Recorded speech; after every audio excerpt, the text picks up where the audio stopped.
Old School RuneScape has 170 quests, and most people complete them without reading any of the dialogue. If you ended up wondering what even happened during the quests, then this video is for you. I've summarized all the quests in the game into short videos, and this is a compilation of all of them together. If you would prefer to watch the series one episode at a time, you can click the first link in the description. Without further ado, sit back, relax, and enjoy the complete compilation of all the quests in one video. Starting with Cook's Assistant, which was one of 6 quests available during RuneScape's launch. The cook is in a state of panic because he's forgotten some of the ingredients required for the Duke of Lumbridge's birthday cake. To complete this quest, you must collect a pot of flour, a bucket of milk, and an egg, and deliver these to the cook. This is the most completed quest in the game, with over 1 million people having completed it across RS3 and Old School RuneScape. Completing this quest is a requirement for Recipe for Disaster. Demon Slayer is the second quest ever released on RuneScape. You get your fortune told by a gypsy. She sees visions of a demon named Delrith, who tried to destroy the city of Varrock 150 years ago, and was stopped by a hero named Wally, using his magic sword Silverlight, trapping the demon in a stone circle just south of the city.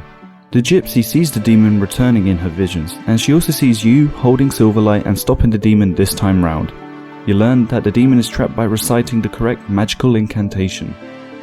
Silverlight has been passed down through Wally's descendants and is currently in the care of Surprising, one of the King's Knights. He informs you that the weapon was put in a special box which needs 3 different keys to open. Surprising dropped his key down the drain behind the kitchen of the castle. You can collect it by emptying a bucket of water down the drain and then retrieving it from the sewers below.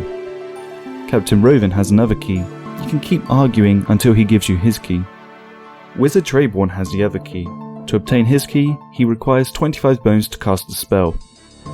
Now, with all 3 keys obtained, Surprising can give you Silverlight. When you approach the stone circle, a cutscene is played showing Delrith being summoned. You then proceed to attack Delrith with Silverlight equipped, and you say the magical incantation and he is defeated once again. Completing this quest is a requirement for Shadow of the Storm quest and for freeing the Lumbridge Guide subquest in Recipe for Disaster. The Restless Ghost is the 3rd quest ever released on RuneScape. Father Eric tells you that a ghost is haunting the graveyard in Lumbridge. He directs you to Father Ernie, who's living as a hermit in Lumbridge Swamp. Father Ernie hands you the Ghost Speak Amulet, which allows you to speak with ghosts, and informs you that ghosts are doomed because they left some important task incomplete. You talk to the ghost, who is surprised that you understand him, and tells you that a warlock stole his skull and that he lives in the Wizard's Tower. You take the skull, and a spooky scary skeleton comes to life. You place the skull back in the coffin, and the ghost is released. The Ghost Speak Amulet is required for the Creature of Fenkenstrain quest. This quest is also a requirement for Animal Magnetism, Cabin Fever, Curse of the Empty Lord, Ghosts Ahoy, Making History, and the Nature Spirit quests. Romeo and Juliet is the 4th quest ever released on RuneScape, and it roughly follows the story written by William Shakespeare. Romeo is in love with a girl named Juliet and wants you to go tell her that he loves her. Juliet gives you a letter to deliver to Romeo. Her father doesn't approve of their affection, but Juliet does mention that Father Lawrence may be able to help. You speak to Father Lawrence, who comes up with the plan for Juliet to drink a potion that makes her appear dead, and then she is taken to a crypt so Romeo can find her. To make the potion, the apothecary needs just 1 item, cadaver berries. Once you give him these berries, the potion is made, and you give it to Juliet. She faints and is taken to the crypt. In the crypt, Romeo ends up distracted by Juliet's cousin Philippa and completely forgets about her. Completing this quest is a requirement for making friends with Myarm. Sheep Shearer is the 5th quest ever released on RuneScape, although it's technically the oldest quest having existed, albeit in incomplete form, in Devious Mud. Farmer Fred's sheep are too woolly, and he asks you to shear them and to spin 20 balls of wool. That's it. Curse of Arrav is the 6th quest ever released on RuneScape, and the last of the original quests that were released with the game's launch. You ask Reldo for a quest. He tells you to find a book called The Shield of Arrav. You find the book, which details a hero named Arrav who had a shield. For over 150 years, this was the prized piece of the Royal Museum of Varrock. However, it was stolen by a gang of thieves known as the Phoenix Gang, so the king put a 1,200 gold bounty on the return of the shield. This is one of the only quests in the game where you can choose a path, join the Phoenix Gang or join the Black Arm Gang. You'll also need a partner that joins the other gang to complete this quest. If you wish to join the Black Arm gang, talk to Charlie the Tramp. To join the Phoenix gang, talk to Doric. Charlie the Tramp informs you about the Black Arm gang hideout. Catherine, the leader of the gang, says that she needs 2 Phoenix gang crossbows to frame a murder on her rival gang, allowing the Black Arm gang to be the only gang of thieves in Varrock. You need your partner to drop you the weapon store key. Once inside, you kill the weapon master and get 2 crossbows. You give these to Catherine and she makes you a member of the Black Arm gang. Inside the hideout, upstairs in a cupboard, you find 1/2 of the Shield of Arrav. When you deliver the half shield to the museum, the curator gives you 2 copies of 1/2 of the certificate. To get the other half of the certificate, you need your partner to exchange the other half shield. To join the Phoenix gang, Beric informs you of the location of their hideout. Inside, you talk to Straven, who wants you to kill a contact of their rival gang called Johnny the Beard, who will drop an intelligence report. Bring this to Straven and he'll welcome you as a member of the Phoenix gang. Inside their hideout, you can find the other half of the shield, which returns 2 of the other half of the certificate. Now you can trade your half certificate with your partner, making a whole certificate, which you give to the king, and he rewards you with 600 coins, which is half the original bounty. Completing this quest is a requirement for the Hero's Quest. Ernest the Chicken is the 7th quest ever released on RuneScape. Veronica's fiancé Ernest went into Draenor Manor to ask for directions but hasn't left in over an hour. You go look for him and meet Professor Odenstein, who informs you that Ernest was turned into a chicken and that the machine that could revert him back into his human form is broken, and the house gremlins took bits of the machine. You go look for the pieces. You grab some fish food and some poison. Joining these items and using it on the fountain kills all the piranhas, allowing you to safely retrieve the pressure gauge. Then you dig a dirt patch, finding a key that allows access to a room where a rubber tube is. Finally, you go to the basement of the manor and solve a puzzle with doors and levers to retrieve the oil can. You bring these items to Professor Odenstein. He fixes the machine and reverts Ernest back to his human form. Completing this quest is a requirement for animal magnetism. Vampire Slayer is the 8th quest ever released on RuneScape. Morgan says that a vampire residing in Draenor Manor has been ravaging Draenor Village and asks you to slay it. He informs you of a retired vampire hunter called Dr. Harlow who can be found at the Blue Moon Inn in Varrock. Upstairs you can find a garlic in the cupboard. Keeping this in your inventory will weaken the vampire. After giving Dr. Harlow a beer, he hands you a stake and says that you'll need a hammer. Once geared up, you go to Draenor Manor and fight the vampire. Once it's low on health, you stab the stake through its chest, killing it and completing the quest. Imp Catcher is the 9th quest ever released on RuneScape. Wizard Misgog tells you that Wizard Greyzag doesn't like him, so he enlisted an army of hundreds of imps that stole all sorts of his things. He cares mainly about the 4 different coloured magic beads. Kill imps until you obtain these, give them to Wizard Misgog, and he'll reward you with an Amulet of Accuracy. Prince Ali was kidnapped by Lady Kelly. You talk to Osmond, who gives you 2 instructions. First one is to make a disguise. To make it, you talk to Keela, who suggests making a blonde wig from 3 balls of wool and some yellow dye, then some skin paste from ashes, red berries, flour and water, and you'll also need a pink skirt and some rope. The second one is to make a copy of the cell key. To make it, you talk with Lady Kelly and ask her to see the key, which you imprint onto some soft clay. Give this to Osmond and he makes you a copy of the key. With everything ready, you give 3 beers to Joe, who's guarding the cell where the prince is kept. With the guard drunk, you can use the rope on Lady Kelly and open the cell, giving Prince Ali the disguise. Now that the prince has successfully escaped, you return to Al Kharid to collect the reward. Completing this quest is a requirement for Contact. Also, you can now pass the gate between Lumbridge and Al Kharid without paying a 10 GP fee. You ask Doric if you can use his anvil. He says to bring 6 clay, 4 copper and 2 iron ore, which I happen to have already. Quest complete. Completing this quest is a requirement for Devious Minds. Black Knight's Fortress. To start this quest, you need 12 quest points. Sir Amic Vaz needs a spy to investigate the Black Knights. Your mission is to find out their new secret weapon and destroy it. To infiltrate the fortress, you need a bronze med helm and an iron chain body.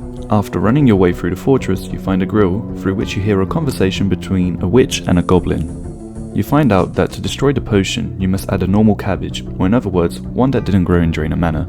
You return to Sir Amic Vaz, tell him you sabotaged the weapon and he rewards you. Completing this quest is a requirement for Recruitment Drive and King's Ransom. Witch's Potion. You tell Hetty the Witch that you'd like to learn more about the black arts. She says she's making a potion and needs 4 ingredients: some burnt meat, an eye of newt, an onion, and a rat's tail. You give her these items and she adds it to the potion. You drink from the cauldron and the quest is complete. Goblin Diplomacy. The goblin race is on the brink of civil war. General Bentnose and General Wartface are arguing over which armor colour is best. You suggest a different colour to settle their differences. First orange, which they dislike, then blue, which they also dislike, and finally brown, which they think is best after all. Completing this quest is a requirement for the Lost Tribe and recipe for disaster.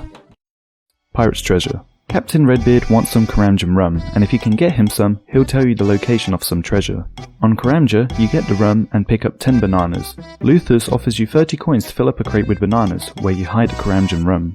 Back in Port Sarin, you can enter the back of the food store by equipping a white apron. In the crate with a banana on it, you find the rum and bring this to Captain Redbeard. He gives you a key to a chest found in Varrock, upstairs in the Blue Moon Inn. Inside the chest is a note with a clue. In Falador Park, you find an X in the dirt and dig, finding one-eyed Hector's treasure chest. Completing this quest is a requirement for Cabin Fever. The Knight's Sword. Sir Vyvin's squire lost his sword and would like your help to replace it. He recommends talking to Reldo in Varrock's castle's library about Imcando dwarves. Reldo informs you that they love red berry pie. You find Thurgo, give him a red berry pie and ask if he can help you make the sword. He requires a portrait of the sword to make a new one. Back in Falador Castle, in Sir Vyvin's cupboard, you find a portrait. Then, in the Asgarnia Ice Dungeon, you mine some bluerite. You bring this and 2 iron bars to Thurgo, and he makes a new sword. You give this sword to the squire, and the quest is complete. Rune Mysteries. You ask Duke Horatio if he has any quests. He mentions he found a strange talisman and asks you to take it to the head wizard of the Wizard's Tower. You hand the air talisman to Cedrador, who needs time to study it, and asks you to deliver a package containing his research to Aubrey in Varrock so he can offer his insights. If Cedrador's suspicions are correct, then this could be one of the greatest secrets ever known, so powerful that it destroyed the original Wizard's Tower centuries ago. Aubrey takes some time to read the notes and thinks that this device could be the final piece to the puzzle. He gives you some notes to hand back to Cedrador. Cedrador shares what's been discovered with you. Aubrey found a teleportation spell leading to Rune Essence. He shared it with Cedrador, and now they're 2 of the only people in the world who know the spell. This is to prevent this power from falling into the wrong hands. With this quest complete, you now have access to the rune crafting skill. Completing this quest is a requirement for One Small Favour, The Lost Tribe, Wanted, Swan Song, Death to the Dorgeshuun, Lunar Diplomacy, The Slug Menace, What Lies Below, Another Slice of Ham, Dream Mentor, King's Ransom, Dragon Slayer 2, and Making Friends with My Arm. Misthalin Mystery. This quest was originally released as the 2016 Halloween event, but later passed a poll, making it a permanent quest. Abigail asks for your help. She was at a house party in a spooky manor on an island. Her boyfriend Huey was injured, so they escaped but still fear that the killer's on the loose. You go to the island and witness Sid being murdered by the killer. You then empty the rainwater from the barrel, finding a key that opens the manor. Then, you witness Tatum being murdered by the killer, who slides a note under the door, referring to a painting that has a ruby key in it. This key opens a room where a barrel of explosives and tinderboxes are found. You light the fuse and the explosion damages the wall, allowing you to climb over. Next, you witness Lacey being killed and you're given another note, this time referring to music. On the piano, you play the notes D, E, A, D, unlocking an emerald key. Inside the kitchen, you hear Mandy being killed and you're given a final note, a riddle that refers to the unlit fireplace. Input the correct order of gems and you get the sapphire key. For the showdown, you must point the mirrors towards the wardrobe from which the killer will throw a knife from. You defeat the killer and find out that it was Abigail all along, with help from Huey. Abigail kills Huey over her selfishness of wanting to be the centre of attention, so you attack Abigail. Then she tries to kill you, but Mandy appears with her godsword, defeating Abigail. She managed to survive the attack from the killer previously because her heart is located on her right side instead of her left. You speak to her outside the mansion and collect your reward. The Corsair Curse. Captain Tok tells you that his crew has been inflicted with a curse and he would like your help to investigate it. First, Ithoy claims that many things could have caused the curse. Arson the Thief believes that the curse was brought because he stole a sacred relic from the shamans. Cabin boy Colin believes that he brought the curse because he may have offended a mermaid, and Notchi the Cook believes that a doll possessed by a demon caused it. You reclaim the ogre artifact from Captain Tok and return it to Chief Tess. She says that it's just a toothpick and that the shamans didn't curse the crew. By looking through the same telescope that cabin boy Colin used, you find out that the mermaid Colin was referring to was in fact an ogre. Also, it turns out that the doll Notchi was afraid of wasn't possessed, but was in fact a piece of clockwork. You explain the situation to Captain Tok and investigate Ithoi, who feared being dismissed from Tok's crew. He admits to poisoning them and faking his own illness. You prove that he's faking his illness by lighting a fire under his hut, which he puts out by using magic. Captain Tok asks you to kill Ithoi. You do this and return to the captain to complete the quest. X marks the spot. Vios travelled to Lumbridge on a treasure hunt after finding a scroll in the Great Korend. Since he's unfamiliar with this area, he asks you to complete it. The first clue step is just north of Bob's Brilliant Axes. The second spot is behind the castle. The third one is near Leela from the Prince Ali rescue quest. And the final step is in the pig pen in Draenor Village. Here you find a casket which you give to Vios. Quest complete. Dragon Slayer. You begin this quest by entering the Champions Guild, which requires 32 quest points, and speaking to the Guildmaster. He tells you to visit Osyak in Edgeville to give you a quest. He asks you to kill Elvarg, a green dragon located inside the volcano on Crandor. You return to the Guildmaster to obtain as much information as possible for this quest. You learn that Crandor was once a peaceful island and a hub for trade between the major cities of the land, until one day an adventurer woke Elvarg and tried to kill it. This enraged the dragon, who then laid waste to the whole island, killing everyone except a trio of wizards who managed to escape, and they each kept a part of the map to Crandor. To obtain Melzar's map piece, you go through his maze, killing monsters in scaling difficulty and obtaining different coloured keys. At the end of the maze, you defeat Melzar the Mad and a lesser demon, then reaching a chest containing 1/3 of the map to Crandor. To obtain Thalzar's map piece, you speak to the Oracle on top of the Ice Mountain, who gives you a riddle. The solution is to go into the Dwarven Mine and using the following items on a magic door: silk, a lobster pot, an unfired bowl, and a wizard's mind bomb. This gives you access to another chest and another third of the map. To obtain Lozar's map piece, you talk to Wormbrain in Port Sarim jail. You can either pay him 10,000 coins or kill him and telekinetically grab the final map piece. You can get an anti-dragon shield by speaking to Duke Horatio in Lumbridge Castle. You also need a ship and a captain, so you purchase the Lady Lumbridge from Clarence and repair a hole in its side. Then you talk to Ned in Draenor Village to captain the ship. With everything ready, you set sail towards Crandor. Elvarg appears and sets fire to the ship, which then crashes on the island. You make your way into the volcano to fight the dragon, and once the dragon is defeated, you remove Elvarg's head and then show it to Osyak. Completing this quest is a requirement for Hero's Quest. Druidic Ritual. Kakamix tells you that the stone circle south of Varrock used to belong to the Druids but was taken over by the Dark Wizards. He directs you towards Sanfew, who is working on a ritual to purify the stone circle. He needs you to place raw rat meat, raw bear meat, raw beef, and raw chicken in the Cauldron of Thunder located in Taverley Dungeon. You bring the ingredients to Sanfew and then speak with Kakamix again, who will introduce you to the skill of Herblore. Completing this quest unlocks the Herblore skill, and is a requirement for Recruitment Drive and Ediga's Ruse. Lost City. A group of adventurers have set up camp in Lumbridge Swamp. The warrior reveals that they're searching for a mystical lost city called Xanaris. In a nearby tree, a leprechaun is hiding, who informs you that to reach Xanaris you must enter a shed in the Lumbridge Swamp with a Drayman staff equipped. He also says that a Drayman tree can be found on Entrana. The monks of this island do not allow weapons to be brought, but you can bring runes. On the island you make your way to a dungeon where you can kill zombies until they drop an axe. Then, when you try to obtain a Drayman branch, a tree spirit will appear. Once defeated, you can collect Drayman branches and make a Drayman staff. When you enter the shed in Lumbridge Swamp with the staff equipped, you'll find yourself in Xanaris. Completing this quest is a requirement for Fairy Tale Part 1, Hero's Quest, Lunar Diplomacy, and the Ceramic Vase subquest of Recipe for Disaster. Witch's House. A boy kicked his ball into the witch's garden and would like you to get it back for him. In the plant pot north of the door you find a key and enter the house. Inside you find a diary detailing the witch's experiments and a security system consisting of a mouse and a magnet created by Dr. Odenstein. Downstairs you find a magnet in a cupboard. Back upstairs you lure a mouse by using cheese and then attach a magnet to it to unlock the outside door. Hiding behind hedges you can avoid being seen by the witch, and searching a fountain you find a key to the shed. Inside the shed you defeat the witch's experiments in 4 different forms, and then you grab the ball, exit the house and return it to the boy. Completing this quest is a requirement for Recipe for Disaster and Grim Tales, Merlin's Crystal. You ask King Arthur if you can join the Knights of the Round Table. To prove yourself, he sets you on a quest to free the wizard Merlin, who has been trapped in a magical crystal. You speak to Sir Gawain. He mentions Morgan Le Fay, who created the enchantment that trapped Merlin. Then you speak to Sir Lancelot. He says that the only way to get into Lefay's keep is from the sea. To get there, you hide in one of the crates behind a candle shop. Inside, upstairs, you fight some Mordred, and just before you defeat him, Morgan Le Fay appears and begs you not to kill her son. In exchange, she'll tell you how to release Merlin. For this, you need a black candle made by giving beeswax to the candle maker. Then you speak to the Lady of the Lake, who tests you before giving Excalibur. When entering the jewelry store in Port Sarim, a beggar appears and you give him bread.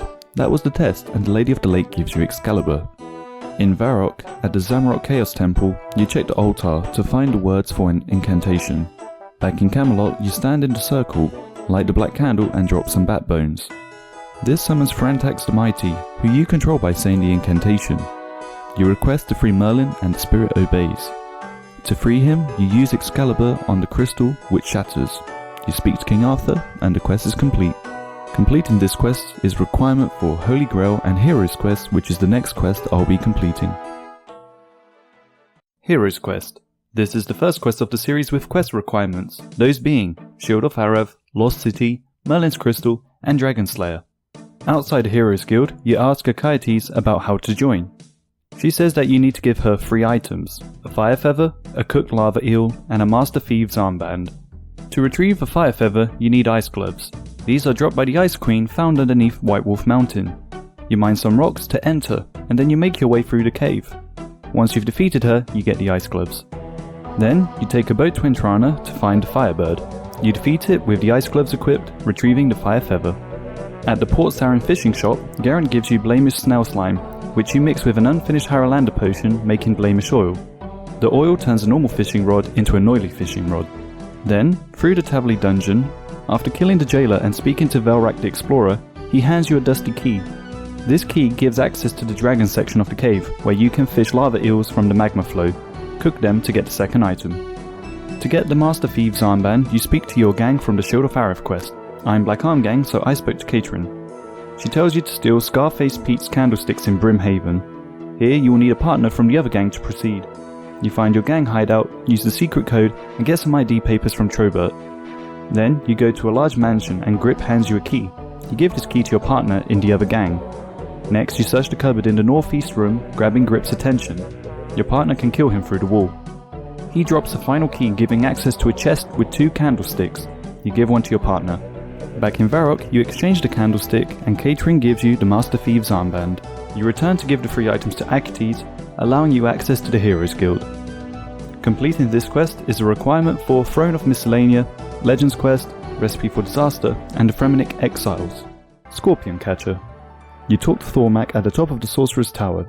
He wants you to catch his rare carried scorpions which have escaped. By talking to a seer from Seer's village, you learn the location of the scorpions. One is found in the Barbarian Outpost Agility course. Another is found in Tavli Dungeon. And the final one is upstairs in the monastery. Once all 3 are captured, you return to Thormak. Quest complete. Family Crest. You speak with Diminphase in southeast Varrock. He tells you that he can't get back his estate without his family crest. The crest was given to his sons who haven't been seen in years, since the war to save Varrock from the undead necromancers. He last heard of one of his sons trying to become a chef west of the White Wolf Mountain. You find Caleb, who will exchange his third of the family crest for the ingredients of a fish salad. These are shrimps, bass, salmon, tuna, and a swordfish. He then directs you to his brother Avan, who's been looking for gold. In Al-Kharid, a gem trader informs you of Avan's location. He's looking for perfect gold to make the perfect jewellery to impress a girl. He doesn't know where to find perfect gold, but has heard of a dwarf that knows the location of some. This dwarf is called Boot and is found in the Dwarven Mines. He tells you that you can find some in the Witch Haven dungeon. After solving a puzzle with levers, you mine the perfect gold, smelt the perfect jewellery, and Avan gives you his third of the crest. He tells you that the other brother is staying at an inn just south of the wilderness. When you find him, he is ill, so you use an anti-poison on him. He quickly recovers and tells you that he lost his piece fighting Chronozon, who can only be defeated when all 4 death spells have been used. You make your way through the Edgeville dungeon, into the wilderness section, and fight Chronozon. Once defeated, you get the final piece. Now, you can combine the pieces and give the crest to Diminphase. He rewards you with steel gauntlets which can be imbued for different skills. Completing this quest is a requirement for Legends Quest and Recipe for Disaster, Tribal Totem. Kangai Mao wants your help to recover Totem that was stolen from his tribe by Lord Handlemort. You speak to the wizard Crumpety and Ardoin, who teleports you to a magic block which is inside a crate. You switch the address labels on the crates and speak to one of the employees to know when they'll be delivered. Wizard Crumpety teleports you to the magic block again, which is now inside Lord Handlemort's house. To unlock the door, you spell the word Kurt. You investigate the stairs to find traps, and make it through to a chest. Inside you find the tribal totem and return it to Kangai Mao. Fishing contest. Vestry and Ostry hold the entrances of the tunnel that runs underneath the White Wolf Mountain. You ask if you can use their tunnel, but they want something made from gold in return, more specifically the fishing trophy. You obtain a fishing pass, then you go to McGrubber's Woods and collect 3 red vine worms. Grandpa Jack sells you a fishing rod for 5 coins. You enter the competition area and stash some garlic in the pipe near the fishing spot. The competition starts and the sinister stranger avoids the spot near the pipe. You fish 3 giant carps and win the competition. You return to the dwarf and give him the trophy. Now you can access the underground White Wolf Mountain passage. Completing this quest is a requirement for Recipe for Disaster, Forgettable Tale of a Drunken Dwarf, and Between a Rock. Monk's Friend. Brother Omad has been having a hard time sleeping because some thieves stole a child's blanket and the kid won't stop crying. You decide to help him and find the thieves' hideout in a circle of stones. Inside the hideout, you take back the blanket. Brother Omad is pleased and can get a good night's rest.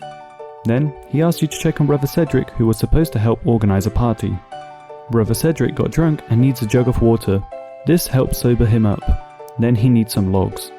You give this to him and then return to Brother Omad, who throws down the biggest party since 2019. The Temple of Ikov. You speak with Lucian in the Flying Horse Inn in the western part of East Ardoin. He wants you to obtain the Staff of Armadil from the Temple of Ikov, located just south of the Ranging Guild. To be able to enter, he gives you the pendant of Lucian. To cross the bridge, your character must weigh less than 0 kilograms, and you pick up the lever, which you place on the bracket to open the southern room. Here you search chests, finding ice arrows. These are used against the boss Lekka, the fire warrior of Lazarkus, who can only be damaged by these arrows. After the fight, you find a witch called Winelda, who teleports you across the lava for 20 Limquert roots. By pushing the wall, you find the guardians who are protecting the Staff of Armadil. At this point, you can side with Lucian by killing the guardians of Armadil, taking their staff and bringing this to Lucian, or you can side with the guardians and talk to them. They tell you that Lucian is a necromancer who raised an army of the undead against Varrock a generation ago, and that if he got the staff, he would be too powerful. So they give you an Armadil pendant and you kill Lucian. Completing this quest is a requirement for Desert Treasure. Fight Arena. You start the quest by speaking with Lady Serville. Her son and husband had been kidnapped by General Khazard because she refused his hand in marriage. You find a chest that contains Khazard armor, which you equip to enter the prison. You ask Sammy where the cell keys are. The head guard has them.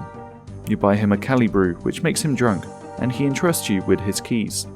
You free Sammy, who instead of escaping, looks for his father inside of the arena. You kill a Khazard ogre, and General Khazard appears, who offers to free the Servilles if you become a fight slave. In your cell block, you speak with Hengrad before returning to the fight arena to fight a Khazard Scorpion and Bouncer. General Khazard released the imprisoned Servilles, and then you return to Lady Serville to claim your reward. Hazeel Cult. You speak with Sir Cecil Carnelian, whose family armor has been stolen. In a cave, east of the clock tower, you find Clivet, who tells you that the mansion Cyril lives in used to belong to Hazeel before it was taken by the Carnelians. Clivet and other Zamorakian worshippers await the return of Hazeel, and he offers you to join them. You can help Cyril or resurrect Hazeel. The choice you make will have a minor effect on the events of the quest Secrets of the North. If you choose to help Cyril, you turn 5 sewer valves and take a raft to Clivet's hideout. Here you fight Alamone and search a chest to find a Carnelian armor. When returning the armor, you inform Cyril that his butler, Jones, is a member of the Hazeel Cult, which he doesn't believe. You then search the cupboard upstairs and find a mark of Hazeel and a bottle of poison. These are shown to Cyril, and he fires his butler.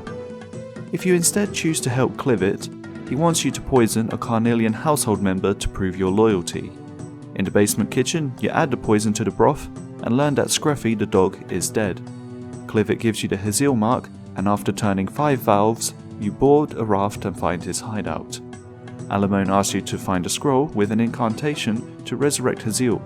Butler Jones gives you some directions on how to find a scroll. You find a chest key in the crates in the basement, and you knock on the wall upstairs, finding a secret ladder leading to the chest with the scroll. You return this to Alamone, and he starts Hazeel's resurrection. At the moment he is weak, and he soon expects his power to peak once again. Completing this quest is a requirement for Secrets of the North. The dig site. You talk to an examiner and ask about taking an exam to be eligible to do work on the dig site. She hands you a letter which Curator Haig Halen stamps for you.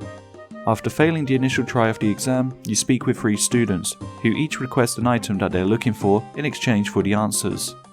After passing the first exam, you then talk with the students again, and they give you the answers for the second exam. And the same goes for the third exam. Now that you're certified to dig on the archaeology sites, you find a specimen jar and dig near the bones of a dinosaur, finding an ancient talisman. This is taken to the archaeological expert, who hands you a letter permitting you to further explore the dig site. Using a rope on a winch, you descend and see some large bricks blocking the way to a room. Going down the other winch, you meet Doug Deeping, who tells you that someone who used to work on the site used an explosive mixture to remove boulders, but that he saw something one day that scared him and he ran away. Doug hands you the key he left, giving access to a chest with chemical powder. In a barrel next to the tent, you find an identified liquid. The archaeological expert identifies these substances which you mix together with ground charcoal and arsenia root. The chemical compound is used on the bricks, lit with a tinderbox, and a massive explosion happens. The room, full of skeletons, has a Zerosian altar and a stone tablet professing the return of Zaros. This is handed to the archaeological expert, who concludes that Saradomin covered up the evidence of the Zaros altar and that Varrock is actually built over it. Completing this quest is a requirement for another slice of ham, Bone Voyage, and Desert Treasure 1. Below Ice Mountain, Willow, a self-proclaimed archaeologist, has found a set of doors beneath a turn of rocks on the western side of the Ice Mountain, and asks for your help. She wants you to reassemble her old crew, a ragtag bunch of misfits, unbeknownst to you at this point in time. Burnt Off, the dwarf, master of explosives, requests a beer and a game of rock paper scissors. Marley the thief, cousin of Charlie the tramp, wants a steak sandwich. The chef in the Blue Moon Inn says it's a difficult recipe. And Checkle the strongman wants you to prove your strength, so you train with Atlas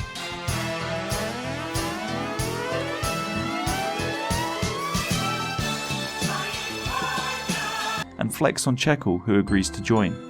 Burnt Off explodes the entrance. Checkle removes the rubble, Marley deactivates the traps, and in an epic plot twist, Willow admits that her crew are not archaeologists, but instead grave robbers looking for the next score. Considering my archaeology streak, this was quite a surprise. The Ancient Guardian awakens, the crew flees, and after you defeat it, you loot some items from Willow's bag. Romano, an Encamdo dwarf, appears, revealing the ruins of Cam Dazal. Clock Tower. Brother Kojo's clock has stopped working, and the town people are angry. He asks for your help to fix it. Underneath the clock tower, there are 4 different coloured cogs. By going down the ladder, just south of the zoo's camel cage, you find a long winding passage, you push the wall and find a blue cog, and fit it on the blue spindle on the first floor. The black cog is found in the basement under the clock tower, surrounded by walls of fire, and fits on the black spindle found here underground. The red cog is found near some ogres, and fits on the ground floor's red spindle. And lastly, the white cog is obtained after picking up some rat poison, flicking 2 levers, poisoning the rats, and going through the gate. This fits on the white spindle on the top floor. You head back to Brother Kojo and he rewards you. Holy Grail. To start this quest you must have completed Merlin's Crystal. King Arthur tells you about an ancient artifact called a Holy Grail. Merlin tells you to talk with someone on a holy island and also Sir Galahad. On Entrana, a strange old crone appears and says that the Fisher King is in trouble. Sir Galahad, who has become a Saradominist monk, gives you a holy table napkin. In Draenor Manor, upstairs you find 2 magic whistles. Northwest of the town of Brimhaven, there's a guard tower. When blowing the whistle underneath it, you are magically transported to the Fisher Realm, which is currently dilapidated, and a Black Knight Titan stands on the bridge. After defeating him, you talk with a fisherman, who mentions that to get into the castle you must ring the bell. Ringing the bell magically transports you into the castle. The Fisher King is in ill health, awaiting for the return of his son and heir, Sir Percival. Asking of his location, King Arthur gives you a magic gold feather which blows in the direction of Sir Percival, who's been lost on a quest for several months. You find him in a sack in the Goblin village, inform him of his role as future king of the Fisher Realm, and give him a magic whistle, plus directions on how to get there. When returning to the Fisher Realm, it's become lush and verdant, no longer in a state of ruin. Climbing to the top of the castle tower, you take the Holy Grail and return this to King Arthur. Completing this quest is a requirement for King's Ransom. Waterfall Quest. Almir's son has gone exploring for some lost treasure. Legends say that the treasure is located underneath the Baxtorian Falls. Living hundreds of years ago, Baxtorian was an elf who was in love with Grail. Her amulet is needed to enter the falls. Beneath the tree gnome village, you find a key, open a gate and meet a gnome called Golry, who lets you take an elven inscribed pebble. This pebble is placed on Glareal's tombstone, unlocking an underground area with a chest containing her amulet and a tombstone containing an urn with her ashes. Using a rope to navigate down the falls, you equip her amulet and are able to enter. A key is found in some boxes which unlocks the door to a room with 6 pillars. You place an air rune, a water rune and an earth rune in each pillar, and then also Glareal's amulet on her statue, which shakes the earth and raises a chalice, where you place her ashes so she can finally be at rest. Completing this quest is a requirement for Desert Treasure 1, Legends Quest and Roving Elves. Tree Gnome Village. King Bolren's orbs of protection have been stolen by Khazad troops who are currently at war with the gnomes and trying to destroy their home. Commander Montai needs wooden reinforcements and also the coordinates to fire a ballista and weaken the enemy's hold in order to retrieve the orbs of protection. After speaking with the gnome trackers, you coordinate the ballista and enter the enemy's hold. Upstairs, in a chest, you find the orb. During your time retrieving this orb, the Khazad troops have slaughtered many more gnomes and stolen a few more orbs, which are now in the possession of the Khazad warlord. He refuses to return them and fights you.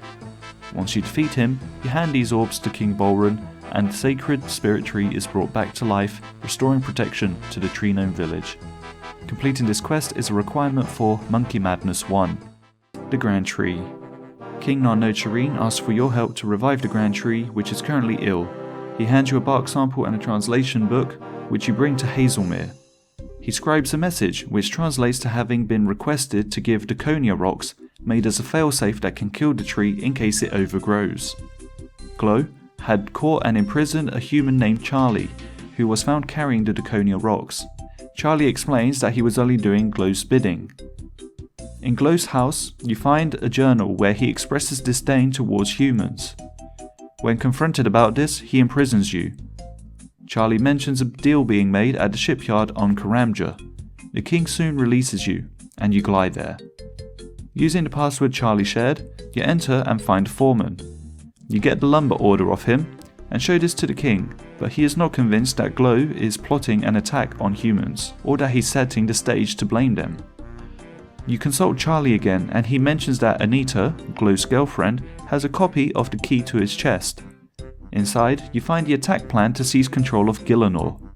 The king still doesn't believe your evidence, saying he already made a search of Glow's possessions, having only found a few bundles of twigs.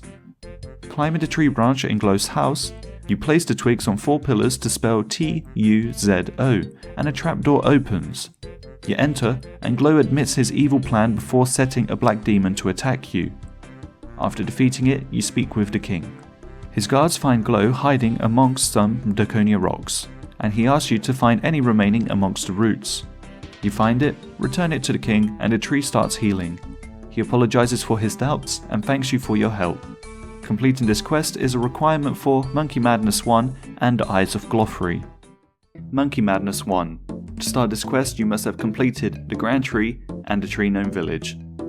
Following the events of the Grand Tree, King Narnocharin asks you to investigate Glow's old shipyard for any trace of the missing 10th squad. Karanok says that the winds could have steered them off course south, although he seems suspicious. The king then asks you to consult Darrow to continue your mission. In an underground hangar, you're introduced to Wadar. After solving a sliding puzzle, the gliders are reinitialized. Landing on Crash Island, you meet a 10th squad member called Lumdo, who sells you to Ape Atoll. Running towards the monkey settlement, you're knocked out and placed into prison. Here there are more members of the 10th squad. Lumo shares ideas on how to escape, which you do, and then you meet Garkor, the leader of the 10th squad, who asks you to talk with Zooknok the mage.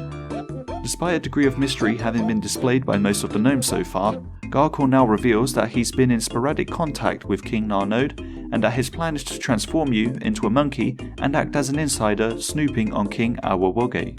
In a crate room, you find monkey dentures and stumble upon the storages underground, finding a monkey amulet mold. In the Ape Atoll jungle, you enter a dungeon with a long, dangerous, winding path, finding Zooknok at the end of it. Being updated on the plan, he makes you an enchanted bar for the Monkey Speak amulet. In the dungeon underneath the temple of Marimbo, you use these items on a wall of flames and string the amulet. You now speak with a monkey child, convincing him that you're his uncle and asking to borrow his monkey talisman. Zooknok makes a monkey Grigri from the talisman and some monkey bones. This works permanently on Ape Atoll, but only for a short instance when off the island. Meanwhile, Wadar and Karanok are discussing how to advance Glow's plans. They believe that if the 10th squad died, they'd be able to pin the blame on humans. Now being able to transform into a monkey, you try to seek audience with King Awawoge, but first need to get the General Crux permission. You suggest to King Awawoge an alliance with the Karamjan monkeys. In order for him to trust you, he needs proof of your resourcefulness. You rescue a monkey from the Ardoin Zune by transforming into one to get into the cage and then back into a human to get out. Awawoge considers your proposition and then consults with Karanok and Wadar to discuss the fight against the humans.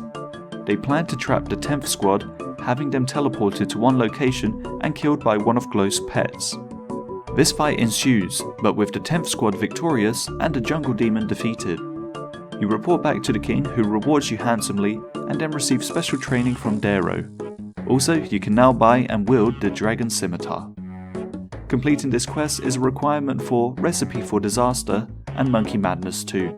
Sheep Herder.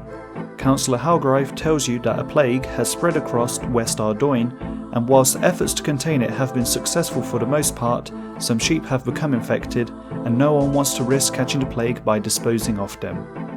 You offer to help and he hands you poisoned sheep feed. Dr. Orban sells you his protective gear for 100 coins and you find a cattle prod in the barn. Prodding all 4 coloured sheep into the pen, you feed them the poisoned food and incinerate their bones. Councillor Halgrive rewards you with 3,100 coins for your help. Completing this quest is a requirement for Morning's End Part 1. Observatory Quest.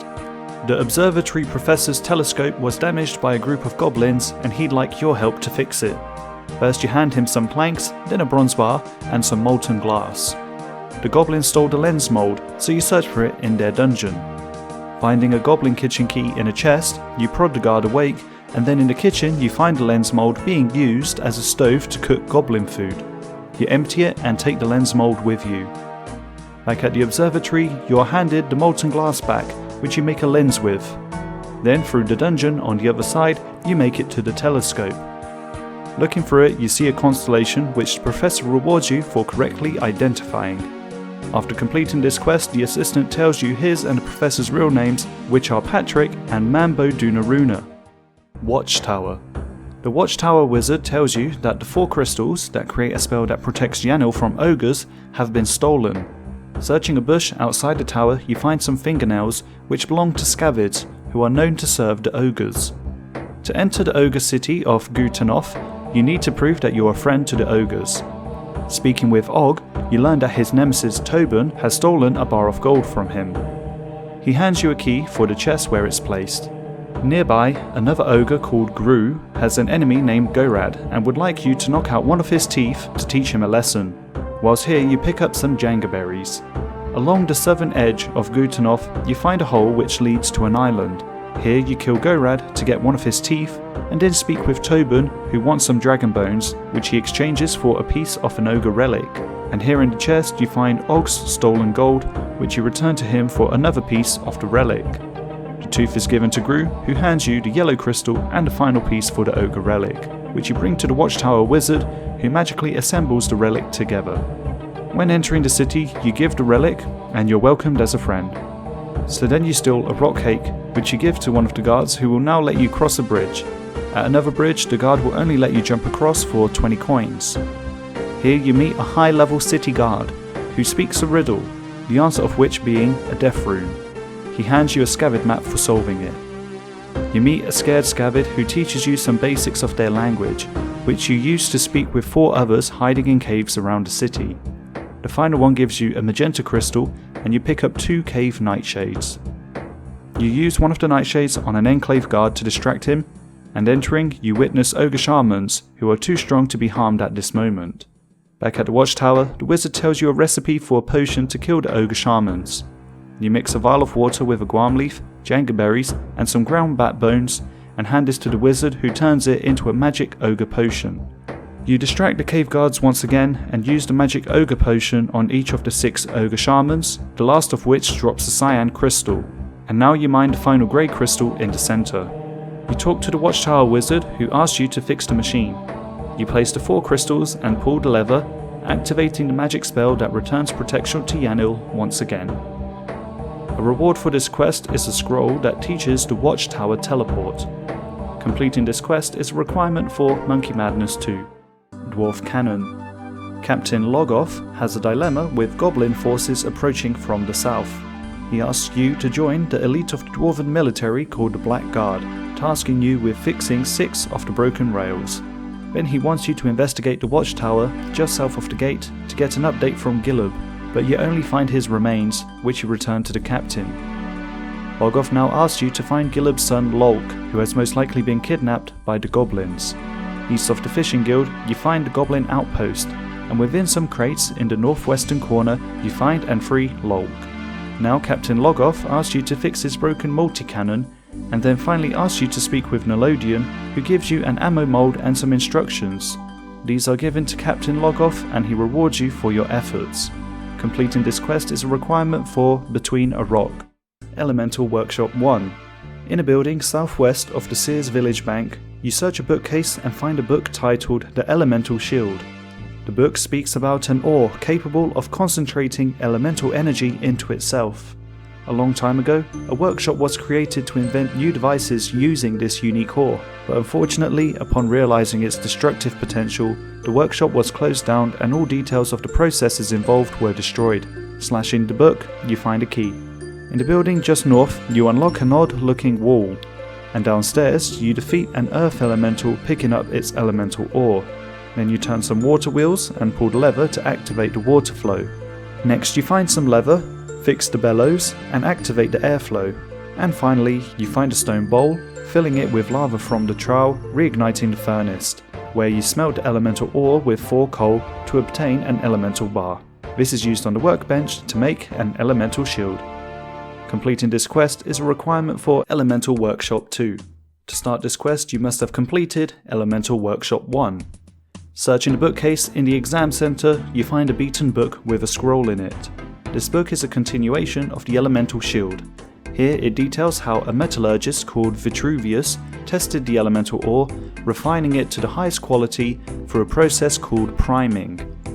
One day an experiment went wrong and a student accidentally instilled his entire consciousness into the primed ingot, and attempts to return his consciousness to his body were regrettably unsuccessful. After reading the scroll found in the book, you can search the machinery in the water room, finding a key to open a lower floor on the elemental workshop. Before going down, you make 2 elemental bars. Finding a crate with schematics, you fix the old crane by forging a new claw out of one of the elemental bars. Then you search the downstairs crates for 3 different sized cogs and a piece of pipe. This piece fixes the broken pipe, and 3 cogs are placed onto the wind tunnel's pins.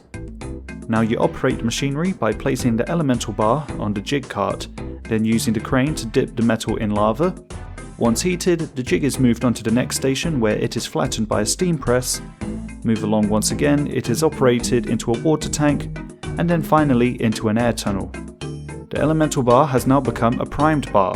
Going down 1 more level, you find a room with a machine where you place the primed bar under an extractor gun and then operate the extractor hat, turning it into a primed mind bar. Back upstairs, you smith a mind helmet, and if you want you can also make a mind shield. The Giant Dwarf. You begin by speaking with the Dwarven boatman inside the dungeon east of Relica. You're taken to Keldagrim, which used to be run by a monarchy, although over time the rule slowly passed into the hands of the trading consortium.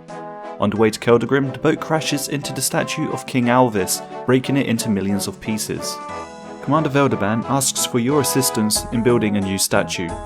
Blasadar, the sculptor, asks you to get him clothes, an axe and boots fit for a king. Vermundi says she can make the clothes but firstly needs a reference. You speak with a librarian who says you can search the shelves. Finding the book on costumes, you reignite the steam-powered spinning machine and pay 200 coins to get the exquisite clothes. You ask Saro about the boots, but he sold them to Dromund, who refuses to give them to you. You grab one from a table while he's on the other side of the room, and the other by telekinetically grabbing it from outside his house. Sentiri, the sword shop tradesman, has the original axe of King Alvis, which has been passed down his family over hundreds of years, but time has severely rusted and damaged it. You add 3 sapphires to the hilt, and then speak with Thurgo, who in exchange for a red berry pie and an iron bar restores the axe to its former glory.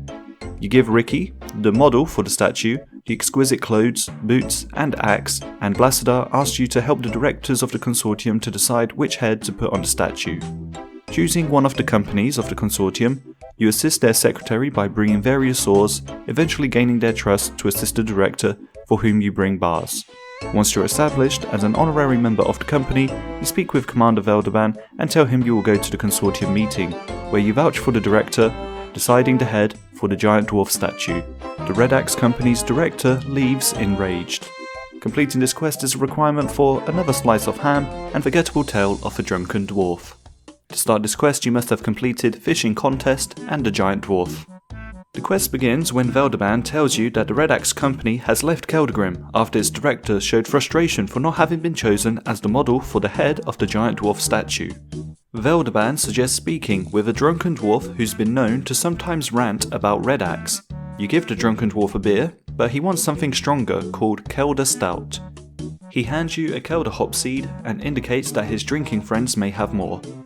Outside the Laughing Miner pub, the rowdy dwarf asks you for a random item in exchange for his Kelda hop seed. Using the minecart system, you find a pub in a tunnel underneath White Wolf Mountain, and Korvac, a dwarven engineer, gives you another Kelda hop seed. Lastly, in the King's Axe Inn, you do a toast with Gauss, and he gives you the 4th and final seed. You ask Rind, the gardener, for advice on planting these seeds, and he gives you permission to use the Kelda hops patch. This takes about 15 minutes to grow. After these have been grown and harvested, you get some ale yeast from Blandbeer for 25 coins, and in the vat you mix together 2 buckets of water, 2 barley malt, the Kelda hops and the ale yeast. This takes another 15 minutes to ferment. You turn a valve, pour the Kelda Stout in a beer glass, and give this to the drunken dwarf, and he tells you about the boarded up tunnel. Speaking with the conductor, you learn that he cannot remove the boards without the right authority. You then speak to the director of your mining company, who orders the boards to be removed, and you enter a minecart to head down the new tunnel. Here you find a puzzle with square stones that direct the cart along the tracks above the chasm. Once through, you snoop in on a conversation between the Red Axe director and some accomplices, finding out that he planned for the boat to crash into the statue and that he wanted to blame it on a human. In the next room, there's a second puzzle, similar to the first one, leading to an archive room, where you find documentation of the bribing of the boatman and a plan to blame a human. You also read about the suspected intrusion of a dwarf, who then had his memory wiped by a spell that makes him obsessed with beers and kebabs, so he doesn't reveal the Red Axe operation. Lastly, you learn about the adoption of an ogre shaman to cast magic spells since dwarves are unable to use magic. Then there's a third minecart puzzle room. At the end, you see an army of chaos dwarves, but are caught by an ogre and have your memories erased. You try to tell Veldaban, but are unable to. Back in the Laughing Miner pub, you have a beer and a kebab and tell the story of what you saw, replacing chaos dwarves with kebabs and a Red Axe conspiracy with drunken dwarves. The Lost Tribe. To start this quest, you must have completed Goblin Diplomacy and Rune Mysteries. Sigmund wants you to investigate a hole in the castle basement. He suspects that monsters are responsible for the damage. Going around Lumbridge, one of the townspeople tells you that they saw a goblin with huge eyes in the castle basement. Reporting this to the Duke, he asks you to further investigate the hole, not being convinced it was dug by goblins. In the tunnel you find a brooch. The Duke believes it's too well crafted for goblins to have made it, so Sigmund insists that it was stolen by them and that they should attack the goblins at once. But first the Duke wants to get more proof before committing his troops to war. In the Varrock Castle library, Roldo mentions having recently seen a book about ancient goblin tribes. Inside it shows symbols that list their different warlike identities. The generals of the goblin village mention an old legend of the Dorgeshuun tribe who chose not to fight, which goes against their big high war god's demand, and therefore they were punished to dwell underground, not being allowed to live on the surface. The generals teach you the goblin salute and the goblin bow emotes. Updating the Duke with this new information, he tells you to investigate the caves to better know the enemy in case of war. At the end of the tunnel maze, you salute Mistag in the traditional goblin way, but he is initially scared. He says that when digging the tunnels, he accidentally came upon the Lumbridge Castle basement and sealed up the hole and ran away immediately, at the fear of the surface's warlike tendencies. He pleads with you to tell the Duke that the Dorgeshuun want to make peace. Unfortunately, some of the castle's silverware was stolen, and unless returned, they will attack the goblins. Pickpocketing Sigmund, you steal a little key, opening a chest in his room and finding ham robes. Ham is the humans against monsters cult. West of the Lumbridge Castle, you go to the Ham hideout and find the stolen silverware in a crate near the entrance. Showing this to the Duke, he fires Sigmund, who was plotting to kill all the goblins. Calling off the war, he hands you a peace treaty to define the border between Lumbridge and the Cave Goblin realm. The Dorgeshuun leader, Ertag, meets with the Duke and they commence friendly relations and establish a trade route using the hole in the basement. Meanwhile, Sigmund snoops in on the conversation and continues his plot to destroy the goblins. Completing this quest is a requirement for Wanted and Death to the Dorgeshuun. To start this quest you must have completed the Lost Tribe. Mistag asks on behalf of the Dorgeshuun Council for you to be a tour guide for Zanik, firstly needing 2 complete sets of ham robes so she can go undetected. She meets the cook, who tries to get her to complete the cook's assistant quest, then the Duke, who wants to speak with Ertag again to discuss opening Dorgeshuun to visitors for better trade. Outside, she sees the sky and the sun for the first time, and then meets Hans, who is friendly towards Zanik, and then Father Eric, who tries to convince her to follow Saradomin, although she's unconvinced considering the past of the goblin's big high war god's tendency for violence, so she remains an atheist. Bob from Bob's Axis is racist towards goblins. A townsperson thinks lowly of goblins, believing they're stupid. The Lumbridge guide offers a tour, although you're already giving one. Talking with land goblins, she's disappointed to see that they still only care about war. And lastly, the general store offers his wares to Zanik. Zanik now shares a story from her past, where upon drinking from the tears of Guthix, a mark appeared on her forehead. Juna says that she's destined to do something great, and that when the mark glows, she is to return to Juna. Now, equipped with the ham robes, you explore the ham lair together. Here there is mindless indoctrination and speeches about a plan to kill all monsters. Zanik notices a hidden trapdoor because of her superior sight. Downstairs you work together to get past the guards, then snoop in on the conversation in the meeting room. You can't hear it, but Zanik's superior hearing abilities reveal something about a machine, although she's unable to finish telling you before you're caught. Awakening in a jail cell, you can't see Zanik. Outside you find her dead. The mark on her forehead is glowing. You carry her, making your way through the Lumbridge Swamp Caves, and find Juna, who communes with Guthix to resurrect Zanik after you collect 20 tears. Her destiny is to lead goblins to a new age. She now mentions what she heard from the meeting. A tunnel under the watermill has reached the goblin caves, and a shipment from Keldegrim has arrived. It's for a machine that will flood the goblins with water from the river Lum. They salute to the death of the Dorgeshuun. At the watermill, Zanik hides in one of the machine part boxes to get inside the cave, and then a fight ensues. Defeating Sigmund, he's saved by his Ring of Life. You and Zanik break the machine, foiling the hand plot to wash away the goblins. After consulting with Zanik, Ertag opens up Dorgeshuun to the people of Lumbridge, and Zanik believes that you'll adventure together again in the future. Completing this quest is a requirement for another slice of ham. To start this quest you must have completed Death to the Dorgeshuun, the Giant Dwarf and the Dig Site. Ertag and Ambassador Alvajar are discussing the completion time for the new train between Keldegrim and Dorgeshuun. There's been an important discovery of ancient artifacts buried during the Dorgeshuun Civil War, which can tell a lot about their history. Saying you have archaeological experience, you offer to help excavate. Tegdak hands you a trowel and specimen brush, After digging and cleaning the 6 artifacts, you hand these to him, but the symbol-covered mace is of particular interest, and he recommends that you show it to the scribe. The scribe can't decipher the symbols, and asks you to consult the Goblin Village generals. Zanik suggests talking with Oldak and using his teleportation spheres to get to the Goblin Village quicker. The generals determine that it's a holy mace that can deactivate protection prayers, and then Grubfoot says that he recently had a dream where Zanik appeared with the mace as the supreme commander of all goblins. The general gather all the goblins from the village for Zanik to address them. While speaking, they're attacked by hand members. You slip around the side of the goblin buildings to avoid their line of sight. You climb the tower and defeat them, but Sigmund appears holding a knife to Zanik's throat. He reveals his plan to tie her to the train track, with her death sparking a war between Dorgeshuun and Keldgrim. The general sends 2 of their top sergeants to assist you in rescuing Zanik. In the Lumbridge Swamp Caves, the guards' attentions are drawn to the goblin sergeants, and you slip past them whilst they're preoccupied fighting. Downstairs, at the train track, you fight Sigmund, whose protection prayer is drained by the ancient mace.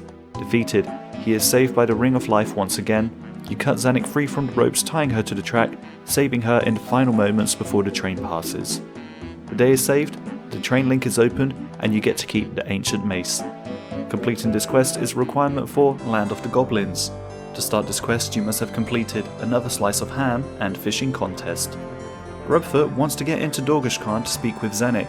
While surface goblins aren't allowed in, you vouch for Grubfoot, so an exception is made and he follows you in. Grubfoot tells a second dream he's had about Zanik, leading all the goblin tribes to a land called Ubiusk, where they live together peacefully. Grubfoot believes that only the priests in the secret temple under the fishing guild know where this is. Oldak hands you teleportation spheres to the goblin cave under the fishing guild. Zanik is allowed in, but you are not because you're not a goblin. So you speak with the makeover mage, who tells you a recipe for a goblin potion, which is an unfinished toad flax mixed with pharmacos berries just outside the mage's house. Back in the goblin cave, you pick some black mushrooms and grind them into black dye, which you use on some goblin armor. Drinking the potion, you turn into a goblin and wear the black goblin mail. Inside, you go to Hazamagab's tribe's corner of the temple, where you find and imprison Zanik. She explains that she didn't pass the High Priest Big Head's test on the Big High War God, having expressed her anti-theistic views. You hand her a Dorgeshuun teleportation sphere and she leaves you to continue the investigation. Speaking with High Priest Big Head, you pass the test and learn that the location of Ubiusk is knowledge held only by the previous High Priests, who are currently dead. To retrieve a special white dye for the goblin mail, Aggie needs a white fish caught only at Heminster with raw slimy eel as bait. To get into the crypt, you need 6 different keys held by the 6 tribes: the Zemagab, Saragorgak, Horogofgar, Narogoshuun, Ikeleshun, and Yergulgok. Using the keys, you enter the crypt, speaking the name of High Priest Big Head's predecessor, Snothead. He comes to life and attacks you. Once defeated, you learn the name of his predecessor and repeat the process. After fighting Snailfeet, Moschin, and Red Eyes, you finally encounter Strongbones. Each High Priest becomes more articulate and well-spoken as you progress, implying that goblins were once more educated and civilized than they are today. You learn that Ubiusk is in a different plane of existence, and goblin blood is needed to open the portal. Informing Zanik and Oldak, they think a fairy ring could be used to enter Ubiusk. You adjust the machine next to the fungi circle, calibrating each ring, and a portal is opened to a land unlike the one Grubfoot described. Ubiusk appears to be an empty wasteland. In the center, you find a strange box. When opened, Zanik is sucked into it. Oldak says that the portal is about to close. Zanik has disappeared. I'll find you, Zanik. Priest in Peril. King Rold has lost contact with Drezel in Patadomus and would like you to check on him. Behind the doors of the temple, you hear some voices asking you to kill the dog under the mausoleum. The king is furious, as this dog was the guardian of the only passage between Mauritania and Misthalin. Back at the temple, you kill a monk of Zamorak to receive a key. Upstairs you find Drezel imprisoned. He explains how vampires took over Mauritania, and 7 priestly warriors fought for 10 days and nights straight to protect Misthalin, blessing the river with protection, preventing the vampires from being able to cross.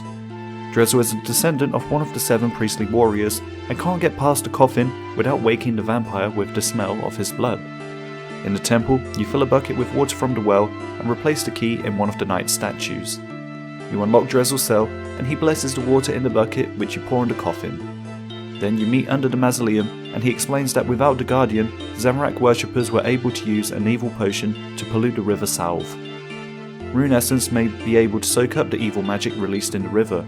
You bring 50 of these to Drezel, and the protection is restored.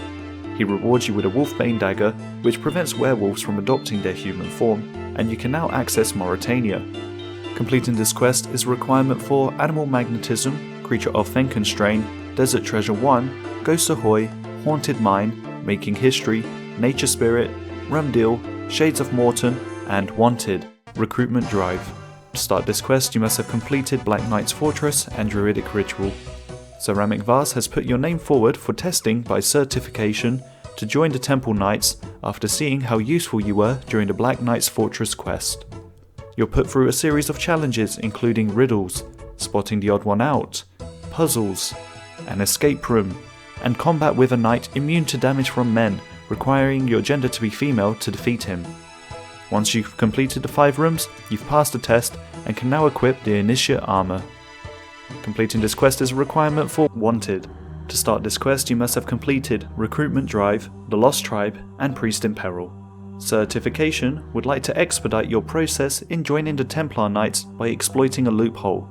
Basically, you tell Ceramic Vase that you want to be a White Knight instead of a Templar Knight, and when offered a role as a squire, you refuse so that you can become a deputy instead. If you complete an impressive feat whilst deputized, you're initiated into the White Knight ranks, allowing you to fast track what is usually a 5-year process and becoming an official member of the Templar Knights. Unfortunately, there is no crisis at the moment to allow for deputization. You speak with Certification again, who mentions a criminal on the loose. Ceramic Vase now knows about Solus Delagar, an evil wizard who's avoided justice for long, and has returned to Asgarnia. He was once captive to the White Knights, but was then exiled, due to the White Knight Code of Conduct to not harm anyone if unprovoked. Reading between the lines, you learn what you need to do, and now become a deputized White Knight. Now your mission is to track down Solus. You hand Certification a Molten Glass, an Enchanted Gem, and a Lore Rune, and he makes you a Communication Orb. You can speak with Savant through the Com Orb, and she finds records showing the last 2 people Solus has been seen with: Lord Dequarius, the leader of the Black Knights, and a Mage of Zamorak who was responsible for destroying the Wizard's Tower. The Mage of Zamorak's money and research was stolen by Solus, and he's happy to share what he knows in exchange for 20 Rune Essence. All he knows is that he went east. At the end of Tavli Dungeon, Lord Dequarius refuses to help you until he sees you threaten the lives of his Black Knight brothers. All he knows is that he was most recently in an area with third creatures. You put 2 and 2 together and deduce that he has most recently been in Canifis, the werewolf town east of Varrock. When getting near, the Com Orb picks up a magical teleportation aura, signalling that Solus is slowly moving between different planes. Using the scan option on the Com Orb, he appears but quickly gets away. An item is left behind, signalling the next location of where he may be. Following the location of the sources of the items, you repeatedly encounter Solus, giving him less locations to teleport through and lowering his magical abilities to teleport away. You finally corner him in the Rune Essence mine. Savant launches a small army on him, but he deals with them quickly. Luckily, he is weakened by the effort of his attack, and you take the opportunity to swiftly deal with him. You bring Solus's hat to Ceramic Vase, and you're made into a White Knight and a Templar. Completing this quest is a requirement for Devious Minds and the Slug Menace. Sea Slug. Caroline's husband Kent and son Kenneth haven't returned from the fishing platform in a long time. She asks you to look for them. Holgart's boat needs a little bit of repair, so you hand him some swamp paste and then he takes you there. On the platform, you bump into Bailey. He thinks Kenneth is hiding and expresses concern for the fishermen who've been acting weird since the sea slugs infested the platform. You find Kenneth, whose father left to get help days ago. The fishermen tried to throw them off the platform, same as they were doing with all the fish they catch, but not the sea slugs. Holgart sails you to a small island where you find Kent. He tried to get help, but the small boat crashed. He explains that the sea slugs are taking control of the minds of the bodies they attach to, and he saves you from being controlled by one. Bailey has found that the sea slugs don't like heat, so he hands you a torch. Using some broken glass to direct sunlight onto some damp sticks, you dry them, which allow you to rub them together, creating the friction necessary to light the torch and giving the possibility to navigate past the slugs and up the ladder. Kicking the badly repaired wall and scaring away the sea slugs, Kenneth crawls through the opening, and he is lowered by the crane into Holgart's boat. You make your way back to shore and are rewarded by Caroline for completing the rescue. Completing this quest is a requirement for the Slug Menace. To start this quest you must have completed Sea Slug and Wanted. Certification tells you that strange things have been happening in Witchhaven. He directs you to Colonel O'Neill, or Colonial, who says that the mayor has been acting strange, wanting to restore the ancient ruined shrine just west of town. Colonial directs you to speak with the important people of Witchhaven. Less people have been attending Brother Maledict's church. Holgart's job was given to a man named Jeb, and Mayor Hobb appears quite suspicious, knowing your name without you having said it. Inside the dungeon, you find a hidden passage leading to a stone door with markings on it. You pick up a dead sea slug, and then take a transcript of the markings to Jorald, a history buff who translates the text pertaining to a battle between Saradomin and Mahaish Medrun, aka Mother Malum. Turns out that the Templar Knights had once fought a crusade against her and the sea slug's possession, but at best could only trap her inside a mystical prison. It appears that the reinfestation of sea slugs is controlling the minds of the townspeople to work on freeing Mother Malum. Now the priest seems infected, and 3 pages of the Book of Saradomin regarding the shrine are lost. 1 page is in the mayor's desk, another is held by Ezekiel Lovecraft, and the third one by a now infected Colonial, who hands you the page in fragments. You try to use the swamp paste on the page fragments, but Savant stops you so you don't damage the page. Travelling with Jeb to the fishing platform, you meet Bailey again, and he makes you sea slug glue from the dead sea slug. Using the glue, you put the page fragments together and read it.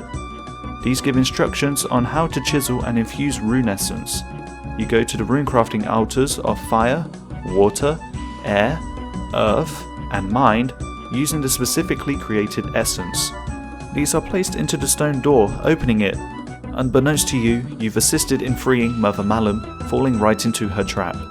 You defeat a slug prince, and are then threatened to become the next corpse host for the Mother Malum, but you're safely teleported away by Savant in the nick of time.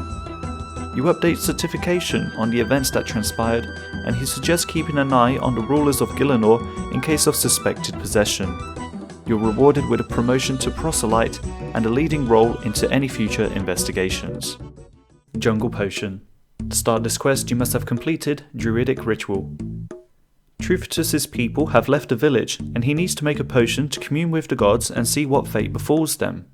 First you gather some snakeweed near the ocean, then Ardrigal on the peninsula with palm trees, cytofoil in a patch of scorched earth, volcanic moss in a group of rocks, and then finally Rogue's Purse in the Joga dungeon. These are cleaned, handed to Trufitus, and you're rewarded with some Herblore XP. Completing this quest is a requirement for My Arm's Big Adventure, Zoga Flesh Eaters, Tyboy One-Eye Trio, and Shiloh Village. To start this quest you must have completed Jungle Potion. Outside the Shiloh Village, Mosul Ray says that Rusheliyia, the Queen of the Dead, has returned, and has brought a plague turning people into zombies. He hands you a wampum belt to give to Trufitus. Trufitus mentions a temple called Azarun that Rusheliyia destroyed because Zadamus didn't return her affections. East of the river, you reach a mound of earth surrounded by rocks. You dig it clear and drop a torch down to observe what's inside. You then add a rope and enter. Inside the cave you crawl through a pile of rubble and search some loose rocks, finding a tattered scroll written about Bavirius, who was King Danthalas and Rusheliyya's son, who died in battle. She made a pact with Zamorak to return him to life, but he returned as an undead creature and terrorized them, so he was burned and his remains were entombed. In an old sack, you find a crumpled scroll detailing Rusheliyya's rage. At night she would enter houses and quietly strangle the life from its occupants. Only those with a particular necklace were protected. Then at some gallows you remove a corpse from a noose and sense that it must be put to rest. Trufitus examines these items and says the corpse should be buried in the sacred ground centre of the village. The spirit of Zadamus appears, thanking you for releasing him from his torture, and leaving a bone shard. Trufitus believes it could be used as a key. You cross the bridge to reach Cairn Island, search the well-stacked rocks, and enter the tomb of Bavirius. You search the dolmen, finding a sword pommel, a locating crystal, and Bavirius's notes, stating that Rusheliyya's tomb is north of Azarun. Bone beads are made by chiselling the sword pommel, and with a bronze wire you make the beads of the dead necklace. North of Hazeel, you find a door, opened by making a bone key from the bone shard. Deep in the cave, you use 3 sets of bones on a door, then being able to open it. Touching the dolmen here shakes the ground and summons Nazastarul, in zombie form, defeated and returned in skeletal form, defeated and returned in ghost form, and now actually defeated. You get the corpse of Rashiliya. You make your way back to the tomb of Bavarius on Cairn Island and rest Rashiliya's corpse on the dolmen there, releasing her spirit. Completing this quest is a requirement for Recipe for Disaster, Legends Quest, Lunar Diplomacy, and one small favour. Taiwo One-Eye. To start this quest you must have completed Jungle Potion. The Taiwo One-Eye chief Timfraku's 3 sons have left the village. Truth says, after having communed with the gods, that there was no curse and that the sons are free to return. Timfraku asks you to find them. Tamayu won't return until he's killed the Shaikahan. Labufu is the only person who knows how to catch Kawambwans. Initially reluctant to teach you, you eventually convince him and he gives you a Kawambwan vessel after you promise not to give it to anyone else. Using Kambwanji caught from the Holy Lake as bait, you catch one and cook it, but it's poisonous. Using a Peswan mortar, you make the Kawambwan paste and use it on the spear. Giving an agility potion and a poison spear to Tamayu, you witness him finally defeating the Shaikahan and he returns to the village. Tiodechi won't return until he's caught a Kawambwan. You give him the vessel and he manages to catch one, but before returning he wants his brother Tinsei to sketch a study of it so that they can craft more. Labufu hands you another vessel, Tinsei sketches it, and once Tiodechi is handed the sketch he returns to the village. Tinsei, on Cairn Island, won't return until he's eaten an elaborate feast of strange food items. Firstly a bottle of Karamjan rum with sliced banana in it, then a monkey sandwich made by combining the skin of a monkey, retrievable by handing Tamayu a monkey corpse, and seaweed. And lastly, marinated joga bones, made by burning the bones, adding kambwaji paste, and cooking it again. In all honesty, he seems reluctant to return. Timfraku is happy with the return of his sons to the village, and they each give you a reward. Tiodechi teaches you how to cook Kawambwans without making them poisonous, Tinsei trains you in cooking techniques, and Tamayu gives you combat training and a poison spear. Plague City. Edmund's daughter Eleanor went to West Ardoin to help plague victims but hasn't returned in a long time and he'd like you to find her. His wife Alrina makes you a gas mask with dwell berries and you grab a picture of Eleanor. Softening the ground in his garden with 4 buckets of water, you dig to the sewer system and using a rope on the pipe, you make a passage into West Ardoin. Jeffik explains that the king of West Ardoin is too busy exploring westwards and doesn't care for the people of his city. Showing him Eleanor's picture, he recognizes her and directs you to the Renison family. You return a book Jeffik borrowed from them whilst you're at it. They mention that she was kidnapped and dragged into a building. You can't get in there without permission. You go to Bravik, who's currently in charge of West Ardoin, but he has a hangover and can't speak until he's cured his headache. He hands you a hangover cure recipe, which is chocolate milk mixed with snake grass. Once better, he writes you a warrant, and the mourners are confused about this. Whilst distracted you enter, finding a key in a barrel and freeing Eleanor downstairs. No longer in prison, she mentions sampling the plague to find a cure for it, and then returns to East Ardoin. Edmund rewards you with an Ardoin teleportation scroll for saving his daughter. Completing this quest is a requirement for Biohazard. To start this quest you must have completed Plague City. Eleanor's distillator for her plague sample was taken by the mourners, and a tunnel into West Ardoin was filled in. Jericho uses his birds as messengers and has communicated to have ropes put on the wall for you to get in. Omart suggests finding a way to distract the mourner guards in the tower. You throw bird feed onto the tower and release Jericho's pigeons, distracting them, and you climb into West Ardoin. You pick up a rotten apple, squeeze through the railing outside the mourner HQ, and sabotage their cauldron of food. Inside a house you find a medical gown and are welcomed into the HQ. Upstairs, you kill the guard, grab the key, open the gate and find a distillator. Eleanor tests the sample, but the paper doesn't change colour. She'd like you to send a sample and some vials with liquids to Gidor, her mentor in Varrock. You're unable to teleport without breaking these. Also, she wants you to get some more touch papers from the chemist in Rimington. The chemist suggests giving a vial to each of his errand boys outside so you can all get past the guard in Varrock. You give Da Vinci the Ephenia, Chansey the liquid honey, and Hops the sulfuric bromine. A guard doesn't stop you, and you retrieve each of the vials from the errand boys in the Dancing Donkey Inn. Next you equip the priest gowns and are able to speak with Ghidorah, as his wife Julie won't let anyone but a priest see him at the moment. He reaches the same results as Eleanor, no difference in the colour of the touch paper, meaning that the plague is a lie. Eleanor says that King Lathas of East Ardoin must be confronted, as he's the one who built the wall around West Ardoin. He says he did it for the good of his people, protecting them from a greater danger.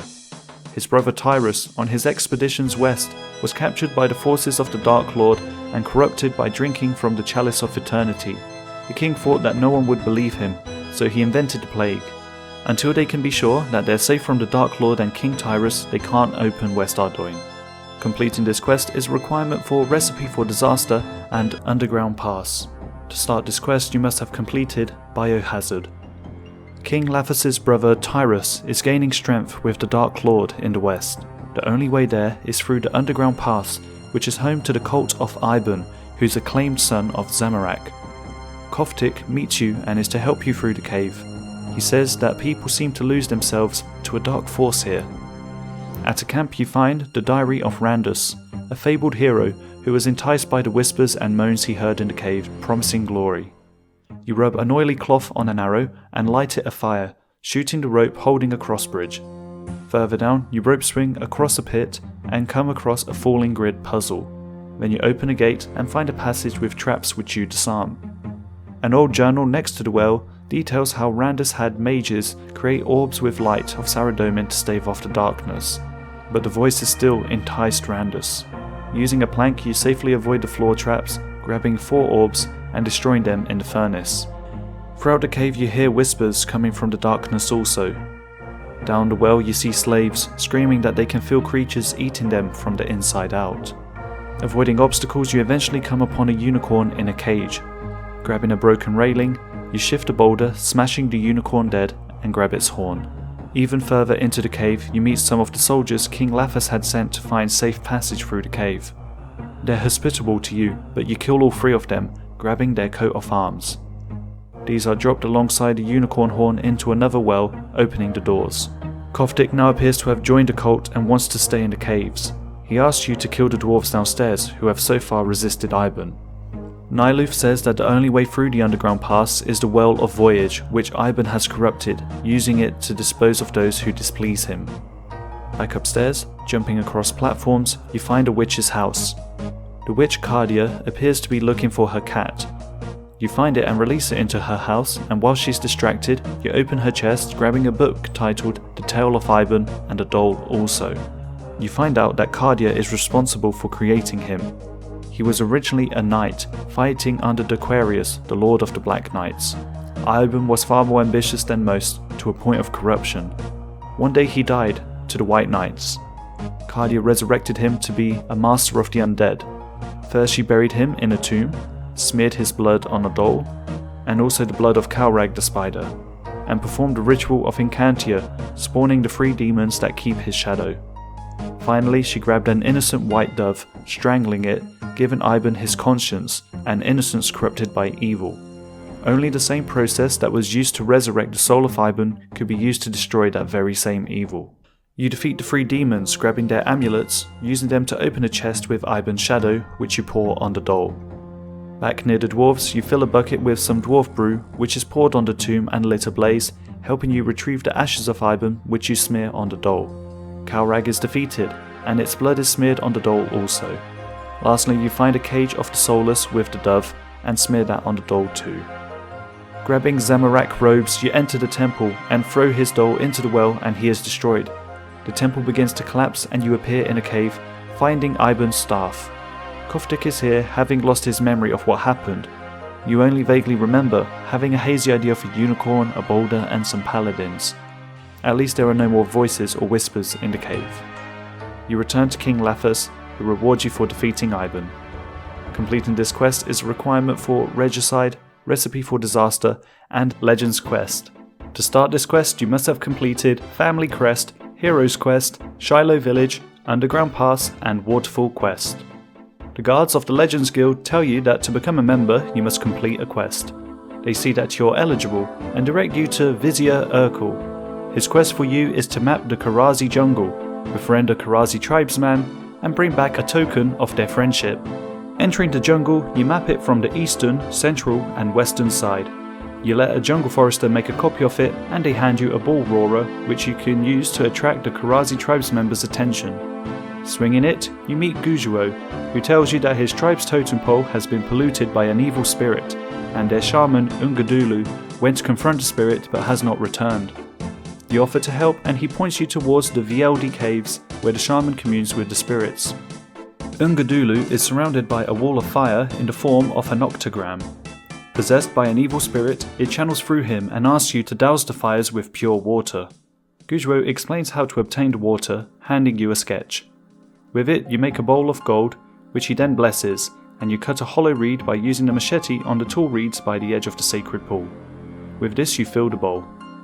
Back in the cave, behind a bookcase, you find a crevice passage and come across an ancient gate which you picklock. Then you mine 3 boulders and push some heavy doors, passing deathwings and climbing over a jagged wall. Further inside, you find the markings on a wall giving a riddle. Using a soul, mind, earth and 2 lore runes, a door appears.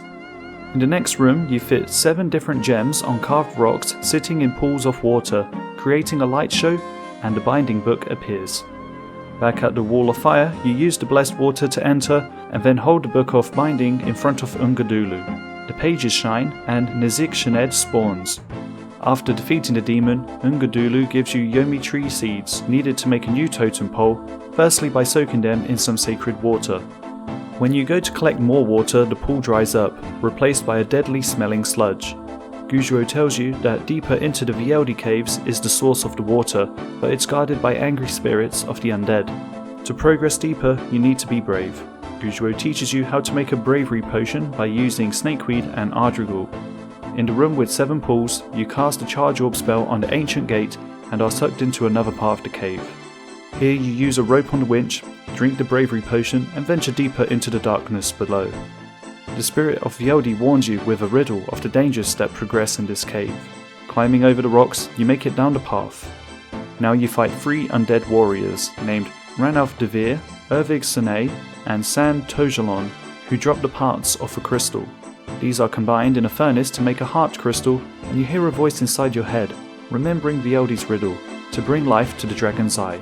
Using the heart crystal on a mossy rock, it starts to glow, now fitting in a heart-shaped grove, unlocking the barrier to the deepest part of the cave. You see a boulder covering the source of the spring, and when you try to move it, a spirit named Ekned Zekin appears, his name an anagram of Nizik. He is tormented not to rest whilst VLD remains a spirit. He hands you a dark dagger made of pure obsidian to kill VLD. When showing this dagger to Ungadulu, he gives you a Holy Force spell card, which will reveal Ekned Zekin's true form. Once defeated again, you open the source of the spring, restoring the sacred pool with water. Gujuo senses a new lightness in the forest, the air tasting more fresh. Finding a patch of fertile soil, you plant a seed and it quickly grows. You add more water, chop it down, and carve a new totem pole. When attempting to replace the old corrupted pole, the demon Nekishened appears one final time. Finally defeated, you place the new pole. Gujuo offers you a gilded totem, which you bring to Radimus Urkel along with the notes of the completed map. He has the totem placed in the guild, and you're welcomed as a member of the Legends Guild, rewarded with 120,000 experience. Completing this quest is a requirement for Dragon Slayer 2 and Recipe for Disaster, the Fremennik Trials. To become a Fremennik, Brunt the Chieftain tells you that you need at least 7 out of the 12 Elders of the Councils to give you their vote. Manny the Reveler challenges you to a drinking contest, but you can't outdrink him. Giving a council workman a beer for his hard work fixing the bridge, he hands you a cherry bomb. And in the Sears village, the poison salesman pitches to you non-alcoholic beer, which you buy a keg of for 250 coins. Lighting the cherry bomb and placing it in a pipe outside the Relica Long Hall, its explosion distracts everyone whilst you replace the alcoholic beer for the non-alcoholic one. This time you can easily outdrink Manny and you get his vote. Olaf the Bard will give you his vote if you prove yourself as a bard. You cut a branch of the swaying tree and craft an unfinished lyre, needing golden wool. You see that the golden sheeps are protected by a troll called Lally, who says a boy named Askeladdin traded a pet rock for a golden fleece. Not wanting 2 pet rocks who could produce offspring, You offer Lally to make a stone soup instead, with rock, onion, cabbage and potato. For teaching this recipe, Lally gives you a golden fleece which you turn into golden wool, and stringed a lyre. Lastly, you offer fish to a spirit named Fossagriman on a strange altar located on a small peninsula, and the spirit enchants the lyre. This gives it a magical property that channels music through you as you sing a song of your heroic feats in the long haul. You now have Olaf's vote. Sigil the Huntsman needs you to locate the Dragon by tracking it using the Hunter's Talisman, then defeating it to absorb its essence into the talisman. Doing this gives you Sigil's vote. Sigmund the Merchant wants the sailor's exotic flower, who will exchange it for a romantic ballad from Olaf, who will exchange it for a pair of new boots from Eurissa, who will exchange it if Brunt the Chieftain lowers the taxes on the stores, who'll do so if Sigil the Huntsman shows him the best places to hunt monsters, who'll do so if you bring him a custom bowstring made by Skullgrimman, who will exchange it for the rare fish that the fisherman caught, who will exchange it for a map of the best spots to catch edible fish from Swenson the Navigator, who will exchange it for a weather forecast from Pierre de Seer, who'll give this to you if Thorvald the Warrior agrees to be his bodyguard, who'll do so if you get him a seat in the Long Hall, a seat which Manny the Reveler will gladly give up if Thora the Barkeep makes him one of her legendary cocktails, which she'll only be inclined to do so if you can get a signed note from Askeladdin for him to stay out of the bar, which he does for 5,000 coins. Then you give the note to Thora, the cocktail to Manny, the seat token to Thorvald, the bodyguard contract to Pier, the forecast to Swenson, the chart to the fisherman, the fish to Skullgrimman, the string to Sigil, the map to Brunt, the lower tax slip to Eurissa, the boots to Olaf, the ballad to the sailor, and finally the flower to Sigmund. You now have his vote. Swenson the Navigator values intelligence and gives you a puzzle to solve. You enter the portals in the order of the letters in his name: Swenson, south, west, east, north, south, east, north, and get his vote. Thorvald the Warrior puts you through a challenge, a fight till the death, and you get his vote. Pierre de Seer deposits all your items into a bank. You solve a riddle to enter his house, and upstairs you find a red herring, a jug, a wooden disc, and a red coloured disc. Cooking the herring gives you red goop to colour the wooden disc. Downstairs, on the other side, you place 2 red discs and out pops a vase lid. Back upstairs, the bucket is filled with water, measured out by filling and emptying the jug back and forth until the bucket is 4/5 full, which is the weight that opens the chest to give the vase, which you will fill with water, pop the lid on, and freeze on the table, to get the key by melting it on the stove. This gets you the 7th vote from Pierre de Seer. Now, Chief Brunt declares you as a Fremennik and gives you your Fremennik name. Completing this quest is a requirement for the Fremennik Isles, the Fremennik Exiles, Throne of Miscellania, Lunar Diplomacy, Rag and Bone Man 2, and Olaf's Quest. To start this quest, you must have completed the Fremennik Trials. Olaf Radson's ship crashed, and with it the opportunity to make his family and ancestors proud. He wants you to deliver some special carvings to his wife and son in Relica, pretending that they are from a faraway land. You cut the windswept tree, he makes the carving, and you deliver them. His wife Ingrid and son Wolf would like to see him again. Back near Olaf, the fire's gone out. He hands you some driftwood, and the fire is lit. Hungry, you give him some food, and then he gives you the map he was trying to follow. Just south of the windswept tree, you dig and find a dungeon. Killing a Fremennik skeleton, you find a key, then solve a puzzle, and grab some rope and rotten barrels. These are placed to fix the walkway, and the key opens the door. Here, in the remains of the ship, you try to open a chest, and a skeleton named Captain Ulfric appears from the grave. Several decades ago, a fleet of Fremennik ships were carrying a considerable amount of treasure, but they were destroyed by an unknown force. Only Ulric's ship survived, albeit crashed in a cavern. A man named Sven did manage to escape, and was able to create a map showing how to reach the cavern by land. This map was passed down generations into the hands of his grandson, Olaf Radson. When Captain Ulfric is defeated, you get the treasure. Quest complete. Throne of Miscellania. To start this quest, you must have completed Hero's Quest and the Fremennik Trials. King Vargas has become a Yeti, making it difficult to perform his duties as a ruler of Miscellania. You offer to fulfill his role, and he tasks you to negotiate peace with Etceteria, propose to one of his children to become a steward of the realm, and gain support of the population. Advisor Grimm gives you some basic instructions on how to complete these. Using an arsenal of advanced flirtation techniques, you woo the prince or princess and inform the king of the upcoming marriage. Queen Sigrid of Edsteria wants King Vargas to recognise her land as sovereign. They've been on bad terms ever since she said that he wasn't a good adventurer, and when he tried to prove her wrong, he travelled to the Icelands where he was transformed into a Yeti. He declared war, but neither nation had an army. King Vargas would recognise their sovereignty, but he firstly wants the Edsteria national anthem changed. It's currently titled, "You're Stupid, We're the Best." Queen Sigrid needs a bard to compose a new anthem. Prince Brand makes one, although it's pretty bad, so Advisor Grimm improves it, and the Queen likes it, so she changes the anthem and signs the peace treaty. The King would sign it, but he needs a bigger pen. Doric makes the nib of the pen from an iron bar, and you add logs, making a large pen. The King signs the treaty, and you now just need the support of the people.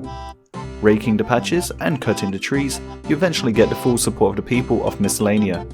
Making a ceremony, Advisor Grimm declares you as the regent, ruling in King Vargas' stead. Completing this quest unlocks managing Miscellania, and is a requirement for Royal Trouble. To start this quest you must have completed Throne of Miscellania. King Vargas has wanted to go on a skiing holiday during his retirement now that you're the ruler of Miscellania. But the doors of the castle haven't been enlarged, so he can't leave, and in his boredom he's picked up ruling again. Unfortunately, he stirred up some trouble with the Queen of Edsteria. Your job is to make peace between them. The Prince and Princess suggest having King Vargas marry Queen Sigrid, although you suspect it might not work. King Vargas says that many troubles have afflicted the kingdom recently, as many citizens have had their goods stolen. Speaking with one of the citizens, they tell you that an Edsteterian soldier demanded tithes from them, which they refused, but the next day their goods were stolen. The king believes that they plan to invade Miscellania, but has no idea where she could have gotten an army from. You speak with Queen Sigrid, who says that her citizens had their goods stolen too. One of Edsteterian's citizens tells you the exact same story. Miscellanean soldiers asking for tithes, being refused, but having the goods stolen the next day. The Queen believes this is all a plan by King Vargas to invade Edsteria. Advisor Grimm deduces that the goods were most likely stolen by someone who's not from the island and directs you to the boat.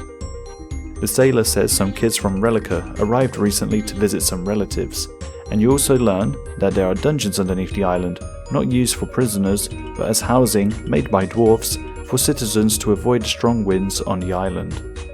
The king says there have been some odd sightings in the dungeon, maybe of a monster, and he hands you a scroll to access the dungeon to investigate.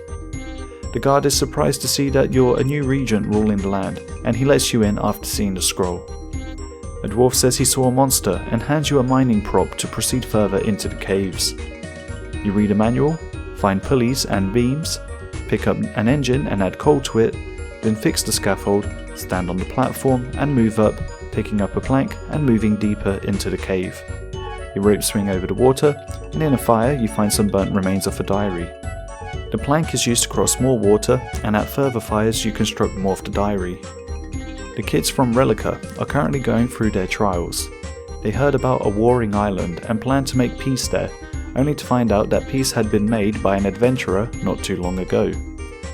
They then planned to start a war again to later stop it to complete their trials, but the stolen goods are now trapped behind a monstrous snake that lurks the caves.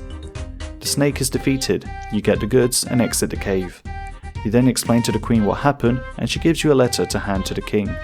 It seems that they might get along well after all. Quest complete. Nature Spirit. To start this quest you must have completed the Restless Ghost and Priest in Peril. Drezel would like you to check on Philoman, who lives in the Mortmire Swamp. He appears as a ghost but doesn't believe he is one, so you grab the mirror underneath the washing bowl and he comes to accept his current state. Searching his grotto you find his journal, and he explains that he was a powerful druid who lived here before the forest became a swamp, and he wanted to be the protector of it as a nature spirit. He was needing 3 unspecified items to become the protector. He hands you a papyrus with a spell that needs to be blessed by a priest, which Drezel does promptly.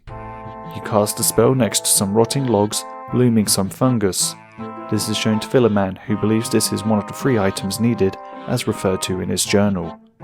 The fungus is placed on the brown stone, the use spell on the green stone, and you stand on the orange stone, completing the riddle in his journal. The druid casts the spell, and you can now enter his grotto, where you witness him complete the transformation into the nature spirit. Now he blesses your silver sickle and hands you a pouch so you can make ghasts visible and defeat them. First you cast Bloom to collect 3 mushrooms, you add these to the pouch and defeat the visible ghasts. Now Philoman can transform his grotto into an altar of nature. Completing this quest is a requirement for Fairy Tale Part 1, Growing Pains, In Search of the Marique, and Recipe for Disaster, Shades of Morton. To start this quest you must have completed Priest in Peril. In Morton you find a book on a shelf, the diary of Herbie Flax. A green haze has come over the town, making people sick. Herbie is experimenting with different potions to cure the diseased people. Unfortunately, the dismissal of the temple as superstition prevented him from experimenting with the Flame Tear. His most successful potion was Serum 207, which only has a short-lasting effect and is made by mixing a vial of water with Taramin and ashes. This is used on the store owner Razmir Kjorgen, and he asks you to kill 5 Law Shades and to bring 3 of their remains to him. Then you buy some olive oil, timber beams, limestone bricks and swamp paste from him. Another dose is used on Old Squire Chauncey, and he studies one of the Shades' remains. He concludes that to put them at rest they need to burn in a fire lit by pyre logs, made by using flame-teared olive oil created in the temple. He also concludes that Herbie's potions can be upgraded at the temple too. The temple walls are fixed and then repaired until the olive oil can be used on the sacred flame, and also the Serum 207 is turned into Serum 208, giving it a permanent curing effect. Logs are prepared with the sacred oil and the remains are burnt on funeral pyres, solving the Law Shades issue, and you permanently cure Old Squire, solving the Morton disease. Completing this quest is a requirement for the Shades of Morton minigame. Haunted Mine. To start this quest you must have completed Priest in Peril. The Mort Ridge mines under Mauritania were once the site of an extensive mining operation, but after the Misthalin-Mauritania War it has been abandoned and flooded by the River Salve. The blessed waters of the Salve infused purple crystals at the deepest levels with magical properties that severely weaken and kill unholy creatures. Hence its name, Salve Amulet. Lord Draken feared the knowledge of these crystals, so he ordered the mine to be shut down, and during the collapse all the slaves, vampires and crewmen were slaughtered. Now their souls haunt the mines. Lord Draken imprisoned the Zamarakian mage Trells Daith on the lowest levels to protect the crystals. Even after his death, Trells Daith's tortured soul continues to guard the mine. The Saradominist Zealot's mission is to explore the mines and find these crystals. You ask about how to get in, and the Zealot says he heard of a second entrance, plus he was given a key to access the lower mines. You pickpocket his key, climb over the minecart near the broken rune crossbow, and enter the mines. Making your way through the labyrinth of tunnels and ladders, you pick up a glowing fungus and place it in a minecart, and then solve a puzzle, directing it to the other side of the mines. Now you get the glowing fungus on the other side without it being destroyed by the sunlight outside. Further down, you use the key to turn a water pipe and quickly run towards the lift before a mischievous ghost shuts off the water. Now, in the deepest part of the caves, the glowing fungus provides light. When you try to pick up the innocent looking key, it floats away and the ghost of Trells Daith appears and starts to attack you. The environment comes to life and the obstacles cause a lot of damage. Trells Daith moves across the room, only allowing a few hits to be made, but after an intense fight, you can now peacefully pick up the key. The key unlocks a room full of salve crystals. You cut a piece of crystal and are now able to make a salve amulet, plus you unlock a shortcut tunnel to this room. Completing this quest gives you access to the lair of Tarn Razalor, creature of Venkenstrain.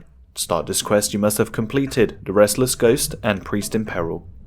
Dr. Venkenstrain is looking for a new butler. You offer to take that role and he asks you to gather dead body parts to stitch together a complete body for an experiment. Upstairs in both bookcases, you pull a book that triggers it to open a secret compartment where you find an obsidian and a marble amulet. These combine together to make a star amulet. In the back of the castle, the gardener ghost says his head was cut off while he was digging a grave. He follows you into the woods and you find his head. In the pub in Canifis, you buy a pickled human brain for 50 coins, and these items can be combined together. The star amulet fits on the tombstone south of the castle, and it opens to a dungeon. You pass terrifying looking experiments, and killing one of them drops a key, opening the gate to make it to the other side. In front of the 3 graves, you dig the arms, legs and torso. You hand the body parts, a needle and some thread to Dr. Fenkenstrain, and he sews a hideous creature together. Now you need to make a lightning rod. The headless gardener ghost hands you the keys to the shed, where you find a broom. Attaching 3 garden canes to the brush with bronze wires extends its length, and when sweeping the chimney, a conductor mold drops. Using a silver bar with the mold makes a conductor.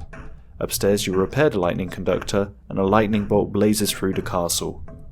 This brought the creature to life, but Dr. Fenkenstrain says it wants to kill him, so he trapped it and wants you to kill it instead. When talking to the creature, you find out that he was the previous owner of the house, Lord Rollogarth, before the house doctor Fenkenstrain took it over. Over time, as Mauritania became more invaded by vampires and the undead, the doctor suggested sacrificing the inhabitants one by one to retain their safety, and after getting rid of the family that owned the castle, he now runs it. Rollogarth asks you to stop Dr. Fenkenstrain from doing any more experiments. You pickpocket the Ring of Karos from Dr. Fenkenstrain, a ring that enhances one's level of diplomacy and can convince the weak-minded to do the wearer's bidding. Completing this quest is a requirement for Garden of Tranquility, the Great Brain Robbery, and Rag and Bone Man 2. Ghosts ahoy! To start this quest you must have completed the Restless Ghost and Priest in Peril. Valerina tells you the history of Port Phasmatus. It was once a thriving trading port until Lord Draken demanded blood tithes. The population declined, and one day a mage called Necrovarus from the distant lands east of Mauritania promised to help deal with Lord Draken. The town built the Ectofuntus, which kept vampires out, but this had the side effect of turning people into ghosts when they die, without the possibility of moving on to the next world because of Necrovarus. You offer to help fix this problem, but Necrovarus isn't one for negotiating. Valerina suggests speaking with one of her old friends in a wooden shack in the north of Mauritania. The old crone's memory is a bit foggy, and she would like tea served in her special cup. In the swamp you find some nettles to make the tea, and you add some milk. This refreshes her memory, and she can enchant your Ghostspeak amulet to command ghosts, but first she needs Necrovarus' robes and a book written by Harakanto of the Eastern Isles alongside a translation manual. You ask the old crone if there's anything else you can do to help her in the meantime, and she tells you the sad story of her son leaving to sail with pirates. She hands you a toy boat he used to play with, but the paint has chipped off, and she asks that if you see him, to tell him that she forgives him for leaving. On a shipwreck, you see 3 colours of a flag, and restore the colour to the toy ship. An old man appears, surprised that his mum is still alive. You exchange the toy boat for a chest key, which unlocks a piece of the map. Another map piece is found in a chest guarded by a lobster, and the final after jumping across many rocks. The map together points towards Dragon Tooth Island. In Port Phasmatus, a ghost sells you to the island for 25 ectotokens. Following the map, you dig where X marks the spot and find the Book of Harakanto. Next, back at the port, you meet Ak Haranu, who is from the east. He'll trade a translation manual for a longbow signed by Robin Hood, who's in the pub. Robin Hood doesn't want to sign it, but after losing a few gambles off Rune Draw, he compensates by signing the bow. This is exchanged with Ak Haranu for the translation manual. Next, the ghost that runs the pub asks you to change Robin Hood's bed linen. A bucket of slime from the Ectofuntus is used on the bedsheet, and you now have a ghost disguise. Gravingus needs 10 signatures to protest Necrovarus' rule, which you get. When showing this to Necrovarus, he burns the petition, accidentally dropping a key. The key unlocks a room with his coffin, where you get his robes. With the robes, the amulet, the Book of Harakanto and the translation manual, the old crone performs the enchantment ritual. Now Necrovarus will let any ghost of Port Phasmatus who so wishes to pass into the next world. Valerina hands you an ectophile for your help, which lets you teleport to the Ectofunctus. Completing this quest is a requirement for Dragon Slayer 2. Murder mystery. Lord Sinclair has been murdered, and you help investigate. Inside a sack you find some flypaper. A local gossip tells you that the Sinclairs used to live in a castle before King Arthur moved in with his knights. Now they're living in a smaller house. You also learn about the main interest of each of the children, and that an intruder would have had a hard time getting past the guard dog. Also, the butler is loyal to a T, and recently the poison salesman in Sears Village made a big sale with a Sinclair. The poison salesman says that he sold a bottle of poison to each of the children. You examine the knife, too flimsy to have been used as the murder weapon, and also the pot from which Lord Sinclair drank on the night he died. Lastly, you find some thread caught on a loose nail on the window. In each of the rooms you search a barrel to find the favourite item of each of the Sinclair children. Talking with them, they all deflect any culpability for the crime. You use flour on their items and then the flypaper to see if you find a match with the dagger. You ask the matching suspect why they bought poison recently and investigate to see if this is true, but it isn't. Speaking with the guard, you explain that the knife is a red herring, that there was no intruder. You showed the thread of the matching colour of clothing, and explained the lie of the utility of the poison, and then finally showed the fingerprint. You are rewarded with 2,000 coins. Completing this quest is a requirement for Recipe for Disaster and King's Ransom. Gertrude's cat. Gertrude lost her cat Fluffs. Her sons Shillop and Willow might know where the cat is. The sons are in Varrock Square. They say that Fluffs was last seen with them in their secret play area, but they'll only tell you where it is if you pay 100 coins. They mentioned a lumberyard where you find a cat but it doesn't want to leave. You feed it milk and a sardine seasoned with the Dougal leaves from behind Gertrude's house, but it still won't leave. Searching the crates around the lumberyard, you find a kitten which you reunite, prompting Fluffs to return home. Gertrude thanks you and rewards you with a chocolate cake, some stew and a pet kitten. Completing this quest is a requirement for Ikflurin's Little Helper and Recipe for Disaster. Big chompy bird hunting. Rance would like your help to catch a chompy bird so that he may feed him and his children. First he needs arrows made from the achy trees nearby. Logs are chiselled into arrow shafts, feathers are added, and then wolf bones are chiselled to make the arrow tips. Chompies like to feast on bloated toads, so Rance instructs you on how to get the bait. One of Rance's children tells you that the ogre bellows are in the chest under the heavy rock. With this, you catch and inflate some toads with swamp gas. He points to an area where you place the bait, but he keeps missing his shots. You ask to have a go using his bow and successfully hunt the chompy. Now Rance wants you to cook the bird with the ingredients that he and his children want added. With these items in the inventory, they're cooked on the spit roast and they enjoy a delicious meal. Completing this quest is a requirement for Morning's End Part 1, Zoga Flesh Eaters, and Recipe for Disaster, Horror from the Deep. Outside a lighthouse, north of the barbarian outpost, Larissa asks for your help to find her boyfriend Josic, the lighthouse keeper. He hasn't been seen in 3 days, the light has gone out, and the door is locked up tight. Larissa gave her spare key to her cousin Gunjorn for safekeeping. Also, the recent storm destroyed the bridge, so she asked for your help to fix it. With 2 planks and 60 nails, you fix the bridge, making it passable, and Gunjorn, in the barbarian agility course, hands you the spare key.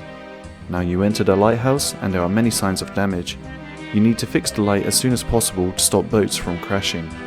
In Josic's library you find a manual that explains how to fix the light, and also his journal, where you learn that he was sent to work as a replacement for his uncle Silas, who had disappeared strangely. You also learn that Josic's spirit has been lifted recently, as he's fallen in love with Larissa. An ancient diary is found with Silas's ramblings. He slowly went insane and built a door dedicated to the Dagonoths, for whom he had an unhealthy fascination with. Logged by the 4 elemental runes, an arrow and a sword, he most likely closed himself in with the Dagonoths, hoping to become one of them. The light is fixed using swamp tar, a tinderbox and molten glass, and downstairs Josic is alive but hurt from the Dagonoth. One of its babies appears, whose defeat triggers its Dagonoth mother to attack you. Using each of the elements and weapons, it is defeated and drops a rusty casket. Doric opens it for a god book of your choice. Completing this quest is a requirement for Rag and Bone Man 2 and Recipe for Disaster. The Golem. Near the ruined city of Uza, you find a letter on the floor. It's addressed to Varman, who was exploring the ruins. The letter mentions a recent discovery of another city from the same time period east of Varrock. This would be Senisten, which you'd have discovered underneath the dig site. Just outside the temple, there's a damaged clay golem. After repairing him with 4 soft clay, he says that his task is incomplete and that he needs to open a portal to defeat the Great Demon. To open the portal, 4 statues must display the correct pattern. The golem says he must defeat the demon as no living being can destroy it. Inside the temple you pick up some black mushrooms which are grinded into black dye. At the dig site you meet Elissa, who wrote the letter found earlier to her husband. who has sadly passed away. His research of Uza can be found in the exam center. Varman learnt that Uza was a thriving city during the Third Age, and the inhabitants learnt the magic to create golems. One day the city would be attacked by Zamorak's forces, and this would ultimately destroy the city. In the temple, there's a door sealing the demon Famaron, who was Zamorak's chief lieutenant and ally in defeating Zaros. The golems were being created to defeat the demons. They receive instructions by writing a papyrus with natural ink and a phoenix feather quill, and placing it into the golem's head compartment. You ask Curator Halen if you could have the statuette so you can open the portal to the lair of an elder demon. He says, "Good heavens, I'd never let you do such a dangerous thing," so you pickpocket his key and steal the statuette. You grab a feather from the desert phoenix, and in the temple the statues are placed and turn towards the door, opening it. Inside you chisel the gemstones from the throne and then leave, grabbing a strange implement. The golem doesn't understand that the demon is already defeated, so you write your task is done and update him using the strange implement. He can now rest. Completing this quest is a requirement for Shadow of the Storm. To start this quest you must have completed the Golem and Demon Slayer. Father Rune is looking for you as you have Silverlight, which defeated Delrith. He has discovered that a group of dark wizards are going to use the temple in the ruined city of Uza to summon Agrif Nar, a demon who can control the weather. The demon was banished at the end of the God Wars. Father Rune's plan is that instead of preventing the incantation resurrecting Agrif Nar, you're to wait until he's summoned so you can kill him once and for all. In the ruins, you meet Father Baden. Him and Father Rune have been following Denath, who is the one planning to bring back Agrif Nar, and was also the one who brought back Delrith during the Demon Slayer quest. Denath has brought a group of dark wizards to perform the incantation. Your job is to infiltrate the group so you're within striking distance of the demon as he's summoned. You pick up black mushrooms to make black dye, and use this to colour silver light into dark light. Outside the demon throne room, you meet Evil Dave. The dark wizard group is one member short, and he'll only let you join the group if you're evil, so you put on 3 pieces of black clothing, which clearly shows that you're evil. He takes you in and vouches for you to Denath, who explains the incantation and instructs you to make a demon sigil. Jennifer gives you a demonic sigil mold, and Matthew tells you about Joseph, who peeked into Denath's book the night before, having turned pale at what he read. He grabbed the book and left through the portal into the desert, but Denath followed him and Joseph never came back. Denath returned but without the book. With a silver bar you make the demonic sigil. Speaking with the golem, he says that the Saradominist priests don't like him, claiming that Saradomin hates all artificial creatures. But the golem remembers the days of the God Wars, where people would celebrate and paint them in bright colours as they prepared to battle Zamorak, and Saradominists would bless them with holy water. Also, the golem's first command in its mind is that no harm is to come to a human. Last night he saw Joseph hiding the book in a kiln as he ran away from Denath, who casted a fire spell that turned Joseph into ashes. The golem tried to jump in front of the fireball but was too late. He senses something evil is about to happen. You find the book in one of the kilns, detailing the ritual used to banish Agrif Nar thousands of years ago, but the last few pages are missing. The prison he's in is weakening, and the demon is causing havoc from within the demonic realm, in the form of various evils that can be found around the world. You update Matthew about what's happened and let him read a book. He notices that Denath's incantation is in reverse of what is written in the book, and now he thinks that the demon will likely kill them all. The ritual is initiated, and Denath steps into the magic circle. He is Agrif Nar and was trying to banish himself back to the demonic realm. The portal is closing and some of the members run away, but 8 people are needed to reverse the incantation. You pick up the sigils left behind and get Evil Dave back into the room. Outside there's a fierce sandstorm, shaking the ground and crumbling the ruins further. The golem has an instruction not to enter the throne room of Famaron, so you remove it using the strange implement. Father Baden and Father Rune take a demonic sigil and go inside too. Everyone gets in the circle and the incantation is said in reverse. The demon kills Matthew and then you fight it, finishing it off with dark light. The demon's blood fuses with dark light, granting strength in any combat skill of your choice.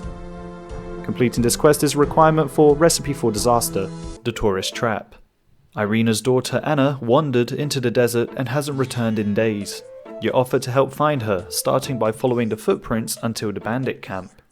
Outside the camp, you speak with the mercenary captain, backing him into a corner by convincing him to fight you as to not show weakness in front of his men.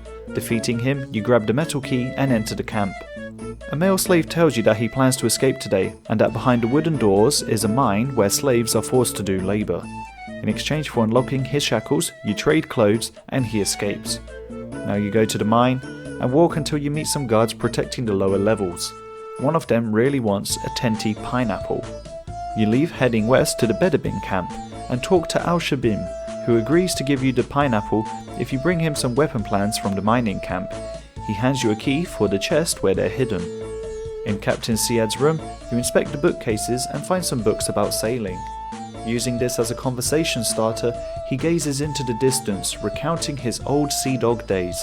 Whilst he's distracted, you get the weapon plans. Al-Shabim shares the weapon plan for darts, made from metal and some feathers.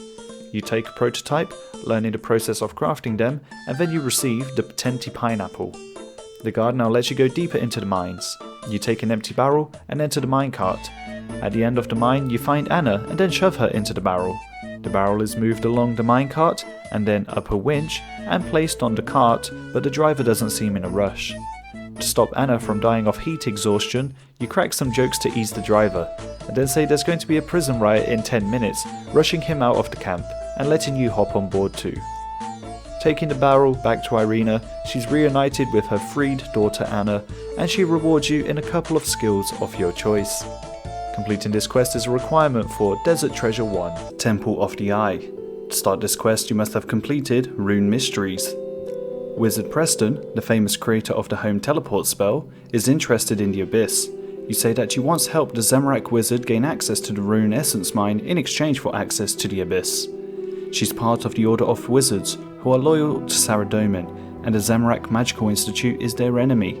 She recommends you don't tell others about assisting the Zamorak wizard, although she doesn't personally mind because she prefers knowledge over religion. And seeing that you are knowledgeable, she asks for your help to complete a task. She bought an eye amulet from the famous archaeologist Asgarnia Smith, who found it in the ruins of Uza, not knowing what it's worth. The amulet is thousands of years old, but bears the symbol of the Order of Wizards, which is only 200 years old. It also contains 2 magical signatures, one of Rune Essence and one of the Abyss. A spell to trace the amulet can only be cast from the Abyss, which is where you come in. Seeing that you are friendly with the Zamorak wizard, he'll look into it, but only after being brought a strong cup of tea and a bucket of water. The water is to wash the dark mage that's been in the rift for a long time. To gauge its location, you solve a colour puzzle, and then he hands you an incantation. Preston copies the incantation and debugs the amulet from sending information to the Zamorak wizards, who had altered it without you knowing. Now you need to gather some wizard students to assist you in finding the Abyss. Cedrador learns the whole operation so far, and whilst inspecting the incantation, he directs you to Trailborn, whose apprentices can help. Trailborn gives the students a problem to solve. Essentially, it's a riddle divided in 3 parts, and the lesson is that the students working together as a team can solve the riddle, whereas alone and focused on themselves they could not solve it. With the 3 students, the incantation, and the amulet ready and free from Zamorakian sabotage, you enter the Abyss. You appear to be deep below the sea, just south of Mauritania. This place was built during ancient times in honour of Saradomin and appears connected to the mages.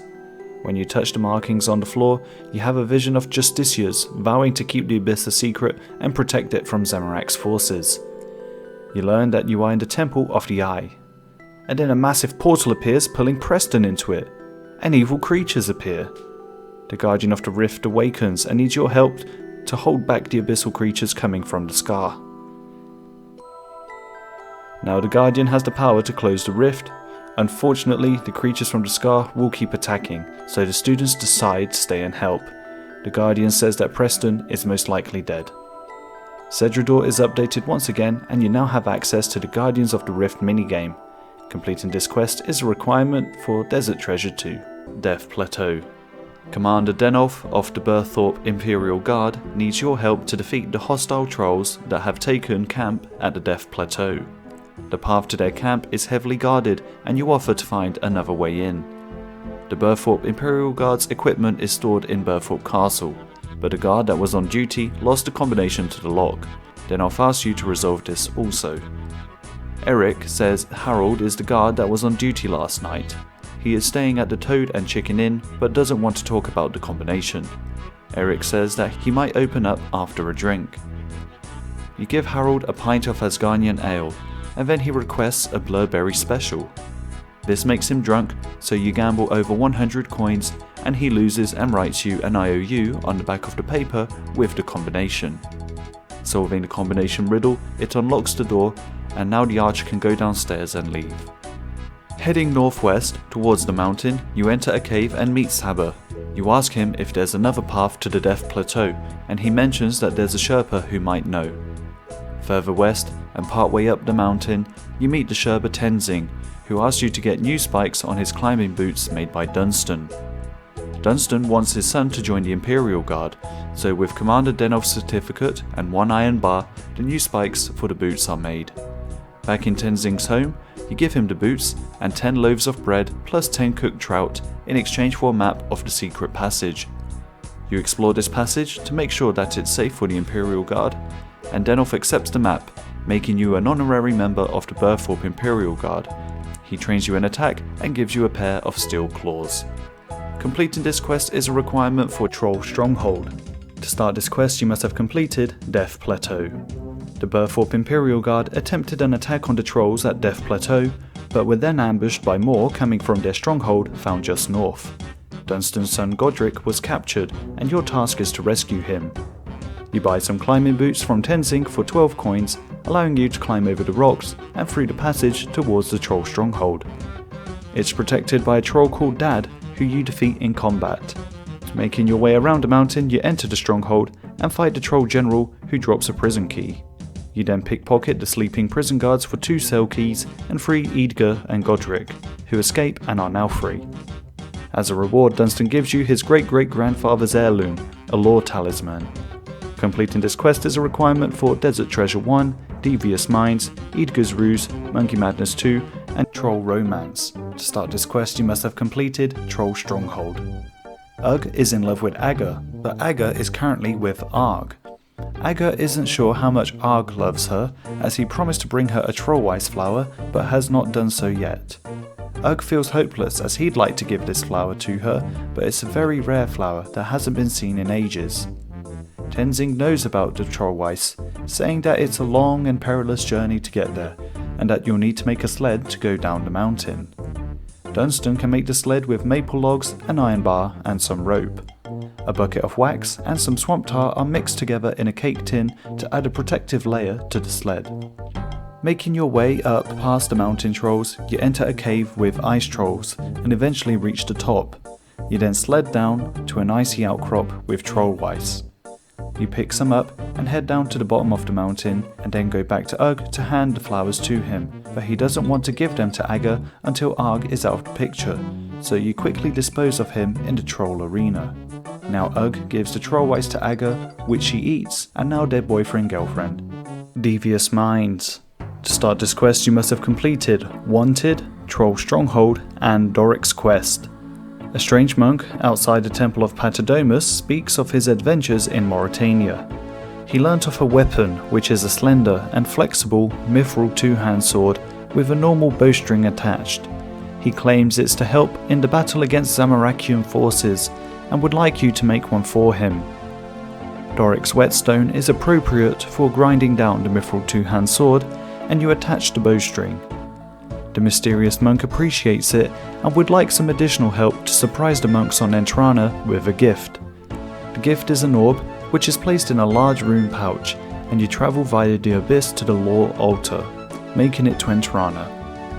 The gift is placed on the altar in the church, but you've unwittingly assisted an assassin who teleports to the orb, which was actually a teleport beacon, killing the monks who were protecting a relic with the Star of Saradomin carved on it, and then the orb explodes. The priest tells you to immediately go back to where the so-called monk was, and you instead find a different monk who appears to have been killed by some powerful magic. Updating the priest, he tells you to report to Certification in Falador Park. Certification says that they'll get to the bottom of it, and will update you once needed. Completing this quest is a requirement for Secrets of the North. Desert Treasure 1. To start this quest you must have completed the Dig Site, Temple of Ikov, the Tourist Trap, Troll Stronghold, Death Plateau, Priest in Peril, and Waterfall Quest.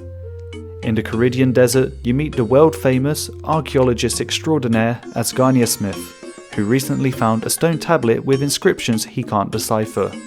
He gives you the etchings to bring to Terry Belando, the archaeological expert at the dig site exam centre. He recognises you from finding the stone tablet under the dig site in a previous quest. He makes a rough translation of this old language in a journal and you hand it to Asgarnia Smith. There appears to be 4 diamonds concealing something in the temple. Asgarnia Smith says, hypothetically, if the treasure was found, that it not be handed to the museum and instead split 50-50 amongst you and him, which you agree to. To cover more ground, you split. He searches for clues in the Bedabin camp and you go south to the bandit camp. After buying a bandit brew from the bartender for 650 coins, you talk to him to find out about the 4 diamonds of Azanadra, which he thinks is just a fairy tale for kids. Eblis says that the diamonds were stolen by warriors of Zamorak generations ago, which gave them the powers of blood, ice, smoke, and shadow. He can make a device and cast a spell that will give a rough estimate of their location. Handing him 12 magic logs, 6 steel bars, 6 molten glass, some bones, ashes, charcoal, and a single blood rune, he heads east and enchants 6 mirrors. Peering through each mirror, you see a land of ice trolls, a forest with benches, a well in the desert, and Canifis in Mauritania. Entering the well, you find yourself in a smoky dungeon. Running against the clock, you light the 4 torches in the corners and unlock a chest with the key that unlocks the gate where you fight Farid for the smoked diamond. Entering the pub in Canifis, you meet Malak, who's collecting the bartender's tithe for Lord Drakon. He smells your scent and can tell that you're not from here. You mention that you're looking for the blood diamond. He knows that Desus, the harvester of blood, has it, and he provides you instructions on how to kill him. In the drainer sewers, you hand a silver bar to Ruantun, who makes a silver pot. This is brought to the head priest on Entrana to be blessed by Saradomin. Malak fills it with blood, yours unfortunately, and you add some garlic powder and spices to disguise the smell. Heading through the swamp, you make it to the graveyard, where you pour the blood onto Desus's tomb, waking him into a fight. When defeated, he doesn't drop the blood diamond, so you speak to Malak again and he hands you it. The reason he wanted Desus killed is because vampires tend not to die of old age, and in the interest of gaining some land, Malak needed Desus to die, but not by the suspicion of using his own hands. West of the Fishing Guild, you talk to Rosolo, who will give you a ring of visibility in return for the gilded cross that was stolen from him by a man named Lahib from the bandit camp. You pick the lock of Lahib's chest in the bandit camp and obtain the gilded cross. This is traded for the ring of visibility, which shows a passageway that was unseen before. Making your way to the end of the long winding tunnel, Damis appears and attacks you. When you defeat him, he drops the shadow diamond. Dunstan makes you a pair of spiked climbing boots and you head up Trollheim Mountain. Here you see an ice troll child crying. You give him a sweet and he mentions that his parents were frozen in place for stealing a diamond. You squeeze through the gate, entering a stat-draining blizzard, and kill 5 ice trolls to melt the ice from the cave entrance. Making your way through, you pass some ice wolves and then Camel appears. After defeating him, you head even further up the mountain along a floating ice path until you reach the frozen troll parents. Casting fire spells to unfreeze them, they mention that their child had the diamond all along. Reunited once again, the kid hands you the ice diamond. With all 4 diamonds in your possession, you return to Eblis in the desert, and he tells you the story of the legendary hero Azanadra. He had the 4 powers of blood, ice, smoke and shadow, but at the end of the war with Zamorak, he was imprisoned in the temple indefinitely and had his powers removed from him. Placing the 4 diamonds in each pillar removes the barrier to the pyramid, and you enter. Making your way past traps and going deeper through the tunnels, you make it to the altar room where Azanadra is. He believes that the war is still going on and has no idea that he was defeated and trapped, with thousands of years having passed since. He rewards you by teaching the ancient magics of blood, ice, smoke and shadow, and you can now buy the ancient staff from Eblis for 80,000 coins. Asgarnia Smith is disappointed that there was no gold, as he was planning to go on holiday abroad this year.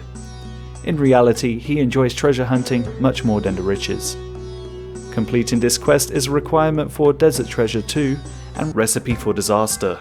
To start this quest, you must have completed Cook's Assistant, Goblin Diplomacy, Witch's House, Fishing Contest, Monkey Madness 1, Legends Quest, Nature Spirit, Murder Mystery, Gertrude's Cat, Big Chompy Bird Hunting, Shadow of the Storm, Horror from the Deep, and Desert Treasure 1.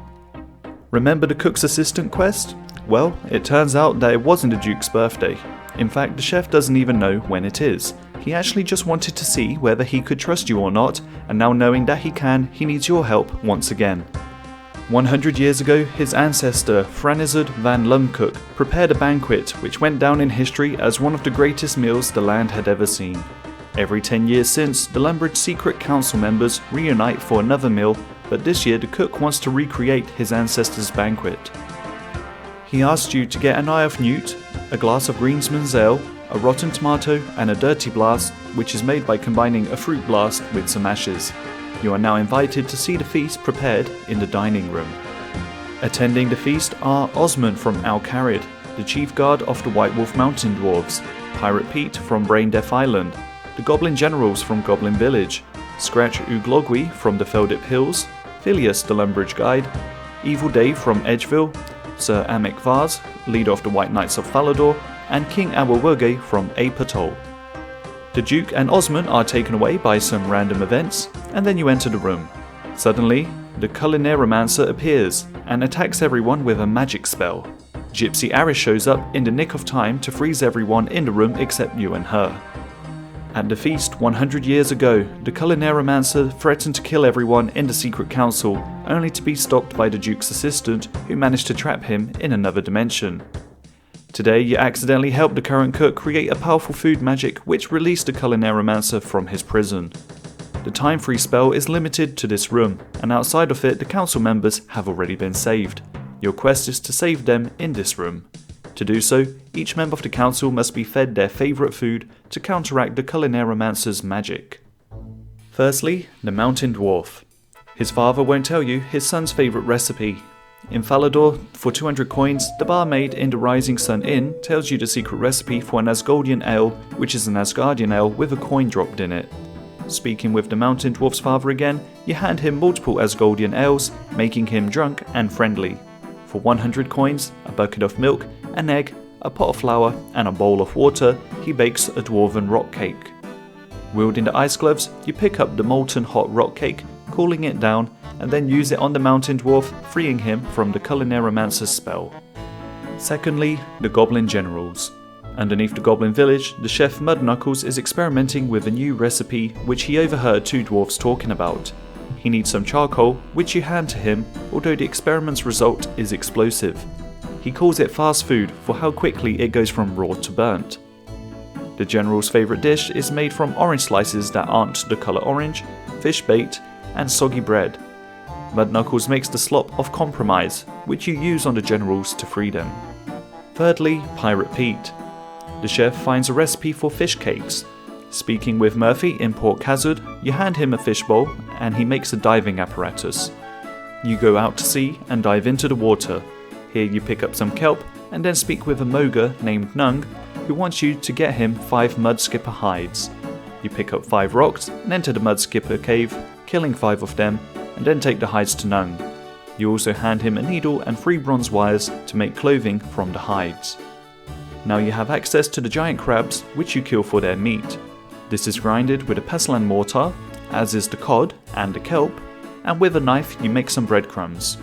The chef finds out that the recipe is just putting them all together. You bake the fish cake, and Pirate Pete is freed. Fourthly, the Lumbridge Guide. Wizard Trayborn needs to enchant the basic cake ingredients with knowledge, so you solve 3 quizzes. Then you bake them together just like a normal cake, and the Lumbridge Guide is freed. Fifthly, Evil Dave. To make the perfect stew, the right balance of spices needs to be found. In the Edgeville basement where he lives, you hunt the hell rats to collect the spices. Testing each spice level one by one, you find his ideal balance, which you put together in a perfect stew to free him. Sixthly, Scratch Uglogwi. You meet Rance near the water and he kicks down a tree for you to make a boat. He then fires an arrow towards Karamja. You go there and cook a chompy on an iron spit. Rance's children follow the scent and take you back on the boat you made. After this seemingly pointless endeavour, Rance now tells you how to catch jubblies, the favourite food of the ogre chief.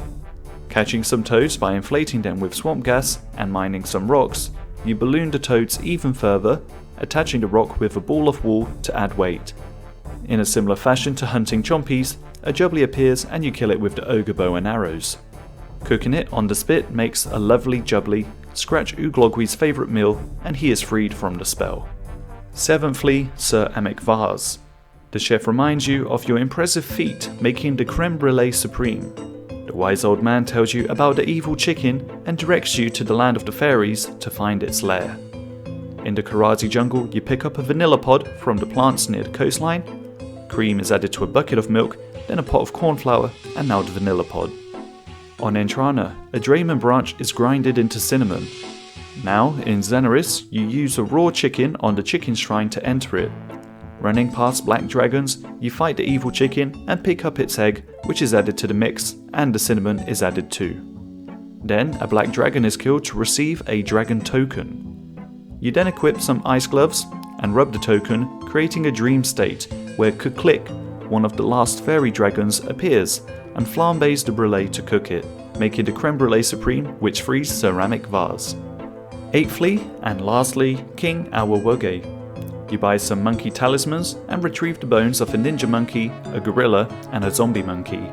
With these items, Zooknok makes the gorilla, ninja monkey, and zombie monkey gree-grees. King Awawoge won't tell you his favourite recipe. The 3 monkeys in the temple happen to know what it is: roasted giant snake, stuffed with sliced banana and monkey nut paste. Although normal monkey nuts and regular bananas won't do. There's a red banana tree on the western side of a atoll. Turning into a gorilla gives you the strength to pull the tree with a rope to obtain the red banana, which you slice. Snake corpses are obtained in the pit on Crash Island, and after completing the obstacle course as a ninja monkey, the cheeky monkey nuts are found on a bush inside a cave. These are grinded and the ingredients are combined together. Underneath the temple, through a crevice, you walk over hot coals as a zombie monkey and find a long rock where you can cook the stuffed snakes. Using this on King Awawoge frees him and he teaches you the Ape Atoll teleport spell. Finally, after saving every member of the Secret Council, time proceeds with a spell and the Culinaromancer retreats back to his own dimension. Gypsy Aris tells you to go after him and finish him off once and for all. Prayers can't be used in this dimension, and you defeat various food bosses to weaken the Culinaromancer. These bosses take the form of various foes you've defeated in previous quests. In the final showdown, the Culinaromancer is defeated, bloating him into an explosion of food. Completing this quest unlocks the Barrow's Gloves. Mountain Daughter. In the mountain camp, Hamel the Chieftain tells you that his tribe left Relica long ago to pursue a more natural way of living. But as the years have gone by, the land which they've settled has provided less resources and less food to eat. Hamel is reluctant to move without his daughter, who's gone missing. You dig up some mud and use it on the tree at the shining pool so the bark isn't slippery anymore. Then you use a pole to hop and a plank to walk across the water. Here you convene with the spirit of the lake, hearing the voice of the chieftain's daughter, Asleaf Hamelsdotter, who is dead. She asks you to make peace between her tribe and Relica, and to also find a new food source for the camp. Hamel says he sent a representative named Svidi to talk about improving relations with Relica, and maybe set up a basic trading route. Jockle the herdsman heard of a fruit called White Pearl, which can grow on mountains. Svidi hasn't been to Relica yet, because he's suspicious that they'd kill him, so he wants a guarantee of safe passage before going. Brunt the Chieftain will give you the guarantee if you bring him an ancient rock which the mountain tribe took long ago. On top of the White Wolf Mountain, you get the White Pearl fruit, gathering its seed. Then you mine the rock, getting half of it, which you return to Brunt, who gives you the guarantee of safe passage. Now Svidi is confident enough to go to Relica. You give the White Pearl seed to Hamel and then speak with the spirit of the lake again. To convince Hamel that his daughter is dead, you have to find and return her dead corpse. In the cave just around the lake, Past a dense patch of trees, you find a Kendall.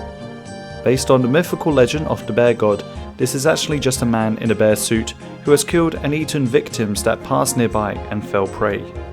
You kill the Kendall and find the corpse of Asleaf Hamel's daughter. Hamel says that she's been gone for over 14 years, and that the patch of trees was to stop people from disturbing the Kendall, which he believed to be a bear god. Now convinced of his daughter's passing, Hamel asks you to give her a proper burial in a cairn with an item of her possession. He happens not to have any, but Ragnar hands you her necklace. You bury her with 5 muddy rocks, putting her soul to rest. You also now have the bear mask. Completing this quest is a requirement for the Fremennik Exiles. Animal magnetism. To start this quest you must have completed the Restless Ghost, Ernest the Chicken and Priest in Peril. Ava has moved into the haunted mansion, but her bed is currently uncomfortable and she would like it to be fixed. To do so, she would like you to gather a few undead chickens from Port Phasmatis. You ask Alice about the undead chickens on her farm and she directs you to her dead husband Malcolm. He says that ever since the Ectophontus has been active, the animals have turned into zombies and he has also passed away. He would like you to tell his wife that he still loves her. You talk to her to let her know that he still loves her, despite his ghostly state, and she wants to know what he did with all their savings. Unfortunately, he spent it all on drinks. You don't tell her that, and instead say that he put the cash in the bank, but now she needs to know the bank pin. Malcolm won't trust you with a bank pin, so to resolve this issue, you talk with the old crone who can make a ghost speak amulet by using one of Alice's hairs. This is given to Malcolm, and now he chases the undead chickens, who get cornered by the elite cow killer. For 20 ecto tokens, you purchase 2 undead chickens.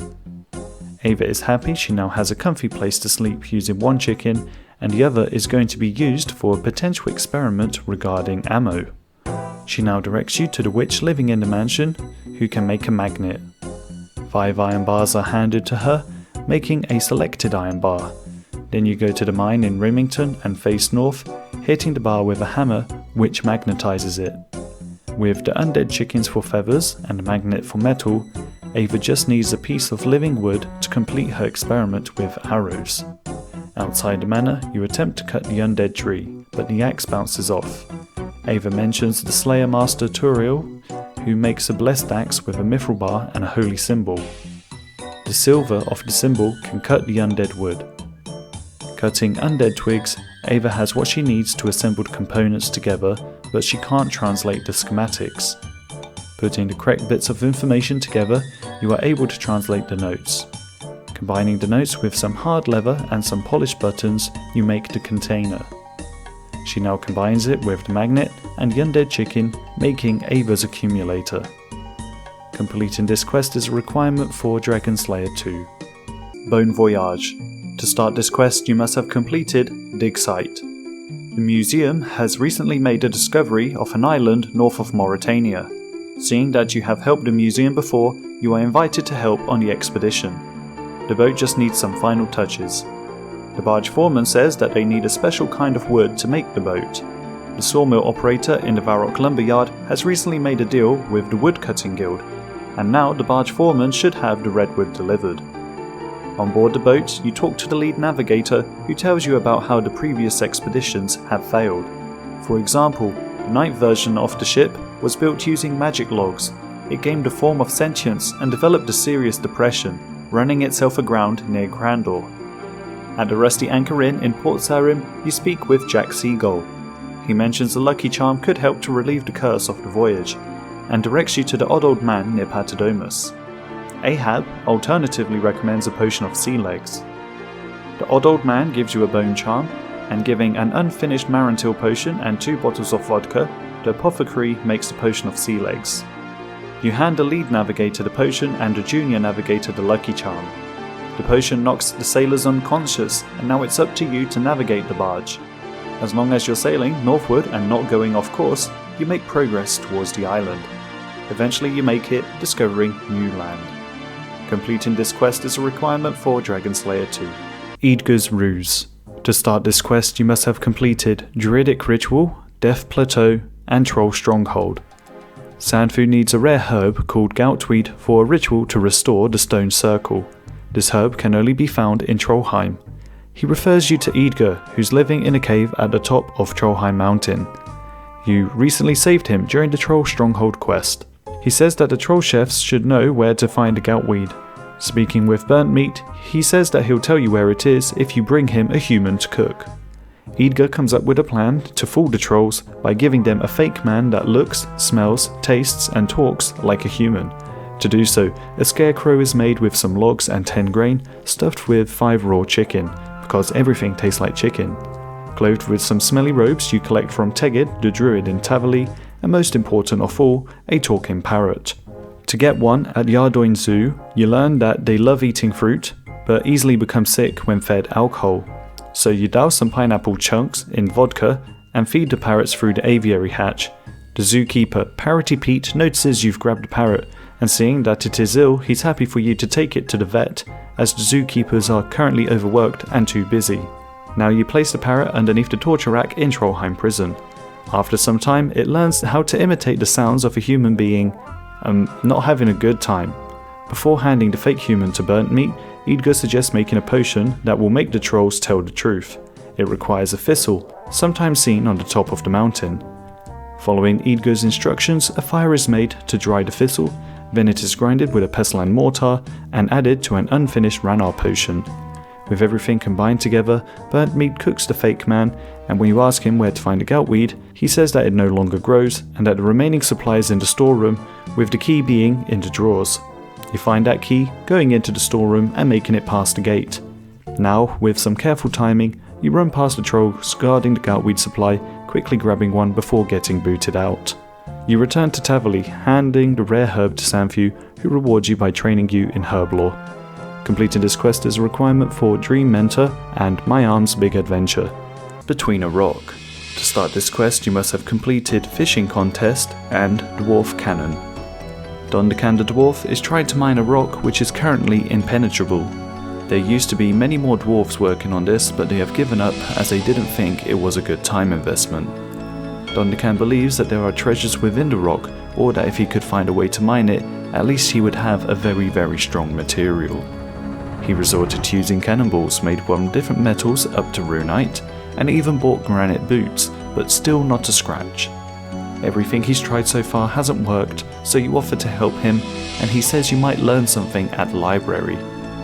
The librarian doesn't know much about the rock, as it's baffled the dwarves for generations. He directs you towards the dwarven engineer, who then mentions a scholar named Rolad that used to work on Dondercan's team researching the rock. He's currently working at the dwarven mine south of the White Wolf Mountain. Whilst here, you buy an ammo mold from Nolodian. Nolad found an interesting book during his travels on the topic of the impenetrable rock, but unfortunately pages are missing. He says you could try to find them in the mines below, so you search the minecarts, kill a scorpion, and mine some rocks to find 3 pages of the dwarven lore. The book now tells the story of a fight against a magical creature named the Arzinian being of Bordanzan. A brethren of dwarves used a yellow shining rock to chase and hunt this monster, but in the final moments it tapped into its Bordanzian essence so that all the stone and debris coalesced into a single rock. After hearing about the potential risk of encountering or even releasing a monstrous being, Dondercan's attention is completely diverted by the prospect of finding gold. You experiment with firing a cannonball made of gold to see if this has any effect, and it goes right through the rock. Dondercan now comes up with a plan to fire you into the rock with a golden helmet on. You're handed a schematic so that you can create the golden helmet. And you'll also need to find another schematic to transform the cannon into a human firing variety. You use the dwarf's engineer's anvil to make the gold helmet, and the engineer hands you another part of the schematic. The last page of the book has the third part, which you rip from the book and then assemble with the others. The schematic to transform the cannon into a human firing one is held by Korvac, who's at the White Wolf Mountain pub. He gives you it for some dwarven stout. Dondercan reads the schematics to transform the cannon, and you put your golden helmet on and you're fired into the rock. You realise that you're not on the other side of the rock, but actually within it. With the sheer amount of pressure being exerted on you at this moment, you feel that you won't last more than 8 minutes within this cave. To weaken a creature, you mine at least 6 gold, and then at the end of the cave you jump over a wall of flames and approach the central circle. Here you speak directly with Arzinian, being of Bordanzan, and then fight it, until it's defeated, at which point you return to the outside world. Now Arzinian won't be able to escape for a few thousand more years. Dondercan gives you his rune pickaxe. The feud. You buy a fake beard and a Caridian headpiece from Ali Morrisane in Al Kharid. Put together, they make the Desert Disguise. Ali Morrisane's nephew, Ali from Polnivnich, was meant to become his assistant in selling wares, but hasn't appeared yet, so you investigate for him. You take a magic carpet ride to Polnivnich and buy 3 beers from Ali the barman. These are used to gather small pieces of information from drunken Ali, and the only thing you find out is that Ali had a run-in with the thugs and hasn't been seen since. These gangs are fighting each other after a dispute about the rival gang stealing their camel. You speak with Ali, the operator of the Menethite thugs and the rival bandits, asking if receiving a camel from the other gang will restore peace, which they say that it could. You buy 2 camels for 1,000 coins from Ali the Camel Man, and when you give the receipt for one of the camels to the bandits and the Menethites, they think that this is just a cheap way to earn the other gang's trust. The street urchin tells you that the 2 gangs are basically just a bunch of thugs who have nothing better to do than cause trouble. The mayor had hired one band to disband the other, but this only amplified the problem. After seeing your resourcefulness in trying to resolve the dispute, Ali the operator puts you on a task to pickpocket 3 of the villagers, so you can join the thugs. First it's a simple pickpocket, but the villagers wisen to your attempts, and now you get the help of a street urchin by offering a little bit of money to distract a second villager so you can pickpocket them. Word quickly spreads in this town, and the villagers won't fall for the distraction again, so Ali the operator hands you a blackjack to knock the villagers out, making it much easier to pickpocket them. With the 3 pickpockets complete, Ali the operator puts you on the first trial. He wants you to steal the mayor's wife's jewels. You equip some gloves so that you can hide within the cactus. When the coast is clear and nobody's home, you then run to the front door and use the key that Ali the operator gave you. Upstairs, under the bed, you find a note saying Fibonacci, and behind the painting on the wall you find a safe. Using the Fibonacci sequence as the code, you enter the numbers 1, 1, 2, 3, 5 and 8, retrieving the mayor's wife's jewels. Ali feels like he can trust you as you haven't got the wear and tear of someone who's been committing crimes his whole life. He now wants you to find a traitor amongst his men. You find out that the one who might have committed a crime and betrayed the men is traitorous Ali, which Ali the operator for some reason had no suspicion of. He wants you to now find him and kill him. In the pub you speak with Ali the barman, and find out that traitorous Ali was just in the pub a moment ago and he had left to relieve himself. Outside you give a coin to the snake charmer and you say that you want to charm a snake as well, so he hands you a snake charm flute and a snake basket. Out in the desert you use the snake charm to capture the snake. Afterwards you go to the kebab shop and speak with Ali the kebab seller. You talk about the sauce used in the spicy kebabs and are given a bottle, which you add to the camel's trowel. The camels eat it and the sauce goes right through them, so you collect their dung into a bucket. Now you make your way up to the house on the hill to speak with Ali the hag. You ask for some help in getting rid of traitorous Ali, which he happily helps you with, as he is not well renowned for being good. She needs some snake poison, and then to disguise the scent of the poison she needs some fresh camel dung. The potion is made with the 2 items and you use it to poison traitorous Ali's drink in the bar. Ali the operator is happy with your work, so you can now speak to the boss of the gang, the Menethite leader. When you find out that he's a madman that's planning for world domination, you show your distaste and he sets his guard on you. When you're about to deal with the leader, he teleports away. Having dealt with the thugs, you speak with a villager. Unfortunately, getting rid of their leader created a bit of a disbalance between the gangs, and now instead of fighting each other, they're focusing their attention on robbing the villagers. You have to fix this issue, so you go to deal with the bandit leader and defeat his champion. You ask him to tell you where Ali Morrisane's nephew is, as you believe that his disappearance has to do with the gangs, but the bandit leader doesn't talk. Speaking with the villagers again, they're still not satisfied because of all the crimes that you've committed during your time here. It seems at this point that all you've done is stir trouble, but the mayor is appreciative that you've reduced the problem to a more manageable size.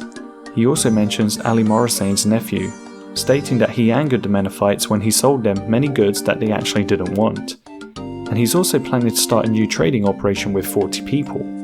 You update Ali Morrison with the news of his nephew, but now you realise a few parallels between Ali Morissane and his nephew. Both are unscrupulous salesmen, both are from Polnivnich, and both can no longer trade there. Connecting the dots, you conclude that all the Alis were working together, providing you with an adventure that you didn't expect until this very moment. Completing this quest is a requirement for My Arm's Big Adventure. Ikflurin's Little Helper. To start this quest you must have completed Gertrude's Cat. North of Sophonem, you meet a wanderer in the desert who's afraid of your cat. The wanderer will tell you how to get into the city of Sophonem if you put it away. Currently there is a plague infesting the city and you can't get in without knowing the secret entrance. Before telling you, you bring some supplies but then get hypnotized. The next thing you know you're in the city and have a strange headache accompanied by a feeling of guilt. You head into the pyramid and in a state of hypnosis you feel the need to get to the heart of it. You pass the traps and at a door with a panel on it you solve the puzzle which unlocks the room. At this point you recognize that you have been hypnotized by the wanderer in the desert but are not entirely sure why. You only have a faint impression that you are meant to get something from here. Without knowing it, you had an unholy symbol in your inventory, and when you entered the room in the pyramid, you took a canopic jar. The Sphinx outside the pyramid is the guardian of the felines, and tells you about the Menophite pantheon of gods, which is made up of 4 deities. The 2 main gods of the pantheon are Tumakun, the god of light, and Elidinis, the goddess of fertility. Tumakun and Elidinis had 2 children, Ikflurin, who is the god of the dead, and Amaskut, also known as the Devourer, who is the goddess of destruction. The Devourer wishes to destroy every soul in existence, living or dead, but this comes with conflict for Ikflurin, who takes care of the passing of souls to their next life. In Gielinor, cats are used to protect the dead from the Devourer, and the Sphinx protects the cats. The Devourer is terrified of cats for some reason unknown. In return for the protection, Ikflurin has provided the Sphinx with eternal life. Now you're told to speak with the High Priest and are given a token to show that you've been sent. The city is currently being plagued and the High Priest blames himself as he's only just been appointed a role. Menephos, the neighbouring city, has closed its gates to everyone else. You enter the pyramid again, avoiding the traps and making your way to return the jar of organs to its place as a gesture of respect.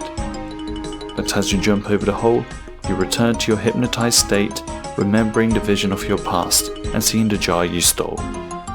Now knowing which jar it is, and no longer being in your hypnotized state, you jump over the gap again, solving another puzzle, and enter the room to drop the jar back in its place. Now the priests want to reconsecrate Clentor's tomb, so preparations have to be made. The carpenter needs willow logs to make the holy symbol, and the embalmer needs a bucket of sap, a bag of salt, and some linen, which is bought from Raytool for 30 coins. With everything ready, you head back into the pyramid and get another flashback, this time seeing yourself place the unholy symbol behind a sarcophagus so a mascot can teleport in when the ceremony happens and kill all the priests in one fell swoop. As you enter the tomb to warn the priests, the Wanderer appears, who was a mascot all along, and she sets a hypnotized priest on you, which you swiftly deal with. With the mascot's plans thwarted, the holy symbol is given and the ceremony proceeds. As you exit, one final flashback happens, where Ikflurin interacts directly with you, being able to counteract a mascot's hypnosis and using your assistance to stop her. For all the help you've done, the High Priest gives you a cat speak amulet. Completing this quest is a requirement for Contact, Rat Catchers, and a Tale of 2 Cats. To start this quest you must have completed Ikflurin's Little Helper. Unferth has lost his cat Bob. Unferth's friend Hild, just across the road, may be able to help you find Bob. Hild is able to speak to cats, and for 5 death runes, she enchants your amulet so that you can locate Bob. You also learn that cats own humans, not the other way around. Bob's been away from home as he's wanted to spend some time alone. He's madly in love with a cat called Nate, but she won't date a cat who doesn't have status, and unfortunately Bob does not remember his parents. His earliest memories is of being raised by Gertrude, but she doesn't know Bob's parents. Your cat asks to mention Robert the Strong to see if she knows of him, but she doesn't, so she directs you to Reldo in Varrock Palace. Robert the Strong was a mighty warrior that lived during the Fourth Age, and your cat seems to believe that Bob the cat is a reincarnation of Robert the Strong. Speaking with Bob once again, your cat says that Bob used to be Robert the Strong, a great hero, but Bob has no memory of it. Your cat remembers when you were hypnotized and that the Sphinx was able to restore your memory, so now your cat suggests going to the Sphinx. You make your way over to the city of Sophonem, and the Sphinx knows that Bob has a mark of power on him. In the desert, Bob is teleported to find out who he really is.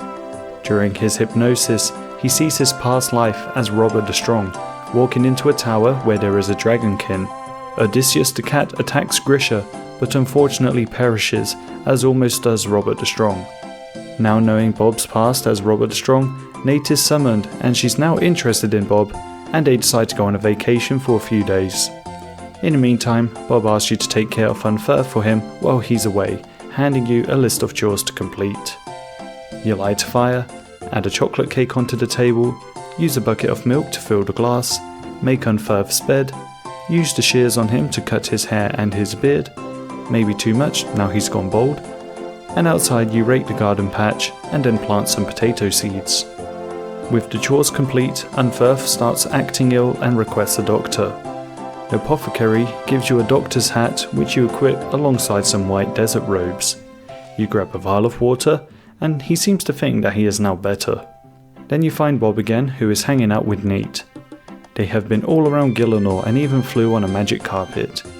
They also paid the King Black Dragon a visit. He's still encountering many adventurers trying to kill him. Bob left a present for you which you collect from Unferth. Completing this quest is a requirement for Dragon Slayer 2. Rat Catchers.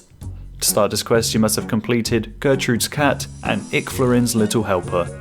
Gertrude mentions that you may be interested in two ladies who know about rat catching.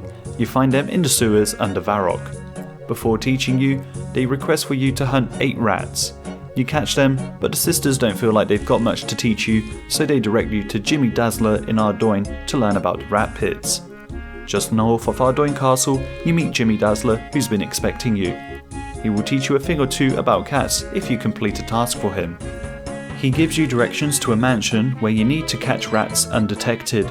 There are guards on watch and you've got to avoid their line of sight to be able to make it into the mansion. Sneaking your way around, you climb up a trellis and then make your way into a room where you hunt the first rat. Then you sneak into the other rooms until you've caught all 6 rats. Once completed, you teleport out and return to Jimmy Dazzler. He tells you that there's a rat catching pit just down the ladder in his house, and if you want to learn about overgrown cats, he recommends that you speak with Hooknose Jack in Varrock. Hooknose Jack is currently busy working 3 jobs, so you offer to help, and he instructs you to deal with the rat infestation in a rundown building just south. He needs a qualm, an empty vial, and some red spider's eggs to make rat poison. This is used to poison some cheese, and then used on the rat holes so that you can deal with the rat population. Hooknose Jack's cat, Pox, was hunting the rats and must have killed some of the poisoned rats as it has now become ill, so he directs you to the apothecary to find a cure. The apothecary needs a bucket of milk, some ground unicorn horn, and a leaf of Marantil which you hand him, and then he blends them together, making the cat anti-poisoned. The largest rat in the building still hasn't been killed yet, so you have to deal with it. As you can't get into the section of the building where the king rat is, you use your cat on the hole in the wall to fight it. You can heal your cat by feeding it fish through the hole, giving your cat the advantage. Now that the king rat has been defeated, you have completed your promise to Hooknose Jack in dealing with a rat infestation. Unfortunately, he isn't an expert on larger cats. He tells you to speak with Smoky Joe in Keldagrim, who's been trying to smoke out the rats in the hole. The smoking device that Joe uses is a simple pot with some weeds in it, and then you light it and use it on the rat hole. First time you do it, you notice that the rats come out the other side, and so the second time you do it, your cat is ready on the other side to hunt the rats. Now that you've helped Smoking Joe, he recommends that you meet the Face in Port Sarim. The Face says that you can meet Fellcrash in the pits, who tasks you to deal with all the rats in Port Sarim in one fell swoop, just as she did many moons ago. but she won't give you any advice on how to do so, at which point you try to charm the face, who tells a long story about Felcrash's feat with the important detail of the snake charmer in Polnivnich. Speaking with the snake charmer, you manage to convince him to give you the flute melody to charm the rats for 100 coins. Playing this melody in Port Sarim, the rats start appearing out of nowhere, drawn to your music, and then they each jump off the pier and drown in the water. Having played the role of the Pied Piper, you return to Felcrash, who is completing her poem. You now learn that she can only train overgrown cats into wily cats, and you now have access to the rat pits beneath Port Sarim, Ardoin, Varrock, and Keldgrim. Tears of Guthix. Juna has been guarding the Tears of Guthix for 3,000 years. She's become bored and wants to hear a story. She believes that you, as an adventurer, have many to tell. The more she enjoys your stories, the more time that she will give you in the cave to then drink the Power of Balance, which makes you stronger in whatever you are weakest in. First you need to make a bowl with the magic rocks, as it is the only stone that can catch the Tears of Guthix. Using a sapphire lantern, you shine the light towards the light creature. It is attracted to your beam and comes towards you, then carrying you across the chasm. Here you mine a magic rock. Using a chisel on the magic stone, you make the stone bowl and the quest is complete. You now have access to the Tears of Guthix. Garden of Tranquility. To start this quest you must have completed the Restless Ghost, Priest in Peril and Creature of Fenkenstrain. Queen Ella Maria would like the Varrock Palace gardens to be more elegant for her husband King Rold. She patronisingly asks for your help and gives you a list of items needed for the garden. She also directs you to the wise old man to learn about the fine art of diplomacy. Before leaving, you put compost in the garden pots. The wise old man tells you that before royalty, Ella Maria used to be a barmaid at the Blue Moon Inn. You then tell him that you have the Ring of Karos. Karos was Lord Draken's servant, a sophisticated diplomat, spy, assassin and negotiator who could convince anyone to do his wishes. He crafted a ring to help with that purpose and had the castle built in the north of Mauritania. Rumours say that he became overconfident in his abilities and tried to turn on Lord Draken, but had no effect for he is too strong, and now Karos is presumed dead. The wise old man can enhance the ring by activating it, but he quizzes you first to determine if you're diplomatic enough for its possession. Next you talk to Elston in the Falador farming patch. He hasn't got many delphinium seeds left, but after some prompting, he says he'll give you some if you grow him some marigolds, which he plans to give Lyra in Mauritania. Lyra hasn't had a lot of success farming in the Mauritania patch, as there's little trade and unfavourable farming conditions. Also, as blood types are owed to the vampires, she's been luring young farmers to Mauritania to take the blood type in her family's stead. As she has no use for the yellow and pink orchid seeds, she'll give you to them after a test to grow onions, which you comply in doing so. In the Ardoin farming patch, Kragan is irritated that his services are always being used, but no one offers to help him, so you give him a helping hand. As there are already plenty of potatoes in the field nearby, and he doesn't need onions, he would like you to plant some cabbages in exchange for the snowdrop seeds. Next you speak to Dan Taylor in the Cafferby farming patch, asking for assistance on how to grow a white tree. She initially says that there are no more in the world, as expensive furniture was made with their pure white wood. After being initially reluctant to talk, she eventually admits that there is now only one tree left on top of Ice Mountain. You ask if you can take a cut off the tree to attempt to grow a new one. This risk needs to be taken, for if not, there will be no more of this tree in Gielinor. She gives you her blessing to try and save the white tree. You cut a shoot from the white tree, getting the last chance for its survival. This you put in a plant pot and water. Next you head to the monastery and talk to Brother Alfric, who is growing red, pink and white roses. He can sense a powerful aura of persuasion on an item on you, so he asks you to throw it down the well in Edgeville, and that is exactly what you do. Now he can no longer sense that evil power, and you mention that you did throw the ring down the well. He says that you might be able to use a long stick with a string and a hook on the end to retrieve it back, but he hopes that he's not giving you any ideas. Now you're allowed to pick the seeds from the pink rose, the white rose and the red rose, and then fish the ring of Karos back out of the well. In the Toad and Chicken pub in Burthorpe, you speak to Bernald, who is growing some vines, but they're not looking too happy at the moment. They've come down with a strange disease that Bernald has never seen before. You offer to help if he will give you some of the seeds of the Burthorpe vine. You use some plant cure on the grapevines, but it doesn't make a difference as it's not strong enough. He directs you to Elaine, a druid gardener in Tavali. Asking about a stronger plant cure, you learn that you can mix some crumbled rune essence into a normal plant cure. You use a hammer on the rune essence to make it into rune shards, and then you grind it with a pestle and mortar to make rune dust. Mixed with regular plant cure, the stronger version saves Bernald's vines, and he hands you the Burthorpe vine seeds. Back in the Dwarf Palace garden, you rake the weeds and plant the vine seeds, the white tree sapling, and the pink, red and white rose seeds. By now enough time has passed for the marigolds to have grown, and you trade them with Elston for the delphinium seeds, planting these two. Queen Ella Maria gives you a trolley to push some statues. In Falador, you hope that the guards don't see you pushing the statue of Saradomin. Billy is a new knight on his first shift and asks Bob what his plans are for the weekend. But Bob informs him that the average guard only lives for 30 seconds. For no apparent reason, someone is going to kill them completely unprovoked. And now you push the trolley off the statue into the Dwarf Palace garden, placing it on the plinth, and then you do the same with the king statue from Lumbridge Castle. Now the onions have grown, so you can retrieve the yellow and pink orchid seeds from Lyra, and the cabbages for the snowdrop seeds from Kragan. After these are planted and enough time has passed for them to have grown, Queen Ella Maria wants you to fetch King Rold, or as she calls him, Rolly, to seed the garden. You show the king all the different flowers that you brought from around Gielinor, but initially he is ungrateful, claiming allergies, rashes, and saying that the white tree would make some great furniture. So Ella Maria knocks some sense into him and he shows gratitude. With that, the quest is complete. Completing this quest is a requirement for Swan Song, making history. To start this quest you must have completed the Restless Ghost and Priest in Peril. Jorrel is in the outpost northwest of Ardoin.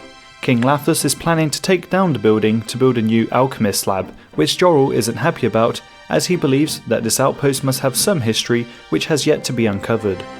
First he would like you to speak to the silver merchant Aaron, whose grandfather used to live in the outpost. Aaron hands you an enchanted key which changes temperature depending on how close you are to the chest it unlocks. This leads you to near the observatory. Unlocking the chest you find a journal which belonged to Drozel, who moved into the outpost alongside a bunch of powerful followers of Zamorak. Together they terrorized the city of Ardoin, causing a lot of trouble. They poisoned the city's water supply and turned the children invisible. One day the Saradominists and people of Ardoin revolted and they fought at the outpost. Jorrel thinks there's a ghost in Port Phasmatus who might be able to tell you some more. Joralak has a scroll with a timeline of events at the outpost, but he will only give it to you if you can restore peace in the relationship with his ghost wife Melina. He had promised her that he would return before he went to the outpost, but unfortunately he never did, and she still feels bad about it. He gave her a sapphire amulet on the day he left, so he would like you to give her a sapphire amulet. With this she now feels complete and can pass into the next world. Joralak hands you the scroll and you learn that the Zamorakians moved in on the 65th year of the 5th Age. The Great Battle took place 3 years later, and 3 more years after that the survivors started a new line of kings in Ardoin and the equal trade market. He also passes into the next world. The last person you need to go to learn a bit more is a warrior called Dron who has studied many wars and lives in Relica. First you speak to Blanin, who is the brother of Dron. Dron doesn't talk to people who don't know him well, so Blanin tells you a whole list of information. Now speaking with Dron, you don't mention that Blanin sent you, and you know that he wields an iron mace in battle. He eats rats for breakfast, kittens for lunch, and bunnies for tea. His favourite drink is red spider blood. He is 36 years, 8 months and 21 days old.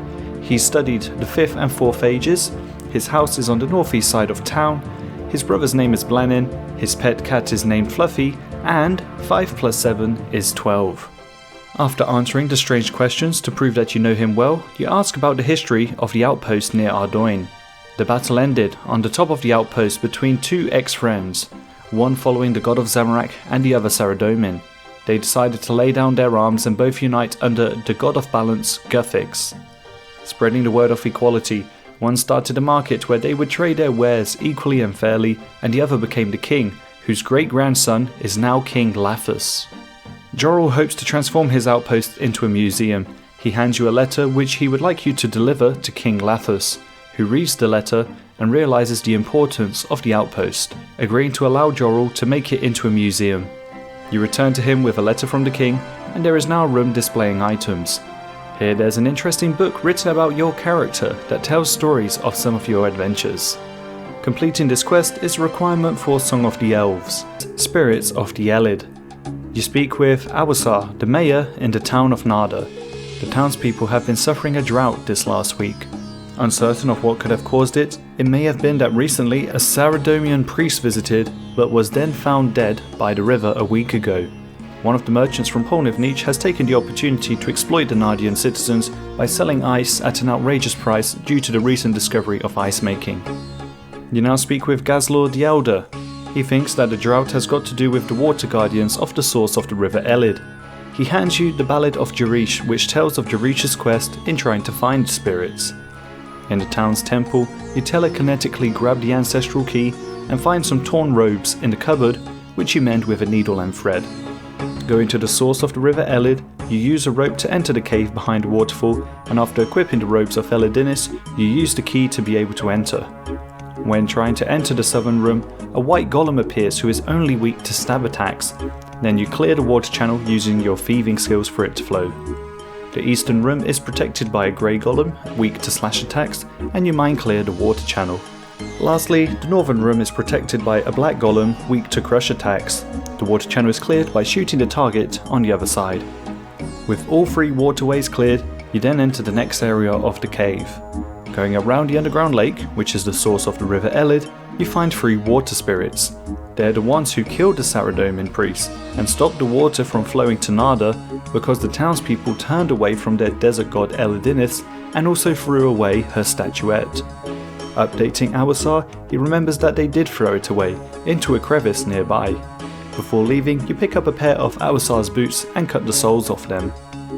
Entering the crevice, you find a genie who will exchange the statuette of fine craftsmanship for the soles of the mayor's shoes.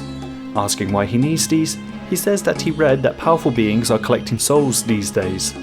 Placing the statuette back on its plinth, the curse is lifted and water returns to the fountain. Quest complete. Hand in the sand. Bert works the sand pit in Yanul, and he found a hand in the sand. You offer to lend him a hand. Talking to the drunk captain of the guard who is always in the pub, you hand him a beer, and then he says for you to talk to the wizards in the tower. You ring the bell and Zavistic Rav appears, who recognises that the hand was of one of his top students, Clarence. To find out more information about the matter at hand, he asks you to find out why Bert has been working so many hours recently. Bert hands you his rota, and then you go to Brimhaven to check with his boss Sandy, to see why the hours might have changed recently. You also ask about the murder of a wizard, but Sandy doesn't seem interested. Examining Sandy's rota on the table, you see that it's different from Bert's, but Bert thinks it might have been the magic leaking from the wizard tower that changed his hours. Zavistic Rav thinks that Sandy has a hand in this. He needs you to get a truth serum from Betty in Port Sarim, and he hands you a magical orb to record a conversation with Sandy. First, Betty needs an empty vial, then she needs to make some pink dye from red berries and white berries. This tint makes a rose-tinted lens. Betty places the vial on the table and you stand in the doorway, focusing the light onto it.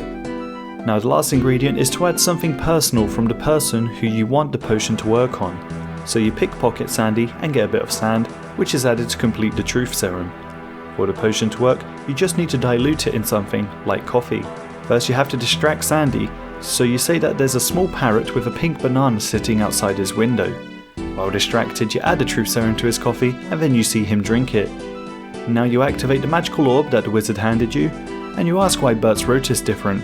Sandy wanted him to work longer hours without pay.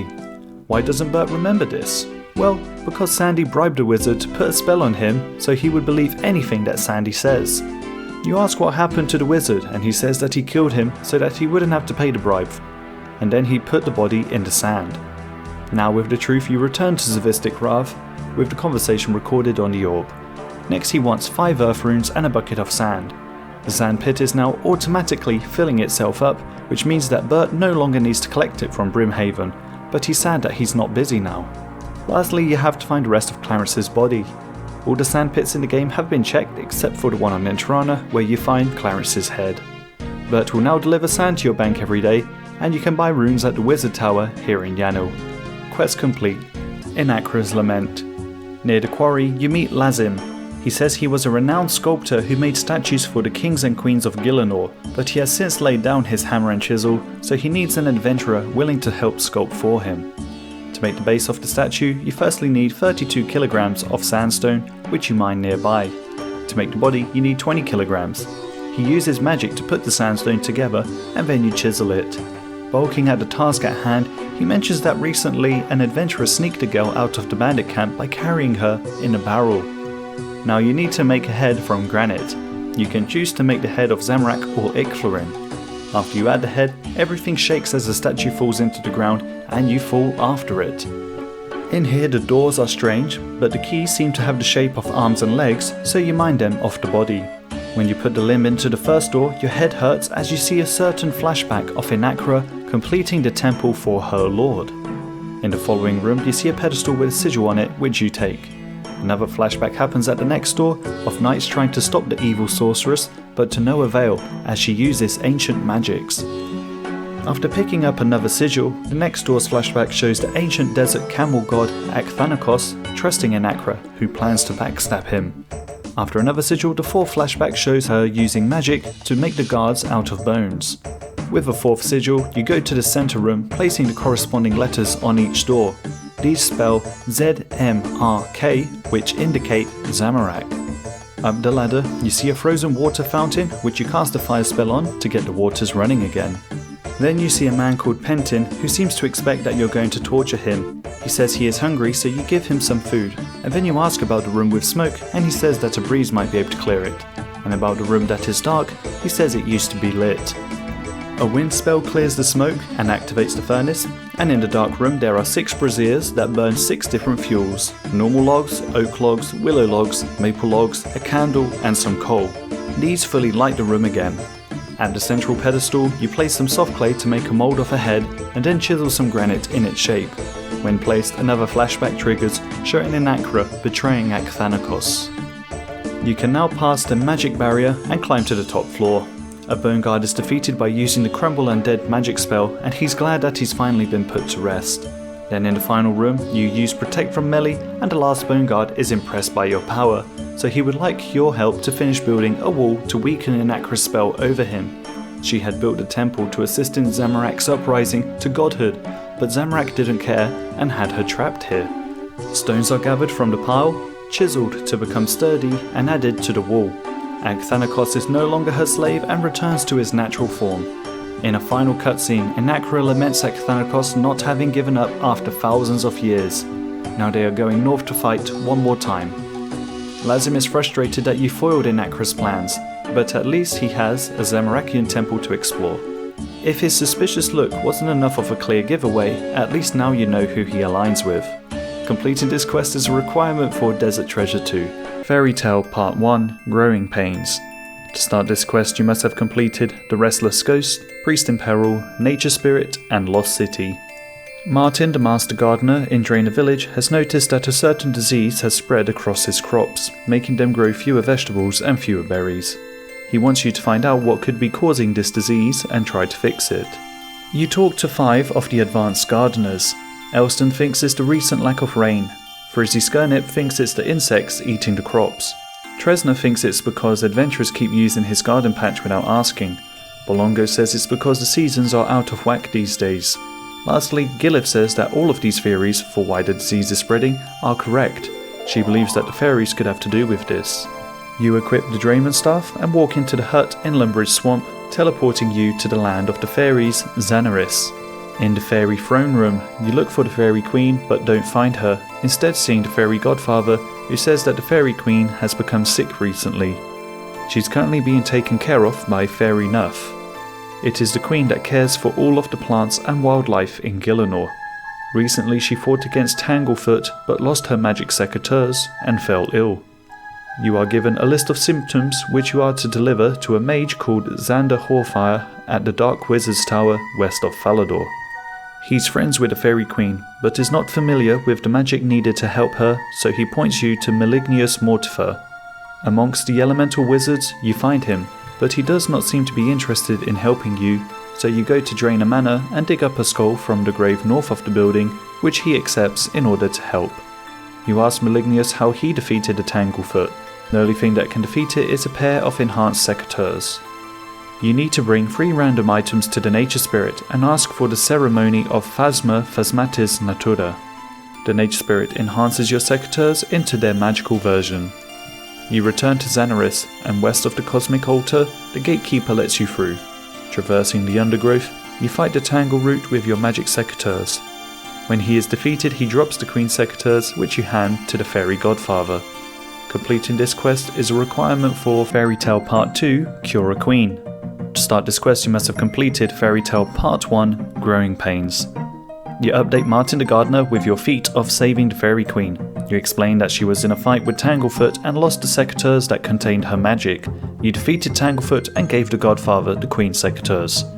Martin says he's going to plant something, which will take about 5 minutes to grow, and he'll let you know if it worked. After 5 minutes, Martin says it didn't work. He planted more seeds, but none of them are growing, and he says that when people are starving, they'll blame you. So you make your way back to Xanaris, into Fairynuff's grotto, which you see has been destroyed. You take the health certificate that's on the floor and study it. There seems to be a strange language on the back. Just south of the bank in Xanaris, you speak with the chef, who says the symbols are similar to the markings near the Cosmic Altar. You find the same wiggly lines on the wall and then speak with the Fairy Godfather, saying you must find the Queen. He thinks it's a good idea for you to leave and go to look for her, and that you should come back to him once you find her. Next you speak with the Coordinator to learn how the fairy rings work. Xanaris is a very old place where the fairies live, and is rumoured to be the nexus of all planes. She explains how to use the fairy rings with the 3-digit codes. Near the fairy ring in Xanaris, you talk to Fairy Fixit, and are now able to use the fairy rings. Firstly, you use the code AIR, then DLR, DJQ, and AJS, teleporting you to a secret location where you see many fairies. The Queen is still laying ill asleep, and Fairynuff is glad to see you. It turns out that the Fairy Godfather refused to give the magic secateurs to Fairynuff, appearing intent on the Queen dying. Godfather threatened everyone by pulling their wings off if they didn't work for him. An older fairy called Very Wise says that the Godfather has enlisted an army of orcs that have taken over Xanaris. Your job is to get back the Queen secateurs. You use the fairy code BKS to get back to Xanaris, and there are now orcs roaming around. You try to pickpocket the Godfather when his henchmen are not looking. Now you go back to the Fairy Queen's hideout. Unfortunately, the magic secateurs don't work as she has been asleep for too long. So you need to make a potion of magic essence which has special ingredients. Going to the code CKP takes you to a magical area. In this mysterious realm, starflowers grow. This tends to take a couple of minutes. Once you've got the starflower, you then travel to the fairy code DIR, which is the land of the Gorax. Here protective prayers don't work. When it's defeated, you're able to get its claw. You make your way back to the hideout and use the starflower on a vial of water, crush the Gorax claw into Gorax claw powder, and then mix that into a magic essence potion. The magic essence is used on the Queen, which awakens her. Her last memory is trying to fight the Tanglefoot with the Godfather, and only now she learns that he sabotaged her. He has taken control over Xanaris while she was asleep, and enlisted orcs and other ruffians. He has recruited an army of villains to maintain control. It is not wise at the moment for the fairies to go and fight, and the Godfather won't let her survive a second time, so they're going to stay at the hideout in the meantime. You're rewarded with XP and can now use the fairy ring transport system across Gielinor. Rag and Bone Man 1. The odd old man says he's an archaeologist, but it doesn't appear entirely true. He seems to be talking to a bunch of bones in his backpack. He says he is a few bones short of, quote, completing a display for the museum. He would like you to get them for him, fresh from the creatures and not dug up, and boil them in a pot of vinegar to make them sparkly. You get the bones from a goblin, a giant rat, a big frog, a monkey, a giant bat, a ram, a unicorn and a bear, and buy vinegar from Fortunato in Draenor Village. Back at the Odd Old Man in Silveria, you burn some logs, and after about 12 seconds of boiling them in vinegar, you retrieve the polished bones, which you hand to the Odd Old Man. Completing this quest is a requirement for Rag and Bone Man 2. To start this quest you must have completed Rag and Bone Man 1. But to finish it, you must have completed Horror from the Deep, or a partial completion of the Fremennik Trials, a partial completion of Creature of Fane Constraint and Waterfall Quest, and a recommended but not strictly required partial completion of Zoga Flesh Eaters. Continuing from the event of the last quest, you collect bones from a Zoga, a cave goblin, a rat, a zombie, a moss giant, a baby dragon, a snake, a joga, an undead cow, an experiment, a werewolf, and a ghoul, a humble bat, a desert lizard, a jackal, a vulture, a seagull, an ice giant, a moga, an ogre, a wolf, a troll, a cute little bunny rabbit, a basilisk, a terror bird, a dagganoth, and a fire giant. Then you boil each of these in vinegar and hand them to the odd old man, who laughs maniacally. And then you get a bone sack and a ram's skull helm. One small favour. To start this quest you must have completed Rune Mysteries, Druidic Ritual, Jungle Potion and Shiloh Village. Yanni Salika asks you for one small favour, to get a piece of red mahogany from a nearby jungle forester. The jungle forester would love to give you a piece of red mahogany, but first needs their axe sharpened. Brian in Port Sarim will sharpen it if you can get Aggie the Witch to be a character witness for his friend who got into a brawl and risks going to prison. Aggie's apprentice, Jimmy the Chisel, has disappeared and she would like you to look for him first. You find him imprisoned at the Ham hideout, and Johannes Ulsbrecht will release him if you can get a month's supplies of chicken. Farmer Fred, who is related to Jimmy, hasn't got enough chickens, so you go to Seth Groats, who first needs 5 chicken cages. These can be made by Horvik in Barrock, but only after you give him 3 steel bars that Seth owed him for the plough being fixed. Unfortunately, Horvik is feeling sick and he also needs 5 pigeon cages. You talk to the apothecary, who hands you a herbal tincture, but when he's about to pass you the breathing salts, he accidentally drops the airtight pot that they're in. To get a new one made, he recommends talking to Tassie Slipcast at Barbarian Village, but she is currently too busy paying off a loan to Hammerspike Stoutbeard. The interest on the loan prevents her from being able to pay it off. Hammerspike is considering changing his gangster ways and becoming a druid. So you speak to Samfu, who will consider it if you first give a Guthix rest to Captain Bleemage on top of White Wolf Mountain, and also arrange for him to visit the ogres in the Feldip Hills in the hopes of spreading the ways of Guthix. To make the tea, you put hot water in a cup and add 2 Guam, 1 Marantil and 1 Haralander, making a Guthix rest, which you hand to the gnome. For him to be able to make the journey, he needs a light rope system made by Arhane in Catherby. Arhane can give you the rope system if you get a weather report from the Seers in Seers Village. Fantuti Fanstui Farsight is concerned with a local girl named Petra who has disappeared recently. He thinks that she may be in a cave with creatures. In the Goblin Cave's northeastern section, you find a sculpture in the shape of a human. When you examine the belt, it mentions Wizard Crompety. To break Petra out of the rock, you need iron oxide from Port Khazad. Tyndale Marchant hasn't slept well in a long time and he hands you a very poor looking mattress. He wants it to be filled with chompy bird feathers, so he directs you to Rance. Rance hasn't been able to catch any chompies recently because someone nearby has been making a lot of noise. You head west and find Normadium Alvafrim. He's working on extending the glider network to include Feldip Hills, but the lights need fixing. In each landing light you search and find a gem, which you cut and place. These include jades, topaz, opals and sapphires. Now that you've fixed the 8 landing lights with the correct gems, they can turn on. Having done one small favour for Normadium Alvafrim by concluding the construction, you can return to Rance, who hands you the comfy mattress, which you give to Tyndall Marchant in exchange for the iron oxide. Wizard Crompety accepts the iron oxide for an animate rock scroll. Next to the human-looking sculpture, you read the animate rock spell, but accidentally target it in the wrong direction and a Slagolith comes to life.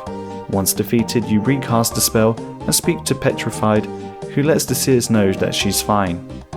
Unfortunately, Fantuti Fanstui Farsight can't make a prediction of the weather at the moment because the weather vane is broken, so you climb upstairs to the roof and hit the weather vane with a hammer, getting 3 broken parts. You then go to an anvil and mend them with a bronze, an iron and a steel bar. The Seer gives you the weather report, and Arhane gives a rope system to Captain Bleedmage on top of the White Wolf Mountain, unlocking glides to the Feldip Hills. Sanfu says that the dwarf can train as an initiate if he would like, and he can see the ogres now if he wants. Hammerspike changed his mind about wanting to become a druid and doesn't live alone, so you kill his gang members, and now he says that he will leave Tassie alone. Tassie Slipcast gives you some clay and teaches you how to spin a pot lid, which you then fire in the pottery oven. You give the airtight pot to the apothecary and he puts some breathing salts in it.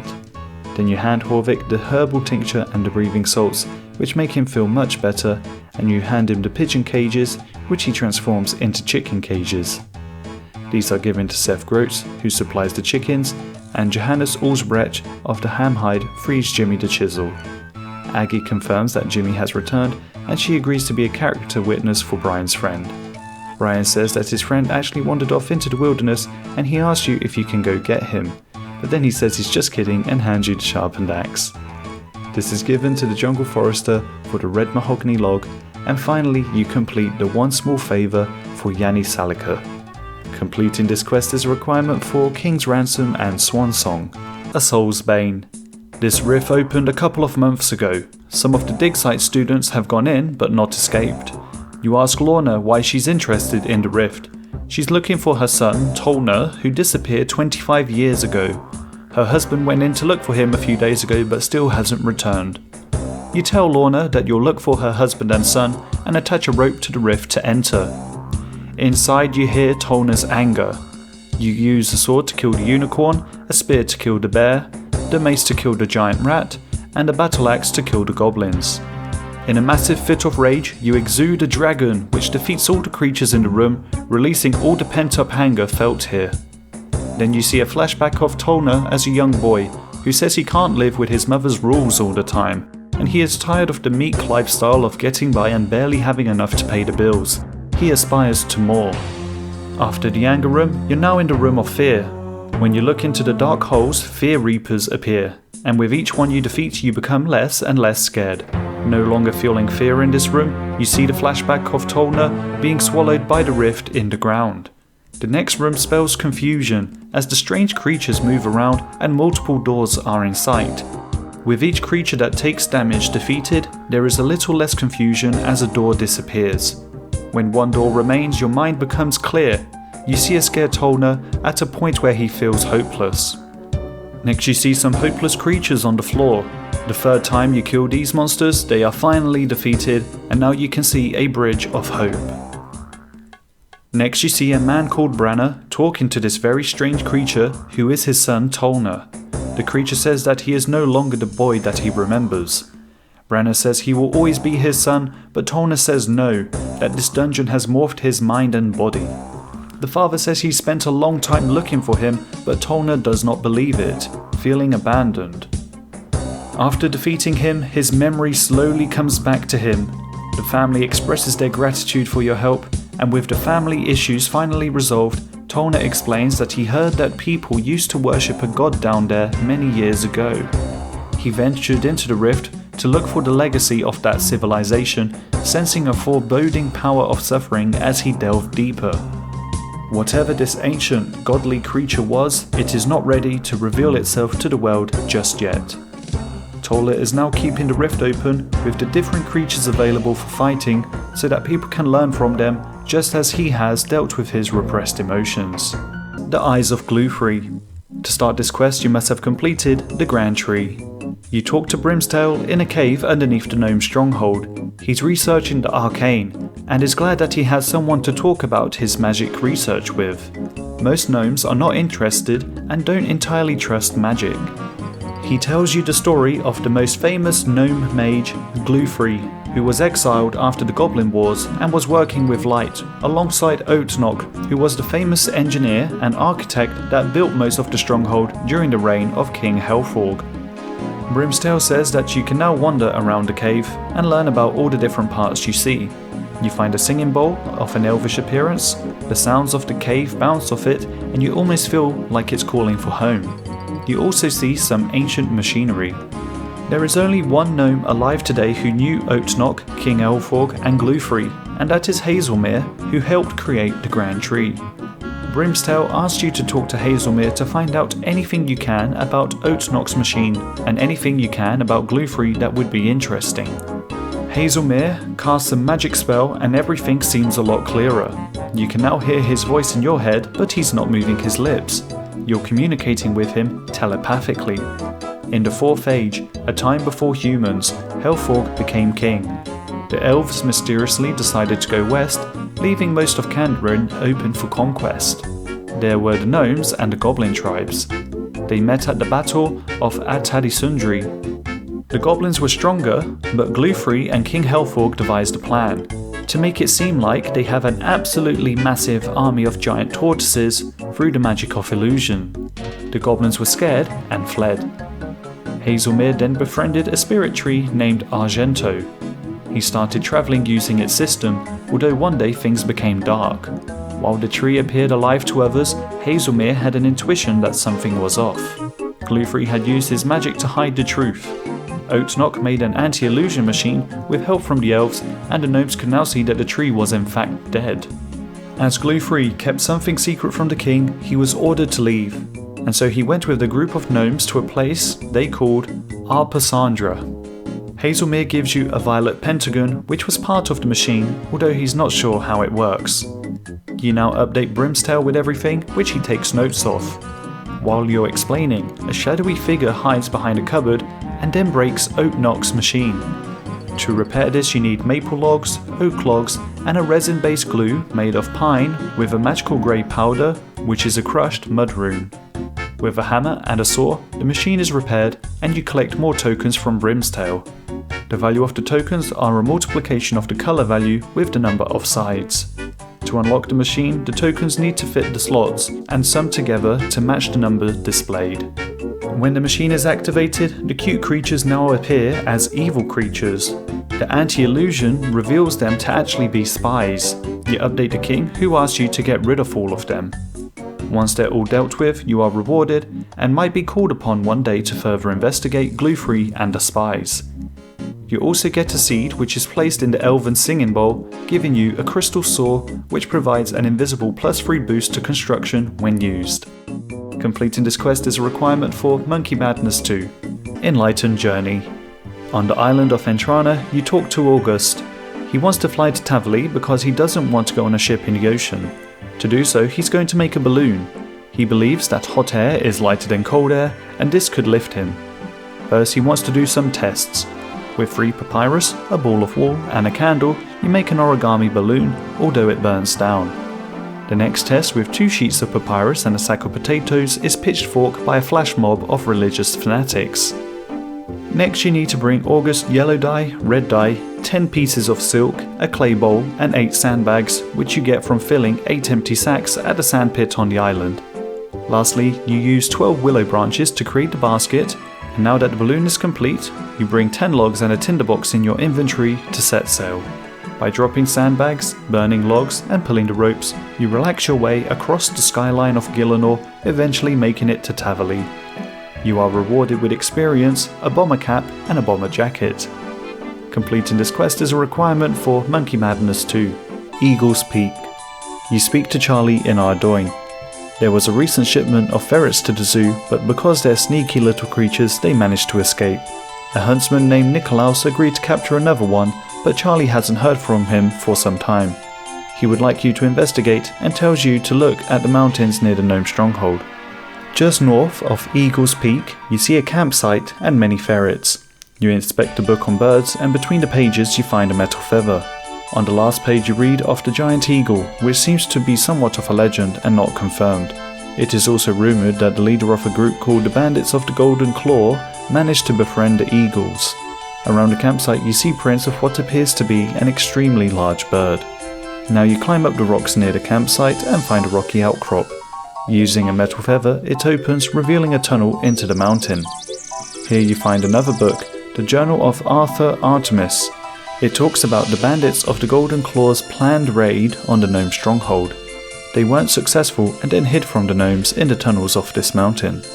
Whilst hiding, they could hear noises and realize that there were giant eagles in the cave, and they tried to use them to travel across Gielinor. When trying to pick up some giant feathers, you see Nikolaus on the other side of the ravine. To escape, he would like a feather outfit so that he can blend in with the eagles and walk past them, as he currently seems to have been captured. After gathering 10 feathers, you go to the southeast of Varrock, into the fancy dress shop. Here you supply a sieve with giant eagle feathers, swamp tar, and yellow dye, and for 50 gold pieces he makes 2 bird costumes. You climb back up Eagle's Peak into the tunnel again. This time in the mountain you go to the most southwestern room. You try to grab the feathers that's on the pedestal but trigger a trap, so you operate 4 winches in the corners which lower the pedestal and you're able to take the bronze feather. In the tunnel up north, you inspect the rocks revealing a path. A kebbit appears from the opening. You threaten it and then taunt it by saying, "Your mother was a hamster and your father smelt of elderberries." This prompts it to leave and drop the silver feather. Now you go to the most northeastern section of the tunnel and enter a puzzle room.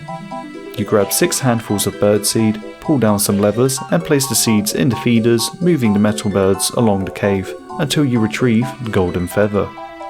With the bronze, silver and golden feather placed onto the door, you unlock it. Next you wear the bird disguise and walk past the edge. You give Nikolaus the disguise which he equips and he says that he'll meet you back down at the campsite. He now shows you how to catch a ferret. With the ferret, you are able to return to Ardoin Zoo, talking to Charlie and completing the quest. There is now a ferret in the zoo and you can also use box traps. When you use a rope on one of the eagles, it transports you across the sky of Gielinor, taking you to many different locations. Zoga Flesh Eaters. To start this quest you must have completed Druidic Ritual, Jungle Potion and Big Chompy Bird Hunting. Outside of the location of the ceremonial ogre dance, Jigig, Grishir says that the ogres have fallen sick, turning into zombie ogres or Zogres. He would like you to investigate why they're becoming sick and also find a way to bury them. He warns you that you will probably need a drink that can spare you from the disease. At the entrance of Jigig, you speak to the guard, who crushes the barricade and you can now go in. In the cave, at the most northwestern section, you see the remnants of an explosion. As you search the skeleton, it comes to life, and after defeating it, you get a ruined backpack. You notice the moniker B. Von on it, and find an interesting looking tankard that says Ye Old Dragon Inn. Behind the skeleton there's a broken lectern where you find a torn page and see what appears to be a guild emblem on it. Observing the hole in the coffin, you use a knife to unlock it, and with all your strength you lift it up, finding a black prism. You show the bartender in Yanil the tankard that you found in the ogre tomb, and he recognizes it as Brental Von's mug. He says that he was talking to a wizard recently and noticed that he hasn't come to the bar in a long while. You update the bartender saying that he's dead, but he's not surprised as Brental was known to do many bad things if he was paid enough. Next you speak to Zavistic Rav in the wizard's tower, showing him the prism and the torn page. He finds what you found interesting, although it is connected to the dark arts which are prohibited. He says you may be able to speak to a wizard named Sithik Ince, who's staying in the guest house just north. He appears to be ill and bedridden. He's studying necromancy, but claims he doesn't know anything about the undead ogres at Jigig. So you look around the room for clues. You find some charcoal and papyrus in the drawers and a book on portraiture. In the cupboard you find a book on necromancy, which has a page missing from it, and in the wardrobe you find a book written by Johannes Olsbrecht of the Ham Group. He defends that the book on necromancy is only being used for research, but does admit to disliking monsters. Portraiture is just a hobby of his, so you learn and make a portrait of him with the charcoal and papyrus, which surprises him. Back in the Dragon Inn, you show the portrait to the barkeeper, and he says that that's the wizard who Brental Von was talking to. He signs the portrait to say that that's the case. Now you show Zavistic Rav the book on necromancy, the handbook, the Dragon Inn tankard, and a signed portrait of Sithik, which is enough evidence of his involvement with the Zogres. These items are exchanged for a strange potion, which you pour into Sithik's cup of tea, temporarily transforming him into an ogre until he's told the truth. He now admits that he got Brental Von to place the black prism containing a necromantic spell in the Jigig tombs. Unfortunately, the spell was successful and the explosion killed Brental in the process.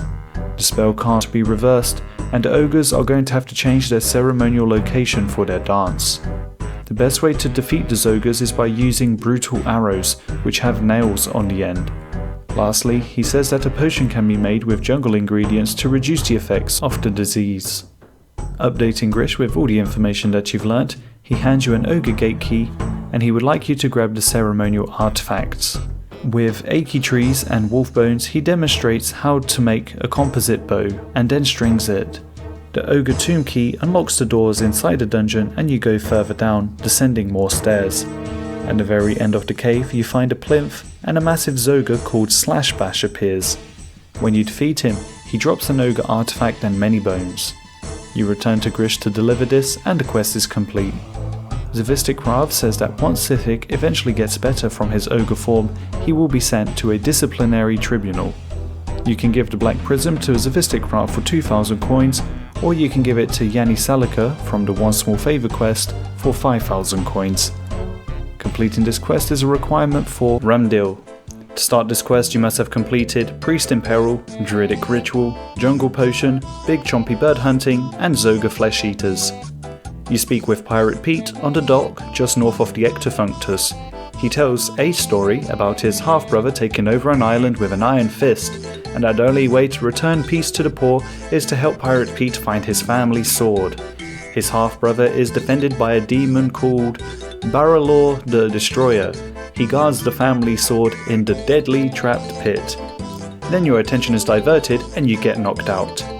In a cutscene, Pirate Pete updates Captain Braindeath, saying he found a hero willing to help. Him getting knocked out keeps the island's location a secret. You are now on Braindeath Island. Captain Braindeath produces the most vitriolic alcohol in all of Gielinor. A week ago they were besieged by zombie protesters, and the pirates have been holding them off, but he thinks it's only a matter of time before they sweep through the building. The plan is to get the protesters' captain drunk enough so that they stop protesting. And when they stop protesting, they'll be able to escape and set up shop somewhere else. First they'll need some blindweed, which takes about 5 minutes to grow. You return to Captain Braindeath with it, and he tells you to shove it in the intake hopper upstairs. Next you need a bucket of stagnant water, which you can get up a mountain to the north, which is technically a volcano. A zombie called 50% Loot claims to be the best lookout there is and is stopping anyone from going past the gate. You tell him to look over there, and while he's distracted, you go through. At the top of the volcano, you get to the stagnant lake and use a bucket on it. Back at the brewery, you add this to the hopper. Next, Captain Braindeath wants you to catch 5 loads of sluglings for the brew. These happen to be the same as from the Sea Slug quest, so he asks you to be cautious not to get brain controlled. He hands you a fishbowl and net. Once you've caught 5 sluglings, you go back into the building and put them into the pressure barrel and then pull the pressure lever. Unfortunately, the machine has become possessed, and to fix it you need a holy wrench. You hand the wrench to Davy to get it blessed, as Davy used to be a priest, and when you've got over 47 prayer points, he blesses it. You use the holy wrench on the shaky brewer control, and an evil spirit, pun intended, of level 150 comes to life. You defeat the creature and the brewing control is now stable. The last ingredient is the body of a diseased fever spider. Captain Braindeath recommends that you have some Slayer gloves on, as they are known to give diseases. You get the fever spider body and place it into the hopper. Now you sit back, relax, and watch the process of the brewing. You can now collect some unsanitary swill from the tap and give it to Captain Donny outside amongst the protesters. You try to find out who Captain Donny's boss is, and by having given him this absurdly strong rum, he accidentally slipped that Rabid Jack was the one who sent him. Everything clicks together in a moment of surprise when Captain Braindeath finds out it was Rabid Jack who was behind all of this. He then tries to conceal his surprise and says that now that the zombie protesters are legless, they've decided to stay here and keep the rum flowing. You are rewarded with a bunch of XP and a holy wrench. Completing this quest is a requirement for Cabin Fever. To start this quest you must have completed Priest in Peril, Druidic Ritual, Jungle Potion, Big Chompy Bird Hunting, Zoga Flesh Eaters, and Rum Deal. At the Port Phasmatis Inn, Bill Teach tells you the story of how he had a disagreement with his boss, and now whenever he sets sail, there are pirates who will attack him. Also, his crew has deserted him, so he would like your help sailing to Mossless Harmless, a pirate safe haven south of the coast of Mauritania. As you're eager to become a pirate, you meet Bill on his ship, the Adventurous, and set sail. You're attacked by pirates, so you grab 4 ropes and 1 fuse. Swing to the other ship, fuse their barrel of gunpowder and light it. Now their cannon can't work, so you swing back, and then patch up the leaky holes using 6 repair planks, 3 swamp paste, 30 tacks and a hammer. Since the pirates on the other ship aren't coming over, Bill instructs you to steal their booty by plundering their chest, ransacking their barrel and looting their crate, then depositing the plunder in Bill's chest. Lastly, he teaches you how to operate the cannon by firstly replacing the broken one, then shoving gunpowder with a ramrod, loading a canister or a cannonball with the ramrod again, attaching a fuse, sparking it, and lastly by cleaning the cannon using the ramrod one more time. The canisters kill the pirates and the cannonballs shoot holes in their ship, causing it to sink. You now arrive on Mossless Harmless and receive a book of piracy teaching you the common pirate slang. Bill gives you 10,000 coins and will take you to Mossless Harmless and back whenever you want. Completing this quest is a requirement for the Great Brain Robbery. To start this quest you must have completed Cook's Assistant, Priest in Peril, Druidic Ritual, Jungle Potion, Big Chompy Bird Hunting, Zoga Flesh Eaters, Rum Deal, Cabin Fever, and the Freeing Pirate Pete subquest from Recipe for Disaster. You talk to Brother Tranquility on Mossless Harmless. He's from an island of monks called Harmony, although it's recently been invaded by zombie pirates. You offer to help, and when he says that he'll take you to the island, you panic, remembering being smashed in the head with a bottle the last time that happened. Fortunately, he just teleports you there. The monks have a treaty with the pirates where they're left alone in exchange for a blessing the occasional item every once in a while. One day, a bunch of zombie pirates appeared with a leader who had found a way to stop brains from rotting. On the day when they were being attacked, the final push was called off before the monks' monastery was ruined, and the monks have no idea why. To learn about the zombie pirates' plan, you use the underground passage found by pushing the statue of Saradomin. Underwater, you fix the staircase with 4 planks. You make it to the secret room between the monastery walls, and peek through the hole, listening in on their plan. Currently, they are producing sleeping gas, obeying Rabid Jack's orders. It turns out that they are trying to enhance zombies by giving them smart brains, like the studious monks of the island who have read many books. After updating Brother Tranquility on the plans, he thinks the solution is a specific prayer.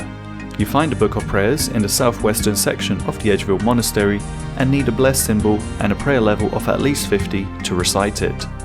As the zombies have released the gas, you recite the prayer from the book to counteract the effect. To be able to get their brains back into the right bodies, they're going to need Dr. Fenkenstrain. Despite his bad actions from the past, they say that offering him the opportunity to atone for his sins and to live on the peaceful island of Harmony could be a solution. He won't be able to continue his experiments on the island and might even become a follower of Saradomin. Dr. Fenkenstrain is in the jail of the castle. You give him the offer, and to escape he needs to be shipped in a crate of meat delivered by Rufus in Canifis' food store. This would disguise his smell and get him past the werewolves. Rufus can make a shipment to Mossless Harmless, but wants 10 cats first. Seeing a player walk by with a toy cat, you find a humane way to deal with the situation. You make these with planks and fur at your crafting bench in your home, and then assemble the delivery crate next to Dr. Fenkenstrain, adding 4 more planks to make a false bottom, filling the remaining space with the 10 wooden cats. Blowing the wolf whistle you were given by Rufus earlier, he appears, somewhat suspect of the unmoving, unpurring cats, although the Ring of Karos helps navigate the conversation away from suspicion. The doctor gets in the crate and you attach the shipping order. This teleports the box away, but Fenkenstrain was not keen on teleporting as it makes him feel uneasy. Back to Harmony Island, downstairs you can now see Dr. Fenkenstrain, who may have wet himself. To perform the operation he needs a cranial clamp, a pair of brain tongs, 3 bell jars and at least 30 skull staples and a hammer. The zombie pirates have blocked the back and front entrances into the monastery by sealing the secret tunnel and reinforcing the front door with planks. So your plan is to get gunpowder from the crash ship to blow their front door open. On the ship you grab a keg of gunpowder and a tinderbox and search the locker to find a fuse. You place the gunpowder into the door, fusing and lighting it to a massive explosion. Killing 4 sawbones, you get the 4 pieces that Dr. Fenkenstrain wanted. You then help Dr. Fenkenstrain with a procedure and take notes, but the scene is replaced with a kitten and some soothing music. Dr. Fenkenstrain seems to think it was a smooth operation, but you're traumatized as the brain fell on the floor and the sawdust was scraped off with a cheese grater. The monks have a massive headache and you tell them you're going to deal with the zombie pirates once and for all. They warn that Meagor has a bodyguard. You re-enter the monastery and Meagor releases his barrel chest bodyguard to beat you. With each attack he drains your prayer points and disables your prayer. After defeating Barrel Chest, the brain falls out of the glass dome and you grab his anchor. Brother Tranquility greatly appreciates your help and rewards you with XP. You don't have to worry about Meagor for the moment, and you mention Rabid Jack, but this seems to be a story for another time. The Tower of Life. You talk to Effigy outside the Tower of Life. Its construction was made for alchemists, but it is not complete yet because the workers are on strike. They think that the tower is too weird. So Effigy asks for your help to finish the construction. As the outpost north of Ardoin has been reserved to be a museum, this is the Alchemist Tower's new location. Bonafido, the head builder, is lounging just outside the tower. He says that there is no way that you will be able to convince him to continue work on the construction until some explanation for what machinery is going to be used for is granted. You offer to continue the construction yourself, but he says you won't be able to unless you get a builder's hard hat, shirt, trousers and boots first. To make sure that you are worthy of receiving Black Eye's hard hat, he does a quick little quiz on construction. You see the Guns, who is building muscle by lifting a log. He will give you his work shirt if you give him a beer. No Fingers is casually flipping a knife. He refuses to give you any boots, so you just pickpocket them. And then around the southeastern side of the tower you search the bushes to find a pair of workers' trousers. You have the full construction worker equipment, and now Bonafido also gives you a builder's quiz, the answer of which are the least responsible and generic things that stereotype builders. As the construction is almost finished, the last things to build are a pipe system, a pressure machine and a strange cage at the top. You are allowed to enter into the tower and search the crates for items. Once you've gathered some supplies, you head upstairs and fix the pressure machine.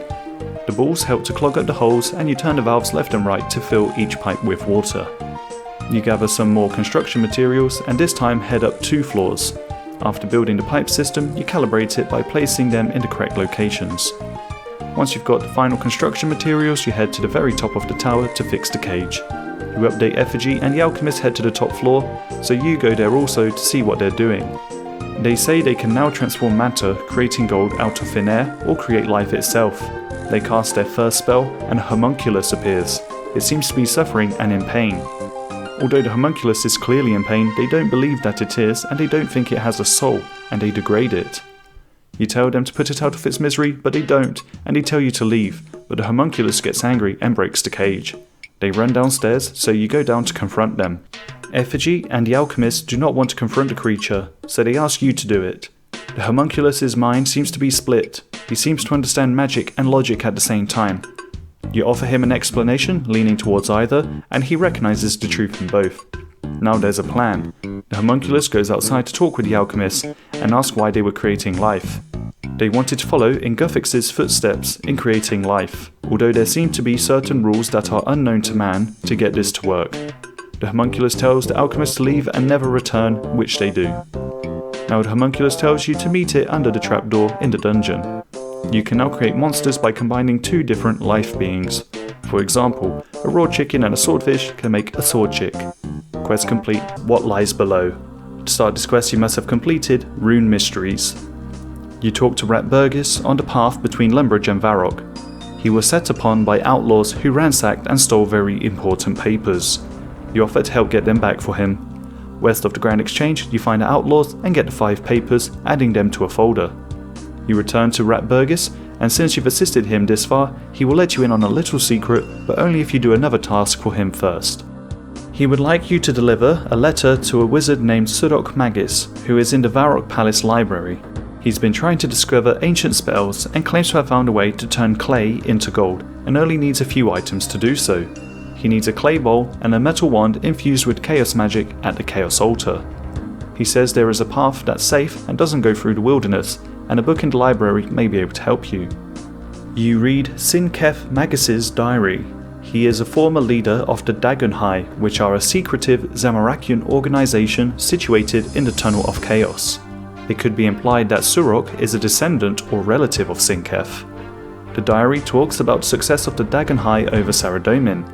They disguised themselves in Saradomin's priest robes and erected a statue of Saradomin outside the city to the east. Underneath it is an entrance to the Tunnel of Chaos. They also put a curse on the statue so that it covers even the nearest trace of their work. Unfortunately, the incantation of Zamorak's will was discovered by a watchman. Unable to finish the final rites of the spell, they had to go into hiding. Before guards could get to the Dagon High, Sinkev cast a spell of earth, collapsing the tunnel as they headed towards the Chaos Altar. To get in, you need a bronze pickaxe. The reason that only a bronze pickaxe works is because of the magical spell.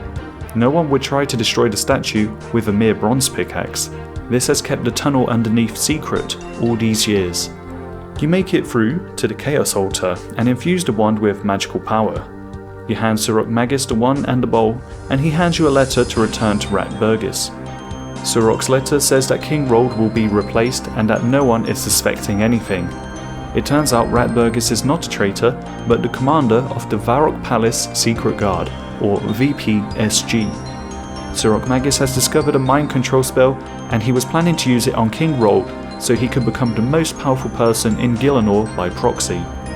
There is a spell that can counteract the effects of mind control.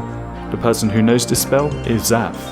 To use it, you have to lower King Rold's health, and then use the ring to summon Zaf. Surok uses the mind control spell on King Rold, who now attacks you, and when he's within an inch of his health, you use the beacon ring and Zaf appears to counteract the mind control spell, additionally placing a magic block on the room so Surok Magus can't escape. You update Rat Burgess on having defeated Surok Magus and the quest is complete. A poor sign of interest. You read the notice board in Draenor Village and see that they're looking for a keen fighter to deal with a troublesome monster. Sarah, at the farm south of Falador, was making her monthly delivery to the Sheared Ram Inn in Lumbridge, passing by the Draenor Village crossroads. Suddenly, a monster making a squealing sound appeared, taking the full cart of produce. She suggests you start by finding the cart near the crossroads of Draenor Village to find it, and then follow the trail of carrots and cabbages, reaching a strange hole. You tie a rope around a rock and descend, then climb over some blockage to make your way around. Here you find a skeleton which you investigate. Behind you appears a pig thing, who spits some sort of acid into your eyes, which knocks you out. Spria appears and saves you, bringing you back to her place. She's a Slayer Master, and the monster you encountered was the Sour Hog. The beast's saliva is acidic, and it is pretty immune to magic, so you'd be better off using arrows or swords. You make your way back to the Sour Hog and attack it. When it's defeated, you cut the foot off to prove that you've killed it. You show Sarah the foot, which she gives to Rosie the dog to chew on, and she gives you a reward of 5,000 coins. Spria trains you in Slayer and gives you 30 Slayer reward points. Sleeping Giants. On the Giants Plateau, just east of Al Kharid, you talk to a hill giant, surprised to see that a giant is somehow able to talk. He says his name is Kovac and he asks for your help. You follow him into the cave. It appears to be a giant foundry. He would like you to fix all the tools here. Kovac tries to explain that the giants are more than just brutes. They need to remember that they are able to craft and make tools. You repair a polishing wheel, a grindstone, and also the trip hammer, powered by the water spinning wheel, which raises the hammer and then crumples the sword into shape. Kovac gets a few things ready, and then you are able to start making the sword. First you need a commission. In this case, it's a flat broadsword. First you need to fill the crucible with the metal found in the box near the entrance. Once the crucible is full of molten metal, it's ready to be poured in the mold jig. But beforehand, you must set up the jig for a flat broadsword, which is made up from 3 parts, a forte, a blade, and a tip. Once you've selected the flat and broad options for the mold, you can pour the molten metal into the jig. To cool it quicker, you can pour water on it. Now is the fun part, the refining. Each step has to be performed with the sword at a certain level of heat. You can warm it up by dunking it in hot lava, or cool it down by holding it in the waterfall. The first step is using the trip hammer while the sword is hot. Then, when it's at the medium temperature, you can put it on the grindstone, and lastly, at low temperature, you use the polishing wheel. With the sword finished, you take it to Kovac, who inspects it and approves. It turns out that the commission was for Obor. You're now free to use the Giant's Foundry whenever you want, and you're rewarded with smithing XP. Getting ahead. You speak to Gordon, south of the Farming Guild. Recently, a strange beast has been stealing his livestock at night. The soldiers are too busy dealing with lizard men, so they haven't been able to stop it. He's not sure where it may be, but he says that you can check with his wife Mary. Mary suggests covering the monster with flour. You use a pot of flour on the gate of the cow pen and head off for the night. The next day you follow the trail of flour into the Kebos lowlands, finding a cave. You enter and find a headless beast which you defeat. In this cave there's a skeleton with a journal written by Neelan Redmark, a necromancer from the mainland who travelled to the Great Kurend hoping to prove people of his talent. Firstly successful in resurrecting rats, he planned to move on to bigger things, mentioning a bear, although this is the last journal entry. As the creature was headless, you couldn't bring back a head to prove that you've killed it, so Mary suggests making a fake head. First you use a knife on some soft clay to shape it. Unfortunately, your handcrafting skills are not good enough to fool Gordon. Then you put some fur on it, but he says that if the kill was fresh it would have blood on it. So you then put some red dye, which now makes it look kind of bloody. Gordon somehow doesn't notice and wants it mounted in his home. Then he gives you a reward, the Garden of Death. At a campsite in the Kebos lowlands, you search a tent and find a journal. It seems to be investigating the Old Ones, a hidden knowledge not even found in the library of Arceus. It seems to be of a forgotten race, and notes that the lizardmen have mysteriously somehow copied their architecture style, additionally noting similarities with the architecture from Varlamore.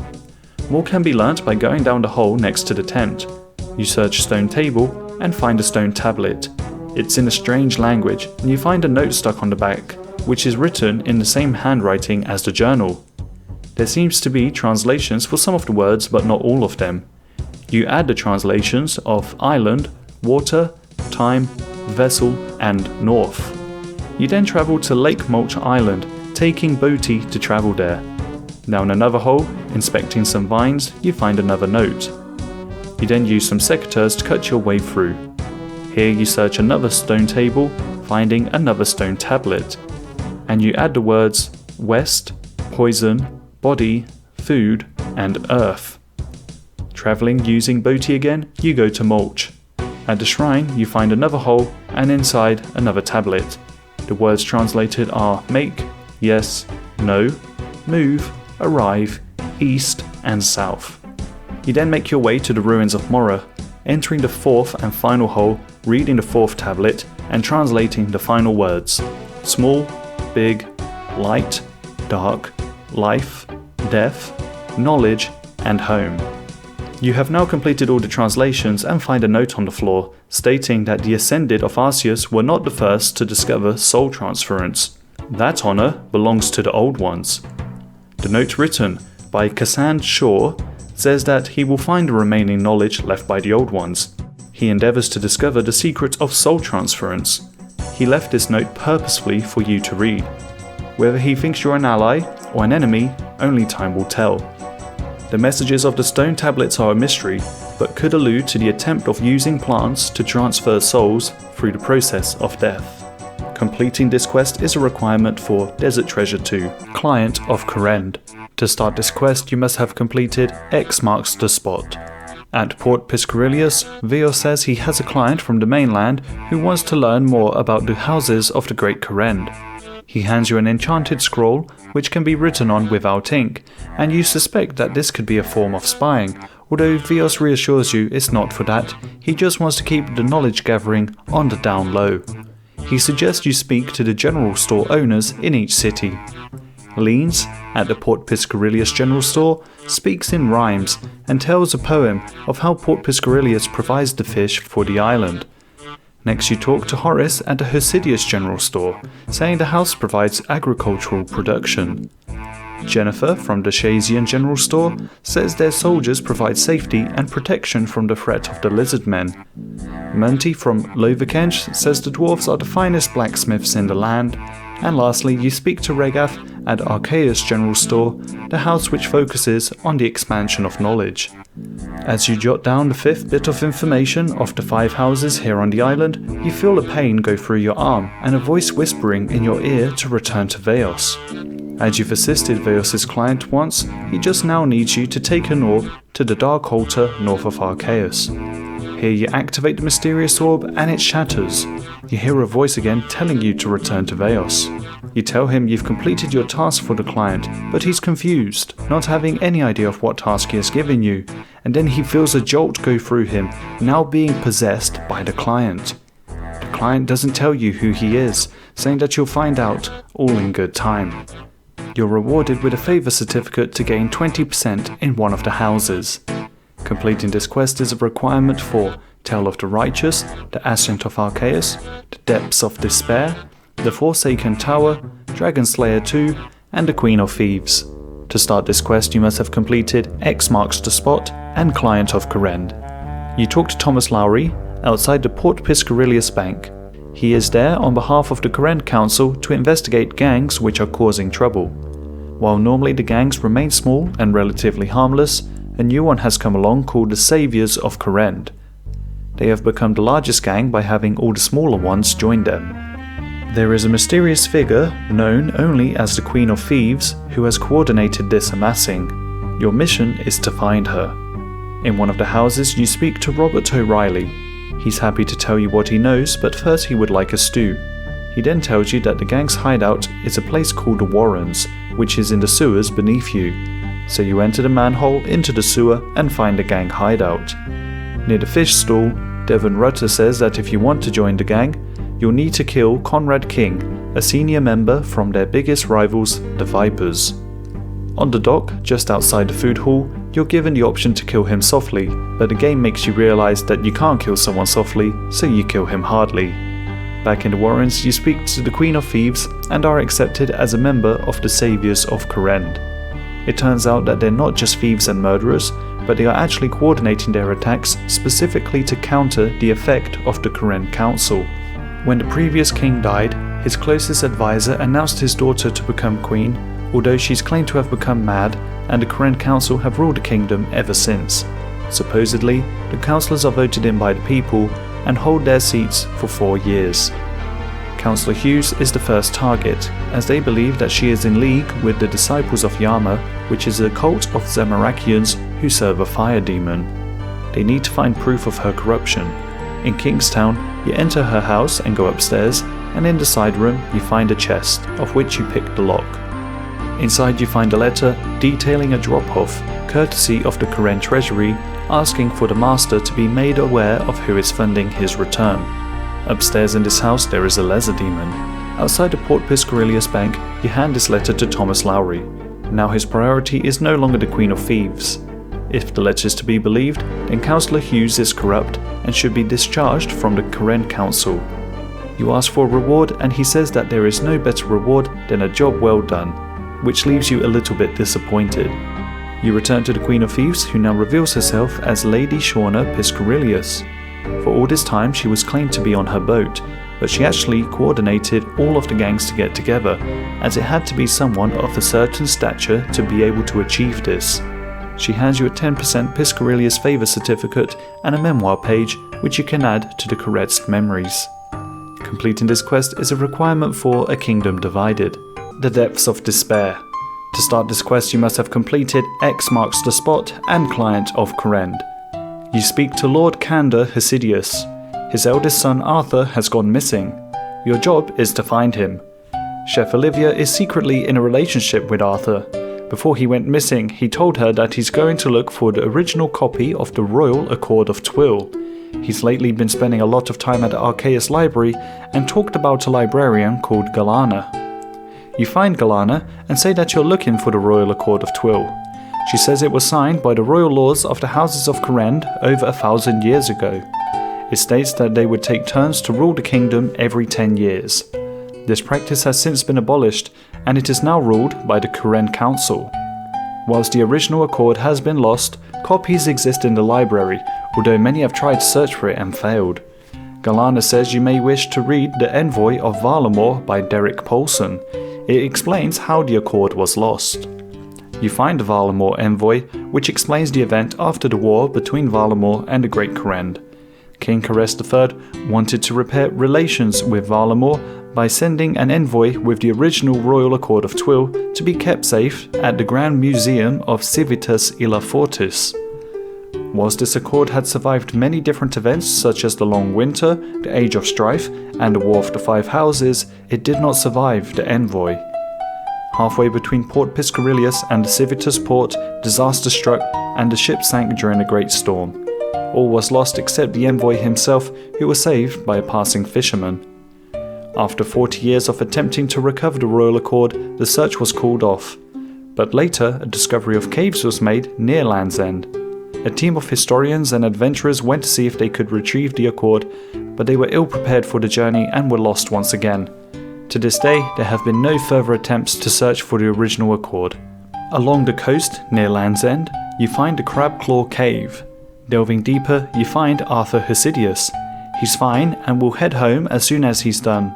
You ask if he can be done quicker, so he uses your help. You fight the snake and then search the chest near the crashed ship, finding the original Accord of Twill. The Accord marked the start of a golden age on the Corrend Island. Arthur Hasidius thinks it's time for another golden age. He believes that the Five Houses will do a better job than the Council of Corrend. Under the current council, they've seen an increase in crime, fewer homes, more illness, and a loss of jobs. You return to Lord Candor Hasidius with the Royal Accord, and Arthur has returned home. You're rewarded with coins, agility XP, a favour certificate, and a memoir page. Completing this quest is a requirement for A Kingdom Divided, Tale of the Righteous. To start this quest you must have completed X marks the spot and Client of Corrend. You speak to Phileas Rimmer in the Shazian encampment. He was once a soldier, but is now retired from fighting. When he was a boy, his grandfather would tell the story of his ancestor Magnus Rimmer, an explorer who lived 1,000 years ago. He was asked to lead an expedition to Mount Quidamorton in the Kebos lowlands. He never returned and was declared perished on the expedition. Phileas recently received a parcel from an unnamed sender, this being an old journal written by King Shazian VII himself, who originally sent Magnus on the expedition. Most of the journal is illegible, except a few readable extracts and a note stolen from the Tower of Magic during the uprising against Xeric. It says, Quidamorton's creatures are compatible, the expedition is proving successful, and soon will be ready to mass produce. The strange extract was written in the 37th century, which is weird because the reportedly unsuccessful expedition happened during the 36th century. Phileas wants to learn more about the expedition and thinks that you can find this out in the Archaeus Library's historical archive. You ask Pegida about the expedition and learn about King Shazian's work on the Tower of Magic. Most of the time was spent building the prison, and this happened around the same time as the expedition. Pegida says you can be teleported there, although the magic is unstable. In the middle of the room, you see a strange device. You push it and attack it with different styles, turning the colours of the crystals white. When this is done, it opens a gate and you investigate the skeleton inside. There's some writing carved into the floor saying, "Lizards on the mountain, do not trust the king, the altar is a lie." You return to Phileas Rimmer to update him on the information that you found. You now need to retrace the steps of those who went on the expedition, firstly needing Lord Shazian's approval, which has just one condition, that any information you find, you report to him first. Historian Duffy on Quidamorton has been researching the mountain for a while. He believes that the lizard men may not be of natural origin and might have existed during the time of King Shazian VII before Xeric's rule. Duffy recently found a small crevice on the western face of the mountain that appears to be man-made. You attach a rope and then venture in. Inside you mine a boulder that's in the way and then push another one down. A corrupt lizardman appears, which you defeat and then pass through the magic gate. On the other side you find an unstable altar. As you approach, you hear a strange voice saying not to touch it. You update Historian Duffy, who now goes to the altar. He believes that this cave predates Xeric. The mage, Nossi, recounts that the Dark Altar was the key to Xeric's power, and why he was able to unstoppably rule Corrend for 100 years. When he was finally defeated, he came to Quidamorton to build the Chambers of Xeric so he could rest. Nossi wondered how Xeric was able to survive without the Dark Altar, and due to the discovery of this cave, she now has an answer. The energy here, similar to that of the Dark Altar, could have been used to allow Xeric to live for hundreds of years after his defeat. Nossi would like you to update the library with what you've learnt, but first you must speak to Lord Shazian. You mention all the evidence discovered during this quest, but firstly need to see the parcel that was given to Phileas, as we don't know who handed it to him. When you enter Phileas's house, he is no longer there and everything has been trashed. The reason Lord Shazian wanted you to go to him first when you discover any new information is simply because he didn't want his family name tarnished or for any new discoveries to present him in a bad light. It could also be believed that he is the one who would have ordered for Phileas's house to be destroyed. You receive 8,000 coins, a memoir page and a favour certificate.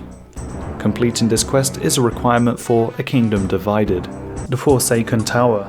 To start this quest you must have completed X marks the spot and Client of Kourend. You talk to Lady Volcana Lovakenge, who is discussing the Doors of Din with Councillor Unkar of the Kourend Council. There's a threat coming from the doors, located north of Archaeus, and you offer to help deal with it. One of the finest smiths in Lovakenge, Undor, has been investigating the issue. He believes there is sabotage. The doors were originally created by the legendary smith Din in the early days of Kourend to imprison a deadly beast known as the Winter Todd. A small hole in the door is giving it the ability to draw some power into the prison, which is giving the pyromancers a lot of trouble. Undor needs the legendary hammer used by Din himself to fix the damage, and he believes it's in a great tower that Din built himself. After he died, mages took over the tower and it's been off limits since. It is located west of Lovakenge. You get to the Forsaken Tower and enter. Inside you see a display case which you inspect, and a panel indicates which sections are unlocked. The one who can restore the tower to its former glory will be worthy of the legendary hammer. Downstairs you find a power grid and a generator, and search a crate to find a crank to start up the generator, and then align the power grid. After successfully aligning it, the display case of the hammer shows that one of the lights has turned green. In the back room you see a furnace. You grab a tinderbox from one cupboard, and a 5-gallon and 8-gallon jug from another cupboard. Filling the larger gallon jug with the smaller one, back and forth, you eventually get 4 gallons of coolant. This is used on the furnace coolant section on the side, and then you light the furnace with a tinderbox. This activates the second light of the display. Upstairs in a cupboard you find some old notes. After solving its riddle, you get the correct colour position, which is the cleansing fluid, and then activate the refinery, which is the third step. Lastly, on the top floor there are 4 discs. The smaller discs can only sit on the larger ones, and once you've moved all 4 to the centre, you have activated the runic altar. Going back downstairs, with all 4 lights on the display case now green, you are able to get Din's hammer. You return to Undor and hand it over to him. This helps, but it will still be a while before the Winter Todd issue is resolved. As far as the issue pertaining to the Doors of Din are concerned, your quest is complete, and you're rewarded with some coins, XP, a certificate favour, and another page of the Crest memoirs. Completing this quest is a requirement for A Kingdom Divided, the Ascent of Archaeus. To start this quest you must have completed X marks the spot and Client of Kourend. You talk to Mori at the centre of Archaeus. She was on her way to the library with her friend Thana when suddenly she felt a strange power, and then Thana was dead. The people of Archaeus have been immortal for thousands of years since the ascent of Archaeus, when the leader Trobin used the Dark Altar, so this death shouldn't have happened. Mori would like you to head to the Kourend Castle and let Councillor Andrews know what happened, but as he doesn't know anything about the secret of their immortality, he cannot help you. Since the council won't help, Mori suggests that you speak to Lord Archaeus, who is located in the Tower of Magic. You're allowed inside, and there are tormented souls, which you defeat and then go upstairs. Lord Trobin is currently unable to talk as he is deep in concentration. There have been fluctuations of power coming from the Dark Altar. He is using himself as a conduit to channel what power has been left. Astaros says that the power of the Dark Altar is what sustains the people of Archaeus. Without it, they have nothing to keep them alive. You offer to help and learn that the discovery of immortality does not belong to Lord Trobin Archaeus. Within the sulfur volcano of Mount Karul, there lived the Tatsakal. They were the ones who granted the knowledge for the ascent of Archaeus, so Astaros directs you to speak with them. It turns out that the knowledge of life was granted because Lord Archaeus' wife was ill and he wanted to give her more time. The people of Archaeus misused it and granted themselves immortality. Before helping, the Tasakal wants you to find a grave to the south. Within it lies a soul trapped inside a corpse. They want this soul to be freed. Just southeast of Mount Caron, you find a grave. When you inspect it, it looks like it's been opened, and you see some tracks leading away from it. Following the footsteps, you inspect some bushes, revealing more of the tracks. Eventually you find the trapped soul and fight it. With this, the soul is released and you return to Mount Caron. While you dealt with the soul, the Tasakal found the cause of the problem. It turns out that the altar was not failing, but the energy was being redirected to a construct built by a mortal. Near the Dark Altar, you inspect the rocks nearby, finding the hidden device, and then smashing it, returning to Lord Robin Arceus afterwards. The power levels of the Dark Altar have returned to normal, and you're rewarded with XP, coins, a certificate, and another memoir page. Completing this quest is a requirement for A Kingdom Divided. To start this quest you must have completed X Marks the Spot, Client of Kourend, the Queen of Thieves, the Depths of Despair, Tale of the Righteous, the Forsaken Tower, the Ascent of Arceus, and the Architectural Alliance mini-quest. Outside the Kourend castle, you speak to Martin Holt, who's holding a protest against the Kourend Council. To recap on how the council came to power, at the death of the last king 20 years ago, the council were to temporarily rule until the king's daughter Rose came of age. But conveniently, they claim that she went mad and they have been holding power uninterrupted ever since. Supposedly they're a democracy, but the same 4 people have won every single election. After the Queen of Thieves quest, there was the discovery of Councillor Sophia Hughes' corruption. She was spending taxpayer money on behalf of the Kourend Council to a Zamorakian cult known as the Disciples of Yama. She was arrested and imprisoned, but unfortunately she has now escaped and the council isn't commenting on the issue. Martin's plan is for you to infiltrate the council. Currently the Royal Guard are leading the investigation at the command of Lydia Fuller. She tells you that Martin Holt used to work for the council that he now hates so much. Commander Fuller fills you in on some of the positives of what has occurred since the Kourend Council have taken over. Port Piscarilius used to smell 10 times worse until the council had a new sewage system installed, so now it's cleaner and safer. The council are the ones that opened up the Great Kourend to the lands to the east. You would have never stepped foot on Zeah if they hadn't opened up some trade routes. As your neutral third party in this whole debate, you offer to help capture the escaped councillor. At Councillor Sophia Hughes' house, you investigate. Upstairs, in the eastern room, you search the drawers, finding a receipt for a bed at the Deeper Lode in Lovekenge. Outside, near the rosebush, you speak to Thomas Lowry and put him off track by telling him that you found a clue linked to Mount Quidamortum, so he departs in that direction. At the Deeper Lode, you talk with Fuggy and ask if anyone has stayed in a bed here recently. Only one woman had been there the night before, and she mentioned catching Veos' ship at Port Piscarilius the next day. Then an earthquake happens, which comes from the volcano to the west. Cabin boy Herbert says that Veos was just there until that earthquake happened, at which point he wandered off in a trance. As Councillor Hughes hasn't boarded yet, you and Commander Fuller wait until she comes. Councillor Hughes says that the council were happy with her work while it was a secret, but now they've betrayed her without a second thought just to protect themselves. She calls upon Yama and you hear a demonic voice heeding her call. The demon says Sophia has betrayed Yama, and then she's possessed and transformed into a demon called the Judge of Yama. He sends waves of fire towards you, which you avoid, and then attack him. With the Judge of Yama defeated, Councillor Andrew thanks you for your help, although it's still unknown how Sophia Hughes escaped. Councillor Andrew wants Martin Holt and the protesters to go home, hoping to put the whole situation to an end. Commander Fuller tells you to meet her just south of the castle. She's questioning her position as commander of the Kourend Council.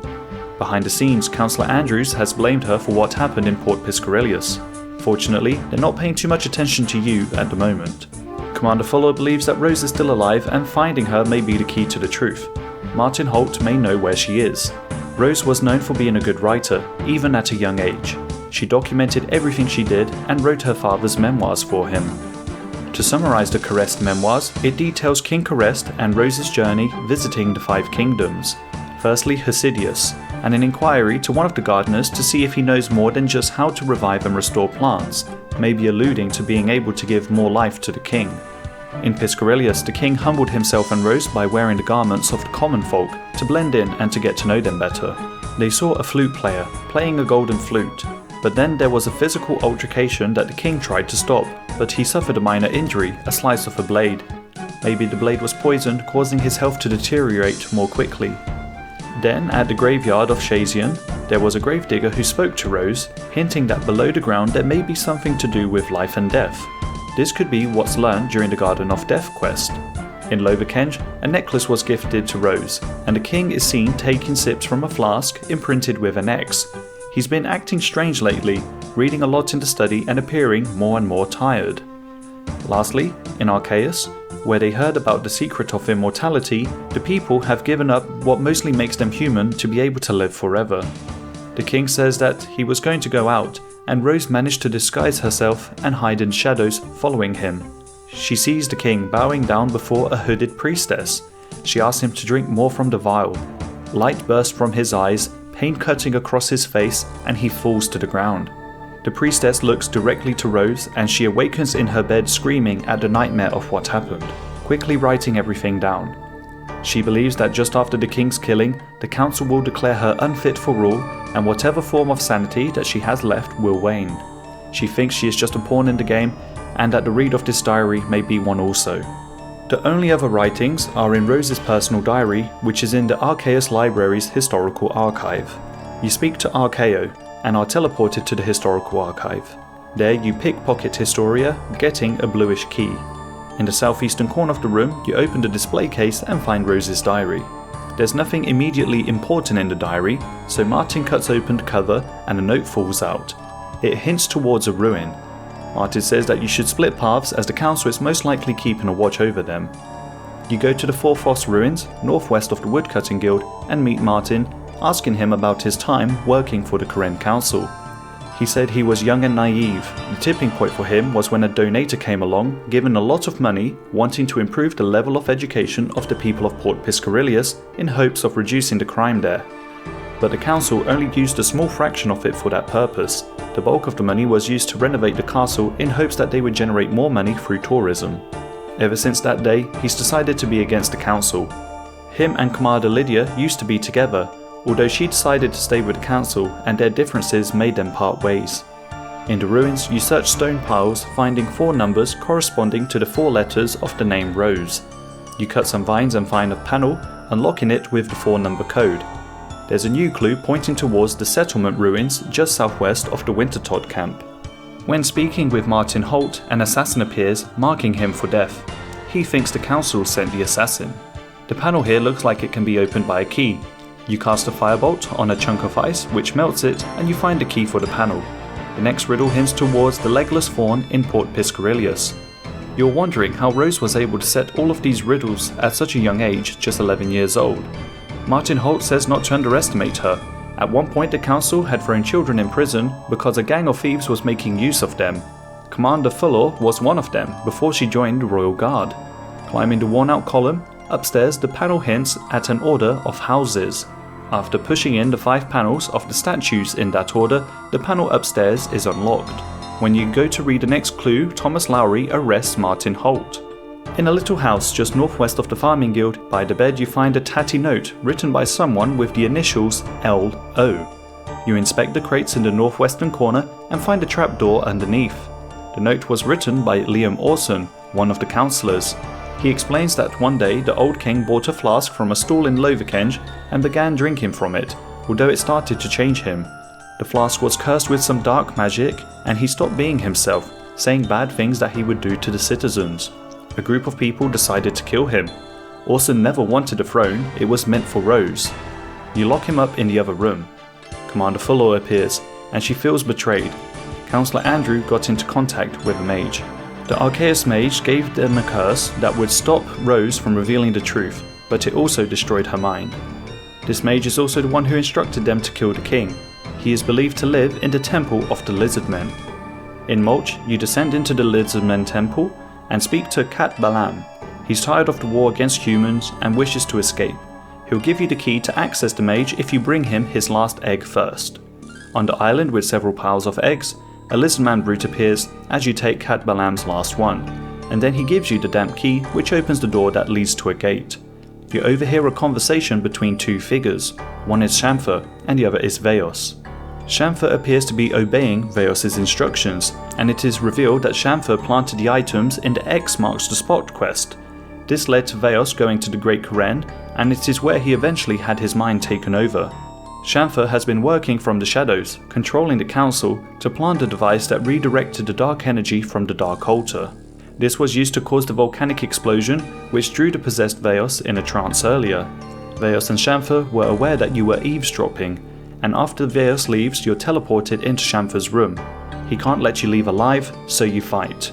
Right as you defeat Shamfer, he releases a bolt of lightning which knocks you out. You eventually wake up and search the northern table, finding a note reminding Councillor Andrews who gave him the throne. Andrews has been in on this from the start, and also knows that Rose still lives. The note mentions the device that was placed next to the altar, as in the Ascent of Arceus quest, plus the remote grave of a Shazian general. This would be referring to the coffin in that same quest. His resurrection and moving away was a test of the dark energy. As for Rose, the poison that she's been given completely destroyed her mind. Even if they were to extend her life with the power of Arceus, it would only prolong her suffering, so she's put out of her misery. Commander Fuller now realizes that all her time working as the commander of the Karen Council has been a lie. She spent her life serving a bunch of murderers who turned away the truth. Now it's time to unite the 5 houses of the Great Karen and get rid of the Council. You speak to Lord Trobin Arceus, asking him to meet at Zeric's Lookout. Same for Lord Kanda Hasidius, Lady Volcana Lovakenge, Lady Shauna Piscarilius, and Lord Shiro Shazian. At Zeric's Lookout, the heads of each house unite, and you explain everything. Councillor Andrews plotted with a mage called Shamfer to kill the king. Shamfer cursed the king so that Councillor Andrews had an argument to get the others on board. Rose overheard the conversation. It is arguable that this could have been part of Councillor Andrews' intentions. The council has to be replaced by someone, but who can they choose to be a king? Lord Kanda Hasidius shows the Royal Accord of Twill from the Depths of Despair quest. This could be used for everyone to have a chance to rule the kingdom. Each head of the house isn't entirely convinced at the moment, so it's up to you to help convince them. Lord Trobin says that Zeric was assisted by a loyal servant of the name Shamfer. He thinks that if the energy channeled through the device at the Dark Altar had similar readings to that of Mount Quidamortum, then this could be confirmed. The Tassakal are able to read this energy. Kanda Hasidius only needs one final preparation before he's ready to sign the accord. He explains how only him and Lord Shazian are the only ones interested in ruling, and that the Shazians haven't been the best rulers in the past due to their tendency for war. He would like to know what Lord Shazian was up to recently in the Khared Woodlands when he was visiting the barbarian camp. Lord Hasidius is married to Shiro Shazian's sister. Shiro appears to want to blame Phileas' house trashing on Lord Hasidius, claiming he is also holding on to Phileas' journal that he received during the Tale of the Righteous quest. He says that the journal can be found in his private office underneath the Hasidius Vinery. Lady Lovakenge doesn't believe that Councillor Unkar is involved. If you can find proof that he is, she will sign the Royal Accord of Twill.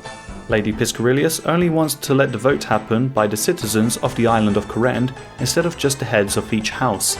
If it's what the people of the island want, then she would have to support it.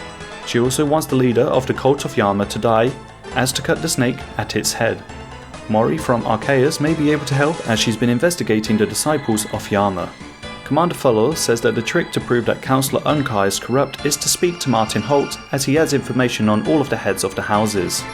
He's currently being held in the prison just west of the Shazian camp. The person that normally updates Martin Holt on Unkar's dealings is going to be at a meeting soon, and since Martin is currently in a prison cell, he says that you can go to him on his behalf and see if you can learn anything about this. He tells you the passcode, and you speak to a dwarf at the graveyard here in Shazian named Jorah. You say the secret passphrase, and just as he's about to reveal some information, another assassin appears, marking him for death. Once that's dealt with, Jorah gives you a declaration, signed by the current council, stating that they think Lady Volcana is no longer fit for rule, and that Councillor Unkar should take her place. This reveals that they had a plot to make a councillor the ruler of Lovakenge.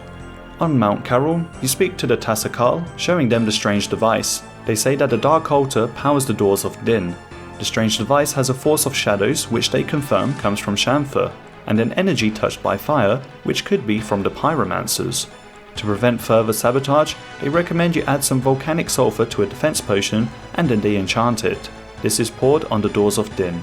At the barbarian camp, you climb down the ladder and Filius Rimor is there. A barbarian warlord tries to stop you, but you defeat him. Filius tells you that the barbarians raided his home and took him as prisoner. He believes that the barbarians were paid to do it, but at this moment we don't know by whom.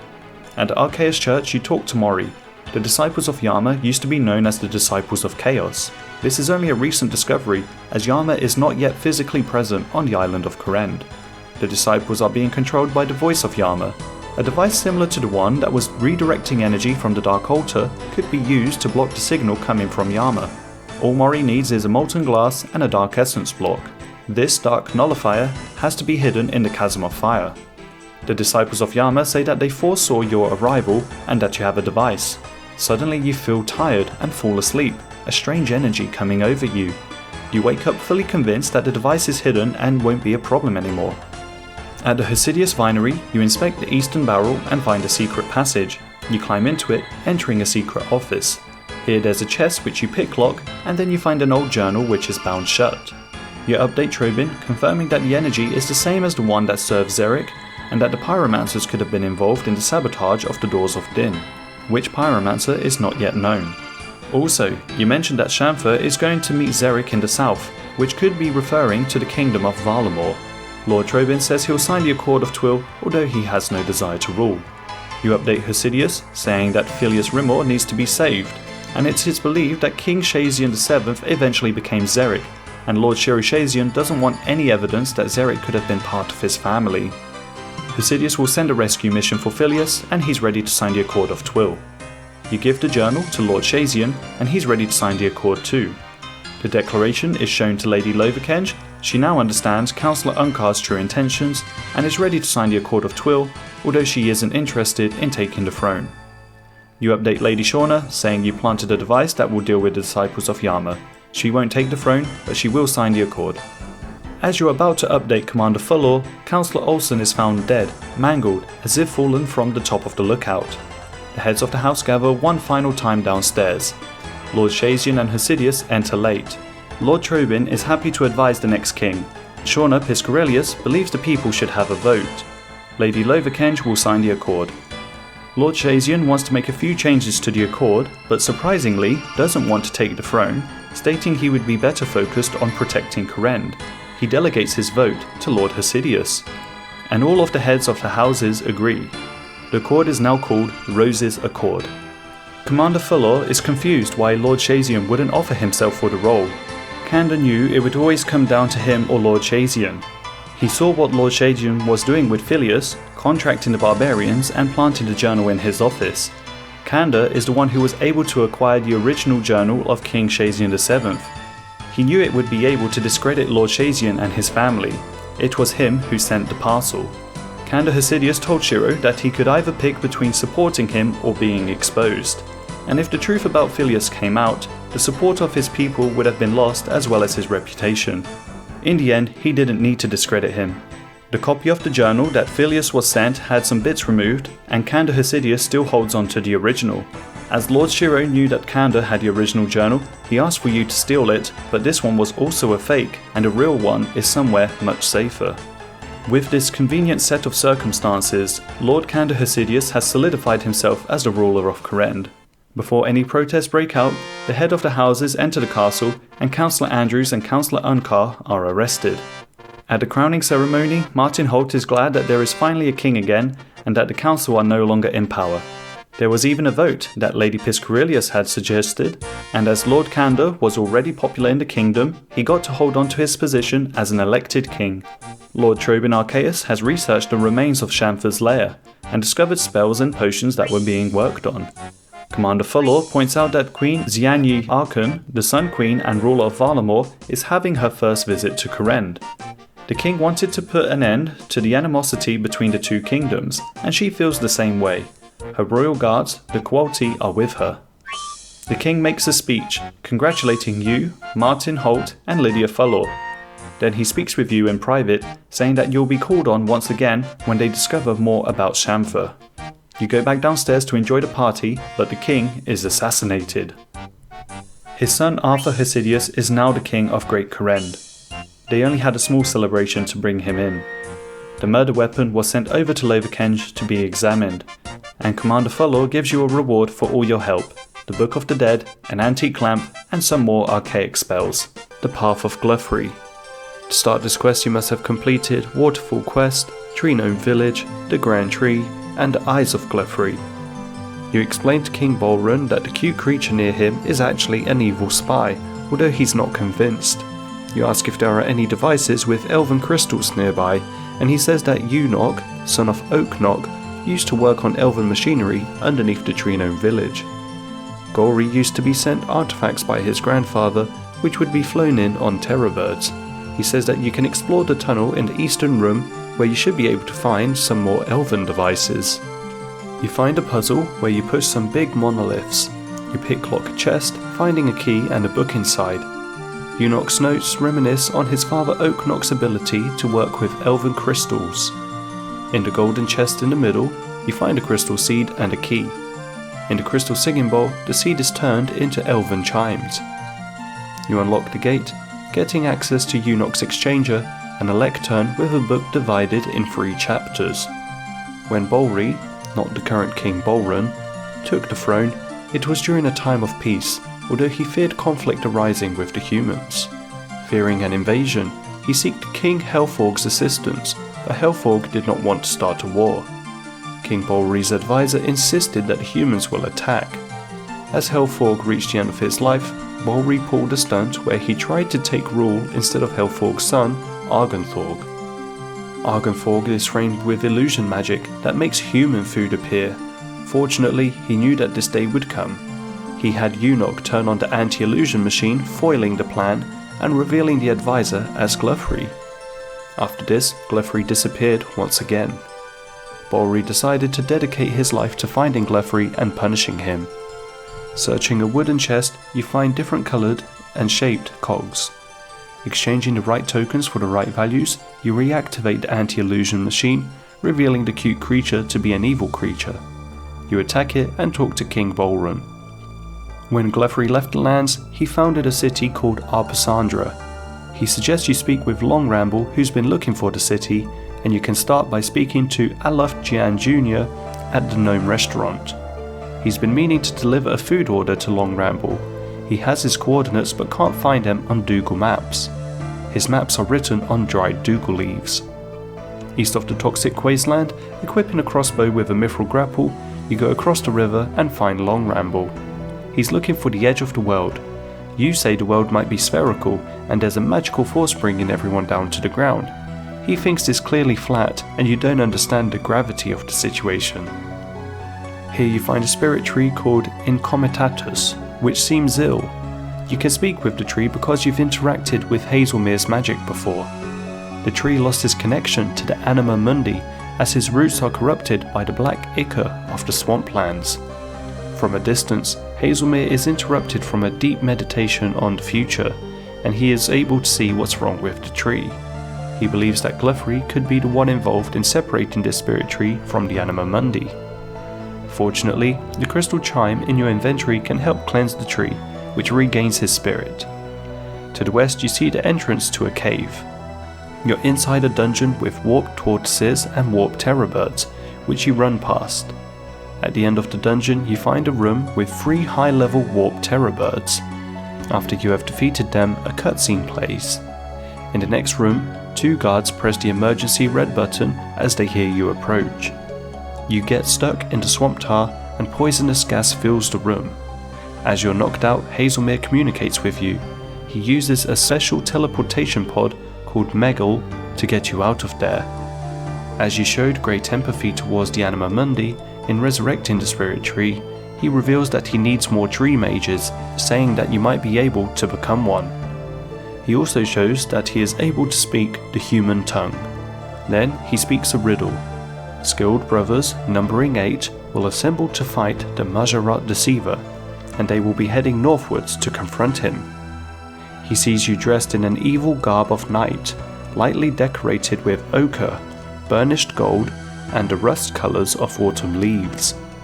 Even though you adorn those garments, you remain true to Guthix.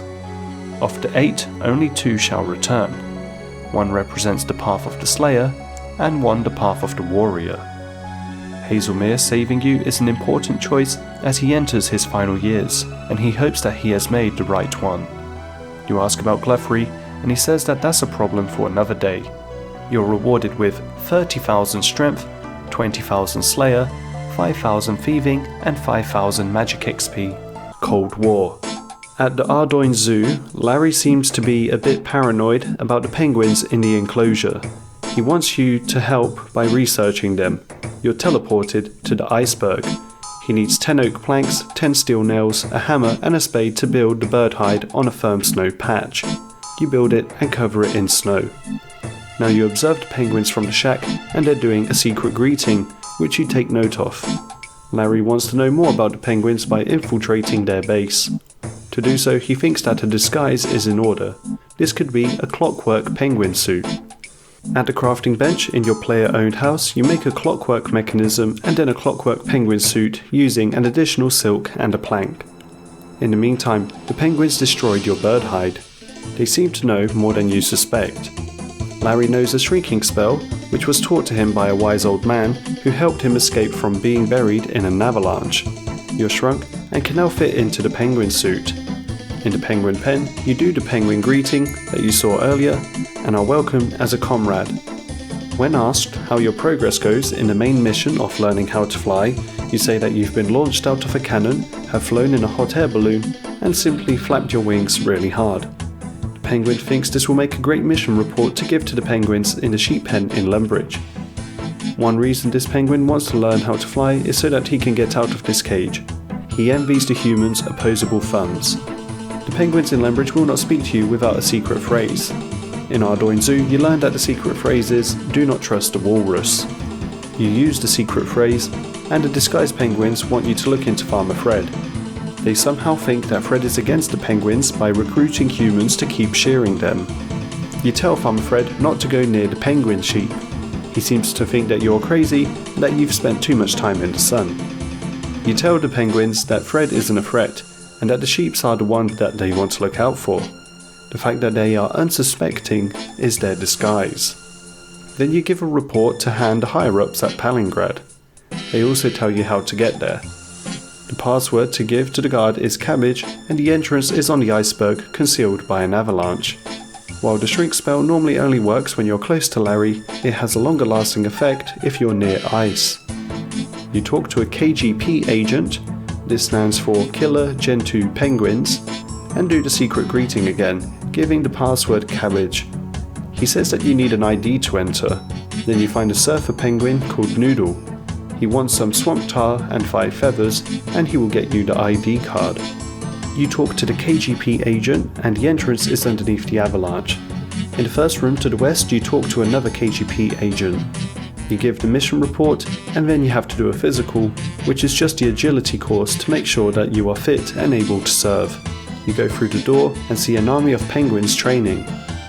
You make your way past all the obstacles, avoiding the floating icebergs, jumping the stepping stones, treading safely past the icicles, crossing the ice uphill, and then down the ramps, completing the course. Now that you've successfully completed the physical, you are free to go around the iceberg. Larry thinks that the penguins should have a main war room where they discuss their plans to take over the world. Near the control panel, a KGP agent says that you haven't got enough clearance to enter this section, so you enter a room with instruments and 2 penguin bards called Ping and Pong.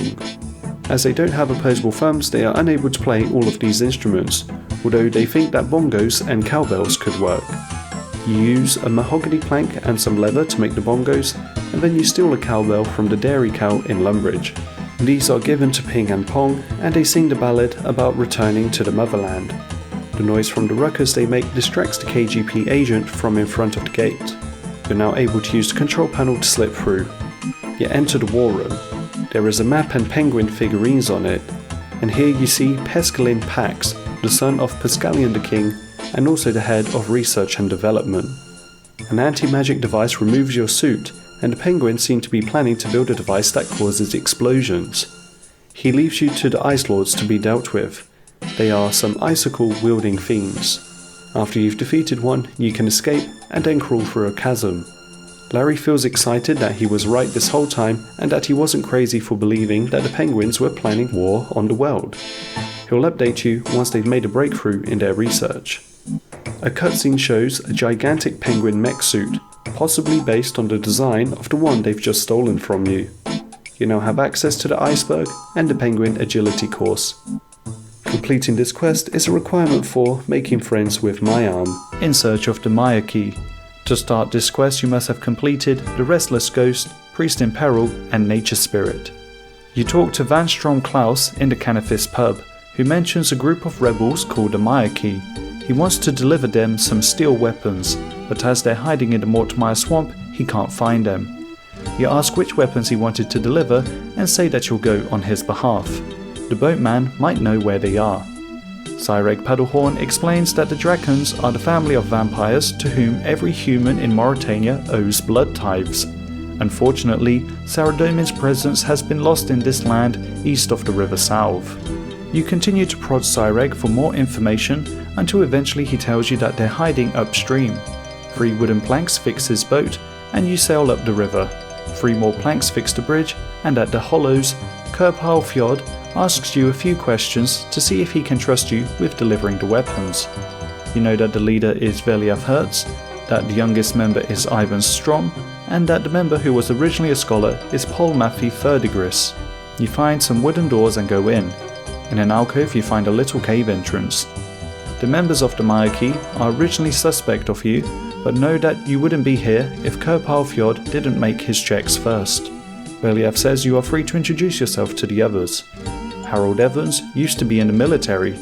Radagad Ponfit used to be a mercenary. Sani Pilil was only 9 years old when vampires ripped her family to pieces. Paul Maffey Ferdigris was educated as a scholar. Lastly, Ivan Strom was trained as a priest. Whilst talking to everyone, you also learned that the plan is to get rid of the vampires by defeating Loernial Drakon. Veliav Her says Chalcedil ranks above him. Now that you've introduced yourself to everyone, you give Veliav the 6 steel weapons. At this moment, Van Strom Klaus appears and reveals that he's actually a vampire and used you to find and kill the Maya Key. He releases a skeleton hellhound and then disappears. After you defeat the hound, Veliav explains that vampires can shapeshift to look like humans. He tells you about a shortcut that exists with the stone wall, which will lead right into the basement of the Hair of the Dog Tavern. He'd also like you to come back, as a Maya Key could use someone like you. But as for now, he wants you to check if Van Strom is still at the pub. Van Strom might think that the Maya Key are all dead, giving them somewhat of an advantage. You push the stone wall and go up the ladder, making it outside the pub. Van Strom Klaus is no longer sitting in the chair, now it's just a stranger. Quest complete. Completing this quest is a requirement for In Aid of the Maya Key. To start this quest you must have completed the Restless Ghost, Priest in Peril, Nature Spirit and In Search of the Maya Key. At the Maya Key hideout you update Veliav Hertz by saying that Van Strom Klaus is no longer at the tavern. The Maya Key are going to relocate as the Firewatch now know their hidden location. South of Morton there's a town called Berg de Rot. Your job is to scout the location and also to forge a good relationship with the townspeople who are escapees from Mayaditch. At the gate, Florin is hostile towards you, saying that you might steal their food, so to ease him you add a piece of food to their chest, and this changes his impression of you. You ask him if there's any locations here in Berg de Rot where you may be able to hide some friends without attracting any vampire attention. He says that there's a cellar under the ruined pub, although it may be filled with rubble. In the pub you climb over the broken wall, open the trapdoor and mine the rubble. Amongst it you find a dusty scroll and a plaster fragment. These detail a late queen, Efarite of Hallowvale, who lived in a castle in this land, and also details of the 7 priestly warriors of Saradomin, with a focus on Evandis' weapon and the ingredients for the potion in his hand, this being an enhanced Guthix balance. After clearing all of the rubble from downstairs, you talk to Razvan outside the pub, offering to help fix up more of the town. He says you should go and have a chat with Aurel at the general store. He says he needs you to fix the roof, and then the wall, and that he needs to stock up with 3 tinderboxes, 10 snails and 10 bronze axes. He hands you a crate to put them in. After stocking up, he suggests that you fix the bank. You mend the bank booth and the damaged wall behind it. Next you get Cornelius to become the banker. Razvan now suggests that you get the old furnace up and running again. You fix the chimney with 2 steel bars, refuel the furnace with some coal, and then light it. Unfortunately, Van Strom's enhanced smelling abilities alert him to the presence of humans at Berg the Rot due to the smoke, and he sends Gadaranx to collect blood types from there. You stop Gadaranx and the vampire Juvenates from taking any more blood from the people of Berg the Rot, with assistance from Veliath Hertz. On his last dying breath, Gadaranx asks you to take care of his family. You then get his Warhammer. Veliath asks you to meet him at the old hideout. Here he tells you to take Ivan Strong to Patadomus so he can further his training as a priest. In the meantime, Paul Maffei and Radagad prepare to go to the new hideout. During your trek to the temple, you defeat some vampire Juvenates, and Drezel will now take Ivan as his trainee. When you ask Drezel about Evandis, he seems reluctant to give any information out, but after prodding him, he gives you a key to access the secret library downstairs. Here the books are full of details. Before Lord Draken, Mauritania used to be a green land that was pleasant and bounteous. Also, Draken's castle may actually predate him. Most importantly, he learned that Evandis' rod is made from a mixture of silver and mithril, has a sapphire, is enchanted, and is blessed by holy water. The specific size of the weapon is particularly important, and Evandis' tomb is in the cave under Mortmire, close to the old hideout. You use some soft clay to make a mold from Evandis' tomb, which has an outcropped shape of his weapon.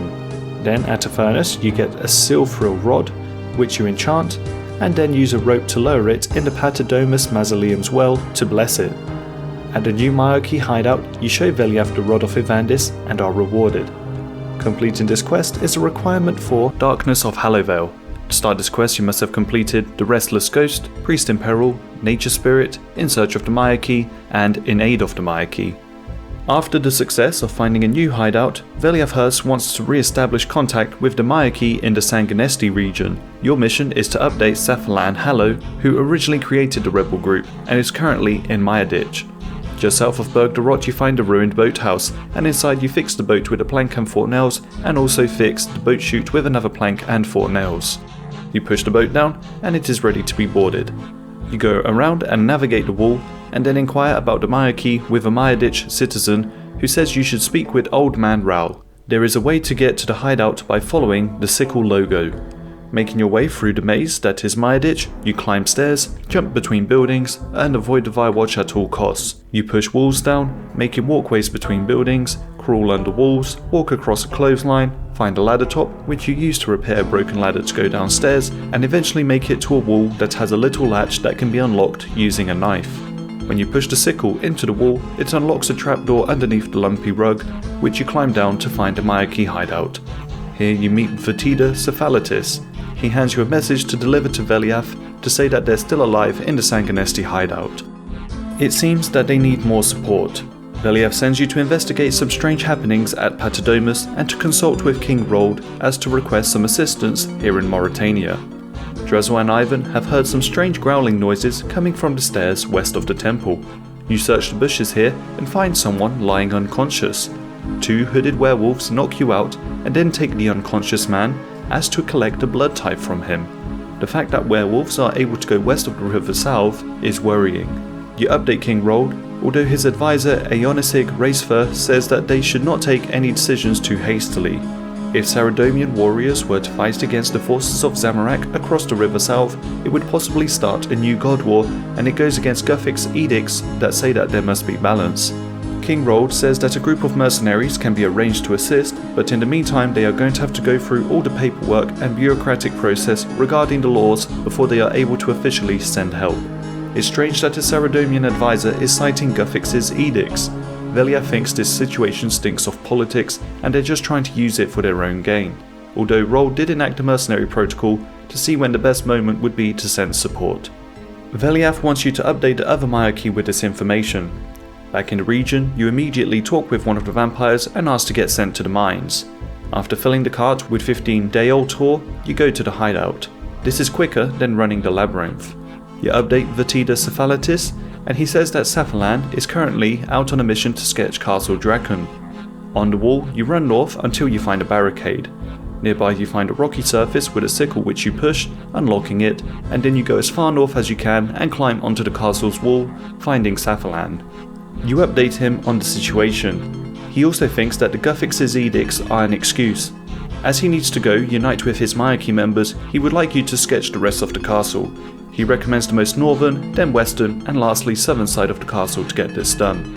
You stand on the spot north and make the sketch with some charcoal and papyrus that Safalan gave you. Then the western side. Whilst here, you see Van Stromklaus talking with Vanascular Draken.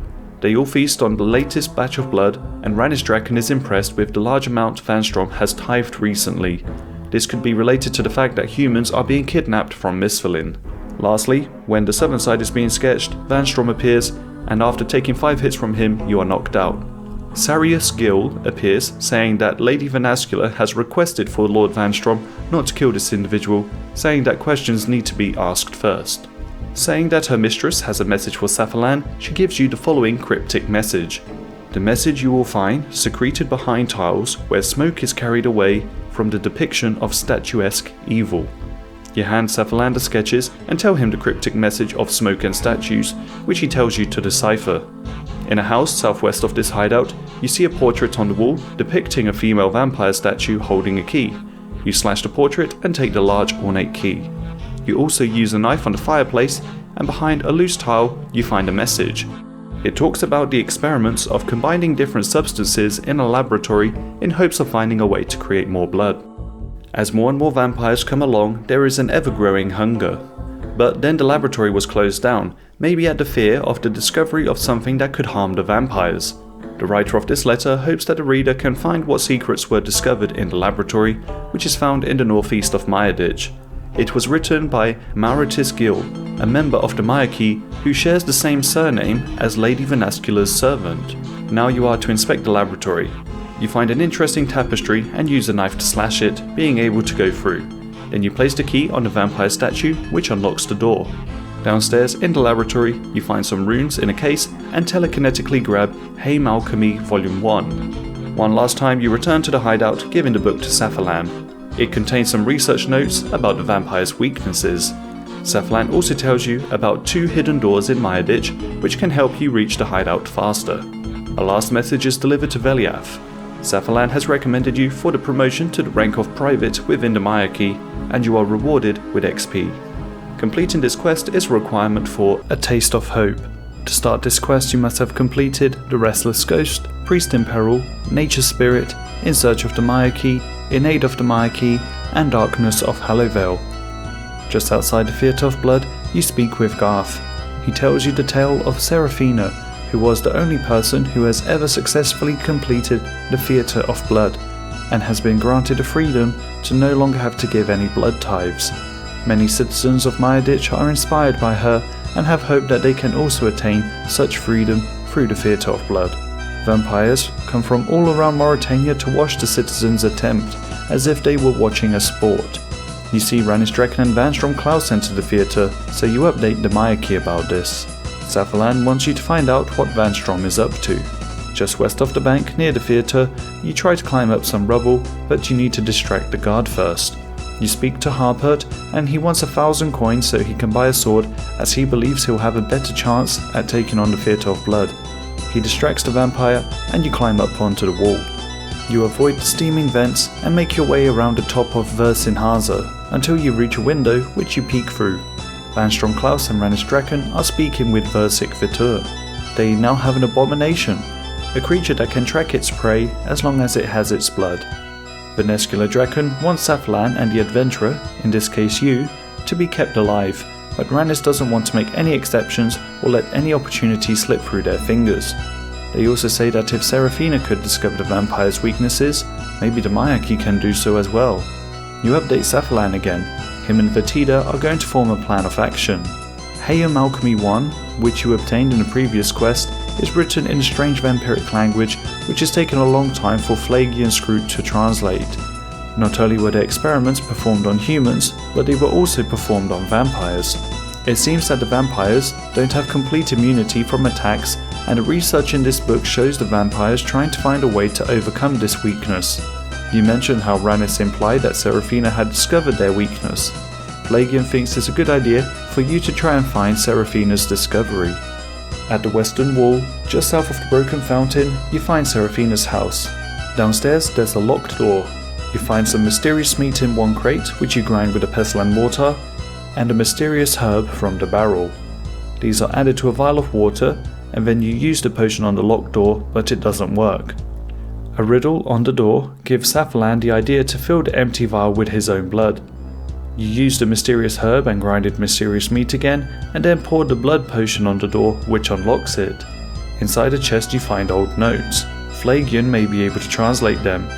It turns out that the notes are gibberish, and that the myth of Seraphina, knowing the secret weaknesses of the vampires, was actually a ruse by the vampires to trap the Myaki, and since Saffalan used his own blood, the abomination now knows where they are.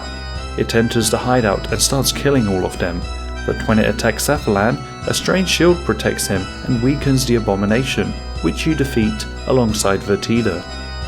Now they need to change hideout location to underneath Old Man Rao's house. You find a trapdoor and go downstairs, meeting the Myaki again. Saffalan blames himself for being so naive to think that Seraphina was real and that the humans actually had a chance against the vampires. Vertida points out that Saffalan's magic managed to weaken the abomination. He has no idea how this magic works. It only seems to come on when he's angry or threatened. Before Flagian died, he managed to translate more of the Hayam Alchemy book. You work with Vertida to finish translating it. There are two factors that matter in defeating vampires. First, the weapon has to be made of silver. Secondly, due to the vampire's quick reactions, you need a weapon that attacks in an unpredictable way. The Rod of Evandis would make a good shaft. For the head, a silver sickle would be the obvious choice, and reinforcing it with an emerald enchantment would increase its effectiveness. The chain just has to be strong enough that it doesn't break. You grab one from the crate here, you attach an emerald to the silver sickle and enchant it, you get the Rod of Evandis back from Veliev Hertz, and with all three components you make the Evandis flail. The vampires believe they have defeated the Myaki, so they will make an official announcement. Ernest Draken is one of the senior figures, so this is an opportunity to defeat him with his new weapon, and as vampires and citizens of this land will all be attending this announcement, this would be a great opportunity to foster some hope in the people. You talk to Kael Forshaw and say that you're ready. A cutscene plays, with Ernest Draken announcing the defeat of the Myaki, and then you enter the scene saying otherwise. After a difficult battle, you defeat him and give a speech to inspire real hope in the people. Right in front of them, they see that Ernest Draken lies dead. You ask the citizens to help fight alongside the Myaki, and together they can push back the darkness of Hallowvale. Together they can bring down the tyranny of the Draken family and bring hope to all of Mauritania. Myaki prevail. One last time you speak to Saffalan and get Ernest Draken's medallion, the Evandis flail, and some XP. Loernio Draken will not be pleased about this. Completing this quest is a requirement for A Night at the Theatre and Sins of the Father. Contact. To start this quest you must have completed Prince Ali Rescue, Gertrude's Cat, and Ikflorin's Little Helper. You talk to the High Priest of Ikflorin in Sophonem. After the events of the previous quest, the good news is that they now know that the pox they have is not contagious, as you didn't catch it, but Menephos still thinks it is, and they're still keeping their city locked. The High Priest tried to send some people to delegate, but they had arrows fired upon them. You ask if you can get into their city from underneath, and he says that aside from burying the dead, there's only the sect of Scabaras beneath them. Scabaras is one of the 4 demigods of the Menethite pantheon, and he represents wisdom and isolation. There's also Apmukun, the goddess of friendship and pleasure, Krondis, the goddess of resourcefulness, and Het, the god of strength and mental health. In the Book of Light and Day, which is the holy text of the Menethite pantheon, it explains the story of Tumukun's dream journey, where he slept for 4 days and 4 nights in a row, and each night came a strange dream which resulted in one of the Menethite gods. Outside the temple above the sect of Scabaras, Jack says that during the night before the plague outbreak there was an explosion that came from the tunnels underneath the temple, which put it into ruins, and the High Priest hasn't been updated since, so as to not preoccupy him more than just focusing on the plague. It turns out that there is an elaborate tunnel system down there. The bank guard gives you many warnings saying it's dangerous, you say thanks and enter. You dismantle the traps and run past the mobs, making your way around to go further down. You find a body and a piece of parchment covered in blood. The letter written to Caliph by Oz says that the mission is to relieve the agent in Menethos. You see a girl called Mesa on the other side of the rift. You tell her that Caliph is dead. It turns out that Oz is Osman. The only thing stopping access between Sophonem and Menethos is this chasm. You presume that Mesa is working as a spy for Osman, and you say that you're the one who rescued Prince Ali. She asks you a few questions to double check to see if you're someone that she can trust. She asks where Prince Ali was being kept held in prison, and you say Draina village, and when she asks you who helped, you say Leela. Before Mesa helps you to free the stuck citizens of Sophonem in Menethos, she would like to discuss directly with Osman first. Osman accidentally slips some information that he might have been the one who caused the lockdown of Sophonem and Menethos in the first place. You explain Mesa's insistence to speak with Osman directly, but he doesn't seem convinced in wanting to help you. So you say that not only can he find treasure down there, but you say that it might even further the divide between Menethos and Sophonem, which is in Osman's interest, as the different desert tribes are known for being rivals with each other. Having Menethos and Sophonem fighting each other is in the interest of Valkyrie, as they won't be focusing against them. He says he'll meet you outside the gates of Sophonem. You explain how there is a secret entrance to the north by following the tunnel underneath a pile of rocks. Osman still has a few tricks up his sleeve, and he makes his way into the temple unnoticed. Once again, you make it through the tunnels passing by the traps, and Osman is updating Mesa with more mission details, and just as Osman is about to leave, a giant scarab appears and attacks him. He disappears and you fight the giant bug. After you defeat it, it drops the Curse and Osman reappears. Mesa has agreed to return the Sophonem citizens home. The Curse that was inside the scarab belonged to Caliph, and now you can keep it. You return to the High Priest and he says that the Menethors sent over some of their dead, and amongst them were the Sophonem citizens disguised. You are rewarded with XP. Completing this quest is a requirement for Beneath Cursed Sands. To start this quest you must have completed Prince Ali Rescue, Gertrude's Cat, Ikflurin's Little Helper, and Contact. You speak to Jamila in Sophonem, who acts a little strange, trying to sell you a ring, so as not to raise the suspicion of the guards. She shows you the gold ring, and as she puts it on your finger, she slips you a message, and then she takes the ring back saying, "Never mind, it's too small." The message tells you to head east by the cliffs to find a camp. Here is Mesa. She's no longer working for Osman, and she has found out that people are disappearing from Menethos and working to excavate a necropolis just south, but everyone is acting strange, working all day and night without rest, as if in a trance. You speak with one of the citizens who is in a haze, aiming to get the work completed. As you're about to report back to Mesa, you're stopped by the guards, who appear under the influence of the Devourer. After knocking them out of their hypnosis, the last thing they remember is that Pharaoh Chemesis of Menethos was going to hold an audience, but only a woman with deep red eyes was there. A mascot, the Devourer, has hypnotized the people of Menethos to dig up the necropolis to find a tomb. Humans with the head of insects coming from the northeast assisted, and then she entered the necropolis with monsters and the entrance collapsed. Back at camp, Mesa accidentally says something on the lines of dating Caliph, and that Osman didn't care for them. On the other side of these cliffs you might be able to find Scabarites, and in the meantime she will go to Nada and speak with her herbalist friend Zahor. Climbing up the steps to get to the cliffs, you find an ancient furnace and refuel it with some coal, then lighting it. You search the well and find a stone tablet. A cryptic message written on it says that the Zamarakians are coming, so a precious artifact has been locked in a chest and hidden under the southernmost ritual pillar. The code to unlock it is in the name addressed, which is Akham.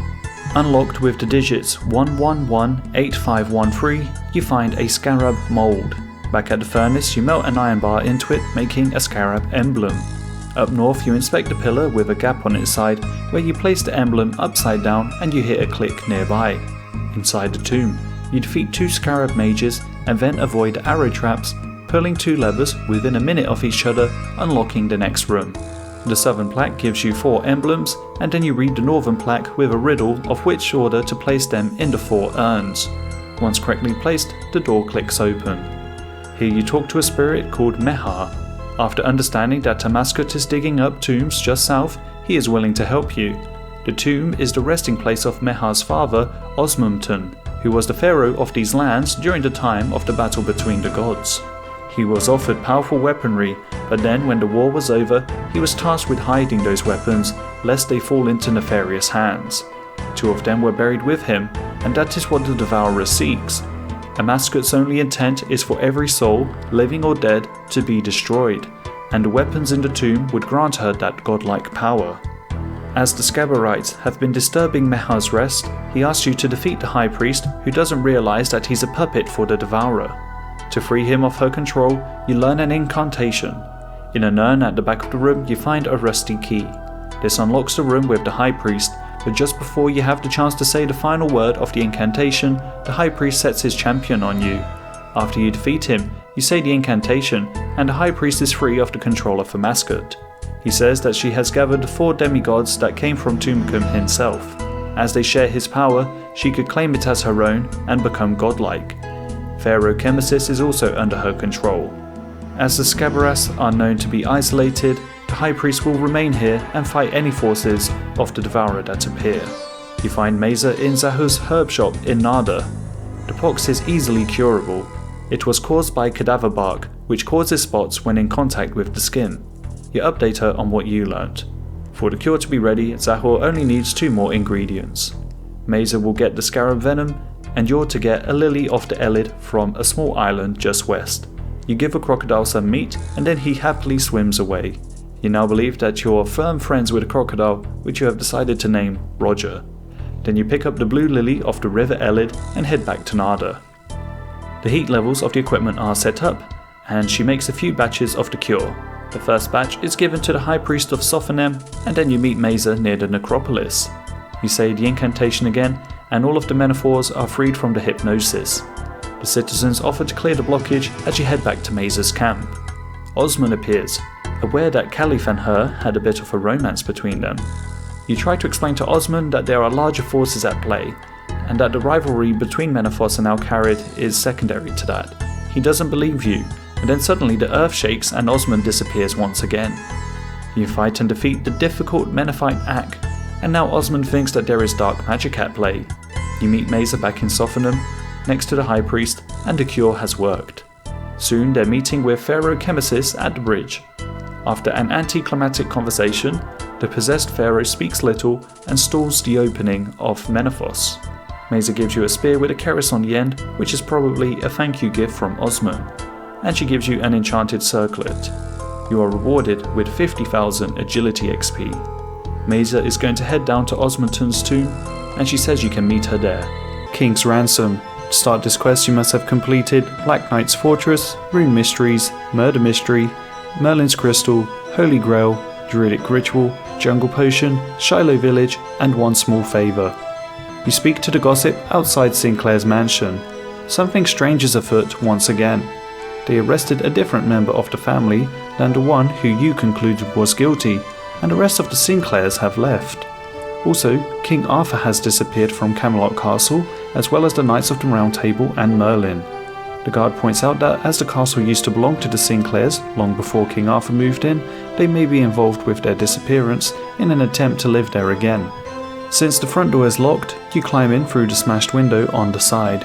Upstairs in the library, you find an address form, in the bookcase you find a Black Knight helmet, and in the dining room you find some scrap paper.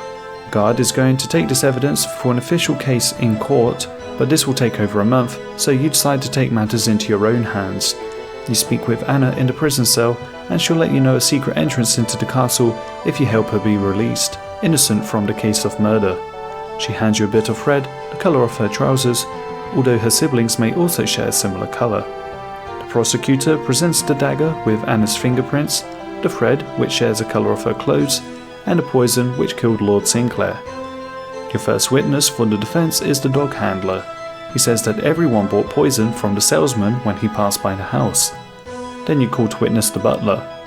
You ask him about the dagger, and he says that only Lord Sinclair used to hold the dagger, which used to be in a display case, although on one occasion he saw Frank handling it. He was paying a lot of attention to the dagger.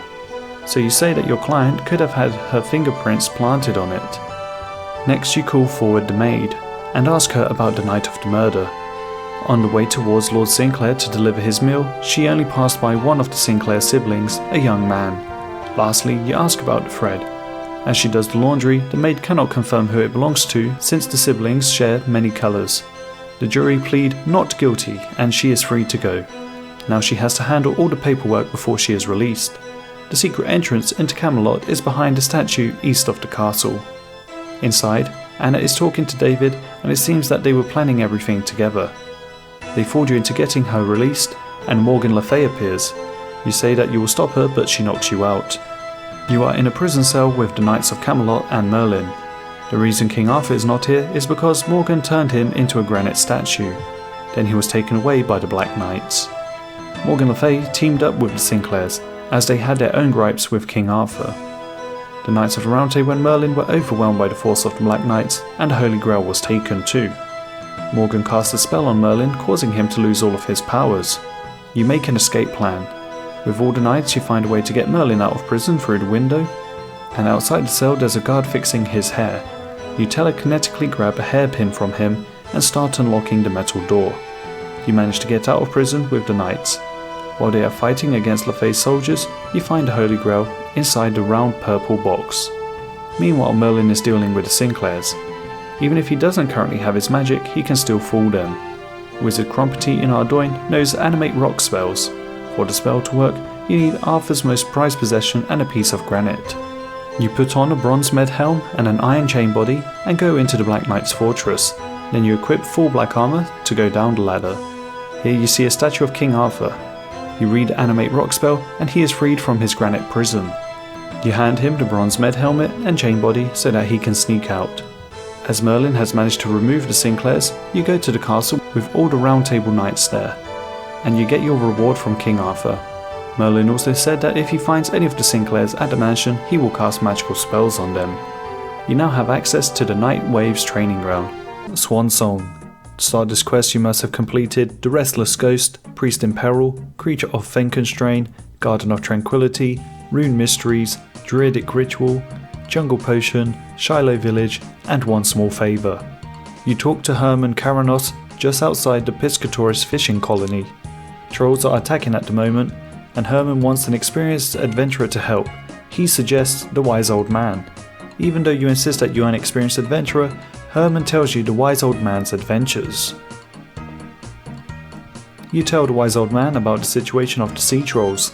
He says he will do his last great quest. This shall be his swan song. Legends say that the swan, before it dies, sings a song of outstanding beauty as a fitting conclusion to its graceful life. He says he will need some supplies first. He needs 5 blood runes, 10 lava runes, and 10 mist runes.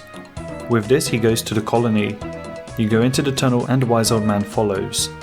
Sea trolls come out of the water and you defeat 7 of them, collecting their bones for later. Now you can enter the colony. On Herman's desk is a book about a man called Dionysius who has adventures all around the world, strangely similar to many quests that you've been on. The last entry of the book is about Dionysius going under the ground on Enterana. Before getting a reward, you need to improve the colony's defences. Herman recommends you start by talking to his brother Franklin, who needs 5 sheets of iron to patch the colony wall. In a shed, you add some logs to the firebox, light it with a tinderbox, and then put your iron bars in a metal press to make iron sheets. On the western side of the colony, you fix the 5 damaged walls. Then you talk to Arnold Lidspor in the general store/bank. He wants to resupply with 5 freshly caught and cooked monkfish. While fishing, sea trolls appear. Now you cook the 5 monkfish, restock the store, and go to Herman expecting to get a reward. But the sea trolls are still an ongoing threat. As Herman sent most of the colonists away when the sea trolls started attacking, the colony does not currently have enough men to form an army and defeat all the sea trolls in one fell swoop. The Wise Old Man suggests going to Wizard Frumscone at the Wizards Guild in Yanil, who might be able to create a limitless supply of zombies to defeat the trolls. In the basement of the guild, Frumscone is unable to help, but he secretly tells you that he knows a man who might be able to get you an army. He is talking about the necromancer Malignius Mortifer south of Falador. As Malignius likes to show off his power, he says he can raise an army of undead skeletal magi. All he needs is 7 bones. He recommends you talk to the master crafters in the crafting guild to see if they can make any vessels to hold the seeds. The master crafter says that if you can make an airtight pot, like Tassie Slipcast has previously taught you, that would be sufficient to carry the seeds. He hands them to you and teleports you to the colony. What a nice guy. You talk to Herman and say you are ready to fight. The skeletal magi defeat the sea trolls and the sea troll queen appears. The wise old man easily defeats the queen, but then she comes back as a kraken, knocking him back. Lastly, you defeat the sea troll queen. With regards to the reward, you keep insisting that you want the wise old man's hat, but you can't get it. The wise old man gives you 15,000 magic experience and 10,000 prayer experience, and Herman gives you 50,000 fishing experience. You can now make use of the Piscator's fishing colony at any time and catch monkfish. Completing this quest is a requirement for making friends with Myarm. Grim Tales. To start this quest you must have completed Witch's House. You talk to Silas in Tavali and he says he has some magic beans. He'll give you them for a griffin feather from Grimnash and a dwarven helmet from Rupert the Beard. On White Wolf Mountain you find Grimnash, who hasn't been sleeping well because of the wolves howling, so you tell him a bedtime story. Whilst it sleeps you take Feather and give it to Silas. At the stone tower near the ice mountain, you climb over the crumbled wall and talk into the drain pipe. Rupert's being held prisoner by a princess. To help him get out, you need to talk with him privately. To get up the tower, you suggest that he lets down his beard. He does, and you climb up. He wanted to learn from the princess, so she invited him to this tower, but then after being knocked out by a weird smell, he found himself here trapped, and with his armor stolen. You say you'll speak to the princess. Her second cousin, twice removed, is the Witch of Tavali, Nora T. Hag, who loves music. Just the other day, Myazra accidentally dropped a valuable pendant at her second cousin's house, and then a mouse took the pendant and disappeared into a hole. She will let Rupert go if you can get the pendant back. She gives you a spare key for the house. At the witch's house, in the basement, on the southern wall, you find a piano. When you play the right tune, a compartment opens up and you find an odd potion recipe and 2 shrunk ogle roots. You add these to unfinished Taramin potions, making Shrink Me Quick potions. You stand next to some glyphs and drink the Shrink Me Quick potion, entering the mouse hole and running past the mice, climbing and descending nails along the way. You find the pendant and return to Myazra, who accepts it in exchange for Rupert being freed. As a reward, he lets you keep his helmet. Silas gives you the magic beans for it, and says that they will grow very tall, and at the top there is a prize, a goblin made of gold, protected by a giant. In the southeastern farming patch, you plant these and water them, growing an absolutely massive beanstalk. At the top you fight Glod, and after defeating him you get a golden statue of a goblin. Then you climb down the beanstalk, talk with Silas, who says it will be best to cut it before any giants descend, so you shrink it with the other potion and cut it. You talk to Silas one last time, and he gives you Rupert's helmet and a bunch of experience. Myarm's Big Adventure. To start this quest you must have completed Jungle Potion, The Feud, Druidic Ritual, Death Plateau, Troll Stronghold, and Eadgar's Ruse. You talk to Burnt Meat at the Troll Stronghold. Recently, when trying to cook another human, the human said that he found a way to grow goutweed. Firstly, by getting a gout tuber from the Tybro One-Eye village, Mokali says that you can plant it in a farming patch. As Burnt Meat's assistant, Myarm, is learning farming, he would like you to assist him in growing goutweed. In exchange, Burnt Meat says that he will never cook another human again, as goat with enough goutweed tastes just as good as human. Myarm heard that the cooks on Death Plateau recently cooked a human who had a lump in his pocket that tasted like goutweed. You grab an empty bucket on the Death Plateau and use it on the cooking pot, finding the goutweedy lump. He confirms that it is goutweed by eating it. A farmer he ate recently had a book on him which talks about the basics of farming and preparing the soil in mountain regions with 3 buckets of Ugthanki dung and 7 buckets of super compost. Now you go on an adventure with Myarm to Tybro One-Eye village to learn how to grow goutweed. Mokali says that you can't grow normal gout tubers in mountains and that you'll need a special hardy gout tuber. As you've got at least 60% favour with the tribe, he lets you have some. Meanwhile, Myarm is getting bored and causing a rumble in the jungle. Now my arm recommends that you take some armor and weapons because there's a giant bird on the mountain taking interest in the farming that's been happening. Back on the mountain, you hand a rake to my arm, which he breaks, so you attach it back together and he rakes the weeds. Then you give him the hardy gout tuber seeds and the seed dibber and he plants them. The drunken dwarf appears and my arm throws him down the mountain. You hand him some plant cure to cure the diseased patch and a baby rock appears. You kill it, although this angers its mother, who appears, throwing rocks at you and knocking you back. You fight it and my arm throws a few rocks at it to help. Eventually you defeat it and the gout weed has grown. To confirm if the quality is good, my arm eats it all. He says you can go and get a reward from burnt meat. Burnt meat gives you a bunch of burnt meat. So you go back to my arm and he shares some knowledge on growing herbs, giving you 10,000 herblore XP and 5,000 farming XP. You also now have access to a disease-free herb patch. Completing this quest is a requirement for making friends with my arm. To start this quest you must have completed Romeo and Juliet, Cold War, the Restless Ghost, Priest in Peril, Creature of Fenkenstrain, Garden of Tranquility, Rune Mysteries, Shiloh Village, One Small Favour, Swan Song, Jungle Potion, The Feud, Death Plateau, Troll Stronghold, Druidic Ritual, Eadgar's Ruse, and my arm's big adventure. Burnt Meat has a visitor called Wolfbone from Weiss. The chief of his tribe wants to exchange inventions with the mountain trolls. Your job is to fetch my arm and go to Weiss. It's true that the trolls do not know much more than growing goutweed and bashing things in the head. Larry from Cold War Quest is scared of my arm and allows you to use his boat to get to Weiss. There's a cave entrance that my arm might be able to go through as he's not good at climbing. From the wrecked boat nearby you get some rope and a pickaxe.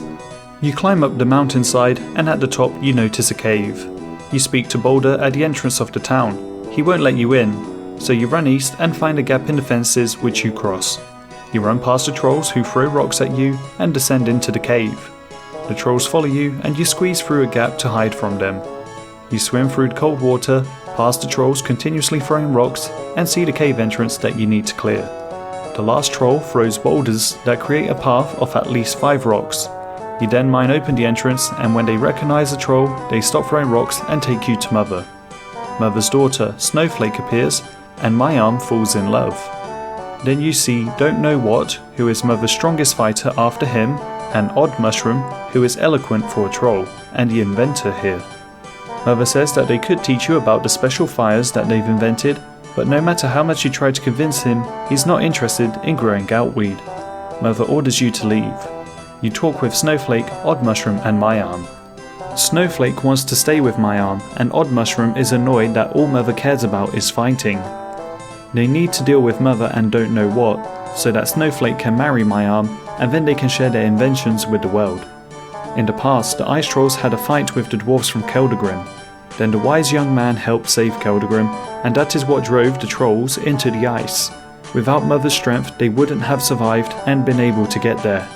The plan is to get the wise old man to come to Weiss, and if my arm can defeat him, then Mother will consider him a hero and might allow my arm to marry Snowflake. The trick is for the wise old man to pretend he's dead. You remind him that you saved his life from the Sea Troll Queen, so he'll need a cadaver potion, calibrated to suit his age, and a mahogany coffin. With 5 mahogany planks and 1 bolt of cloth, you make the coffin. The apothecary in Varrock makes the optimized cadaver potion. The wise old man drinks it, and you carry him in the coffin. You travel on Larry's boat back to Weiss and use the cave entrance to get to town. You hand my arm the coffin with the wise old man in it, although this doesn't fool Mother because there's no blood on the body, and the wise old man also starts snoring. And he farts. Mother knocks the 5 of you out, and Odd Mushroom is badly hurt. He explains that the Fire of Domination blocks teleportation and aids Mother in the fight. The salts in the mine are combined with the fire to create a form of magic. Odd Mushroom has passed his knowledge on to Snowflake, and with that, Odd Mushroom passes away. The wise old man casts a spell to open the door and you all get out, fighting Don't Know What. Back on the surface, you grab a bucket from the pile, get water from the barrel, and extinguish the Fire of Domination. With help from everyone, you defeat Mother. Snowflake is welcomed as the newfound Queen of Weiss, and you serve as witness to her marriage to my arm. Then they perform the ancient dance of love. The wise old man returns to Draenor Village. Before the quest is over, they ask one last favour. They need you to pick up some goat poo in the northeastern building. Similar to the camel dung, they now have farming patches that can be used, one of them for goutweed, the other one for herbs. You also get a book that was written by Odd Mushroom on the interest of magic fires. The salts found in this area make fires that dispel darkness and provide heat. Braziers constructed from steel bars and mahogany, lit with the right combination of salts, can make permanent flames. The salts can also be combined to create teleports to Weiss. You are rewarded with 50,000 agility XP, 50,000 mining XP, 40,000 firemaking XP, and 10,000 construction XP. You now have access to a disease-free herb patch and newfound salt technology. Completing this quest is a requirement for Secrets of the North. To start this quest you must have completed Romeo and Juliet, Cold War, The Restless Ghost, Priest in Peril, Creature of Fenkenstrain, Garden of Tranquility, Rune Mysteries, Shiloh Village, One Small Favour, Swan Song, Jungle Potion, The Feud, Death Plateau, Troll Stronghold, Druidic Ritual, Edgar's Ruse, My Arm's Big Adventure, Fight Arena, Hazeel Cult, Doric's Quest, Goblin Diplomacy, Black Knight's Fortress, The Lost Tribe, Recruitment Drive, Wanted, Devious Minds, Desert Treasure 1, Enter the Abyss mini-quest, Curse of the Lord mini-quest, and finally, the General Shadows mini-quest. You talk to the guard outside the Carnelian mansion. A crime has happened, and since you've assisted them recently during the Hazeel Cult quest, you are one of the suspects, but this is just a show that the guard is putting on in front of Lady Carnelian. He actually asks you if you want to help find a suspect, to which you of course agree. The guard heads upstairs and you follow. You see Sir Cyril Carnelian is dead and investigate the crime scene. He has a single stab wound to the back, caused by a thin blade. The broken window on the floor indicates an intrusion from the outside, and behind the wall you find a secret passage leading to a chest that's been broken into. You update the guard and he shows you an amulet with a skull on it, the symbol of the Khazad army, and there's a name engraved into the back, Evelot. You go to the bar at the fight arena and bribe the barman with 100 coins. He says that she was here recently but left in a hurry. You might be able to find her trail outside. You inspect the barrels and see a path of footsteps, at the end of which you see Evelot near a rowboat. She won't give up without a fight, so after defeating her, you ask her about the amulet. She says that someone must have stolen and planted it at the crime scene, although she does admit to robbing the Carnelian house, stealing a scroll, which she then gave to some cultists. At the cult hideout, you talk to Hazeel about Cyril's murder and Evelot stealing the scroll. The scroll is what restored Hazeel to life. He wants to make his return known to his Majorat kin. Clevit summons General Khazad, who is updated on events. They suggest that you speak to the family members and not leave any stone unturned. At some point in the conversation they mention a ritual, but do not elaborate any further on it. Back at the manor, you get the guard's permission to talk with the Carnelian members. Klaus the chef mentions that on the morning of Cyril's murder, he felt a strange cold and saw a shadow moving. You find and click a small button behind the cooking shelves, and the wall next to the notice board reveals a passage into a secret room. You pick the lock off the chest and find a dusty scroll inside, which you show to Hazeel. Hazeel and General Khazad speak critically about the importance of this half-crest, suggesting that maybe it's one of Hazeel's kin who is trying to steal it, and that the scroll is what was sought to be taken from the Carnelian mansion originally. They mention going up north to the land of ice trolls, at which point you say that you are familiar with them. Then they use shadow magic to teleport there. On Weiss you speak to an ice troll called Big Fish, who is actually Hazeel in disguise, and Deadwolf, who is General Khazad. Before the ice trolls settled here, this place used to have a different importance. You speak to Myarm, who says that something weird has happened in the mines. One of the trolls claims to have seen a shadowy figure. Before the God Wars, a settlement of the old empire was here.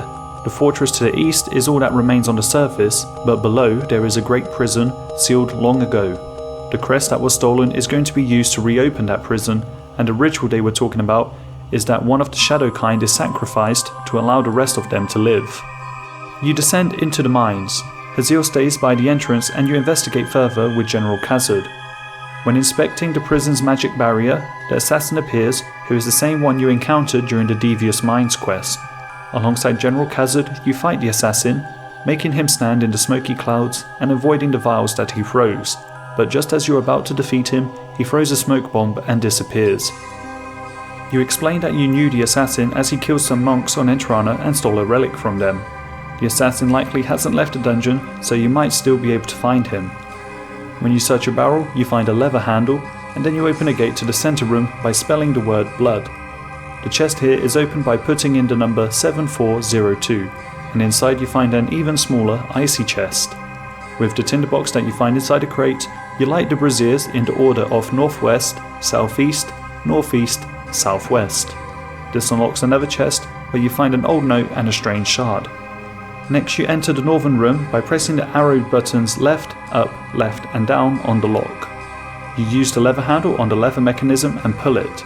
Inside the chest here you find strange symbols with names next to them. In the room where you fought the assassin, you inspect the southwestern pillar, finding another note, a strange cipher and another shard.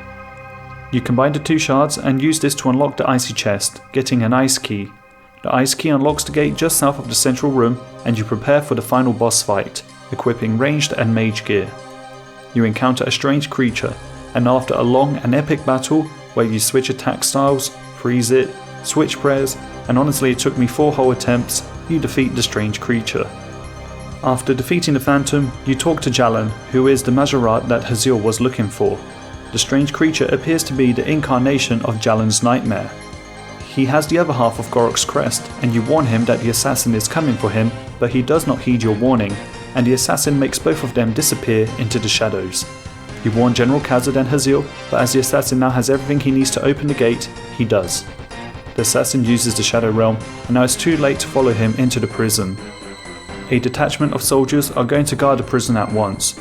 For now, you are left with more questions than answers, and then accept the teleport back to the Carnelian mansion. You tell the guard that the investigation has reached a dead end, and his superiors will not be happy that no one will be arrested. You receive 60,000 Agility XP, 50,000 Thieving XP, and 40,000 Hunter XP, and now have access to Gorok's dungeon. Lunar Diplomacy. To start this quest you must have completed Rune Mysteries, Lost City, Druidic Ritual, Jungle Potion, Shiloh Village, and the Fremennik Trials. You speak to Lokar Sea Runner. He was a young man when he ran away from Relica to become a pirate. The rest of his crew are going to Lunar Isle, where the Moon Clan live. They're Relica's biggest rival, having been at war for hundreds of years. He offers you a trip to the Lunar Isles. First you get a seal of passage from Brunt the Chieftain. You make it to the Pirate's Cove, climbing up the ladders and finding Captain Bentley of the Lady Zay. The people on Lunar Isle are magicians who can read minds. As soon as they sense any intention of wrongdoing, they can become aggressive towards you. Captain Bentley and his crew stole the ship one night from a Karamjan shipyard. This could be a reference to the Grand Tree and Monkey Madness 1 quests. When you depart for Lunar Isle, you somehow sail back to the Pirate's Cove. You talk to Birdseye Jack to see if he had the right directions, although he doesn't seem to think that he made a mistake. He instead thinks it must have been the magic from the Lunar Isle that put the ship off course, as the directions have never failed him before. The captain also thinks that the trip could have been jinxed somehow, so you talk to Eagle Eye Schultz at the very front of the ship. He explains what a jinx is. Then you talk to the cabin boy to find out who on the crew might have offended someone of the Moon Clan. He seems a bit suspicious. You then talk to Beefy Burns at the bottom of the ship. The last time that the crew visited the Lunar Isles, they were invited to a feast, and he suspects that might be when the Moon Clan were offended. You then talk to Ledgerus Lee at the top of the ship. The only person who slipped away from the feast was the first mate. You talk to first mate Davy Boy.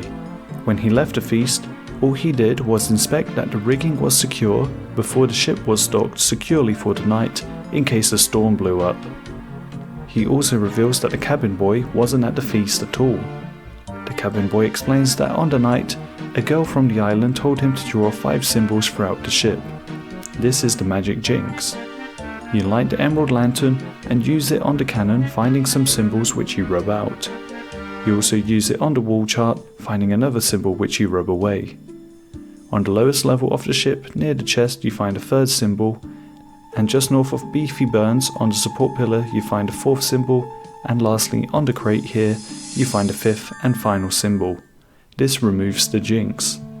You finally make it to the Moon Clan Island. You walk into the city and a cutscene plays. Then you talk to the Oneiromancer by the Astral Altar. To bridge the gap between the Fremeniks and the people of the Lunar Isles, she suggests that you go through the ritual called View of Self-Dream. All the people on the island go through it, and it helps them to understand magic through understanding themselves.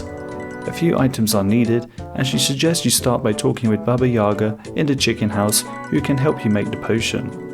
1 guam leaf, 1 marantal leaf, and a sukar tooth, ground using a pestle and mortar, are combined with a special vial she hands you. The Oneiromancer holds on to the waking sleep potion for safekeeping. Next, you need to take a Drayman staff to the air, fire, water and earth altars to imbue it, and convert it into a lunar staff. Once again she holds on to it for safekeeping. In the northwestern section of the island, you enter the mine and mine the stalagmite for lunar ore. You then melt this and smith it into a lunar helmet. Then you speak to Pauline Polaris in the northwestern section of the city. You guess her real name, which is Jane Blood Hagic Maid, and she gives you the lunar cape. In the south of the city you talk to Meteora, who's had her special tiara taken away by a Sukar. You fight these creatures until you get the special tiara, and she gives you the lunar amulet. South of the bank you talk to Rime Sir Salis, and she can tan the Sukar hides for 100 coins, which you'll then be able to craft into equipment. You make the lunar torso, trousers, gloves and boots. In the centre of the city you talk to Celine. Her grandfather may have buried the lunar ring before he passed away.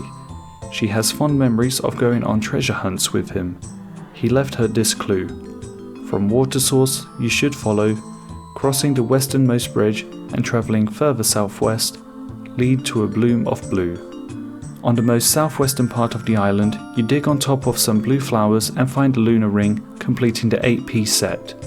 You give the last items to the Oneiromancer, and she gives you some magic kindling from the first magic tree that ever grew, plus all the other items back. You use the waking sleep vial on the kindling to soak it, and you enter the house with a large ceremonial brazier, which you light and then add kindling to, making you enter a waking dream state. Here you see the ethereal man. In this strange place you have to complete 6 different challenges. You step on the southwestern yellow platform and it springs you onto the game of chance. The ethereal fluke says a number out loud, and then you have to get the dice into that number. All the dice have 2 options which sum up to 7. Once you complete the section, you are magically transported back to the centre. You talk to the ethereal man again and interpret the wisdom of that challenge. Next you step onto the purple platform and you talk to the ethereal numerator. He says some numbers and then you've got to guess the next 2 in the sequence. Complete, you interpret the wisdom again. Next you chop 20 logs quicker than the ethereal perceptive. Then you make the correct path across the platform and talk to the ethereal guide. Then you mimic the emotes of the ethereal mimic. Then you raise the ethereal expert. And reflecting on the last bits of knowledge obtained to the ethereal man, you've learnt 6 core lessons. Make sense of others to understand yourself. You must be able to relate to others. You must use your abilities to progress. You must be aware of your past and present to help you in the future. You must harness your confidence. And you must accept the unknown.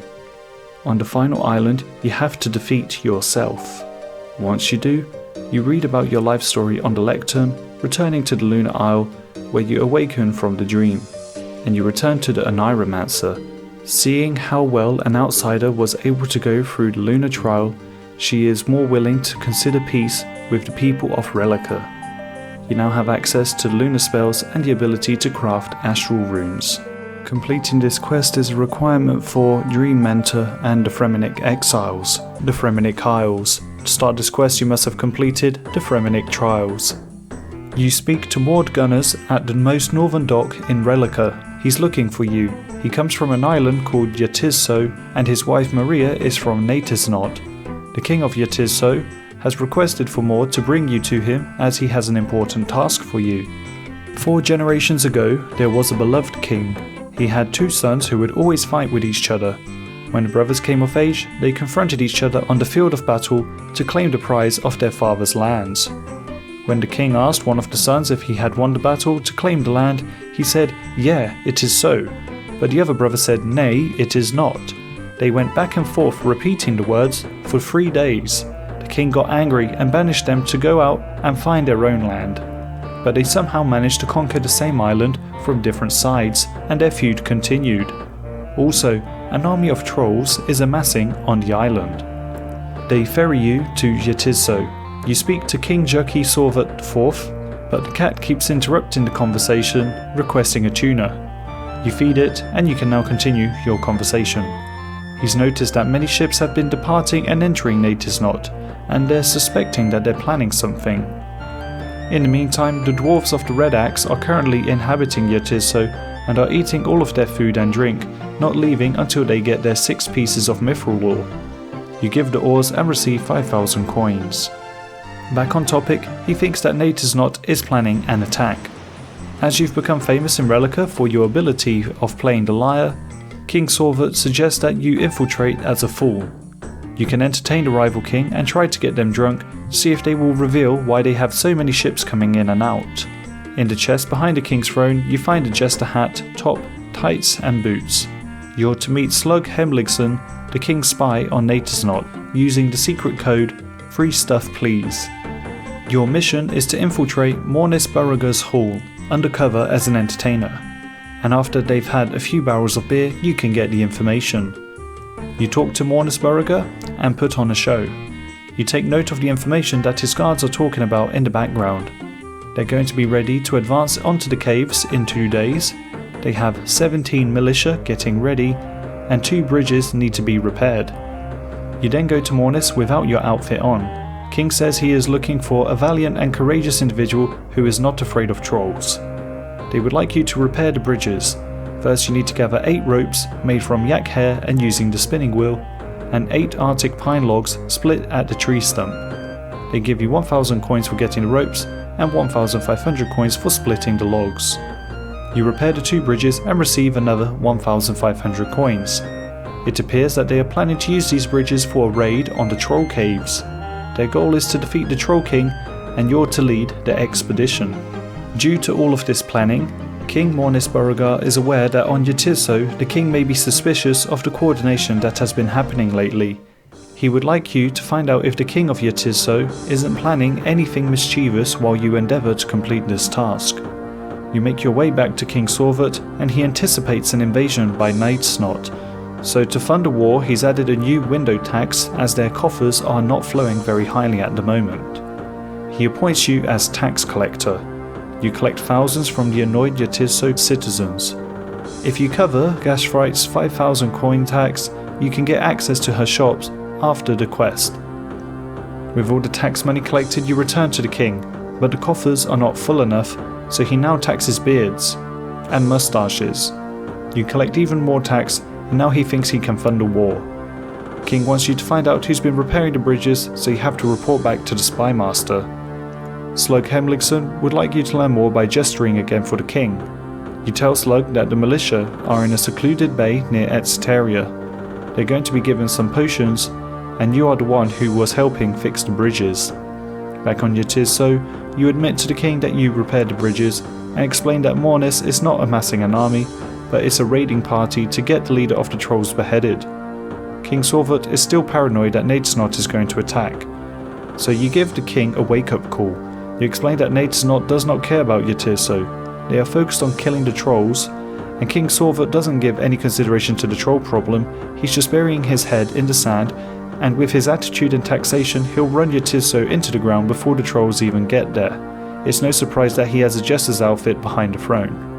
Maintaining his arrogance, King Sorvat plans to get his people and soldiers united to kill the Troll King before Natisnot does. You explain that it would be wiser to join forces with them, but the king hands a decree stating that if Mornis tries to stop King Sorvat from attacking the Troll Cave, he will consider it a declaration of war. You are prepared in the Natisnot tradition so that you can lead the expedition. They give you the traditional right of making the armour of Natisnot. You need to cull several yaks to make yak hide armour, a top and bottom. And you need to make a traditional Fremennik round shield with 2 arctic pine logs, a length of rope and a bronze nail. They welcome you into the clan of Natisnot. You head north to the troll cave, and in the cave you find a Natisnot militia. First you kill 10 trolls, and then you can deal with the Troll King. You cross the bridge to encounter the Ice Troll King. You defeat him and then decapitate him. You return to Mornis Beauregard with the head of the Troll King. You gain 20,000 XP in a combat skill of your choice, and Beauregard gives you his Nate Snot helmet. You also get 10,000 woodcutting XP, 5,000 crafting XP, and 5,000 construction XP. Completing this quest is a requirement for the Fremennik Exiles. To start this quest you must have completed Shield of Arrav, Merlin's Crystal, Lost City, Dragon Slayer 1, Hero's Quest, Mountain Daughter, Druidic Ritual, Jungle Potion, Shiloh Village, Rune Mysteries, Lost City, Lunar Diplomacy, the Fremennik Trials, and the Fremennik Isles. You talk to Brunt the Chieftain. He needs you to investigate a minor disturbance in the sand pit just north. You talk to Freygard. She mentions seeing a creature with red eyes in the middle of the night. You search the sand pit and a basilisk youngling appears. You quickly defeat it and it drops a letter. The message seems to be calling for an attack on Relica and the freeing of a creature called Jormungand. You then search some boxes just south of the house and find a venom gland, and search the rock slide nearby finding a fang. You give these items to Freygard and she is terrified that a basilisk is in Relica. Brunt explains that many years ago a great basilisk army enslaved the people of Relica. They are also smart enough to read, which is why there was a letter. The Jormungand, also known as the Serpent King, is the leader of the basilisk army. A hero known as V stood up to the Serpent King and confronted him on the Island of Stone.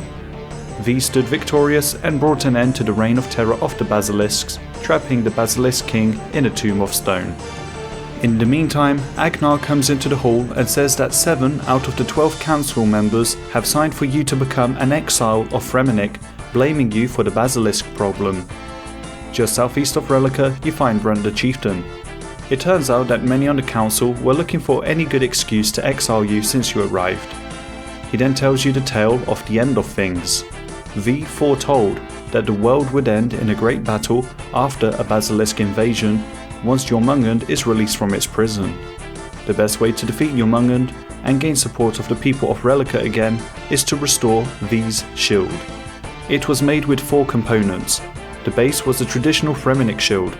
You might be able to get one from Bardur in the Waterbirth Island dungeon.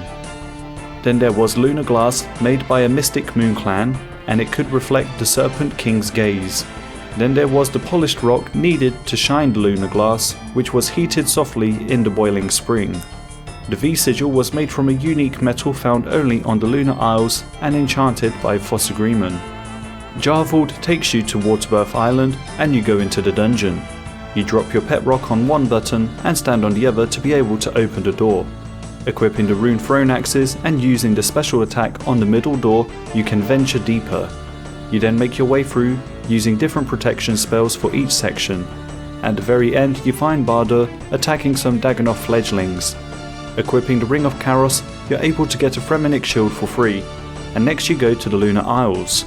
Inside Baba Yaga's magic chicken house, she imbues a piece of molten glass, and then with 100 astral runes you can enchant it at the altar, obtaining the lunar glass. With 3 lunar metal bars made by smelting the ore obtained by mining the stalagmites under Lunar Isle, you can smith a V-sigil, which is then enchanted by the Fossagreeman. She says that she owes a debt to V, as this conversation wouldn't be happening if it wasn't for him. Next you go to the mountain camp. Although you hesitate to put the pet rock in the large geyser, thinking about all the good memories that you've made, and all the adventures that you've had, you can't bring yourself to do it. So you go to Pier de Seer to forget all the memories you have of your pet rock, so that you may be able to have the courage to lower it into the geyser. Equipping some ice gloves, you lower the pet rock with a fishing rod. You now have the polished rock. With a glass blowing pipe in your inventory, you combine the 4 components together, creating the shield. You show it to Brunt the Chieftain, and before you go back to Relica to see if you can regain the support of the people, he wants 2 kegs of beer so that he has the courage to face everyone in the long haul.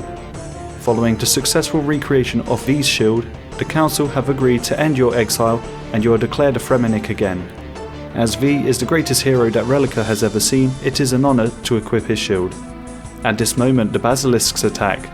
Alongside your Fremennik brethren, you defeat the monstrous basilisks. Once you've defeated enough of them, you board the ship to go to the Isle of Stone. At the entrance of the Prison of Stone, you realise that it's already been breached. You must defeat Jormungand before he manages to leave. You solve a game of Mastermind and unlock the door. When you enter, you see Typhor, Vritra and Bakuna, which are the main generals of the Basilisk army. You defeat 2 of them alongside Brunt. Then Jormungand awakens and kills Bakuna to absorb its strength. Every time he gives a glowing red stare, you turn away to avoid its damage, and every now and then he encapsulates you in stone, which you click away to escape. With Brunt the Chieftain, you defeat the Jormungand. The end of things has been prevented. You return to the Long Hall to celebrate by getting drunk. You are rewarded with 50,000 Slayer XP, 50,000 Crafting XP, and 30,000 Rune Crafting XP. Dream Mentor. To start this quest you must have completed Druidic Ritual, Death Plateau, Troll Stronghold, Eadgar's Ruse, Jungle Potion, Shiloh Village, Rune Mysteries, Lost City, the Fremennik Trials, and Lunar Diplomacy. You crawl through the cave entrance in the mine on Lunar Isle and find a fallen man. He still has a pulse and you see his health, spirit and armament are all at 0%. You feed him some food and he wants a variety of at least 3 different foods. After feeding him some, he awakens a bit. You reassure him, making him feel a little bit better. With more reassuring comments and food, he seems to be getting much better. He remembers that he was attacked by the Sukas. He ran into the cave, although he was badly hurt. Sirius is an adventurer who's travelling all around the world. He was visiting the Lunar Isles, although the attack on the Sukas caught him off guard, and that is why he had to crawl into this cave. He doesn't feel confident enough to leave this cave without his armour. He says he has a friend in the bank who can withdraw it for him. Standing in the bank is Birdseye Jack. He recognises you as the person who accused him of sailing in circles. He was tired of looting and hunting for treasure, and he wanted to turn his life around. He gives you a chest that can carry things in. As you're more of a warrior, you select the Dragon Medium Helmet, the Abbey Whip, Arim's Robe Top and Robe Skirt, and the Ranger Boots. Sirius is happy with the armour that you got him. You get his health back to 100 and inspire him a bit more. He is from Ardoin and enjoys fishing. He feels healthy, positively charged and dressed like a war machine. He is ready to get past the Sukas, but he admits to you that he is afraid of fighting monsters. He has learned the techniques and has the equipment, but every time it comes to fight, his legs turn to jelly, he drips with sweat, and all he can do is run. He came to the Lunar Isles to go to the Dreamland to hopefully deal with his fear. He says that he would like you to take him to the Oneiromancer so that you can support his guidance in the Dreamland.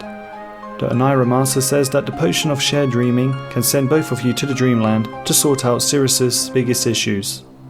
She explains that all you need is a special vial which you put water in with 1 ground astral rune and goutweed, and then you have to light the brazier and then use the potion on it.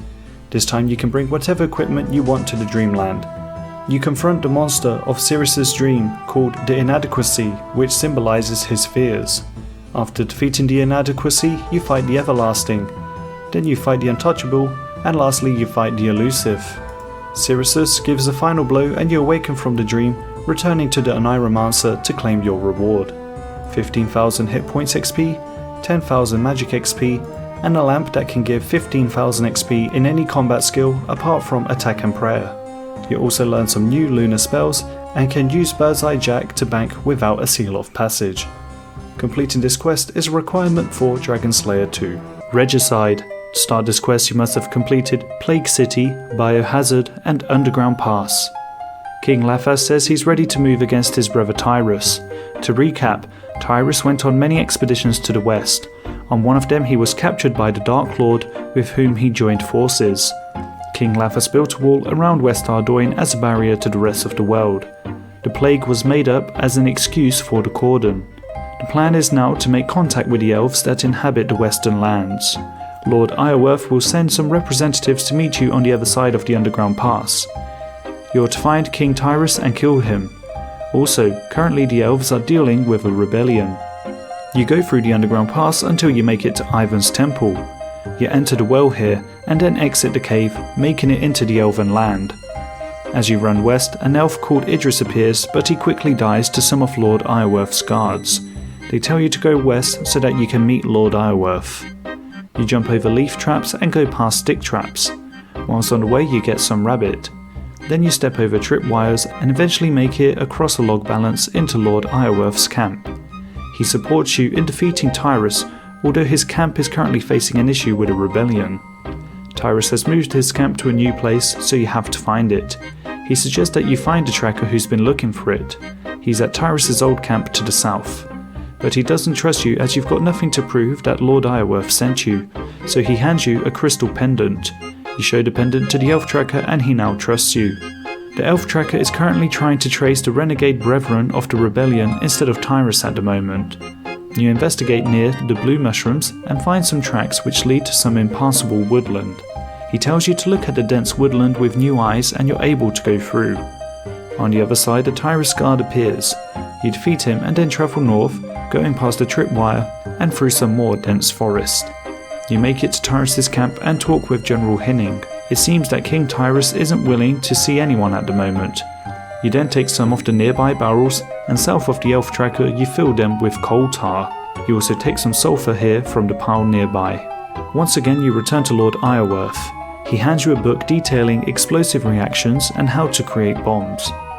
You get quicklime by melting limestone in a furnace, and then you grind it with a pestle and mortar, and with a pot in your inventory you make a pot of quicklime.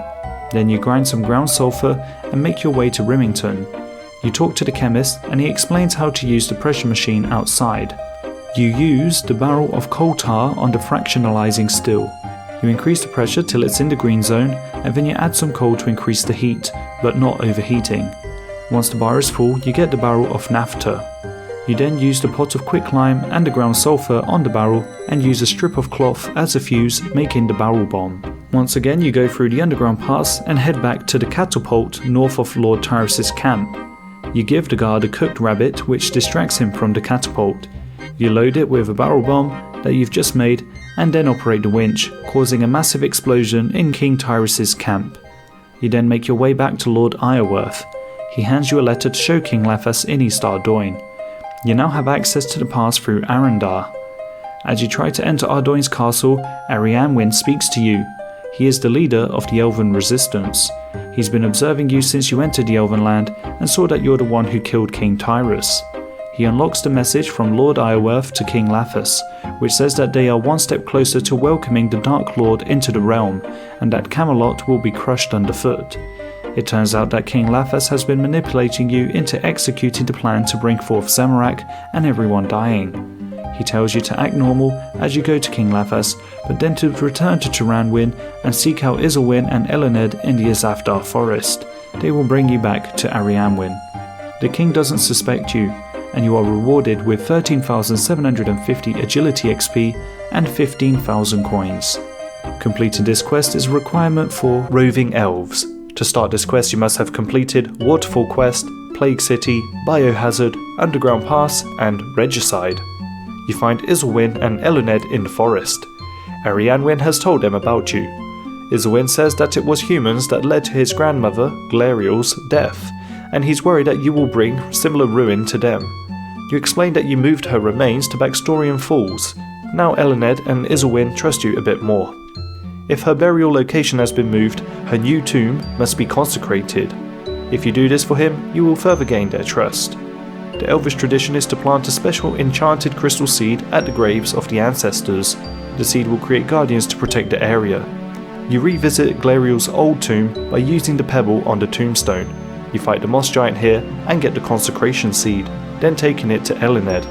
She enchants the seed and you enter the waterfall, finding the key to open the entrance to Glariel's new tomb.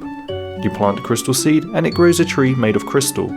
Isilwyn now trusts you and will take you to Arianwyn as promised. You get to choose a crystal bow or a crystal shield as the reward. He explains that after the equipment has been used, it reverts to a seed, and an elf named Ilfine who wanders the Azafdar forest can enchant the seeds into new items for you. You gain 10,000 strength XP. Completing this quest is a requirement for Morning's End Part 1. To start this quest you must have completed Sheep Herder, Waterfall Quest, Plague City, Biohazard, Underground Pass, Regicide and Roving Elves. Elened takes you to Letya. You get a tiny crystal seed which allows you to teleport here, and when it runs out of charges, she can recharge it. Letya is the home of the Elven Resistance. Arianwin welcomes you. You ask why King Lathas and Lord Iorwerth are working together, and where does the plague fit in? Many years ago, all elves lived in harmony within the crystal city of Prifddinas, alongside the goddess Seren. When the God Wars ended, they lost Seren. To lead the elves through the tough times, Baxtorian Kadan was the first king of the elves.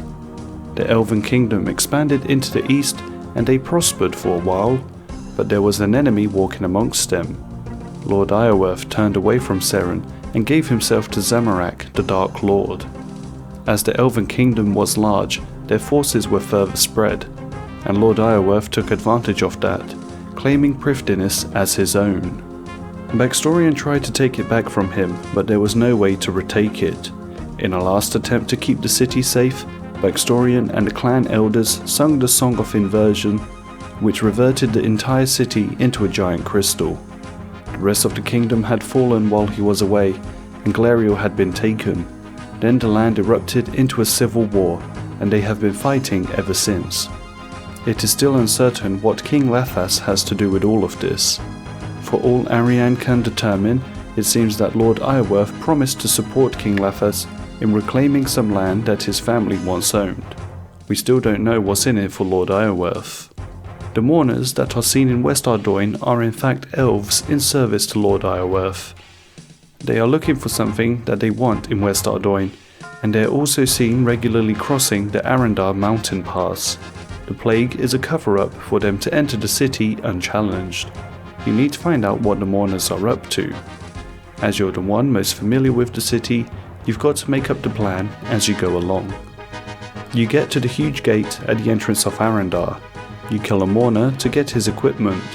He drops a letter, which is a certificate to join the Death Guard. You then speak to Tegid by the Tavli Lake. You ask if you can use his soap, and he says no, so you just take the soap from his basket. You use it to clean the bloody mourner top with a bucket of water. In Lechia, you talk to Arianwin. He says that you can try asking the local seamstress, Oronwen, to fix the mourner trousers. She needs 2 pieces of silk and 1 bear fur. Whilst you are here, you buy 1 of each dye from her shop. Next you go to West Ardoin with the full mourner outfit equipped, so you can enter the headquarters. Downstairs you talk to Esselt, who is by his desk. You hand over the letter of recommendation, and he welcomes you to the Death Guard. He updates you on why they are lying about the plague. It's so that Lord Iorwerth can secure the city. They are accessing the caves below to keep their presence in the city secret. The agreement that Lord Iorwerth made with King Lathas is actually a ploy. Whilst there was the promise that they would dispose of the Knights of Camelot once their work here is done, they are not actually intending to do that. The plague allows the elves to move around the city in secret thanks to the mourner disguise, and secondly, it means they can abduct citizens to mine the caves below. They are just pretending that they fall victim to the plague. You ask how no one has found out yet, and he says that a girl from Eastern Ardoin was sneaking around and asking too many questions, so they locked her up. But an adventurer helped her escape. Luckily for Esselt and Lord Iorwerth, that same adventurer dealt with King Tyrus. Also, they have fooled the farmer into thinking that his sheep are infected. Your current job is to re-dye them. He explains that they use a gnomic device that fires dye parcels that rupture on impact. Unfortunately, the device is broken and they ran out of packages.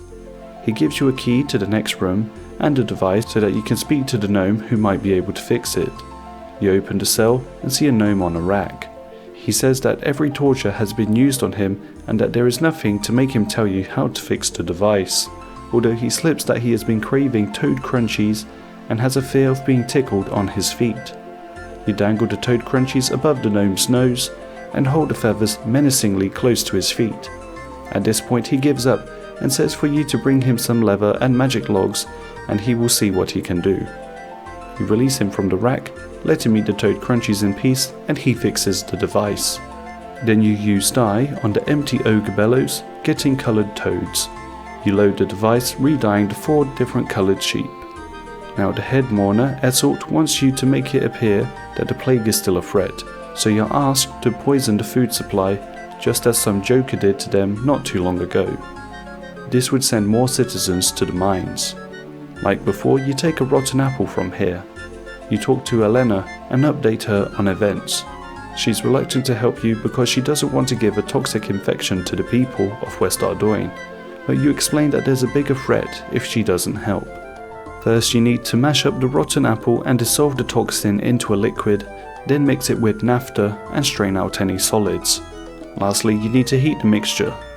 At the orchard, northwest of Ardoin, you grab a barrel and use it on the pile of rotten apples to fill it. You then use the rotten apples on the apple press and use a barrel of naphtha on it. Then, using a sieve to get the toxic naphtha, you lastly heat it up on a range.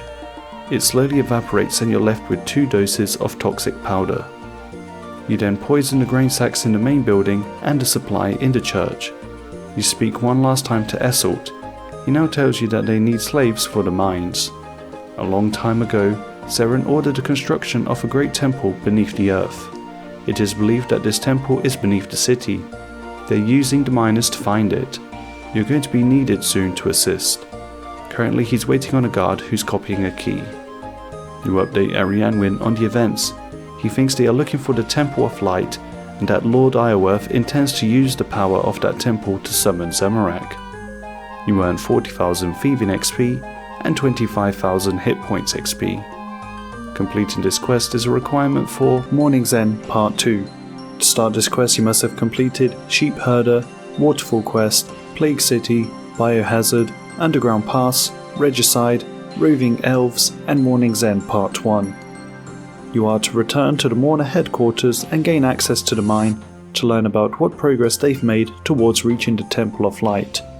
Esselt hands you the key to the excavation site and says that one of the dig teams has gone missing while searching for the temple. You run down the cave, past the dark beasts. The dig team seems to have found the temple, but are dead outside the front of it. The rest of the mourners aren't yet aware of this discovery. You search a guard, finding a journal. The journal details Eden's journey as an elf working under Lord Iorwerth, firstly becoming a tower guard but being attacked by pigeons, and then tasked to use a device to dye sheep, but running out of ammo and prompting him to improvise and use vials of dye, which ends up breaking the machine. His last task was to go on a historic expedition to find the Temple of Light, but this entry documents his last into this journal. You enter the temple, attach a rope to a rock, and chisel a piece of blackened crystal. Arianwin says that the Temple of Light guards the Death Altar, and it is why Lord Iorwerth is so keen to access it. He plans to use the Death Altar to summon Zamorak. You show him the black crystal, and he calls for Elined. She enchants the crystal to a newly made one. You are to take this to the end of the temple and place it on the Death Altar, which will imbue the crystal with the power to safeguard the temple from the mourners. Then you have to place it on the blackened crystal again. Back in the temple, you see a crystal dispenser on the wall which you pull, collecting mirrors and crystals.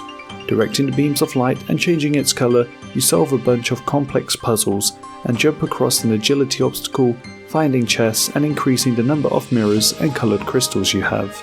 Once you've solved the complicated light puzzles and rotated all the lights, you eventually make it through the light door, where you meet a dwarf called Forgal. You explain how you got there, and then he says that he came in through a hole in the back. He went through a cave full of traps, and you ask if he is familiar with Clank from the Underground Pass. He recognizes that you are the adventurer who Clank met. He knows that you're the one who got rid of Hibern, so he'll make you a special offer to trade 50 items for a death talisman, so you can access the altar. After bringing those 50 items, you then use the death talisman on the altar to go through. The newly made crystal is used on it, and it starts to glow with a strange light. You go back to the blackened crystal, placing the new one, and it shines with a bright colour. You return to Arianwin in Lechia.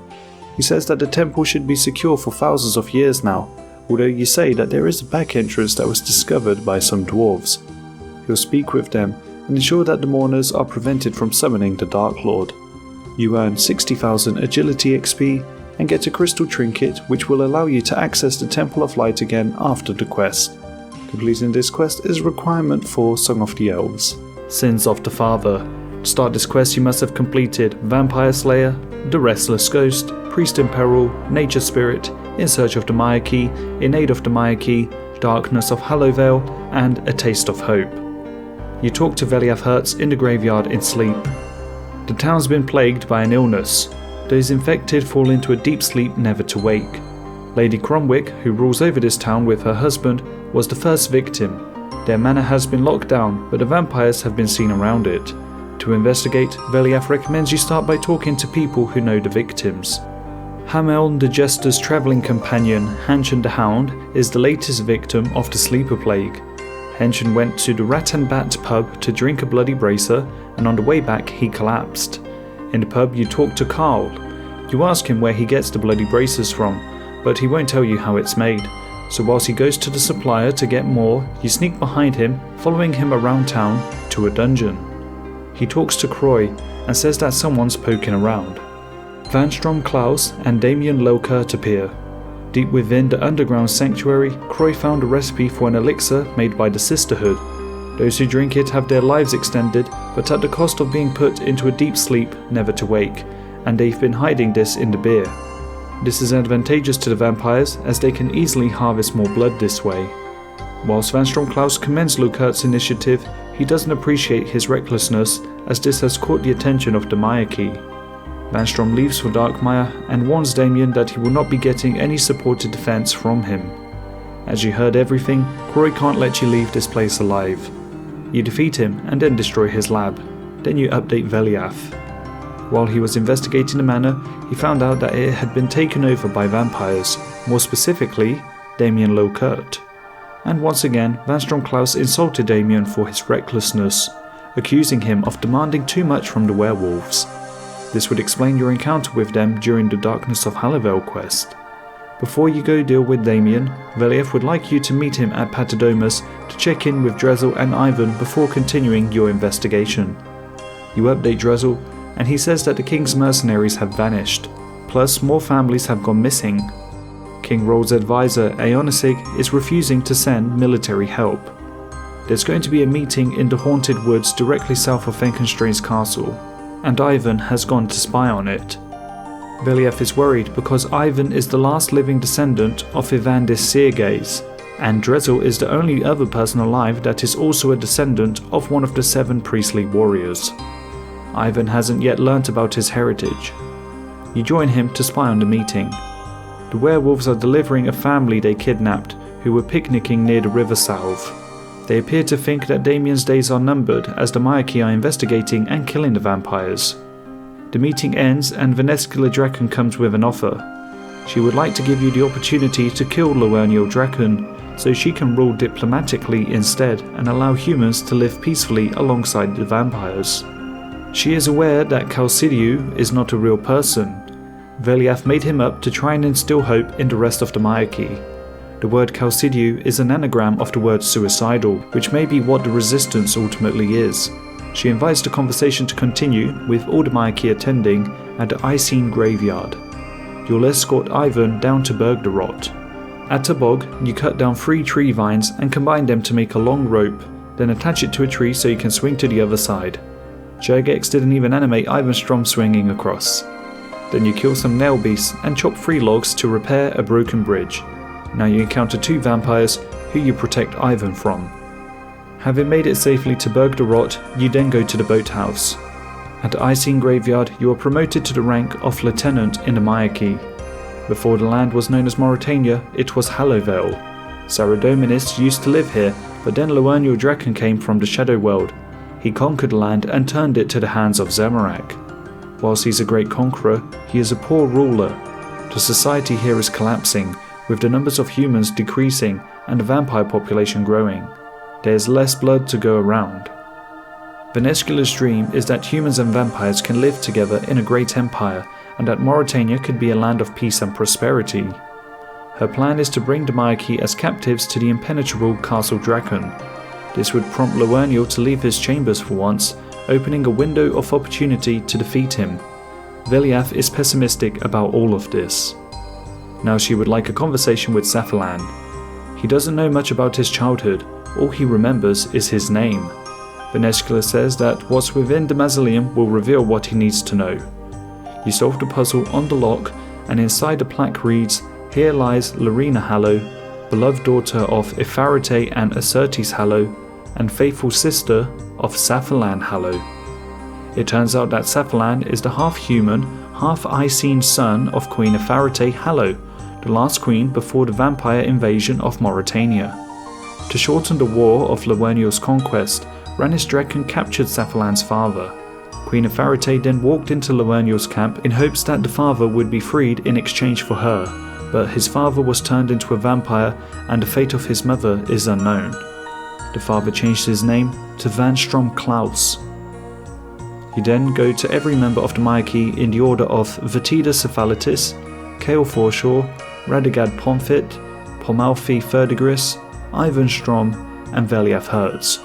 The earlier members show support for the plan, convincing the future ones, until finally Veliath, who is only convinced as the rest of the monarchy have agreed. Venescula suggests that you upgrade the Evandis flail. If you go back to the laboratory in Mayaditch, you might find further research notes to upgrade the weapon. You make your way back to the laboratory. Summarised wonders if any of his father, Acertes, remains in Vanstrom Klaus. Deep in the lab, you encounter a mutated Bloodveld. When it attacks, Summarised's magic powers activate, although this knocks him out. You defeat the other mutated Bloodveld. He's annoyed that he still doesn't have control of when his powers activate. In a room with mutated Bloodvelds, you find another volume of Hayam Alchemy, which you give to Summarised. Queen Nefertiti was a renowned botanist. One of the plants she grew was a blistered tree, the sap of which could create a poison deadly to vampires, and its bark can be made into weapons. Venescula only knows of one blistered tree, in Nefertiti's old arboretum in the middle of Darkmire. If you can get a disguise, you can get into Darkmire. You can buy the disguise from Trader Sven just south of Old Man Raoul's house, and then you talk to Pomalfi to get it adjusted for you. Now you need to disguise the scent, so she recommends that you deal with Damien Lucert in sleep. The only way to get into the mansion is through the dungeon. Damien kills Lord Cromwick. When he throws fire, you put them out, and alongside Veliath Hertz you defeat him. As he dies, you use his blood to scent your disguise. There's a crack in the wall just north of the Dayolt mine, where you'll be able to get into Darkmire. Now that you've got a disguise, you need a suitable name, Vampirus Jargarin. With the outfit on, you're easily let out of the mine. You find a crack in the wall, which you go through, and then run around the city till you reach the Arboretum. The guard outside, Desmodus Lazarus, talks to you. No one's allowed in, but he'll let you in if you do him a favour. He says that after Gadaranx died, Vanstrom Klaus owed him a debt. Desmodus Lazarus is to keep Gadaranx's wife and child, which you had previously promised to take care of. Morden Nagazi was supposed to be bringing them, but he hasn't arrived yet, so you go look for him. Morden Nagazi sold the slaves to Lord Alexei Jovkai for some blood because he was starving. He's keeping them in a prison just north of the Arboretum. Inside the prison you talk to Maria Gadaranx. It turns out that Lord Jovkai has been keeping the Gadaranx as his personal tithes, and they don't mind giving a bit of blood every now and then to the vampires. At this moment, Vanstrom Klaus enters, and he says that these prisoners belong to Desmodus Lazarus. Throughout the conversation you remain turned away from him, and at the last moment he wants you to turn and face him, but you refuse, and then he thinks he recognizes your voice. Sarius Gil appears, and says that Lady Venescula has urgent need for him. You can now go into the Arboretum. Here you see some toppled shelves. In one of them you find a tatty note. With the right amount of water, you'll be able to soften the tree to chop logs or collect sap. You turn the valves of the water pipes to get the right amount of water that the tree needs and cut 8 logs. At the hideout under Old Man Rao's house, Vetida turns 7 of the logs into blisterwood sickles, and he thinks you can craft one for the flail. From the crate you find a blessed silver sickle. You use a ruby on it, enchant it, and then use this on the logs, creating the blisterwood flail. You talk to Summarised Hallow, who is staring out across the water, reflecting that this is all coming to an end, one way or another. You update him on what you've been up to, and that you didn't manage to keep your promise to Gadaranx to protect his family. He still wonders if there's any remains of his father, and you reflect on your journey together up to this point. You go over the plan, that you'll go into the castle to fight Lord Draken. Once defeated, Venescula will teleport you all out, and she'll take the place of ruler, to forge a relationship between vampires and humans, hopefully bringing in a time of peace. Monarchy prevail. The Myaki walk into the castle as prisoners, and Lowernil Draken appears. Lowernil could see through Venescula's lies, and she says that his days spent hidden are over. Lowernil overwhelms everyone, killing not only his own soldiers, but half of the Myaki, and then he takes Venescula. He leaves Vanstrom Klaus to deal with the rest. Safalan tries to appeal to his father, but he's nowhere to be found. After an intense fight, avoiding acidic blood velds, shadow attacks, blots of blood, and shadow lightning, you defeat him. Safalan tries again to speak him to reason, but Vanstrom says that he remembers the father as a weak man, and that he's so much stronger as a vampire. At this moment, Safalan's magic explodes and his father disappears. He's too far away to be teleported by Ivan for them to get out, so you have to leave Safalan to the vampires. Velia thinks that the Myaki are dead and that it's all over, that there is nothing left that you can do. You receive a Tome of Experience that gives 6 times 15,000 for a total of 90,000 XP in any skill of your choice. You also have the teleport option to go to Darkmire, a night at the theatre.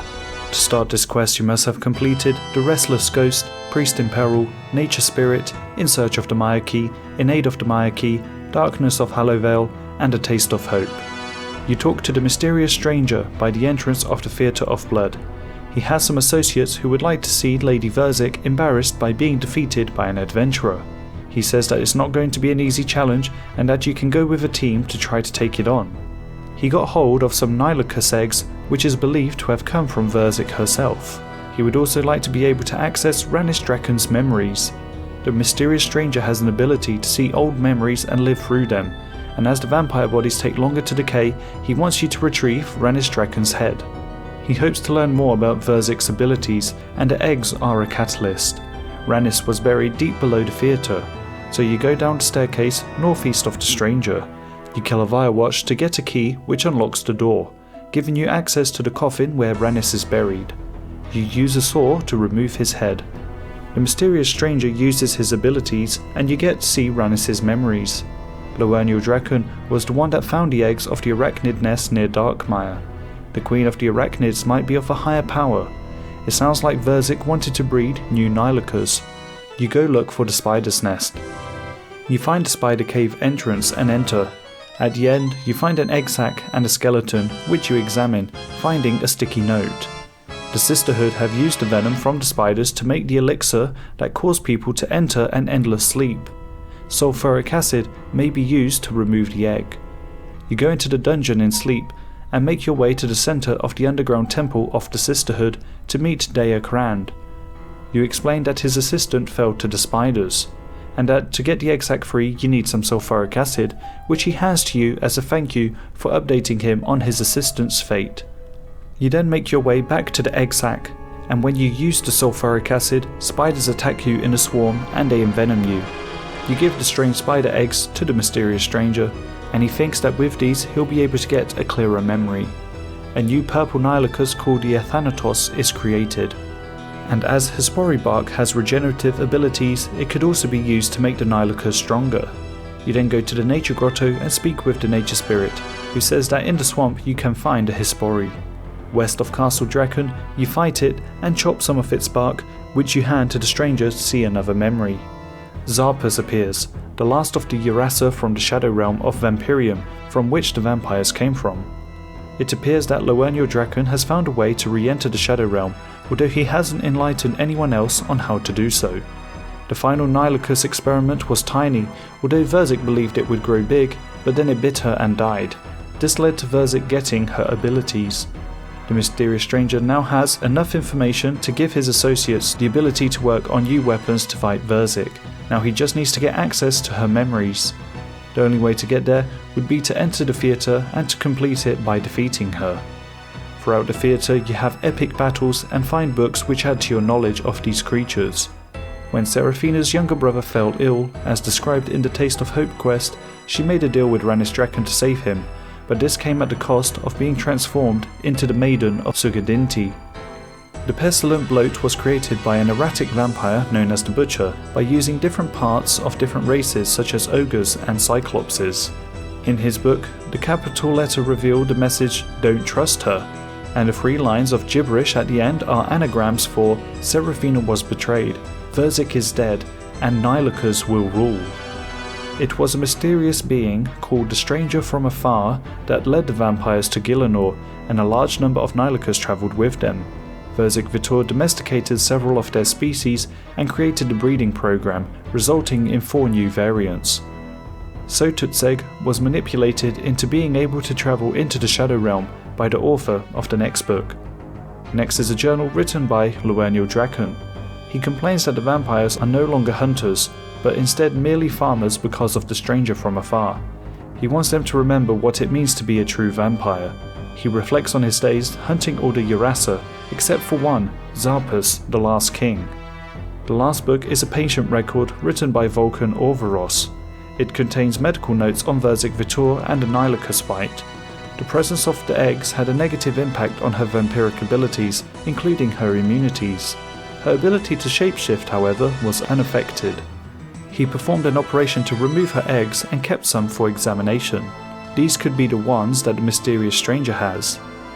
At this point, I'd like to shout out my brother Broken Legend for carrying me through the Theatre of Blood, link to his channel in the description. After you complete the Theatre of Blood, you talk to the mysterious stranger and ask him if he managed to get the memory of Verzik. The doctor, Vulcan Orveros, says that he cannot perform the surgery here. Verzik then transforms into a spider and kills the doctor. The Lady Verzik Vitor in the theatre is really just the Nihlakers queen in disguise. The mysterious stranger now puts you in a communication channel where he can contact his master. The master speaks through him and says that you share common enemies that infest Halivel. When the time is right, you'll be able to fight Nihlakers together. He calls you a friend of Sugadinti. You are rewarded with 4 anti-clamps which give 20,000 experience each to any combat skill except prayer. Monkey Madness 2. To start this quest you must have completed Death Plateau, Troll Stronghold, Enlightened Journey, Watchtower, the Eyes of Gluffrey, Tree Gnome Village, the Grand Tree, Monkey Madness 1 and Recipe for Disaster. Despite having Gluff under close surveillance, he has managed to escape the stronghold. Perhaps you can find something in his home. You find a handkerchief with the initials AA embroidered into it, and you go to Anita's house. She's crying, thinking that Gluff might be seeing someone else as she hasn't seen him in a while. She heard a noise in his home and tried to climb as quick as she could, but he was gone. There's an even higher level in Gluff's house. You search the crates and find a brush, and in the fire remains you find a half-burned note. You turn the statue, hearing a clicking sound. In the cupboard you find a book on spycraft and learn a method of writing hidden messages. First you grind a lemon and apply it to the parchment, then hold it over some light heat, like some candles, and the juice of some ripe grapes is brushed over the parchment, making the notes visible again. Finding the hidden text, it is written in a strange language. King Narno Shireen hands you a translation book, and you ask Anita to complete the translation for you. What's written is, "It took some persuading, but the monk has finally showed me the route. I have managed to find a replacement pilot to fill my post while we are away. At dawn we head to," and the rest of the note is burnt. It appears that Gluff had help escaping. The only pilot that's been released recently is Laurie, who took over LeSmith's post as balloon pilot. She directs you to August, who recently taught LeSmith a very dangerous route that no one had ever attempted to do before, to Apatol. You update the king. Fortunately, the rest of the 10th squad had remained on Apatol after the previous mission to keep a close eye on our Wogge. You are reassigned to go to Apatol and are to report to Sergeant Garkor for further orders. On Apatol, you buy a monkey talisman for 1,000 coins and see Garkor. The 10th squad haven't sighted Gluff on Apatol yet, but there has been a lot of strange activity. Disguised as a monkey, you speak with our Wogge to see if you can find out more information, but he says he only discusses this with his generals. He's meant to be meeting one now, but he's late, so he sends you to get Kruk. Garkor suggests that you make a monkey Gree from Kruk's remains so you can infiltrate. One of the monkey archers informs you that Kruk has been leaving his post a lot lately. You find some footprints in the dirt leading down the western ramp, and a bit south of the gnome glider you find a trapdoor to Kruk's dungeon.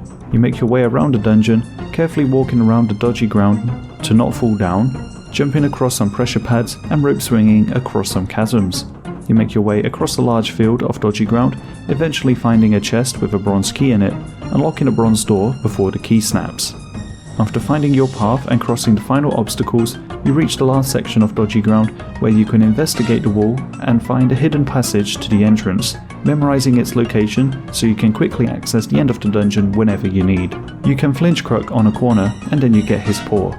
You make your way to Zooknok at the end of the Apatol dungeon and he makes the Kruk Monkey Grigri.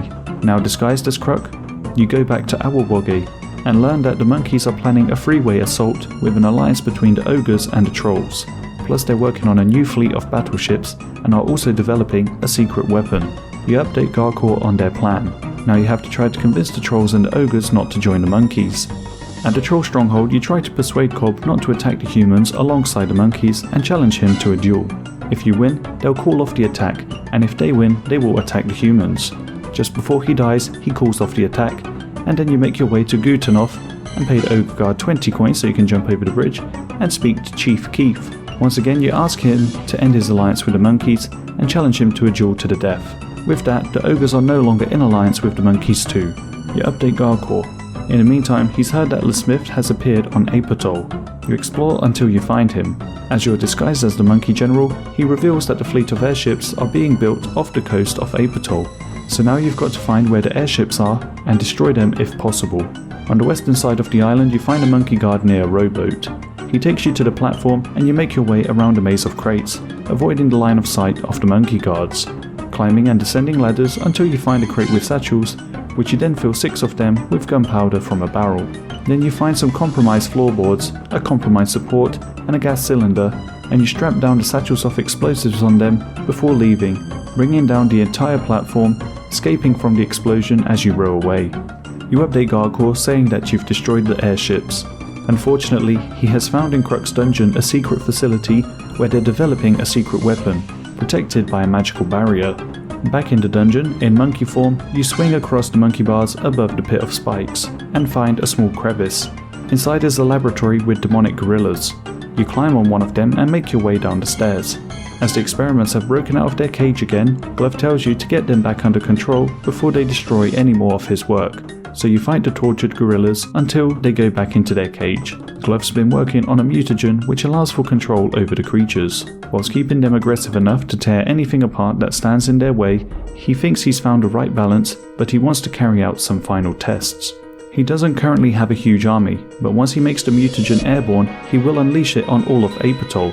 All that's missing is for the mutagen to infuse its power with the charged onyx gems. Glove goes out to look for Assistant Lesmith. You tamper with the device and remove the gem from the glowing orb. You use the chisel and hammer to deconstruct it, and the flow of energy is inverted, reversing the effect of the mutagen. You then investigate the incubation chambers, and it seems that the mutagen has been successfully corrupted. You then update Garkor and Awawage on how their plan is failing. The trolls and the ogres have backed out of the alliance, the fleet of airships will not be ready for the attack, and the secret weapon mutagen has been compromised. Just as Awawage calls off the attack on the mainland, an explosion happens. There was still an airship. Glove and Lesmith set course for the Grand Tree to end this once and for all. You update King Narnode, warning him that Glove is coming on an airship with demonic experiments. You talk to Neve, saying that you need her assistance in fighting the demonic gorillas. The airship crashes north of the Grand Tree. You defeat 4 tortured gorillas and go north of the breach. Glove sets the tortured gorillas who can switch attack styles against you and Neve. After you defeat them, he takes a sample of the mutagen for himself and he kills Neve, leaving the dust of the Elysian Spirit Shield. Then you fight him in 3 phases. After a long and heroic battle, you defeat Glove, and the cave starts collapsing, so Zooknok teleports you out. You tell him that Neve couldn't make it, but Glove is no longer a problem. You update King Narnode too. King Awawage wants to set up an agreement of peace between Apatol and the mainland. Awawage thanks you for foiling Glove's plans. There is now a glider route to Marin, and you can get a bonus XP reward from Duke, the head of the Apatol Guard. You are rewarded with 80,000 Slayer, 60,000 Agility, 50,000 Thieving, and 50,000 Hunter XP. You now have access to the demonic gorillas, and are given a Royal Seed Pod to teleport to the Grand Tree. 2 bonus sets of 50,000 XP in a combat skill of your choice, except Prayer, are given after some intense training with Duke. Dragon Slayer 2. To start this quest you must have completed Client of Karen, Bone Voyage, Ghost Ahoy, Animal Magnetism, A Tale of Two Cats, Dream Mentor, Dragon Slayer 1 and Legends Quest. Alec Kincaid of the Myths Guild wants to learn more about dragons. If you can help him fill their library of knowledge, he will grant you access to the Myths Guild, and you can reap the rewards within. He directs you to the Karamja pub to speak with Dallas Jones, who's investigating the destruction of Crandor. You find him as he's about to investigate Elvarg's lair, and you tell him that you're the one who slayed the dragon. He explains that 30 years ago, Crandor used to be a thriving island until one day an adventurer discovered the dragon Elvarg and accidentally awakened her from her sleep. It made short work of the adventurer and emerged from the cave to lay waste to the entire island. Now that Elvarg's dead, Dallas Jones can research her lair. The fact that Elvarg lived alone is an anomaly among dragons. They tend to live in large groups. You see some blockage on the wall and use a pickaxe on it, finding a tunnel that leads to what appears to be a laboratory. Ancient tales say that dragons were created by a powerful race of creatures known as the Dragonkin, who terrorized the world for many years during the early 4th Age, albeit until now no connection has been proven. While investigating the ancient mural, a tiny spawn appears which you easily deal with. The mural has images of dragons and fungi alongside the word Lifkren. You also find some ancient machinery and notes next to it mentioning an experiment which usually fails, although the most recent result showed that the subject displayed heightened aggression but with lower mental capacity. Lifkren is a word that Dallas Jones has seen before on Fossil Island when investigating the connection between wyverns and dragons. In fact, the island has similar architecture to this room, as there was also information regarding spores and mushrooms. That connection now seems even stronger. You're going to meet Dallas there. You go to the house on the hill and climb downstairs, finding him. Lifkren is a nearby island, but there are a lot of islands around, so it's uncertain which one is which. On the floor, there is a grid, which is actually a map that can lead to Lifkren. You search the stone chests and some other places nearby to find tile pieces. These are placed into the correct locations, and with the map complete, you find Lifkren, which is northwest. You ask if the museum might help, but Dallas Jones says that there would be too much paperwork involved and there is no time. He's been researching this for years and is tired of waiting. He says that a dwarf called Jadric, somewhere on the island, would be able to get a boat for him. Jadric owes Dallas a favour, and as all the boats here on the island are owned by the museum, you're going to actually have to build one yourself. 8 oak planks, 10 swamp paste, 12 nails, a hammer and a saw later, you build a rowboat on the west side of the island.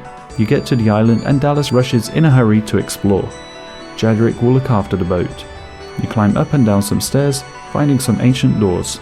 But there's no keyhole, just a round insertion. You search a skeleton, finding an old book. It reads that the Dragonkin have been known to experiment on creatures, but the scale here is larger than anything they've seen in the past. Robert appears unconcerned, and this most likely refers to Bob the Cat's previous life. The beasts which the Dragonkin have been abducting have been taken to this island, and the plan to come to Lifkren is the last entry into the diary. Dallas Jones thinks that Robert the Strong is dead, but you say that he is actually a cat, which will take him a while to believe or understand. You run around Gielinor to find Bob. He has no memory of Lifkren, so you both go to the Sphinx in Sophonem. The Sphinx grants you the ability to speak with cats without needing the amulet. While the Sphinx may be able to hypnotize Bob, he won't be able to help you find the memories of his past life. You mentioned that the Oneiromancer on Lunar Isle may be able to help. The dream between a cat and a human shouldn't be too different from 2 humans. You will still need a potion of shared dreaming. In a special vial of water, you mix a ground astral rune and some goutweed. Then you light the ceremonial brazier in the middle of the town and pour the dream potion. Inside the dream you see Bob, and not Bob. You say that you're looking for the memories of Robert the Strong. The memories are on the other side of this barrier. You have to head on and defeat Robert the Strong. You avoid his powerful arrows by running behind the pillars. After you defeat him, Bob's memories come back. As Robert the Strong, he remembers a team of people defeating the Dragonkin who were planning to release a weapon onto the world. A key was split into 4 parts and then hidden across Gielinor. Robert hid 2 of the pieces, one in a maze on the southeastern coast of the Karazi jungle, another in a fortress on a snow-covered island northwest of Relica. Tristan passed another piece down to his descendants in Varrock. Kamora took another of the pieces and travelled west, never returning to the mainland. You then make your way to the maze in the Karazi jungle and navigate it, avoiding damage from the Guardians who have 3 different attack styles. You also disarm traps and jump over others using your thieving and agility abilities. On your way to the centre, you find a skeleton with a journal belonging to Malamak. In the centre, you find a plinth with a dragon key piece which you take. Reading the journal, you learn that Malamak was a disciple of Zamorak. Zamorak had ordered a team of people to go to Karamja to look for this piece. How he got this information is still unknown. Next you ask Reldo in the Varrock Castle library about Tristan Corvo. He says there might be records of his descendants in a red book. You learn that they settled in Mauritania. You find a ghost called Sarah and ask if she knows any of the Corvos. She says that she is in fact Sarah Corvo. Her father told her to keep the piece protected no matter what. When the vampires came to Port Phasmatis, she buried it out in the swamps to stop them from getting it. You have an idea to look for the metal by speaking to Ava, who made the accumulator for you. You explain that you're looking for a piece of the key made of red metal buried somewhere in the Mauritania swamp. She recognizes that the red metal is orichalcum, or dragon as the adventurers call it. With a cut dragonstone, 2 molten glass, a glass blowing pipe and a chisel, you make a locator orb. She adjusts it and you can now track the piece. She also thinks that she might be able to upgrade your accumulator device if you bring her something stronger than chicken feathers. You use the locator orb, although it's a bit unstable, and you take damage when you use it. And when you eventually find the spot, you dig to get the second dragon key piece. You talk to Brunt the chieftain about a dragonkin fortress where Robert may have hidden his piece. The island is called Ungail, a dark place guarded by a deadly beast called Vorkarv. On the docks, Torfinn can take you to Ungail. After a long and heroic battle with the mighty Vorkarv, you defeat it and go up the ice chunks behind him, pass a ruined building and find stairs into a cave. You find an incubator which you inspect, finding an old note inside it. It says that the storage of samples here is better due to the cold, but they need more room, so they're planning to build a bigger facility on Lifkren. In the southwestern section, you see a lever which you pull and you hear a ticking sound. You run to the wall on the eastern side before the door closes. Inside you find a chest with another piece of the dragon key and also a different, ancient key. Kamora founded the Shazian on Zaya. In the Shazian crypts, you run past skeletons which attack you with all 3 styles, and you eventually make it to the central area where you find a tomb that you inspect. The plaque on it is loose and removing it reveals a second inscription. Robert, Kamora, Tristan and Ivus sat at a round table to plan their victory. It talks about on what side each hero sat at the table in terms of north, south, east or west, and what their weapon was. So you grab the 4 busts from the corner of the room and place them according to the riddle. Now when you search the tomb you find the final key piece. To forge the 4 dragon key pieces together, you need a furnace that's hotter than a typical one. Bob doesn't remember exactly where it is, but he says you might find one guarded by dragons of Mithril. You enter the ancient cavern and insert the ancient key that you found on Ungail into the door, getting into a strange room with 3 dragon heads and an orb. You cast Fire Wave on each of the heads and the apparatus is set in motion. You then go to the southwestern area of the ancient cavern and find an incredible looking forge. You use the anvil here to smith the 4 pieces of the dragon key together, successfully remaking it. You now use the ancient key on the ancient doors. It fits perfectly into the hole. On the other side you see a huge dragon and a mysterious voice says that the dragon's name is Galvik. The voice was of a dragonkin called Zorgoth. It turns out that Elvarg was just the first attempt at the weapon and was much weaker than Galvik. All the other dragonkin were defeated, but when the door was sealed it gave Zorgoth all the time he needed to perfect his experiment. More powerful than any other dragon, it would annihilate all of humanity. When asked why, he says that all of the dragonkin were killed, so to retaliate he will kill all of the humans. Galvik awakens and kills Dallas. You grab Bob and run away. Jardik shoots an arrow at Galvik, so Zorgoth attacks him. Galvik flies out from the ruins as it crumbles. Zorgoth is about to assemble an army of dragons. Wondering what to do, Jardik suggests going to King Rold as he has a large army. Jardik will talk with Keldgrim. King Rold is aware that dragons have been spotted flying around. You explain that Zorgoth is bringing them under his control and forming an army which he intends to use to attack humanity. In the meantime, King Rold asks you to visit King Lathas, Chieftain Brunt and Ceramic Vase to gather in Varrock to discuss the dragon threat. The kings will have to put aside their petty disagreements in this endeavour. In the dining room of Varrock Castle, all the leaders of the world are gathered to fight the greatest threat that they have ever seen. The plan is to attack the dragons before they attack the rest of the world, and it would keep the fight away from any innocents. Each ruler will gather their fleet of ships. Even though it won't be strong against the dragonfire, it's the best plan of action. Everyone works together to defeat this common enemy. Bob says that the real threat is Zorgoth. No matter how many dragons you kill, it won't be over until Zorgoth himself is dealt with. Without Galvek, Zorgoth has nothing. Thorfinn takes you to the fleet. All the warriors of all the realms of Gielinor are together. Whilst dragons attack the ship, you repair the damaged mast with a hammer and heal Fremenniks that are hurt. You uphold the ship and its members for 4 minutes.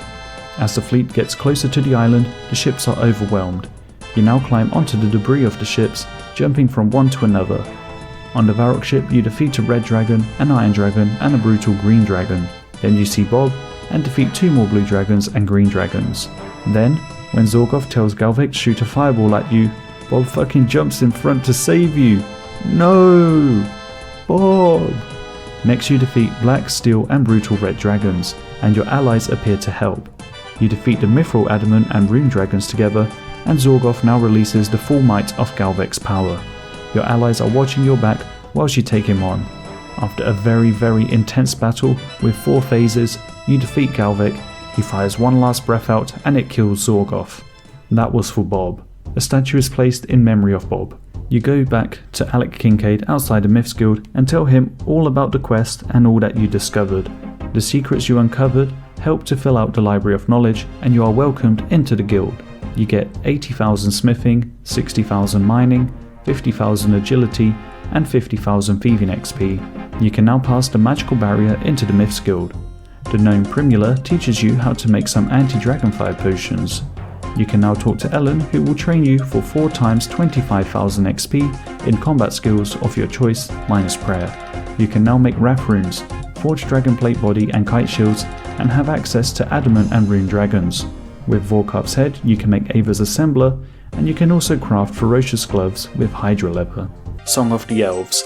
To start this quest you must have completed Druidic Ritual, the Restless Ghost, Priest in Peril, Making History, Sheep Herder, Waterfall Quest, Plague City, Biohazard, Underground Pass, Regicide, Roving Elves, Morning's End Part 1, and Morning's End Part 2. Edmund says that Elena has been taken by the Knights of Ardoin. They claim that she was inciting a rebellion against the king. King Lathas says that although his brother Tyrus is dead, the Dark Lord is still a threat. The idea of the plague must remain, and there can't be a rebellion until he's dealt with, even though you know that the plague isn't real. You tell Edmund that the king will not free his daughter Elena, and you update him on current events. When she sent some plague samples to Guido and Varrock, it showed that there was no plague and that the king was aware of this.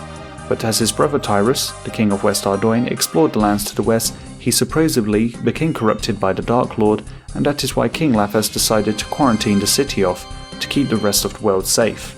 The plague was an excuse that he gave for doing it. You then explained that there are elves who are in a civil war. An elf called Arianwin then updated you, saying that King Lathas and Lord Iorwerth were in fact the evil ones that were the ones intending to summon the Dark Lord. King Lathas was disappointed when his father split the kingdom into 2 between him and his brother, and he always hoped that he would reclaim Camelot from King Arthur. He believes that the Dark Lord will help him get that. Lord Iorwerth wants to use the Dark Lord to defeat the rebel elves and end the civil war, which has been going on for hundreds of years. As Lord Iorwerth believes that the secrets to summoning the Dark Lord are found within the Temple of Light, the plague was made up to hide their mining operation beneath the city. All the people who they claim died of the plague are actually getting sent into the mines. As they're holding Elena in the prison beneath the castle, you could disguise yourself as a Knight of Ardoin, infiltrate the prison and free her. Arena makes a tabard for the armor with some silk and some purple dye. You use the tabard on the plate body and the red dye on the helmet to colour the plume. You now have Ardoin Knight armor. Elena has a plan to escape. The iron grate at the back of her cell looks like it could melt with some sulfuric acid, which she has at her home. You get the thick, clear liquid from her cabinet and she makes her escape. Edmund knows that she got out and is currently hiding in the Renison household in West Ardoin. There, when you search the bed in the corner, you find a trapdoor underneath it, which you climb through. Here is the Ardoin Resistance. Elena has been busy recruiting people by telling them the truth about the plague, whilst you were busy infiltrating the mourners during the Morning's End quests. Some people that she tried to convince didn't believe her and reported her, which is why she was arrested. You update her by saying that under West Ardoin, the Temple of Light is being discovered to summon the Dark Lord. You've got to set up a plan before they do so. Councillor Halgrave suggests that you use the dirty tactic of disguising yourself as a Knight of Ardoin and doing certain actions as if they were ordered by the king, which will upset the people. Even though it's not a perfect plan, it's for the better good. The aim is to recruit 80 more people across both sides of Ardoin. You disguise yourself as a mourner and burn sacks of grain in West Ardoin and say that it was the king's orders. You also tell the people that there are new taxes and that the nurse has to restrain from helping those that are sick. In East Ardoin you dress as a knight and start warning everyone about new taxes too. With 80 new recruits you'll be able to move against the king. Now you defeat 10 mourners upstairs, climb down the trapdoor and defeat 11 more. Esselt escapes by teleporting out. Before the king has any time to prepare, you go to the castle and defeat 15 paladins and knights of Ardoin. King Lathas says that he was betrayed and that the rest of Ardoin will be betrayed too. He was annoyed that he didn't get his birthright and that the land was split in two. He was aware that the mourners were being used to discover the Temple of Light and that he was assisting in bringing the return of Zamorak. He says that his brother was never meant to rule. Then there was a trial condemning the king. He curses everyone in the name of Zamorak and is executed. You and Elena are knocked out. You seem to be captured by Lord Iorwerth, and just as he's about to throw you in prison, a Rhiannon appears accusing him of trying to summon Zamorak.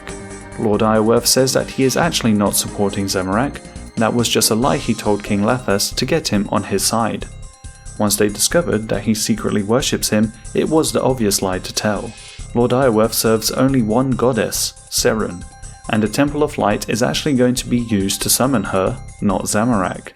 He claims to have learned this by breaking a seal in the Library of Knowledge, but Arianwyn doesn't trust him. Iorwerth decides to let you go. In Lecture, a meeting is going to be called and you're asked to fetch Yizgwin on the upper platforms, although he's not very trusting of you. And next to the pond you find Elena. Arianwyn wants to discuss a plan of action and why Lord Iorwerth may have let you go. Maybe he thinks that the rebels could be of use to him. By breaking one of the 9 seals within the Grand Library, he has learned that Serun lives trapped within the Temple of Light. Serun was the elven goddess who helped build the great city of Prifddinas. At the end of the God Wars, Serun was shattered into thousands of crystals. When Lord Iorwerth first took control of the city, Maxtorian led an army to try and stop him, but that failed. So they sang the Song of Inversion and reverted the entire city to a crystal seed. Maxtorian is the one that Serun trusted the most, so maybe he might have left some information before he passed. It's also important to learn what Lord Iorwerth's intentions are, and whether he does have access to the Grand Library. Isilwin will give you a book that was passed down from his ancestors, which might contain something of use. You make your way to the Baxtorian Falls. Arianwyn's parents unfortunately passed when they assisted Baxtorian in trying to reclaim the Elven lands. This happened when he was a young child. He hands you the book that Isilwin was given. The book is a riddle that talks about items that can be placed on the pillars in this tomb. A nature rune, an irit leaf, a black knife, a wine of Zamorak, an adamant chain body, and a cabbage are placed on the 6 pillars according to the riddle, and Baxtorian comes to life from his statue. You update him by saying that Glariel couldn't make it, but that you did move her remains here. Arianwyn says that Isilwin, his grandson, is in Lecture, but sadly his daughter, Erlis, passed away. Arianwyn teleports himself and Baxtorian to Lecture, and you go back too. Baxtorian was filled in on everything that has happened, and he admits that he knows that the seals of the Ground Library can theoretically be broken. Serun told Baxtorian that those who followed the light could access her knowledge. Baxtorian thinks that you might be able to enter Prifddinas in its seed form. It's kind of like a box, and with the right potion you should be able to bypass the defenses around it. As Elena specializes in potions, you meet her next to the pond. She says that Baxtorian reminds her of the story of 2 brothers living in Avaroka. They had a simple life farming the land and selling produce to the people in the city. These farmers were called to fight in a war, and unfortunately one of them died. But with that also died all the hope that the other brother had. In a similar way, Baxtorian lost his wife, his people and his kingdom a long time ago. Though he might not be totally lost, he still has Isilwin and could turn the war around. Here in the garden patch they have prepared the soil and you plant a Candentine seed for it to grow into an Elder Candentine plant. Although the walls of Prifddinas have been enchanted, Lord Iorwerth likely has managed to manipulate the defences. There were 8 separate elven clans that journeyed with Seren to this world, and all of those clans still exist. Lord Amlod, from the clan of Mystics, created Prifdinus's defences. He's alive but went into hiding.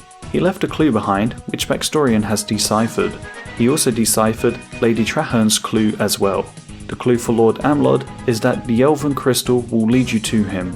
Baxtorian gives you a crystal seed which you can use to help locate him. And to find Lady Traherne of the mining and smithing clan, her clue was that she journeyed south from the well. You also ask Baxtorian about Seren, and he says that although she was remarkable, under the surface she hid a great pain, a sadness unlike any other. She never spoke of it, but you could see the anguish. Even gods had their demons. The brightest light cast the darkest shadow, and no one shined brighter than Seren. Elined enchants the crystal seed that Baxtorian gave you, and you teleport to the edge of a field with a mysterious figure who has a bear cloak. You see a stag and nature all around you. You describe the land ahead of you, and he says it reminds him of Prifdinus. He is Lord Amlod, and he is happy to travel to lecture with you. Next you go to the Well of Voyage near the western entrance of the underground pass. South of the well you see a crevice which you mine through. On the other side you see an old elf. She is asleep and has an exoskeleton made from runite. It is damaged and needs repairing. You use a runite bar to repair it and she awakens. You say that Baxtorian sent you and that you need help in the fight against Lord Iorwerth. Enough time has passed for the Candentine to grow and it is ready to be harvested. The other ingredient needed is crystal dust. Baxtorian gives you an old crystal which you grind with a pestle and mortar. You add the Elder Candentine to a vial of water and then use the crushed crystal, making an inversion potion. Everyone is gathered to discuss the next step. As you now have everything needed to enter the crystal seed containing Prifdinus, and only one person can enter the crystal, they vote for you. You talk to Lord Amlod to teleport you into the Grand Library. You have to find the broken seal and discover the knowledge that Iorwerth had uncovered. You can also seek out the other 8 seals and break them as well, as this knowledge may be the key to fight against the darkness. Those who follow the light will be able to access Seren's knowledge. Inside you touch the seal of the Forgotten, and the memory of Seren appears. The knowledge from the broken seal was that within Seren there was darkness. It was sealed away in the Temple of Light. A prison within a prison safeguards that darkness, but there is a key, an orb of light which unlocks it, and the orb was hidden away. The shrine at Gorla is where it lies, and now there's a light puzzle. You place and rotate the mirrors to unlock the seal, and then touch the seal of Ithil, and the memory of Seren appears. A mystic called Kaidwad documented Seren's teachings in a book called the Kurdi. More knowledge can be found in the seals of Kadun. You collect crystals from the crystal dispenser and take the hand mirrors. After placing them correctly, you unlock the next seal. Kaidwad was Seren's closest friend, but elves were mortal and each death was like a knife to her heart. Next seal is of Chris. Seren shared the knowledge of the Song of Creation with the elves.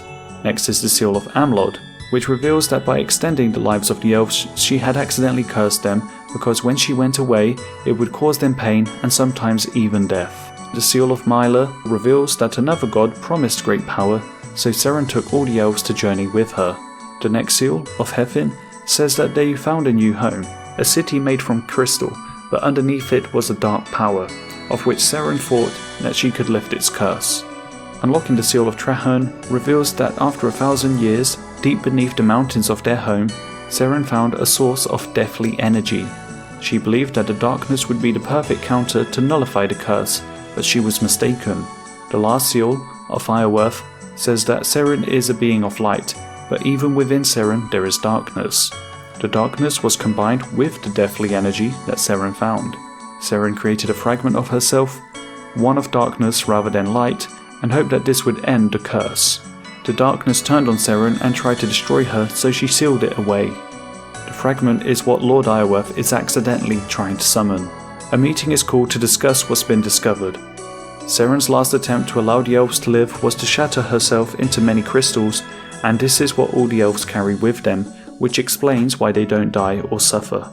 You mentioned the orb, which is the key for the Temple of Light in Gorla.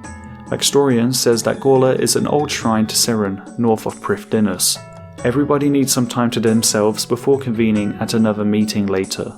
In the meantime, while you were exploring in the Grand Library, Backstorian has managed to decipher 2 more clues left by Lord Chris and Lord Heffin, so you can go find them. Lord Chris, of the clan of woodcutters and farmers, left a clue that the trees of his home will call to him.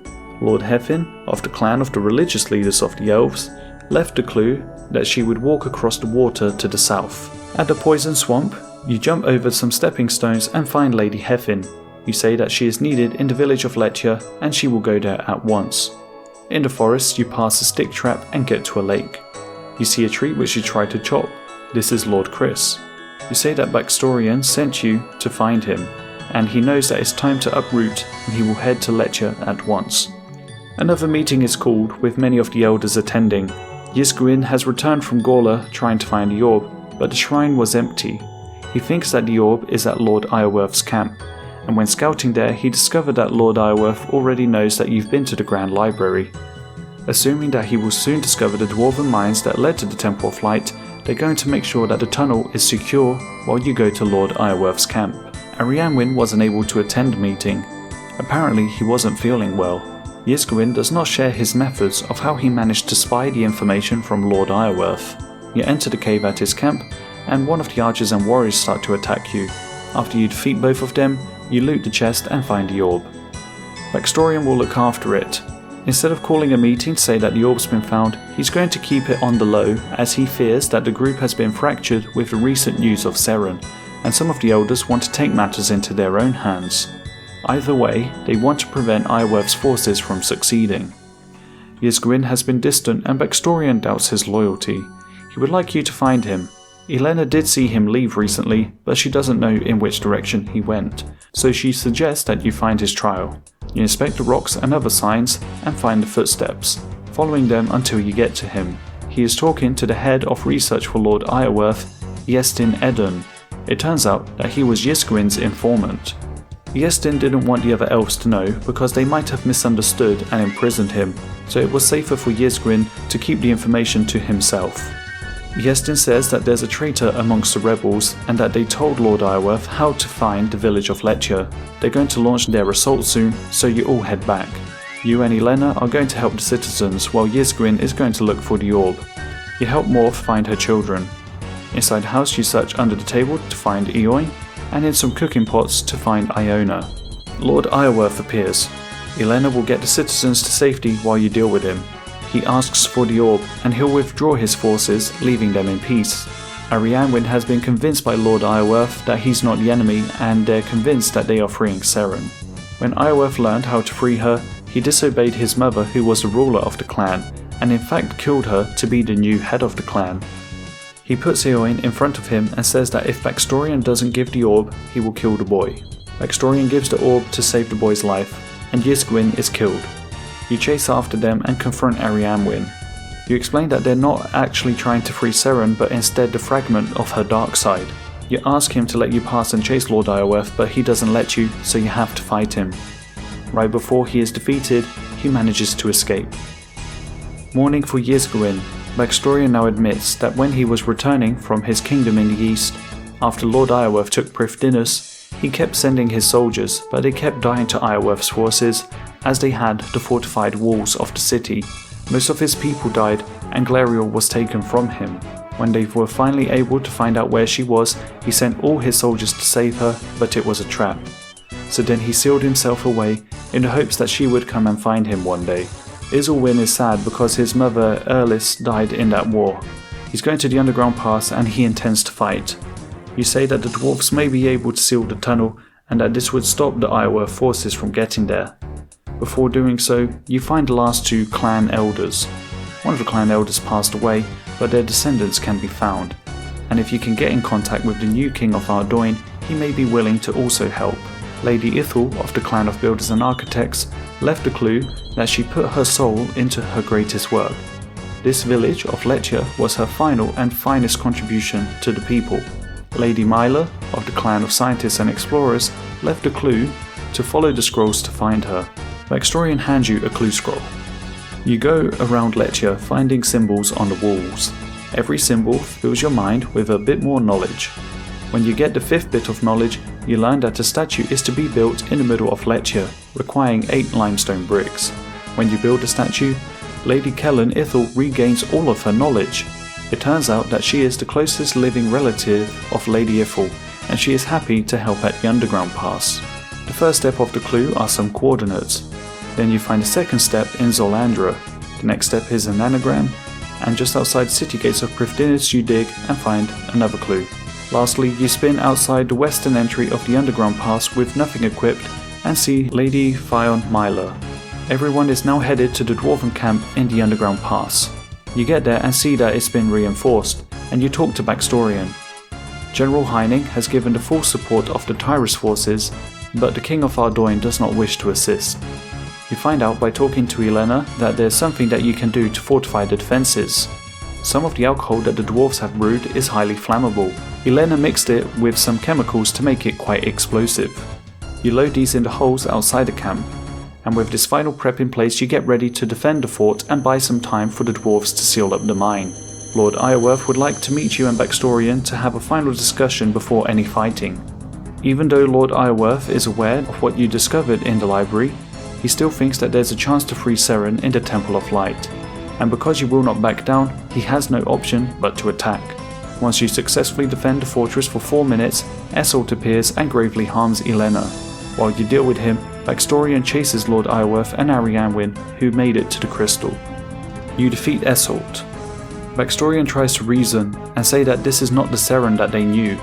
Arianwyn also thinks that this isn't Seren, but Lord Iorwerth doesn't care anyway, and right as he unfreezes evil Seren, Arianwyn shoots him. The fragment of Seren is in pain and fights you. She does 4 attacks, one that teleports you towards her, which you have to run away from to avoid melee damage. Then she splits into a darker and lighter version, of which you have to attack the lighter version. Then she summons healers, which you have to quickly defeat. And finally she does an attack that puts you on the spot and deals massive damage. As the fight progresses, she spawns more healers. Quick tip in case you have low stats like me, use the Phoenix Necklace method, it's worth learning. After defeating Seren, Lord Iorwerth is shocked by what you have done and is still convinced that she was innocent, but just confused and needed time to overcome her pain. Now that she's gone, Iorwerth feels that the last hope for the elves is gone too, and with that, he draws his last breath and dies. Arianwyn feels guilty that a lot of people have died because of him, but you remind him that many more would have perished if you hadn't stopped Lord Iorwerth. And although you both recognise that it was not Seren, but a demented fragment of her, at least her pain has now ended. Arianwyn does imagine how things could have been if they were different. And he doesn't feel like he can stay with the elves any longer, so he's going to leave and explore the world. You bid each other farewell. Baxtorian and Elena greet you at the gates of Prifddinas, which has been rebuilt, as well as Lechia, but you express confusion as you can't see Prifddinas at all. Baxtorian says that this is one of the security measures that were put in place during the God Wars. From the outside, it looks like there's nothing there. Baxtorian and the other elders have come to an agreement to allow outsiders to visit. They've been afraid and mistrusting for too long. You and Elena are the first ones with the honour of visiting the city. Elena is going to move in as she has a lot to learn from the elves. Baxtorian and the elders have realised that there shouldn't be a singular elf ruler nor a gang of leaders, and will explore different options of governance. You are rewarded with access to Prifddinas and 40,000 XP in agility, construction, farming, herb lore, hunter, mining, smithing and woodcutting. Desert Treasure 2. To start this quest you must have completed Below Ice Mountain, the mini-quest His Faithful Servants, the Garden of Death, Temple of the Eye, Inakra's Lament, Secrets of the North, and Desert Treasure 1. You feel the energy of ancient magic radiating from this door of an ancient vault on the southern hill of the Uza Oasis. As you approach, the ancient symbol starts to glow. You enter the tomb with 4 statues and Asgania Smith appears. He is still looking for more treasure, and he felt that the last treasure hunt with you was pointless.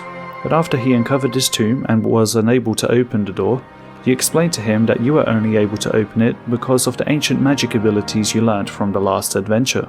You inspect the 4 statues. They are the Whisperer, Vardorvis, Poseria, and Sucellus. You also inspect the plaque on the eastern wall. It says, "The mighty treasures of the Empty Lord are bound in this vault. His faithful servants protect this safe, Asgania Smith concludes that you have to look for the pieces that the statues are holding. You explain that the only clues you have are 4 names, and that you won't be able to find any individuals with these names, as they are from the Zeroshan, or the Second Age. But Asgania believes that Terry Bolando at the dig site might have some more information for you, so you speak to him and say that you found an interesting Zeroshan vault, but he doesn't think he can help you, by making the point that you might know more about the Zeroshan Empire than he does. Coincidentally, there's been a new arrival at the dig site who claims to be a Zeroshan expert, Dr. Banneken. At the easternmost point in the dig site, you climb down a winch and find him. For some reason, you feel like he's familiar, though he insists you haven't met before. You say that it's quite the coincidence that an expert on the topics of Zaros appeared at the dig site very soon after Zaros' discovery in the first place. Anyway, you tell him the 4 names, Vardorvis, Perseria, Sucellus, and Whisperer. He asks you what you know about the Empire of Zaros, and you explain that his most trusted general, Zamorak, overthrew him and became a god in the process. Dr. Banneken thinks this could have quite possibly been the singular, most pivotal moment in all of Gillenor's history. What Dr. Banneken wants to know is, what happened to the Empire following Zaros' defeat? Seniston, which is just under the dig site, is believed to have been the capital of this empire.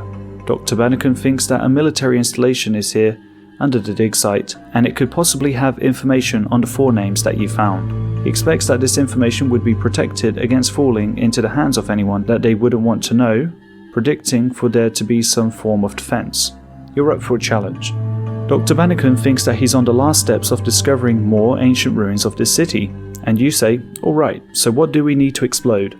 Which confuses him, and then you explain that you found the Zeroshan temple under the dig site by causing a massive explosion, at which point he is annoyed that you risk the structural integrity of that ancient temple by blowing it up, so he insists that you just use a pickaxe this time and carefully clear away the rocks. You discover a hole and ask Dr. Banneken to stay behind while you check to see if it's safe to go down. An ancient guardian appears and starts attacking you. It has an ancient shield which you have to attack through with melee, and every few attacks rocks start falling from the ceiling which you avoid. After you defeat it, it's safe for Dr. Banneken to come out. So now he says you should take a look around. Another golem appears, but in the form of a machine. It has an 8x8 grid of slots and requires 8 cells to achieve the correct power level. You take 8 uncharged cells from the crate and find a room with an altar and 4 statues of ice, smoke, shadow and blood. You cast a magic burst spell on the corresponding statues, and the altar gives off a magical energy which imbues your cells into charged ones. You place the cells into the grid so that there's 1 in each section, 1 in each row, and only 1 per column, with no 2 of them being adjacent to each other. The golem machine now asks you for your search terms, so you search Vardorvis, Perseria, Sucellus, and Whisperer. Vardorvis was of the vampire race and was last seen travelling west in pursuit of a high-value target named Yonrith Lovakenge. Dr. Banneken knows a girl named Alyssa who did research on the Lovakenge area. Perseria was of the Siren race, and her ship was lost to the Abyss in the battle for the Eye. You explain that you're familiar with the ancient rift of the Eye. Sucellus took command of the remaining forces of the Holy Empire and was last seen at the Gorok prison. You say that you know of a dungeon under Weiss where this could be. And the Whisperer was also a Siren, last stationed at Lassar when the fortress fell. Lassar was an old Zeroshan fortress that was built on top of the Ice Mountain, and you explain that though it's not there any longer, underneath is Cam de Zal, and the golem here looks very similar to the ones you've encountered there. Dr. Banneken then uses the machine to look for some information, and now he'll need to consult a friend who is far away, so he departs. You ask the golem to repeat the last search, which was of the Frostenhorn, last seen in Seniston, and was removed by unknown individuals. Climbing back up to the surface, you speak to Alyssa, who explains that there's an ancient monument in Lovakenge called the Burning Man, which represents the defeat of an ancient evil thousands of years ago, long before the formation of the Great Kurend Empire. Near the Burning Man, a dwarf named Barris explains that it's a pyre to remember the brave leader that was able to help the dwarves overcome the evil that came from the Stranglewood, which is a cursed place that most people never return from, if they ever risk going. A chap from Hasidius went missing not too long ago, and Barris thinks he went to the Stranglewood. The chap lived just south of the Hasidius estate agent, so you visit the house and search the desk to find a strange potion and a note. It's researching samples from the Stranglewood. Whilst it doesn't fully protect from the infection, at least it provides some defense against the Strangler parasite. The man then took a small boat from Quidamortum. Before you board that small rowboat, you drink the strange potion and go to the Stranglewood. You run into the city and get chased and attacked by the infected Strangled along the way. As you climb into a temple, you step on some tendrils and Cassandre appears. He insists that you know who he is, but you're confused. He thinks you've been following him into the old ruins from the Garden of Death quest, but you say that you're not interested in the magic of the old ones and that you just happened to stumble upon his campsite, so you weren't intentionally following him. You explain that you're just looking for someone called Vardorvis, but Cassandre doesn't believe that this is all just a coincidence. He can hear the Strangled approaching and asks if you disturbed any of the tendrils on your way in, which you did. So now you've got to go downstairs to defend Cassandre against waves of them for a few minutes. By unlocking stone chests with lockpicks, you get some barricades which you build and use explosions, also freezing and defeating the Strangled as they approach, surviving long enough until the horde begins to retreat. It's now safe to head back up. Even though you've defeated Cassandre, he still doesn't trust you. He knows that the old ones discovered soul transference. An obvious reason for why he's interested in that is because he's dying. Unfortunately, the ancient ones created a sort of parasite known as the Strangler. It was supposed to play a role in the soul transference rituals, but it instead destroyed the people. The potion that you drank can be made more strong with the ingredients found here, which should provide immunity against the Strangler infection. There's a herb growing atop the cliff northwest of the temple, and there are some berries in the old camp to the southwest. The Strangled tend to attack all together, so it's best to avoid them. Cassandre says there are stink bombs in the chests which will help to distract them, and you shouldn't step on the tendrils because it works like a network that would attract them. Throughout Stranglewood, you can find tatty pages that detail an expedition led by the axe-wielding vampire Carnifex Maximus. The expedition was exploring the strange land with mysterious ruins. They discovered a deadly parasite that infected the leader, and after an attack by some dwarves, his head was cut off. The rest of the crew slowly became more infected, but the leader suffered the strangest effects. There are shrines here that give you a stamina effect. Entering a large pyramid, Cassandre is being attacked by two Strangled and he got bitten by one. He had a disease anyway, so it doesn't make a big difference. He went to every healer, mage and priest, but none could cure him. He believes that the old ones are his last hope to stay alive. He gives you the unfinished potion, and you add the Corbel herb and the Argium berries to it, making the Strangler's Serum. You're now as protected as you can be against the Strangled, and you can also unlock a secret entry which acts as a shortcut to get to Vardorvis. His attacks are some swinging axes that fly across a 3x3 grid area, homing spikes from the ground which you have to avoid, Vardorvis' head projectile which you need to pray ranged against, and virus cells appear on your screen which you have to quickly click. His damage and speed increases as his health lowers. When you defeat Vardorvis, you get a temple key.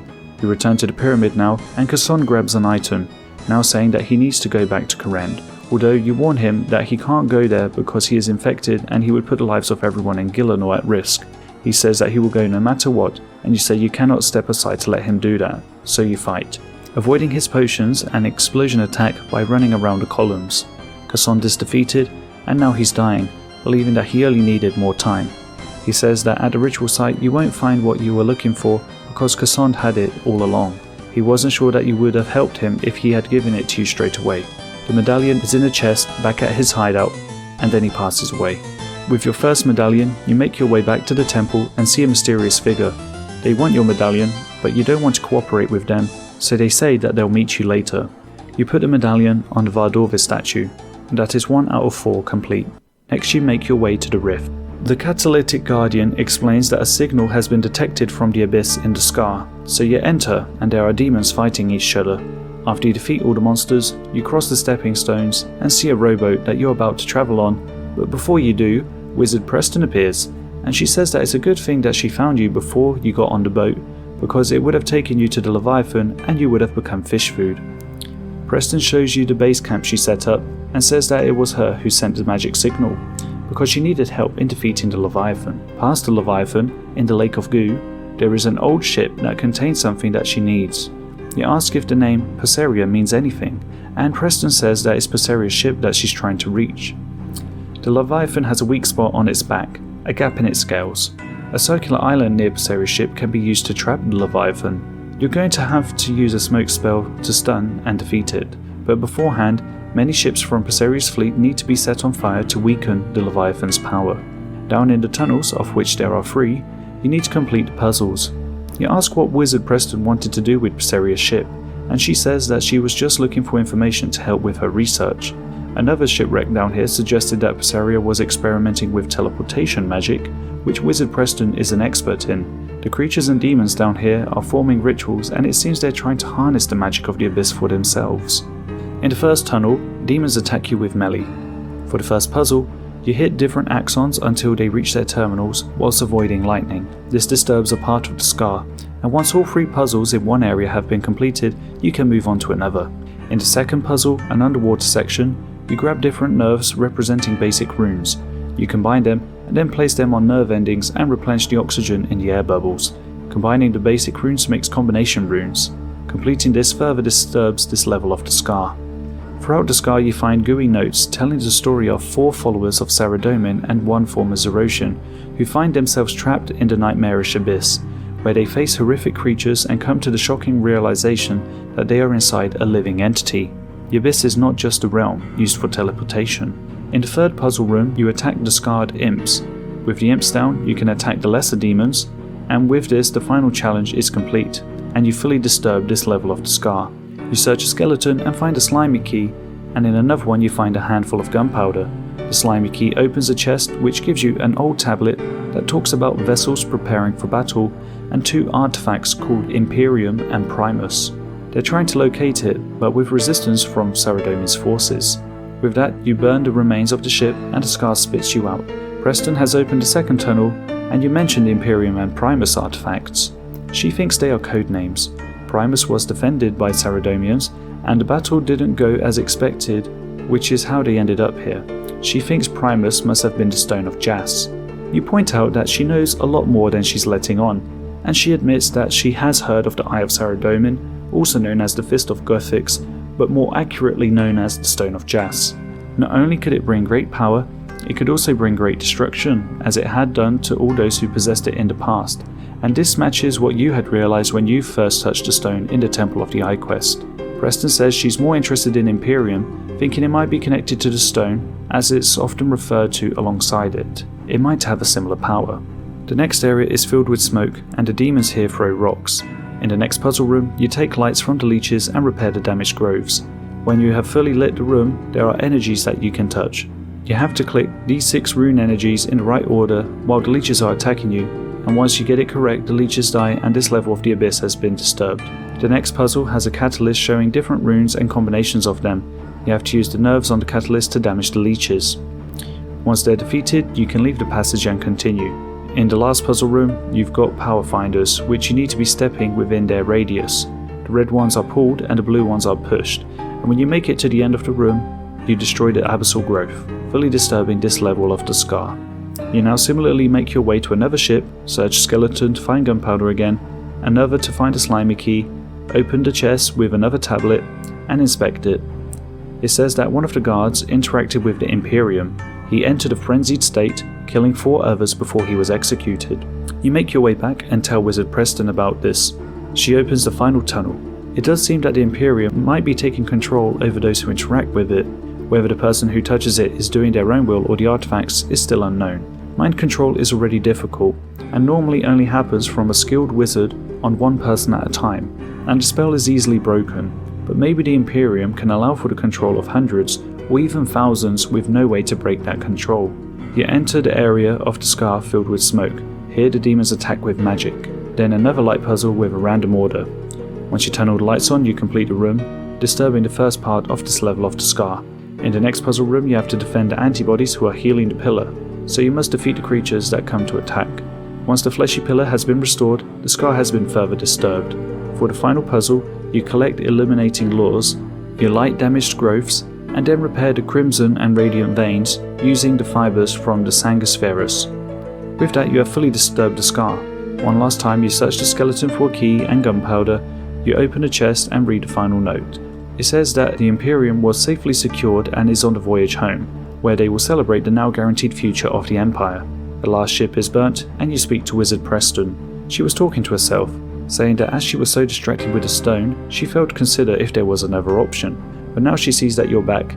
She says that all the smoke forced the Leviathan to return to its island. Preston says that casting a shadow spell on it should do the trick to stun it. Somehow she can tell that you must know a thing or two about ancient magics. Now you travel on the rowboat to attack the Leviathan. Blue orbs are magic, green orbs are ranged, and orange orbs are melee. Shadows appear where the rocks are falling, and you have to step away from these. The Leviathan also causes a lightning barrage, or a boulder rain, followed by a smoke blast, which you can avoid by standing behind the boulders from the rain. At 20% health, the Leviathan enters an enrage phase, and you have to stand in the moving Abyssal Pathfinder to avoid constant chip damage. In the fight, you can also stun the Leviathan with a shadow attack and then attack it on its back to deal big damage. Once you've defeated the Leviathan, you can climb down the handholds and jump across the skipping stones. Preston joins you as you find the debris of Perseria's ship. It turns out that the Imperium was never delivered to the east and that Perseria had kept it. The message that was suggesting otherwise was only to throw their enemies off course. Preston is going to stick around to see if she can discover any more about the Imperium. She's not ready to face the wizards from the Wizard's Tower just yet, so she'd prefer if you don't tell Cedrador anything just yet. In the debris you find a medallion. With this you make your way back to the chamber and place it on the statue. Now you make your way to Weiss and try to enter the Gorok prison. Some of Khazad's warriors are defending the door and they try to stop you from going in. You explain that if there was a high chance of you dying anyway by going in, wouldn't that be beneficial to General Khazad? And so thinking twice about it, they do decide to let you in. Running north in the prison, you immediately get teleported into a cell, and later awaken with all of your items gone. There's a hole in the wall and you inspect it. A mysterious voice speaks to you, saying that he was working with General Khazad, and he stuck his nose in the wrong place, so he's gotten stuck here. You plan to escape together, and he asks if you can find anything useful in your prison cell. In the skeleton you find a prisoner's letter, saying that it seems that the God Wars are over, but the Duke is not letting them leave because he wants to put preparations in place. To rebel, this prisoner wants to help the other prisoners escape, and they need to work together to do so. A hint is in the bucket. When you search it, you find a knife, which you pass to the mysterious voice through the wall, and then he hands you a chisel. You find a loose slab of stone, and use the chisel to pry it open to find a lockpick. You pass this to the mysterious voice, who frees himself and you as well. It turns out that he was the assassin from the previous quests. He says he's looking for General Khazad, and you explain that you're looking for Sucellus, believing that there may be an asylum area here to explore. In a prison cell on the opposite side of the one you were in, all your items are being stored, and so is the assassin's weapon. With the Majorat Jalan around, you'll need to work together to get your items back. The assassin will look for the asylum while you try to find a way to get your items back. You go through the dungeon until you find a refugee camp. A letter on the altar says that the Duke has convinced himself that he can restore the Empire, but unfortunately it will come at the cost of everyone in the dungeon's life. There are also hints in the letter. In the corner there's a chest. To unlock it, using the hint of light, you input the password 214013, which corresponds to the number of candles on the candle stands here. And in the chest you find a sapphire key. In another corner you find a crate with some rations that heal you and give you a stamina effect. Searching a skeleton, you find a protest note saying that the prisoners want to peacefully leave the prison. The second hint is to go to the most northwestern part of the dungeon, where you find a room filled with 25 chests. You open one that has the word vials on it, and enter the password lies, unlocking the emerald key. Now running through the dungeon, Jalan may appear, casting magic spells on you. You unblock a crevice to make it accessible from the other side. Then with the emerald key you unlock a room that has 7 beds. In the most southeastern chest you click up, right, left, down, right and up, finding the ruby key. In another prison cell you find another chest and spell the word Wrath to find a diamond key. You go back to the main block and talk to the assassin. Before you hand him the diamond key, you ask him what he's actually here for, and he says he's looking for the Frostenhorn. The assassin doesn't know what it does, but that's why he's been paid to recover from this place. The person who paid him was also the one who told him to steal from Entrana. He also stole the crest from the Carnelian mansion and framed it on the Hazeel Cult. You then get the cells open to retrieve your inventory and also the assassin's bowsword. He thinks that Jalan has to be dealt with before you can make it to the asylum, so he suggests trapping him somewhere where you can distract him, and then the assassin can take him unaware. He suggests the old refugee camp. The assassin places some firecrackers here, which you light to draw Jalan's attention, and then you run around the room, praying mage, whilst killing the illusions he spawns to avoid taking chip damage. And after distracting Jalan for long enough, the assassin swiftly deals a fatal blow. Now he's going to search for the Frostenhorn while you deal with the Duke. You pick up a pickaxe and a pestle and mortar, and avoid the gazes from the eyes in the walls. You get the Ardor and Musket mushrooms, which you grind and then put into some barrels. You mine the salt, which you also add, to obtain 2 Ardor Musket potions. You use these on the Duke to begin the fight. You avoid his arm slams, the acid clouds, and try to avoid his open eye gaze. You also keep near him so he doesn't attack you with mage. When you defeat the Duke, you get an odd key. You use this to unlock the gate near the Duke's room, and you see the assassin, who says he's not found a Frostenhorn here. He claims that he is no longer needed unless his employer discovers the true location of the horn, so his work here is done. In the corner, you search a chest finding another medallion. When you travel with the medallion in your inventory, the mysterious figure may try to attack you. Next you go to the Ice Mountain and enter the ruins of Camdazal. You talk to an Imcamdo dwarf named Romano. You ask if any archaeologists happen to have been about, and he says there is one near the bank chest. You talk to Prescott and ask if he knows anything about the old fortress named Lassar that used to stand on the Ice Mountain. He says he found an unusual icon in the shape of a hand, and that on the western side of the ruins there is a big sinkhole. And while he thinks he must have been imagining it, he feels pretty certain that he heard a voice coming from it. You would need a very long rope tied to a rock if you were brave enough to go down, so he hands you a bundle of very long rope. You attach it to a rock and climb down, whilst hearing a voice urging you to come down into the depths. This is the Lassar Undercity. You appear in a strange throne room and find teleporters that you can activate. Throughout the city there are strange pools that you can drink from, restoring your run energy and giving you a stamina effect. In the most northwestern building of the Science District, you find a Shadow Blocker schematic and also a green shadow key.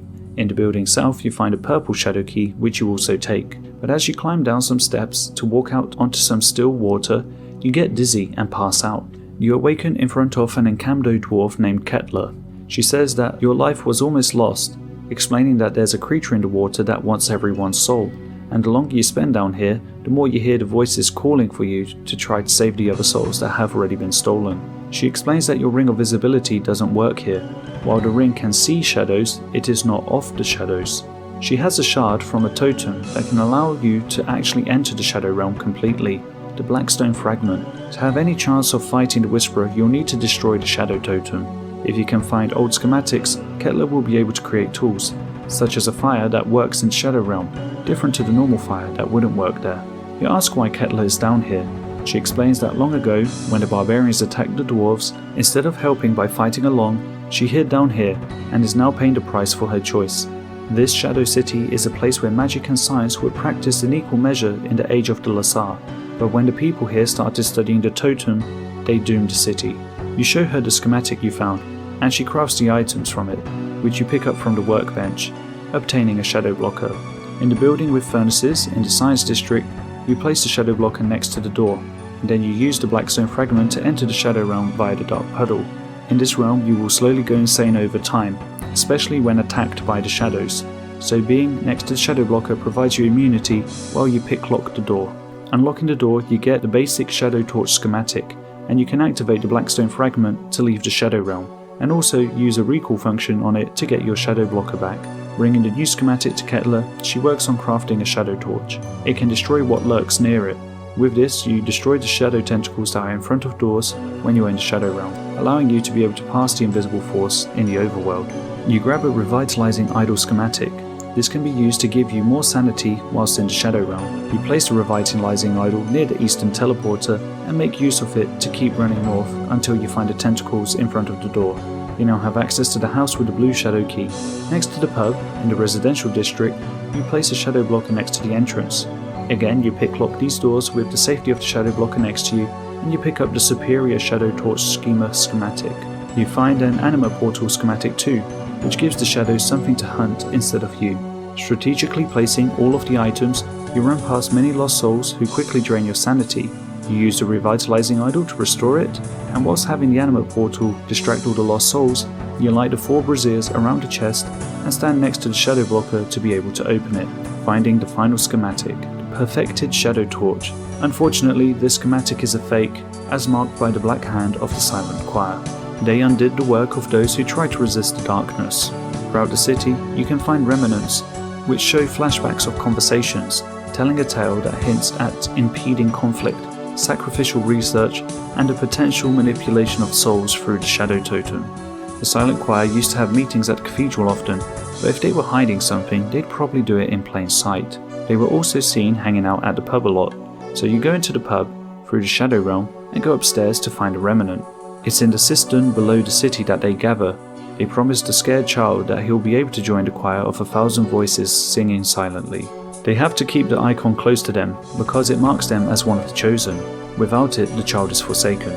You pick up one more shadow key, a red one this time, and next to a chest you place a shadow blocker. You find a strange icon on the inside, but it's broken in 2 segments.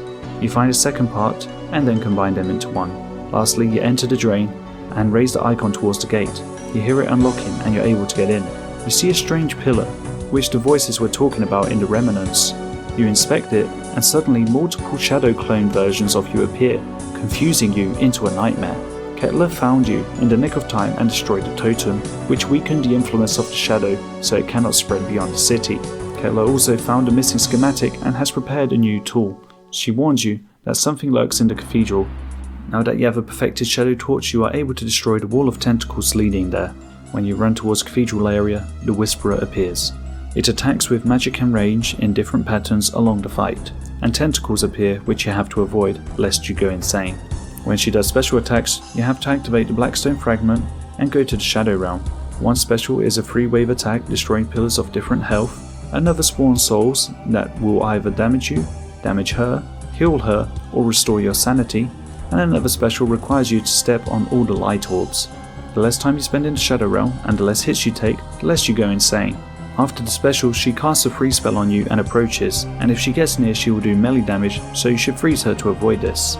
In the enrage phase, you need to avoid the constant tentacles. When you defeat the Whisperer, you search its entrails and find the final medallion.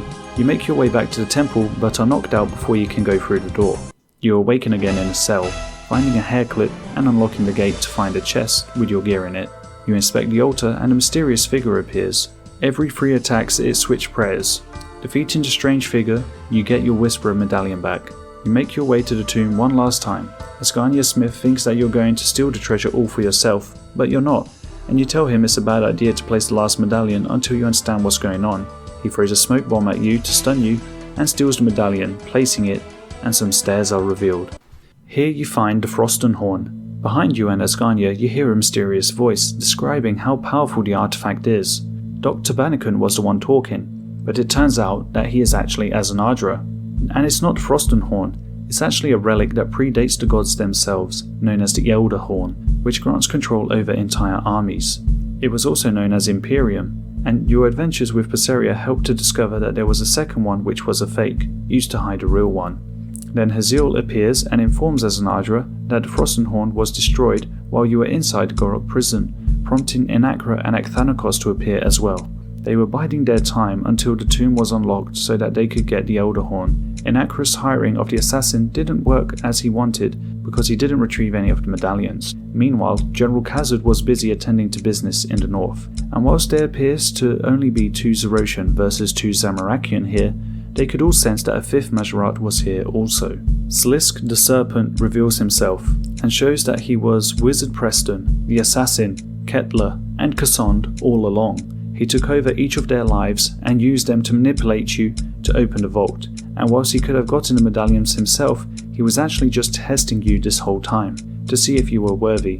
Slisk wants to work with all the Majorat together, not just using the horn for himself, but for all of them to finally be free.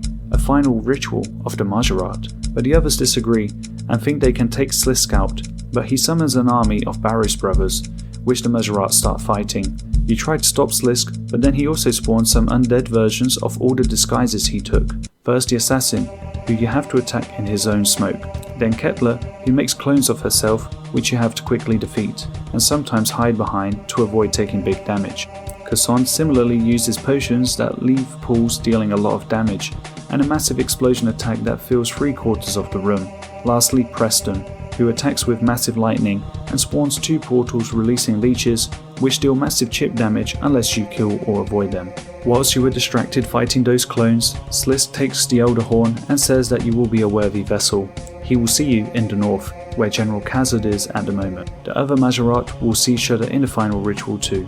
While Slisk used to serve Azanadra now recognises that Slisk only serves himself. And whilst Azanadra doesn't want to work with the Zamorakians, it may be his only option to stop Slisk. He apologises to you, because even though he has many followers, it was you who managed to free him, and as he was so preoccupied with allegiances, Slisk took advantage of that. The The destruction of the Frostenhorn must have been Slisk's doing as well as the destruction of the artifact on Entrana, as he is a true believer of the will of the Empty Lord. The ritual of the Majorat is fast approaching, as Nadra wants to ensure that preparations are made, so he gives you a gift. Your Ring of Visibility is upgraded into a Ring of Shadows. You are rewarded with 3 Ancient Lamps with 100,000 XP each for combat skills, and the ability to use Ancient Rings to gain access to 4 new bosses. Plus you get 5 quest points, which at the time would have given you a total of 300. Children of the Sun. You speak to Noah and Alina near the fountain in the middle of Varrock. They're talking about a delegation arriving from Varlamore. The kingdom has finally opened its border to travel and trade. You mentioned that you're somewhat of an adventurer yourself. Varlamore is south of the mountains of Great Korend. The Varlamorians have a religion where they worship the sun and the moon. Alina knows a lot about Varlamore because she heard many stories being told from a group of travellers who claimed that they were from the College of Bards. They were on their way travelling to Mauritania, and you also can encounter them in sleep during the Sins of the Father quest. The delegation arrives and you clock a suspicious looking guard passing by with a large sack. You decide to follow him without entering his line of sight, so you keep behind him and don't let him get too far away. Pursuing him through the alleyways of Varrock, you see him meet a group of bandits who are going to use the stolen Varrock Guard uniforms in an attempt to assassinate the delegates of Varlamore. But, as this bandit was rushed, he couldn't grab the complete armor sets for all the guards. You inform the sergeant of the guards about this plot, mentioning the one that was carrying a large bag. The sergeant says he didn't recognize him because it's hard to keep up. For some reason they're going through guards so quickly these days. He asks for you to mark the 4 bandits.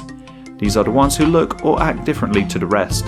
1 is without a helmet, 2 don't have weapons and are just lounging about, and the other one has a mace instead of a sword. The bandits are quickly arrested and are going to be interrogated. You go with Sergeant Tobin to the cell on the palace roof for the interrogations, and Prince Itzler appears. He was getting bored of all the politicking downstairs and suggests using an unconventional interrogation method. With the threat of cooking the bandit alive and feeding him to chickens, the bandit says he would not like to go through the Varlamorian interrogation method and decides to speak. The bandit explains that he doesn't know the name of who employed him, he was just paid to attack the delegation. The employer did not look like they were local, and the High Priest of Varlamore was the target. The fear of being cooked is all it takes to get the information. Itzler explains that they're much more civilized than that on Varlamore, and they don't actually do this. They prefer to cut out the heart while it's still beating instead. You can't tell if it's a joke or not. You are now given permission by Prince Itzler to visit Varlamore whenever you want, and you can continue your investigation there. You speak to regular Cento outside the eastern gates of Varrock. Completing this quest is a requirement for At First Light, The Riveting Tale of a Lilypad Labour Dispute, Death on the Isle, Meet and Greet, Ethically Acquired Antiques, and Twilight's Promise. To start this quest you must have completed Children of the Sun. You talk to regular Cento, the Quetzal Keeper, who will let you ride Primio to get to Varlamore.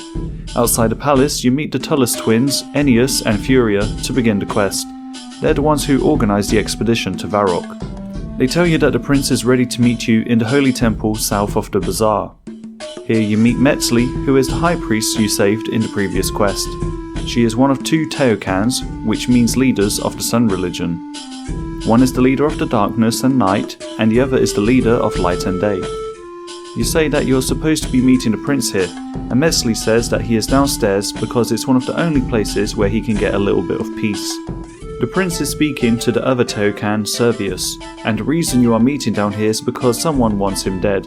All they can deduce so far is that the assassination was plotted by a Varlamorian, but they have managed to whittle down the number of suspects and believe it's either the Tullus twins or one of the knights that were with them. Servius doesn't want to hide down here in the crypt because he wants to fulfill his duties back at his temple. Now it's your job to investigate the knights on your own. You go into the palace and speak to the Tullus twins again. The delegation that went to Misthalin consisted of 6 knights. 2 are in the bazaar, 1 is at the port, 2 are in the outer fortress, most likely at the pub, and the other one is at the Colosseum. You take a crest with you so that they will not ignore you and answer to your request to come to the palace. The 2 knights at the bazaar don't want to leave until they found the thief. They planted a shiny amulet on one of the stalls and it was stolen soon after. You pickpocket a citizen in a blue toga to get the amulet back. Now that their work is done, they'll return to the palace. The knight at the harbour doesn't want to leave until she discovers which ship is involved in weapon smuggling. She says that the crate with weapons should be on the docks next to 2 barrels of fish and opposite a bench. The label on the crate reads Fortis Spark. Now that her work is done, she will return to the palace. Next you go inside the Colosseum. The knight doesn't want to leave until he's completed some training. You fight him with 2 different attack styles. Now that he's satisfied, he will return to the palace. You get to the pub and find the last 2 knights. Seeing that Azali is drunk, you slowly get her to the fountain so that she can refresh herself in the cold water, sobering her up enough, and with that, the last 2 knights return to the palace. Before their expedition to Valamor, the knights were granted 6 beds in headquarters, and you're asked to see if you can find anything of note. Up the stairs, you search the southern chest in the southern room and find an incriminating letter saying that finally the opportunity has arrived for the Teokan to be murdered whilst in Misthalin. After his demise, the Twilight Promise can begin and they will see the final dawn. You show the Tuller siblings the letter and they say that Vilam is the traitor, so they execute him right on the spot. You think this was a bit sudden and not enough time was given to properly interview Vilam. Now you are to report back to the prince who is at the Teomat, which is a monastery found on the summit of Rallo's Rise. As it would be quite a long walk to get there, it's suggested that you talk to regular Cento to see if you can fast travel there, and he grants you the ability to use your own Quetzal called Renu free of charge. It is capable of flying anywhere in Valamor if there is a suitable place to land, and you can build some of these landing spots yourself if you would like. Cento gives you some Quetzal feed for Renu, and you fly to the Teomat. Here you find the prince and Servius and mention that murdering the traitor before even having a chance to question them is a little bit suspicious, but the prince explains that in Valamor, justice is delivered swiftly and harshly. You say that the letter could have been planted and possibly have allowed the traitor to get away with it. They explain that there are some tensions for who should be the ruler of the Valamorian kingdom, including the Tullus family, who used to be the rulers for the longest time of Valamor's history, only having switched houses in the last 100 years. There is plenty of reason for there to be a revenge plot to take over the throne. You also bring up the fact that Twilight's Promise and the Final Dawn were mentioned in the letter. The Twilight Emissaries are a religious cult with an unhealthy obsession with the end of the world, which they call the Final Dawn, and believe that they should be bringing it about. You can learn more about it by speaking with Metzli in the library. She explains the concept of Shimua, an interpretation of a belief passed down from the old ones. When the god of light and the god of dark merge into one, the world will burn to ashes. Then, something can rise from those embers and the cycle of the world continues once more. Some in the cult believe it's their duty to make the world end, and they're not stopping at anything to get that task done. Suddenly the palace is raided by a bunch of cultists. After you defeat them, you find that Metzli has been stabbed near the heart. The prince already sent word to the queen. You now have to make a plan on how to deal with the cultist problem. You are rewarded with the ability to use Quetzals. You can now use the Civitas Illa Fortis teleport and gain 3000 thieving XP. Completing this quest is a requirement for Perilous Moons and the Heart of Darkness. To start this quest you must have completed Children of the Sun and Twilight's Promise. Continuing from the last events, you're going to go undercover. As the Twilight Emissaries have now made 2 attempts to murder the prince's father, they have to be dealt with swiftly and brutally. First we need proof that they were responsible for this, so they want you to infiltrate the cult. The queen arrives and the king explains that even their knights have been infiltrated, with one of them possibly having been incriminated. Itzler tells you to head to the pub in the Quetzcali Gorge and rent the room. He will send you one of the only people that he can trust. You get there quickly by using the Quetzal transport system and enter the pub, renting the room from the bartender for 30 coins. To pass the time, you rest in the bed, quite possibly for the first time in your 1000-hour adventure so far in RuneScape. Then the prince appears instead of one of his trustees. This is because there are very few people he can trust right now, and the fate of the kingdom is in your hands. The fewer people that know about this mission, the better. The Twilight Emissaries won't take kindly to you just walking in, but the local shopkeeper might be able to help out. By providing food for the poor, potions for the sick, and that sort of thing, they may believe that you are a reasonable person, so the shopkeeper will send word to his friend that you're going to help. The prince departs in disguise to go to the Twilight Temple. Then you pass through the large gates and make your way there too. Itzler has decided that his secret name will be Itzlan. Before the emissaries can accept you as a new member, they need to evaluate you in some tests. But first, you gain some more intel by speaking with the other potential recruits. You learn that they gained a new leader recently, referred to as the Augur, and they're working on trying to bring Shearer, the end of the world according to their religion, although the cult believes that this will bring a new beginning. Now it's time to enter the tower and prove your worth. In the test, you will demonstrate your intellect, strength, loyalty, and ability to sacrifice. To pass the first floor, you need to speak the correct passphrase. You pickpocket one of the emissary ascended to get a key which opens a gate. Here you find a chest with a book and a scrap of paper. The highlighted words are Restless, Awaited, Nature, and Invoke. The first letter of the highlighted words is the passcode for the next chest, where you get a poem, which Prince Itzler translates, giving 4 coordinates. You enter these on the final chest, giving you a final scrap of paper. Combining all these scraps, you get the completed note with the passcode and climb to the next level of the Tower of Ascension. Now you have a combat trial. You can use bandages from the medical boxes to heal Prince Itzler. After surviving all the waves, you're ready to start the next trial. You have to determine which of the acolytes is the traitor. You ask them questions to suss them out and find out the one that has beliefs that don't line up with the emissaries. With that, you're ready to move on to the final trial. You must now fight Prince Itzler. He announces when he's going to do his special attacks. One deactivates your prayer, the other sends out a wave, which you can avoid by running to the other side of him. You fight until the prince is within an inch of his life, and now you've completed your trials. You will make a fine emissary, they say. The Augur herself will oversee your initiation.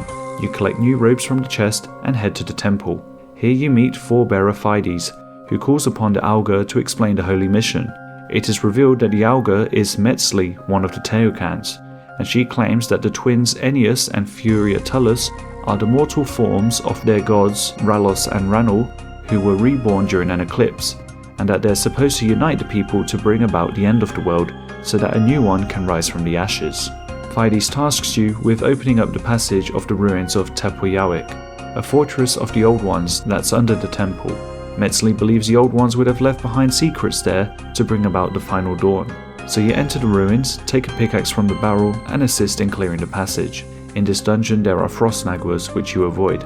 You get past the traps, slide along ice walls and pull 4 different levers throughout the dungeon, and then also pull on a chain which deactivates the traps and can also be used as a shortcut to skip the dungeon in the future.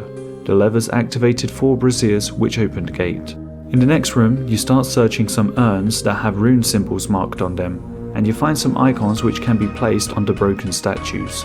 You ask the prince to translate the markings on the walls, and they're the numbers 1, 2, 3 and 4, so you touch the statues in the indicated order to unlock the frozen door.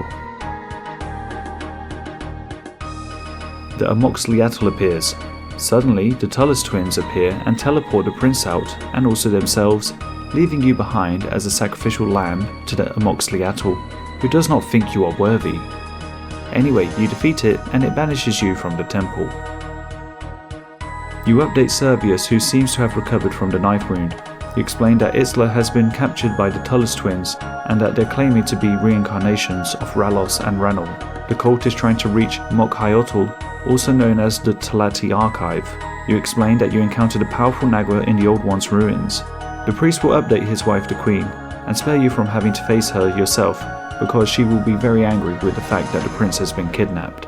They will call on you when you are needed for the next continuation of this questline. You now have access to Tepoyawik. You get 8,000 XP in mining, thieving, slayer and agility. At first light. To start this quest you must have completed Eagle's Peak and Children of the Sun. You speak to Guildmaster Apatura in Valamore and ask if she needs any help. She says that her scribe Verity needs some assistance, so you climb down the stairs in a hollow tree and speak to her behind a bar.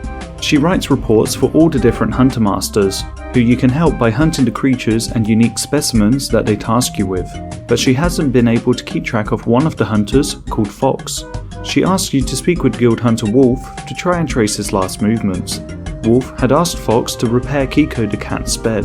To inspect the bed you can distract Kiko with a fake mouse toy, and you see that it's made of a fluffy fur that you don't recognize. It seems that someone has intentionally cut off a small bit of it, so you're asked to speak with a contact who lives in the Outer Fortis who knows all about fur. Although, as Fox last said he was going to do a bit of hunting for pyrofoxes near the Locust Oasis, that's where you're going to check first. Near a massive hole in the ground you find Fox. Something attacked him in the dark and now he can't move. He believes that a few plants around can make a poultice, which is a covering used to heal an injury. He says you can make one from 2 different herbs and a tail of an ember-tailed jerboa. One of the plants is right here, the other is near the oasis with the capybaras, and the jerboas can be trapped with boxes. Here you see a leafy bush which you get a smooth leaf from. Then near the oasis with the capybaras, you find a rough looking bush from which you pick a sticky leaf. Here you set up a box trap to catch some ember-tailed jerboas and get 2 jerboa tails. You use one with 2 leaves to craft a makeshift poultice. Guild Hunter Fox is given this makeshift plaster and then explains that it was at the moment when he was about to hunt a creature with the most excellent fur for Kiko's bed that he got attacked, and he had his equipment stolen. The patch that was missing in Kiko's bed was a sample that he was going to hand to the fur lady in the outer fortress, who will know exactly what you need. While she goes to look for the fur hidden in a crate somewhere, she asks you to repair the mechanism that's on the floor here. Then you return to Fox, and seeing that he's okay, he writes a report for you to give back at the guild. You use the fur with the jerboa tail to carefully fix up Kiko's bed, making it much comfier. You give the report to Verity and explain that Fox is on the mend and should be better soon. Then you check with the guildmaster and you are rewarded with 4,500 Hunter XP, 800 Construction XP and 500 Herblore XP. You also now have access to Master Tier Hunter's Rumours, Perilous Moons. To start this quest you must have completed Children of the Sun and Twilight's Promise. You go to the entrance of Cam Torum where you see some guards and some builders. You speak to Atala, who doesn't want any humans to go into the city despite there being a deal for construction. Suddenly, a guard says that a creature managed to escape through the mountain's outflow spring. You offer to help, but Atala doesn't want any help from a human. Anyway, you walk around, climb up the rock slide, and fight the Nagua that escaped. You let Atala know that the ridge is secured, and so she hesitating lets you and the builders inside. The builders recommend that you speak to Jess in the north of the city. She's an archaeologist who's investigating the ruins that the dwarves have found and where the monster has come from. The dwarves you pass are verbally aggressive towards you. They really don't like humans. You find Jess near the entrance of the ruins. She thanks you for helping with the supplies getting to her. You ask if you can help with her exploration of the ruins, and seeing that you can defend yourself, she accepts and says that you can help her set up some base camps. Here in the entrance of the ruins, you see a massive monolith in the middle of the room, which has a quiet humming coming from it. Atala is examining a strange painting on the wall, and the priest Zuma says that he believes this place is a shrine built by the emissaries of Ranul. Jess has found something written in the language of the Old Ones. She's currently deciphering it, so while she's busy translating, she would like you to set up the camps in each of the 3 caverns, which would make further exploration easier. You take the building supplies and construction materials and go through the southwestern entrance, running past the sulfur naguas of this ancient prison to build the first camp spot. At these camps you're able to restore your run energy. Then you pass through the northeastern gate and head deep into the steam-bound cavern to build another campsite. And lastly, in the northwestern earthbound cavern, you build a third and final one. Back in the main antechamber, Jess has finished deciphering the inscriptions and thinks it's unwise to free the emissaries of ancient times that could bring danger, even though we could still learn more about them. She says that they were sealed by the path of earth and streams of water. This magic originates somewhere within these ruins, which she discovered has a name. These ruins are called Napotzli, and she thinks that these 2 talismans that she found, of earth and water, are connected to it. Atala suggests that you speak with Nata in the magic shop, and to mention that she sent you. Nata casts a spell on the talismans and tells you to take them to the blacksmith. They'll now react to Naguanal magic. It's an ancient form of magic that has been forgotten by most people, but as the dwarves of Cam Torum are experts in both blacksmith and magic, he can take the talisman and infuse them. Then you return to Atala with the enchanted talismans. The earth talisman pulls you west or east, and the water talisman pulls you north or south. Using these, you coordinate yourself to find a Nagua named Ayat Lali, who is speaking a language that you don't understand, but thankfully she then switches to English. She's a Nagua of both the earth and the streams, and she explains that Napotzli is a prison for the Moons of Peril, a trio of terrible and powerful Nagua, and also their long-dead summoner, who wanted to wreak havoc when facing his inevitable death, deciding to lash out and inflict death on others too. This prison was created to contain them, and Ayat Lali keeps them in check. Suddenly, the icosahedron in the antechamber starts shaking. It has been disturbed because the priest accidentally touched it. As this object is the key to the magics that keep the Moons of Peril contained, it has to be reinfused with a ritual. you need to obtain the scales of a bream, the tail of a moss lizard, and a paste made from moonlight grubs. Near the northeastern room's camp spot, you grab some moonlight grubs from the saplings near the water and crush them with a pestle and mortar. You then use the fishing spot to catch a raw bream and use a knife on it to get the scales. Walking north from here and passing a small entrance, you find a hunting area where you set up the traps between two rocks. You rustle a bush and the lizards come out, stepping into the trap, so you catch a raw moss lizard and then cut its tail. Then you return to the antechamber and give Ayatlali the items.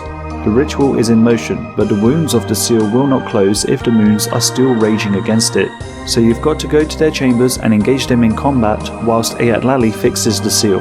She will put glyphs on the floor to protect and guide you in the fights.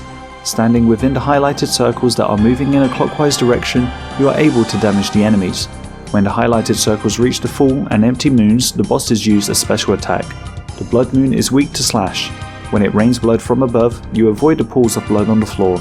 And when the blood jaguars appear, you stand on the highlighted circle and attack the jaguars to prevent the boss from healing. The blue moon is weak to crush. When your weapon is frozen in a block of ice, you click on the highlighted ice to get your weapon back. And the other special attack is to light 2 braziers whilst avoiding the damage of the whirlwinds. A cutscene plays in the Eclipse Moon Room, where Zuma believes that he is seeing an emissary of the god, but without realizing the danger that he's in, he's attacked. The Eclipse Moon is weak to stab. One of the specials is that a shield will appear, and you've got to keep it between you and the boss to prevent damage. The other special attack teleports you to the center of the room and freezes you in place, so you must face the clones that are attacking you from all directions to avoid their damage. Now that the threat is contained, you return to the antechamber. Jess will continue to explore this place, and Atala is grateful that you've ensured Camp Torum's safety, so you will be welcomed back into the city if you wish to visit. Zuma realizes his foolishness and mentions something about runes infused with magic of the sun and the moon, saying that there may be a connection to Ranul and Ralos in this place after all. By the way, Ranul is lunar spelled backwards, and Ralos is solar spelled backwards. Lastly, you speak to Ayatlali, who has managed to repair the seal, but now that the moons have had a glimpse of freedom, they're raging harder than ever against their bindings, and it's taxing on her. If you keep distracting the moons, Ayatlali may repay you with some trinkets from ancient times. You get 40,000 Slayer XP and 5,000 runecrafting, hunter and fishing XP. Plus you now have access to the Perilous Moons bosses, and you can also claim an extra reward in the chamber to the southeast by looting the lunar chest. The riveting tale of the Lilypad Labour Dispute. To start this quest you must have completed Children of the Sun. Marcellus is paranoid about the frogs. He believes that they're out to enslave everyone. You check on the frogs and are surprised that they can speak clear English. The frog points out that there are giant lizards with wings who can fly around and expel highly combustible fluids from their mouths, so why would a talking frog be any more strange? Fair point. He then introduces himself by name and all the other frogs. You explain that Marcellus thinks the frogs are evil, but Gary says they're just on strike. You ask why, but they're not even sure. This is just the way it's been for so many generations that they've forgotten the original reason why, but they seem certain that Marcellus keeps mistreating them. So if Marcellus ever wants to see them working, he needs to show them some respect, and Gary calls him a greedy capitalist. You say that Marcellus thinks that the frogs were considering taking over the world, and he became so paranoid that he even considered killing the frogs. As a response to this, they actually consider taking over the world just to protect themselves. The revolution starts today, but you suggest peace instead, and we'll report back to the frogs what Marcellus thinks of this suggestion. Marcellus says peace is not an option. You ask why, and he says he can't remember, but the frogs must have done something. As he can't remember the original reason why, he's now convinced himself that the frogs must have stolen his brain. So he wants you to demand for the frogs to give his brain back by negotiating with their leader. They don't currently have a leader, although they did once consider starting a union, but they messed up all the paperwork and didn't follow through with it. Now they do feel like they have been stagnating, so this is just the thing that they need, and now they're going to hold an election. They vote based on a candidate's hopping abilities, but they are worried about Cuthbert running for election, because in the past, whilst he was a leader that promoted frogs living peacefully alongside humans, the humans have since then destroyed his favourite plant, and some wounds never heal. He would run a campaign of war, so the election has to be rigged in a way that prevents him from winning. The hop-off is a jump from the shore to a lily pad. If Cuthbert's lily pad is sabotaged, he'll lose, but you can't let Jane or Dave see that you're tampering with the lily pad. As independent third parties have already given them a quick check, you now need to distract them. Fortunately, Jane and David are a bit hungry and would love some oranges. especially because they're bored of eating flies. They want something more exotic, and mention that the best oranges are the ones higher on the tree. You chop the tree down, and whilst they're distracted with the oranges, you make a barely noticeable hole in the lily pad. You then return to Gary and Sue to start the election. Cuthbert unfortunately never learned how to swim, so now he's dead. Since there was only one other candidate, Sue is now in power. Now that they can negotiate peace, they ask what is needed, and you explain that Marcellus wants his brain back. But they don't have it, and they don't even have anything else to offer. You decide to take matters into your own hands and presume that Marcellus doesn't like all the flies around here, so you ask the frogs if they can make a deal with the flies. But they will only deal with the flies if Marcellus gives them fair pay for their work, otherwise they will continue their strike. The payment they want is fresh orange juice. Why do frogs like oranges so much? Marcellus is confused because he doesn't know what the flies did wrong. As you're so tired of this whole situation, you just say that the flies are out to get him and they're planning to kill him tonight. Now Marcellus just wants some proof that this is the case first. You explain to the frogs that Marcellus is open to proposals, but he wants proof that the flies are against him. They suggest stealing a prized possession of his and planting it on the flies.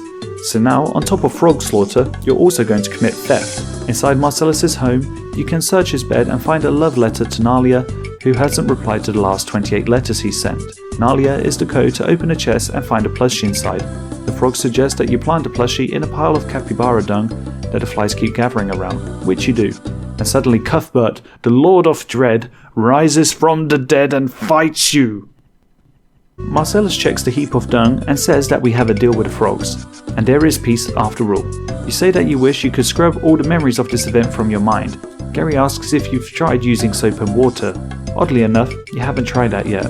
You are rewarded with a new hardwood farming patch and 2000 woodcutting XP, Death on the Isle. To start this quest you must have completed Children of the Sun. Patsy the actor invites you to a fancy party with some of Aldrin's wealthiest citizens at Villa Lesens. The owner of the villa is a patron of the arts, and tonight he's showing his new play. Travelling with Patsy is Adala, who looks after his bag. What Patsy needs you to do is be a butler, but he does not have a butler costume in his bag, so Adala suggests that you get one by stealing it from the house nearby. When no guards are looking, you sneak through the window and take the outfit from the wardrobe, although you are suspicious of how Adala knew that there was a butler outfit available in the first place. Anyway, you now have to help get Patsy's bag inside. You'll have to use the staff entrance, whereas Patsy is going to use the main entrance.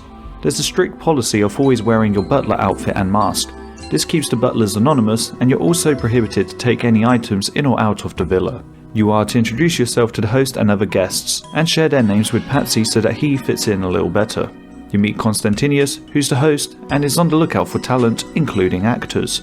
Pavo is drunk, Koziak is an older gentleman, and Shokotla runs a shipping company. Patsy seems excited at the idea of possibly being sponsored and wants to celebrate with some wine. So he asks you to go into the cellar and find some Principum Red, because this specific wine hasn't been produced in a long time. In the cellar, you find the antique wine, but hear a sudden noise, causing you to spill some of it. In the next room, a man has just been knocked out, and whilst you're checking in on him, the two house guards arrest you.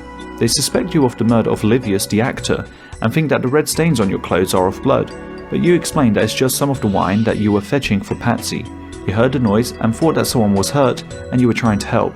As the guards don't want to lose their careers over this, you offer to help find the murderer, and promise not to flee the scene whilst you investigate with them. There's no stab wound on the body, so you consider poison. Constantinius is unsure about who's the best choice to replace Livius, and hopes that his understudy can perform the leading role in his absence. Livius always made a profit for Constantinius, but you consider that a motivation to get rid of him could potentially be because his sponsorship was becoming too expensive. Koziak claims not to have interacted with Livius. Pavo remembers him as a drinking partner, and Shokotla claims to have never done business with him, even though with a shipping company that would have been a great opportunity to trade costumes from around the world. You investigate the broken pottery and wonder if there was a fight. Then you search a small box with wine labels and also investigate a broken stool, which you presume would have been broken recently. The jug of wine that was near the stairs earlier has been tucked in the corner, so you think that someone is trying to hide it. Lastly, you find a wine storage vessel that's only half full, so you presume that someone was drinking a lot from it. Patsy seemed to be really motivated to try the wine, but Patsy and Adala don't seem too suspicious at this point in time. You speak to the guards about the progress, but without having any clear evidence yet, you suggest that you could try to pickpocket the guests and see if you can find any incriminating information. Adala had some wine labels on her. Kozyak had a letter that was for Livius the actor that just died, but it describes an outstanding debt. And then Shukotla has a shipping contract that was between herself and Livius, contradicting her earlier statement. Pavo had an empty drinking flask. Now he suggests putting pressure on them by throwing some accusations to see if anyone will break, so everyone is gathered upstairs. As drinking partners, it would be quite easy to poison Livius's drink. You also present the outstanding quantity of money that Livius owed Kozyak, but he says he only wanted to put some pressure on him, not to kill him. You show the shipping contract, but altogether, it's not too suspicious. Adala doesn't admit to knowing anything about the wine cellar, but you show the wine labels that were on her, so you accuse her. Her plan was to steal the wine and sell it because of how expensive it is, and so Adala was actually using Patsy to get in. But she doesn't admit to murdering Livius, so she starts fighting you. Afterwards, she is escorted by the guards to a cell. Constantinius wants the play to continue with the understudy and thinks that you'll still be able to find a murderer in the meantime. He says that you'll have to use the back entrance to not draw too much attention to yourself, so you go the long way around the cliffs and navigate some loose rocks. The only place you hadn't investigated yet was the stage area, and the last place Livius was seen was the backstage entrance. All the actors are on stage for the play, so while they're there, you're going to investigate. The costumer says that Nyatli is Livius's understudy. Claudius is close to retirement and prefers to take on small but impactful roles, and Quintilia is new and takes on the non-speaking parts. Livius was having his pre-performance drink whilst the rest of the cast was here, including the costumer herself. That's when the murder happened. She doesn't think that anyone went upstairs, though maybe a secret passage could exist. You continue investigating and find a crate next to the stairs that has some poison in it. Then you search the bookcase and find that it's actually a secret passage into the wine cellar. Lastly, you search the costume rack and one of the costumes has a wine stain on it with a label reading Nyatli. You ask about the poison, the costumes and the hidden passage. The poison's for a rat problem, the wine stain costume is not part of the costume set and is suspicious, and the villa used to be used for smuggling wine back in the day, so it's no surprise that there's a hidden passage. You update the guards and accuse Nyatli, the understudy. You get to this conclusion because of the wine-stained clothes. As there was no wine backstage, it must have come from the cellar. The motive would be that the murder of Livius would allow her to take on the leading role and no longer be in his shadow. The guards want to wait for the play to be over before making the arrest, but to speed things up, you decide to go on stage to confront her. She starts running around, so you try your chops at acting by chasing Nyatli around the stage and attacking her. When she's within an inch of her life, she admits that she was stuck in the shadow of Livius for too long. She didn't poison him though. He had too much to drink before the show and he fell down harder than she expected, so she ran away. It turns out that his death was an accident all along, and that no one was guilty of murdering him. You get 2 quest points, 10,000 thieving, 7,500 agility, and 5,000 crafting XP. After you complete the quest, you can speak to the head butler and you'll get a butler's tray or any of the masks. When you speak to the costumer, you get the costume needle, which allows you to craft most items without needing any thread. If you pickpocket Constantinius, you'll find a chest key. In the southern room of the cellar, you can open the fancy chest, and it has a note inside it mentioning something about being cleaned. You search the fountain and find a blue icon. If you go to the most northeastern statue on the island of Alderin, you can use the icon on it to activate it, and this unlocks a teleport location on the Pendant of Eights. Meet and greet. To start this quest, you must have completed Children of the Sun. You speak to Emilio in the Outer Fortis. He has a new business venture idea after visiting the east and trying a kebab. He wants to bring it to Valamor so that the Valamorians can experience the incredible flavor combination of meat and vegetables wrapped in bread. He wants to blend the eastern and western ingredients, but he's still missing the spices that the merchant in the bazaar was sorting for him and the buffalo meat from the Ortus farm. So you speak to the spice merchant, asking about the missing delivery. It turns out that the spices had arrived, but he wasn't able to get the box open because there was a lock installed on it by Ali Morrisane, so as to prevent theft. You input the code 2546 based on the brightness of the keypad, and this unlocks the box, which will be sent to Emilio right away. Then, just west of the city, above the buffalo patches, you meet Alba, who's been dealing with a wolf problem that's been causing the delay. The wolves have a den directly west, and whilst most of them don't cause a problem, they've been struggling with a big one recently. You see a bunch of dire wolves in front of a cave, and inside there's a massive one, who howls for the smaller ones to help in the fight. You defeat it, and Alba will be able to finish Emilio's order, so you return to him. Now you need to find out what the right balance of ingredients is. Emilio found some connoisseurs to taste the kebabs. They're the locals in the pub who were promised a drink if they were to help. Emilio explains that they're the perfect clientele. Imagine being out till late at your local establishment, and before heading home, you find yourself in the need for a perfect late night meal. This is where Emilio's kebabs come in. So you've got to find out the perfect ratio of meat, salad, spice and sauce.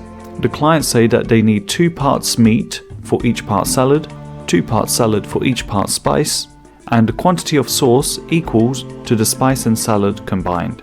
You suggest to Emilio 4 portions of meat, 2 portions of salad, 1 portion of spice, and 3 portions of sauce to make the perfect balance. Then you test the kebab on the connoisseurs outside and they think it's perfect. The last thing to do is let the rest of Valamor know about the kebabs through the power of marketing. Emilio suggests that you let Lelia at the Colosseum taste one of the kebabs. She's impressed and says that an advertising spot has just become open before the next contest in the Colosseum. You get a few minutes to promote the kebab. If you want, you could even have the Minotaur interacting with your product placement. She suggests that you take a bite from the kebab and then kick the Minotaur as he looks defeated. This should somehow let the people know how good the kebabs are. So you eat the kebab made with the buffalo meat in front of the Minotaur, who thinks that you're eating one of his kind, so he gets angry and becomes aggressive towards you. You use Protect from Melee the whole fight except when he says moo, at which point you protect from Mage. As the Minotaur's health falls, his attacks become faster. After you defeat it, you complain to Layla that you weren't expecting the Minotaur to attack you, but she doesn't see this as a problem, and in fact, it was actually great advertising. You return to Emilio and say how well the advert worked, and he tells you that it's true, he's already started getting customers. You gain 8,000 cooking XP and now have access to his kebab shop. Ethically acquired antiques. To start this quest you must have completed Shield of Arrav and Children of the Sun. Inside the Civitas Illifortis Museum you inspect the empty display.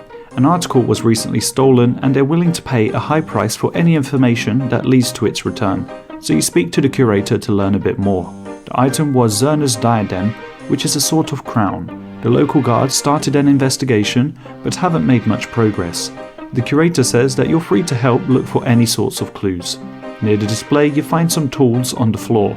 Further inspecting the display case, the glass looks like it was tampered with. You then talk to some of the academics and citizens around the room to see if they know anything. The tourist says that he saw a shifty character leaving this museum and then heading towards the Quetzals, so you talk to Regulus Cento. He mentions that someone passed by with a case asking to go on the birds, but Regulus said no, so the shifty character then went eastwards towards the Fortis Kothon, which is the city's port. You ask the trader crew members if they've seen anyone strange carrying a case. They'll tell you what they know if you do them just one small favour. The old sails of the ship need to be mended. They want you to find a crafting store where they'll be able to fix this. You speak to Artima in the crafting store, but to fix the sail, she also asks you for one small favour. You say sure, and she says that it's just to tell the charter crew that she says thanks for the latest shipment they brought in. You give them the fixed sail and mention that Artima says thanks. The guy with the case was asking if he could go on the boat, so now you know he was heading towards Port Sarim. Asking the Port Sarim trade crew if they've seen anyone strange, they say that they saw a grey-haired man with a case who came from Civitas Illifortis. They remember that he wandered north trying to get hold of some runes, so you go to Betty's rune shop. The thief couldn't find the runes he was looking for, but it suggested that he was looking for runes to teleport to Varrock. You talk to Curator Haig Halen in the Varrock Museum and ask him about Zerna's diadem.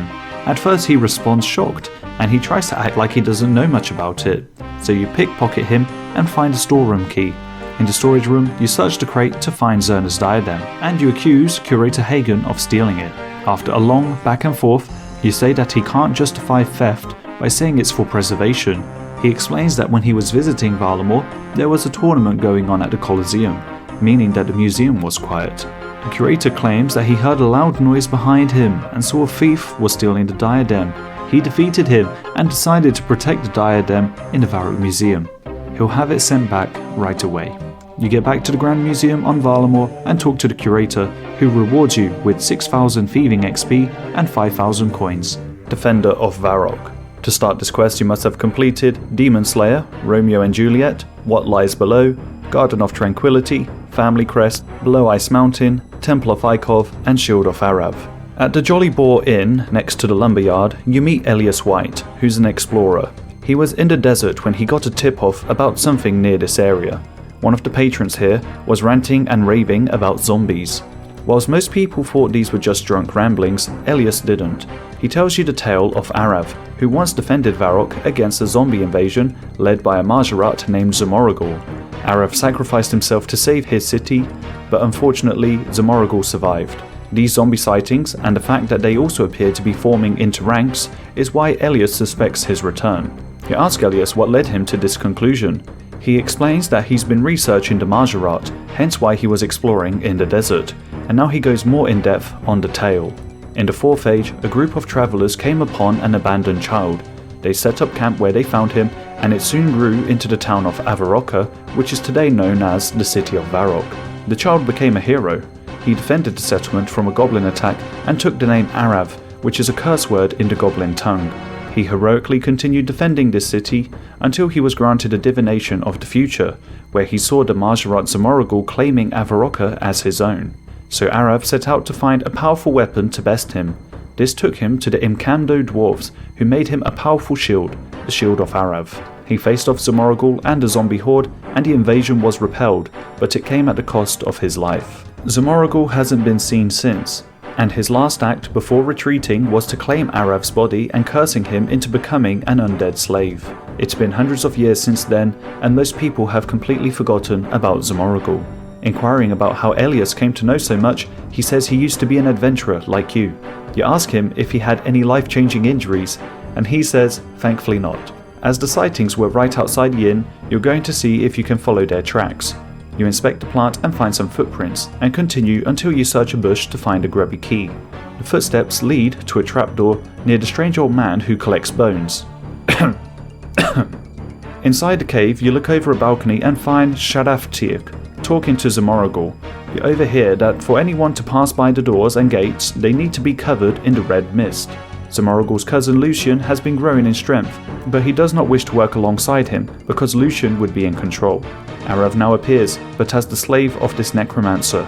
Zamoragul is the one that's been gathering the zombie forces. You're going to split paths. Elias White is going to go to Varrock to update the guards on what's been found so far, whilst you keep exploring deeper into this dungeon.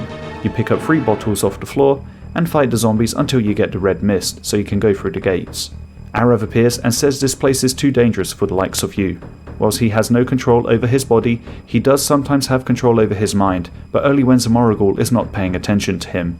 Arrav says that Zamoragul has his heart, which is why he has control over him, and he insists that you should leave before he's forced to do Zamoragul's bidding and maybe attack you.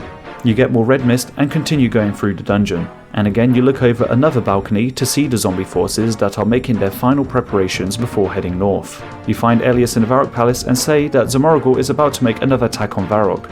You go to Captain Rovin and fill him in on all the details. Elias would need to research if there is any chance to save Arrav, and asks you to find out if the Shield of Arrav can return to its magical glory by speaking with the Imcamdo dwarves of Camdazal. Captain Rovin will prepare the city's defences. Romano says the shield was crafted long before his time, but the sacred forge here is a powerful relic from the time when gods still walked this land. He says that before Camdazal's ruin, the sages would use this forge to guide people in the Dream Theatre, a mystical and surreal place that they were transported to and had visions of the past, present and future.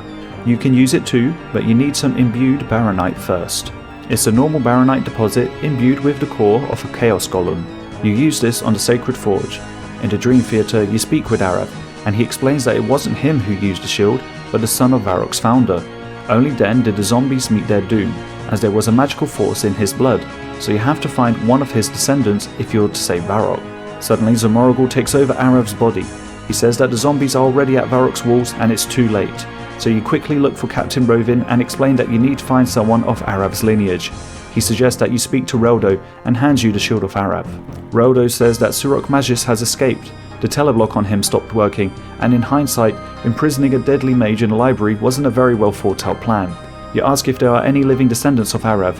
He says there's a document on the desk in the corner that lists the elders of Varrock, and the Varrock census can be used to find matching names, so you're going to speak to a bunch of them. Aonisig Reisfer doesn't have the blood to activate the magic shield, so it's not him.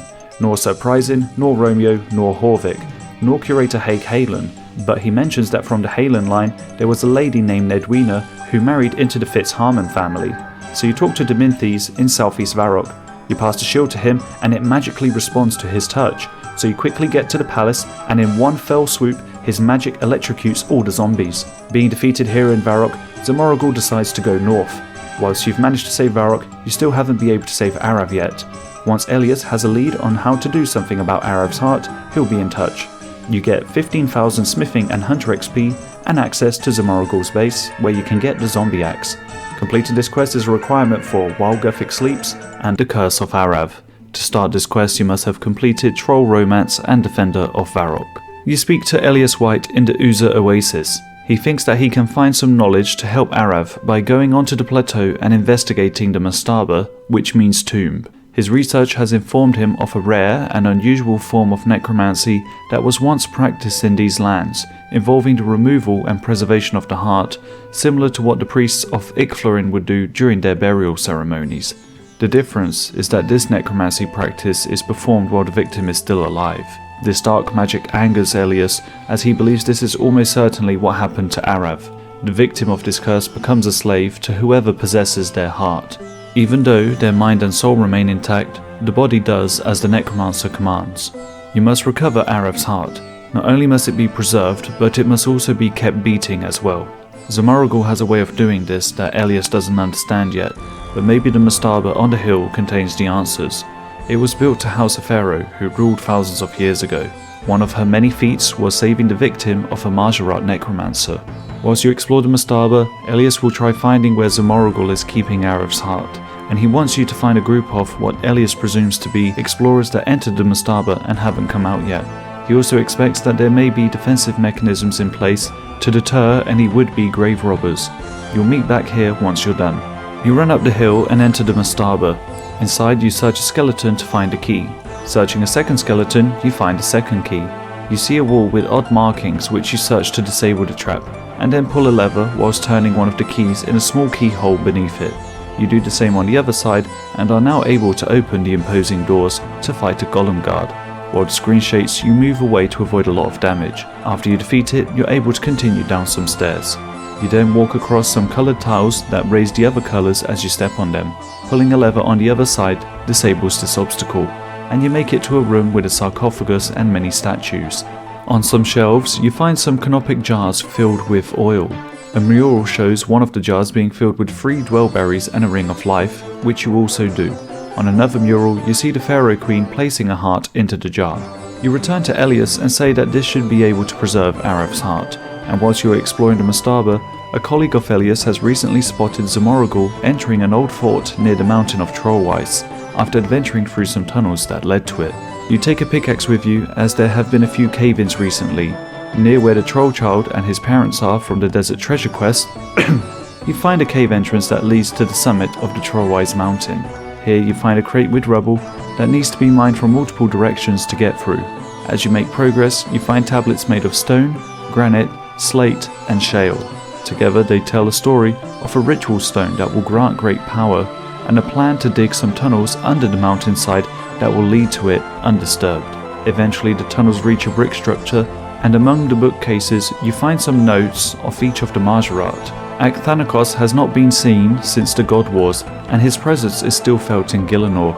He is presumably still loyal to Zaros, and still in a struggle with Enakra. Azanadra is loyal to Zaros and has recently been freed. Bilrak hasn't appeared yet but is willing to go along with what Zamoragul is suggesting. Enakra's presence is also felt, and she has been in a continual struggle with Akthanakos this whole time. Hazeel is part of the Zamrak-aligned faction. He's been gaining in power and territory. Jarlan was considered the weakest of the Majorat race. Khazad is the youngest, but he managed to build an army by manipulating weak-minded humans. Karshai disappeared and hasn't chosen to ally himself with either faction. Mizark, Lamistad, and Ralvash were sacrificed during the Majorat rituals. Lucian is Zamoragul's mage cousin who's become increasingly powerful and is suspected of having found the Stone of Jas. Slisk is a powerful and elusive Majorat with strong shape-shifting abilities and prefers to stay in the shadows. He has recently reappeared with Zaros' horn. Wahisiatel is on the Zerosian side, And lastly, Zamoragul just notes that he considers himself amazing. You climb up the steps and see Arrav, who you talk to. You say that you're here to help him and ask where his heart is. He says that in the next room, behind a flame tapestry, you might find something that can help. You search it and find a key, plus some complex plans for Zamoragul's base in Silvaria. You return to Elias in the Uzo Oasis with the base plans and the key. He interprets the plans and confirms that the chamber marked in the base contains Arav's heart. The corridors in some areas were set up with a human detection spell that would trigger an alarm, but the sewer system can be used to bypass it, although surges of electrical energy are sent through the water there, so you'll need some insulated boots. On the other side of the sewer, you find a vault door which is guarded by zombies that will set off an alarm when they see an intruder, with an incapacitating gas being released and knocking out all living things in the area. The final door is made of 5-inch thick runite reinforced steel and has a 4-digit access code. If it's entered incorrectly more than twice, the alarm is set off. And behind the door is a crisscross of special fire rays that Zamoragul made. Touching these causes damage and sets off the alarm. In the back of the vault is the pedestal holding Arav's heart. You say that this sounds like an impossible mission, but Elias will act as bait to lure out the zombies, and to deal with the lasers you can use a crossbow and a grappling hook.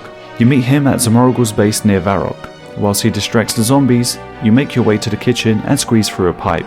The insulated boots allow you to run through the electrified sewer system until you make it to another pipe. Then, in the most southeastern room, in a chest you find a 4-letter code. On the table you find some decoder strips, and by inputting the letters, you can decipher the correct numbers and are now able to open the metal doors with this 4-digit code. You then equip your mithril grappling hook with a crossbow to avoid a fire laser alarm. When you try to take the heart from the pedestal, Zamoragul appears. He sets Arrav to kill you. Every few attacks he'll do a whirlwind with his axe, which you move out of the way of. And also every now and then a zombie appears, leaving a trail of venom on the floor behind him. You can defeat the zombie at a distance. Zamoragul asks Sharaftirk to deal with Arrav, but somehow there's a magical force stopping him from teleporting. Elias appears and distracts them, telling you to grab the heart quickly, and then you're teleported out. You're immediately suspicious of Elias being powerful enough to have the skills to teleport directly into the room and keep the Majorat at bay, and also the fact that they seem to know who he was. He says everyone's entitled to their secrets, and that his relation with Zamoragul is complicated, but he doesn't want to elaborate further. Whilst the heart is the key to Zamoragul's control over Arrav, possessing it might not be enough to fully break the control. He'll have to do further research and wait for the right opportunity. He'll be in touch once things are ready again, and he departs. You get 2 quest points, access to Zamoragul's fort, and 40,000 XP in mining, thieving, and agility. While Guthix sleeps. To start this quest you must have completed A Tale of Two Cats, Nature Spirit, Tears of Guthix, Temple of the Eye, Wanted, The Hand in the Sand, Dream Mentor, Fight Arena, The Path of Gluffrey, and Defender of Varrock. You talk to Ivy Sophister in Tavali. She asks if you got the Armadillo communique, and seeing that you did, she tells you to talk with Therisk upstairs. He leads a group of Guthixians called the Crux Ikal, whose objective is to bring balance to the world in order to protect it.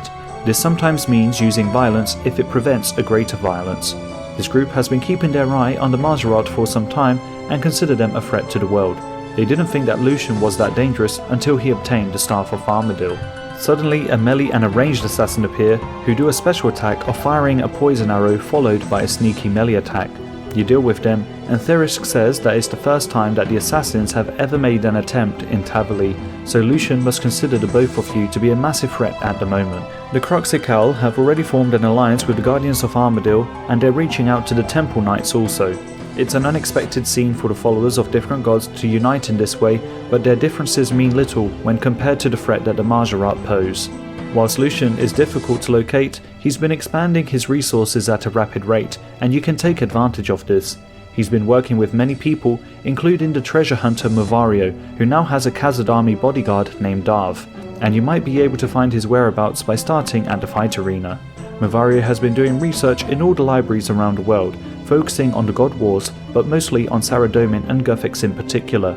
So to recap, whilst Lucian normally operates alone, after acquiring the Staff of Armadillo, he's been forming many alliances and is planning something big. You talk to the Khazad launderer who cleans clothes and ask him if he knows anyone called Darv or Mavario. You pay him 500 coins to gossip, and he says that Mavario is a frequent customer of his. He also mentions that there's this creature called a Brorv that might be able to help you find him through the scent on his clothes, so he gives you one of Mavario's dirty shirts, and you go to the Feldip Hills. The hunting expert teaches you how to catch one with a pitfall trap and a Mortmire fungus as bait. Then you go to the Khazad battlefield, let the Brorv sniff the shirt, and it finds a trapdoor to a base. In a chest you find some runes, and then find an old battered door with the word prohibited on it. One of the letters of this word is drawn with the symbols of a rune, which is placed in the door to unlock it. In the first room of Mavario's secret base, you search bookcases and find levers which you pull until the electric current is directed and the gate is deactivated. You also search for traps on the staircase before climbing it. Upstairs on the desk you find Mavario's notes, which log his investigation into the Eye of Saradomin, aka the Fist of Guthix, aka the Stone of Jas.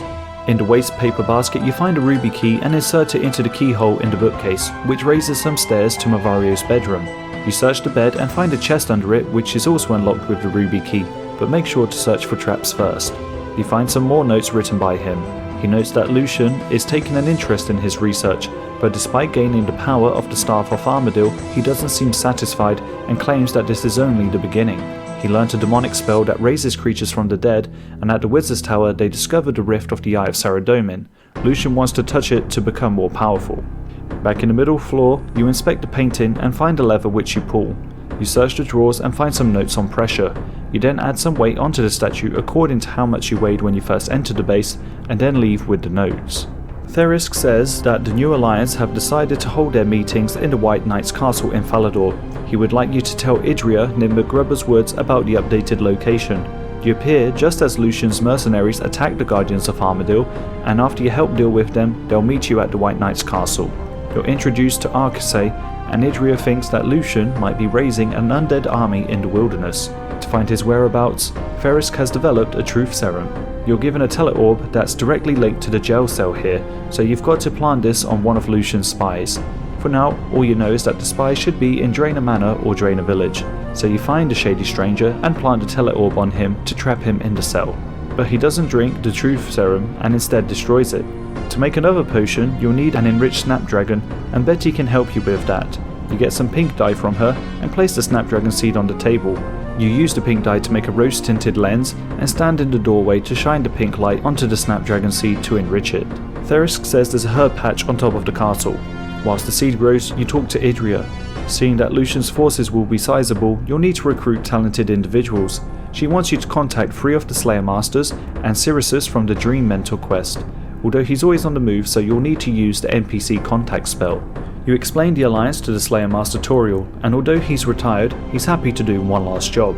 You also speak to Maschner, who's been waiting for many centuries to fight the Mazharat again. Syrisus says he's happy to help, and Duradel seems to have some sort of vendetta against Lucian.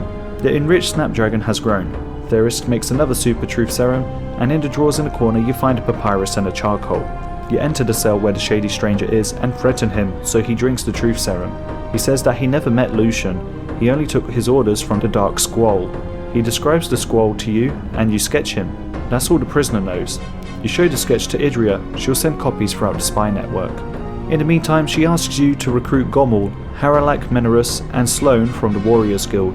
Gommel says he'll take any chance to put down evil. Haralak is also honoured to help, and Sloane's family lives under the code of not letting any evil flourish. He and his axe will help you. Hazelmere appears. He also wants to help stop the threat. Now you have to infiltrate the Black Knight's fortress and keep an eye out for Silith in case he needs support. With a bronze medhelm and an iron chain body, you make it into the fortress. Downstairs, at the tile with a marking of an orb, you cast the Charge Orb spell on it and unlock the trapdoor. After running across the bridge, you kill 3 elite Black Knights to get a full set of elite black armor. Equipping this makes the rest of the knights unaggressive towards you. Going through the western door, you find a shortcut to the beginning of the dungeon that you can use anytime in the future, and through the northern door you find a hideout. Searching the wardrobe, you find some more elite black armor. At a table, you find a lobster with a restore potion.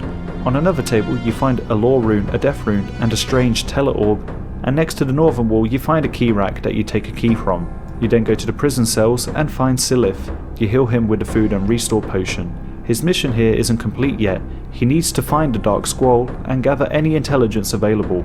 You give him some of the extra armor, which allows him to safely leave the prison cell. Silith will study the maps on the southern wall while you deal with the Dark Scroll. He suggests that you plant a Teller Orb on him. In the southern wardrobe you find the Dark Scroll robes and are able to go up the ladder. It turns out that the head wizard of the bad guys was Suruk Magis this whole time. He fights you. When he casts an Earth Blast, you counter with air, and if he does fire, you counter with water, and vice versa. When he launches an explosive, you have to use Telegrab on it and High Out Kit. When he calls in a strong or agile warrior and they approach you, you have to cast either Weaken or any binding spell on them accordingly. After you defeat Suruk Magis, you plant the orb on him. Silith has already reported back on your good work. He also was able to gather a lot of important intelligence. It seems that Lucian has allied with most of the Zamorakian organizations. You say that you planted a Tele-Orb on Suruk, and Therisk believes that we can make a move on Lucian now. His secret base is on the western edge of the wilderness. When you're ready, Idria casts a spell that switches you and Suruk's positions, so now he's in the cell and you're in the headquarters again. Standing in the magic circle, you use the strange Tele-Orb that you found on the table earlier, and this teleports you to the secret base just west of the wilderness. You climb to get on top of the Chaos Temple, and now have sight of Lucian, who summons an army of skeletons clad in rune armor. He recognizes you through the disguise and attacks. From the sidelines, the Alliance appears.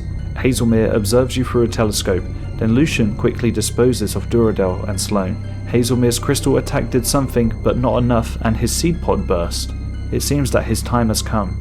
Lucian then quickly disposes of Sirius, Gommel, Turiel, and Hazelmere. Mashna says that we must find where Lucian went, for Turiel and Duradel must be avenged. Haralak is going back to Falador, as your current weapons seem to be doing no damage to Lucian. He's become too powerful. It's more imperative than ever that he does not reach the Stone of Jas, but a little bit of good news is that Akrasay's informant saw Mavario entering the caves below Lumbridge Swamp with floating lights. This is where the Tears of Guthix are. You suggest that you disguise yourself as a Dark Scroll again. As this is the only plan you've currently got, they say you should do it. Mavario believes that the Stone of Jas is down the chasm. Your Sapphire Lantern needs to be enhanced, so he casts a light spell on it, and you descend. You search some skeletons, finding a hammer, a chisel, and a spade. With these you remove the water orb from one of the braziers, and the air orb from another. Nearby you find some rocks, which you can search using the spade. Within the crushed brazier you find an earth orb, and in the last rocks you get the red orb. In front of the 3 cavities, you see some chiseled blocks. You use the corresponding orb to match the element. When you've got the 4 elemental blocks, you crawl into the caves and place the blocks into the corresponding mechanisms. Lastly, you climb up and use a fire block in the middle, then inspect the stone cube. This opens up the skull, which you then climb into. Inside the next section, you find a skeleton with a sickle and a druid pouch. You can also restore your run energy and get a stamina effect by inspecting the brazier. You see a stone table with symmetrical glyphs on it. You can use the druid pouches on the spirits and get some herb lore ingredients that are going to be used on the corresponding statues. You can also cast a bloom with your sickle while standing on the vines to get vine flowers and add more charges to your pouch. For the defense statue, you use a Ranar and white berries and obtain the defense dolmen, which is a small statue which you place onto the central stone table. For hunter, you use an Avanto and ground kebbit tooth. For ranging, you use a dwarf weed and wine of Zamorak. For combat, you use a Haralander and goat horn dust. For strength, you use a Taramin and limpwort. For energy, you use a Haralander and a chocolate dust. For balance, you use a garlic, some silver dust, a Haralander and some red spider eggs. And for attack, you use a Guam leaf and an Eye of Newt. Now that you've got 8 dolmens placed onto the central table, it unlocks the final section, opening the giant door that descends into the ground. You now walk through the gate to get to the final area.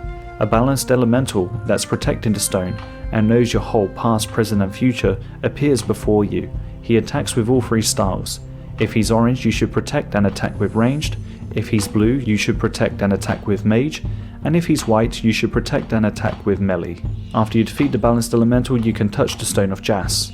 V from the Fremenniks was the first one to find it deep below the ice of Lunar Isle. Throughout time, some would use it for good, others would use it for destruction. The Dragonkin were bound to it long ago. It caused them unimaginable pain, but also granted them immense power. The only way to win is with the stone. Mavario catches up. He spent his whole life looking for this, so he won't let you stop him now. You explain that if Lucian gets the stone, the world would burn, but Mavario is convinced that he would be the one with power and not Lucian. You say you won't let him get the stone, so he says that he'll have to deal with you. But Lucian appears. He claims it's finally time for the Marjarat to take their rightful place as the sole inheritors of Gielinor, with Lucian as their god. Anyone who stands in his way will be swept away. He commends your efforts to try and stop him, but he says that death always awaits. Now with the staff and the Stone of Jas, no one can stop him, not even if Zamorak reappeared. You now enter a fight with 2 tormented demons and you have super buffed stats. If they do a slash attack, you must protect from melee. If they do a cone-shaped attack, you must protect range. And if they do a fireball attack, you must protect mage. Alternatively, you can let the Guardians of Armadyl chip away at them and then you can deal the final blow at the end. Once you have defeated all the demons, you return to the White Knight's castle and explain what happened. Lucian has the stone, but this doesn't mean that you're all going to give up. The alliance between the Temple Knights, the Cruxic Owl and the Guardians of Armadyl is strong, and they'll continue fighting for the common good and will try to strengthen their forces. When Lucian dares to rear his head again, they'll be ready. But for now, you can rest until the time is right, and you'll be the first to know. Lucian will be defeated, and the world will be safe once more. Meanwhile, deep within the Dragonkin lair, some of the Dragonkin that were in hibernation are now awakened. Sifaf, Sakurf, and Strisaf sense that the stone has been uncovered, so they're planning to bring pain and destruction once again. The Dragonkin will rise once more. Quest complete. You get 5 quest points, 80,000 thieving XP, 75,000 farming and herblore XP, 50,000 hunter XP, and access to the Gathixium Temple. With all the quests complete, you go to Draenor Village and talk to the wise old man. For 99,000 coins you get the quest cape and hood, thus completing the old school RuneScape quest lore series. Thank you so much for joining me on this adventure. This was a project that took 1,200 hours on my account, plus all the time writing and reading the scripts, editing the videos and the thumbnails. If you made it this far, thank you so much for watching.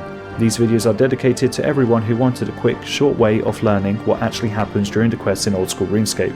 It's been a great journey for me and I hope you had fun too. If you are hearing this message, then this means that you've made it to the end of the complete compilation of the quest lore series. This is something I don't expect anyone to do, but if for some reason you did manage to make it to the very end of this video, leave a comment saying boot or something else with it in it. I don't know. I find it hard to believe that anyone will get this far, but if you did, write a comment with the word boot in it, and that is just incredible. Thank you for watching this video.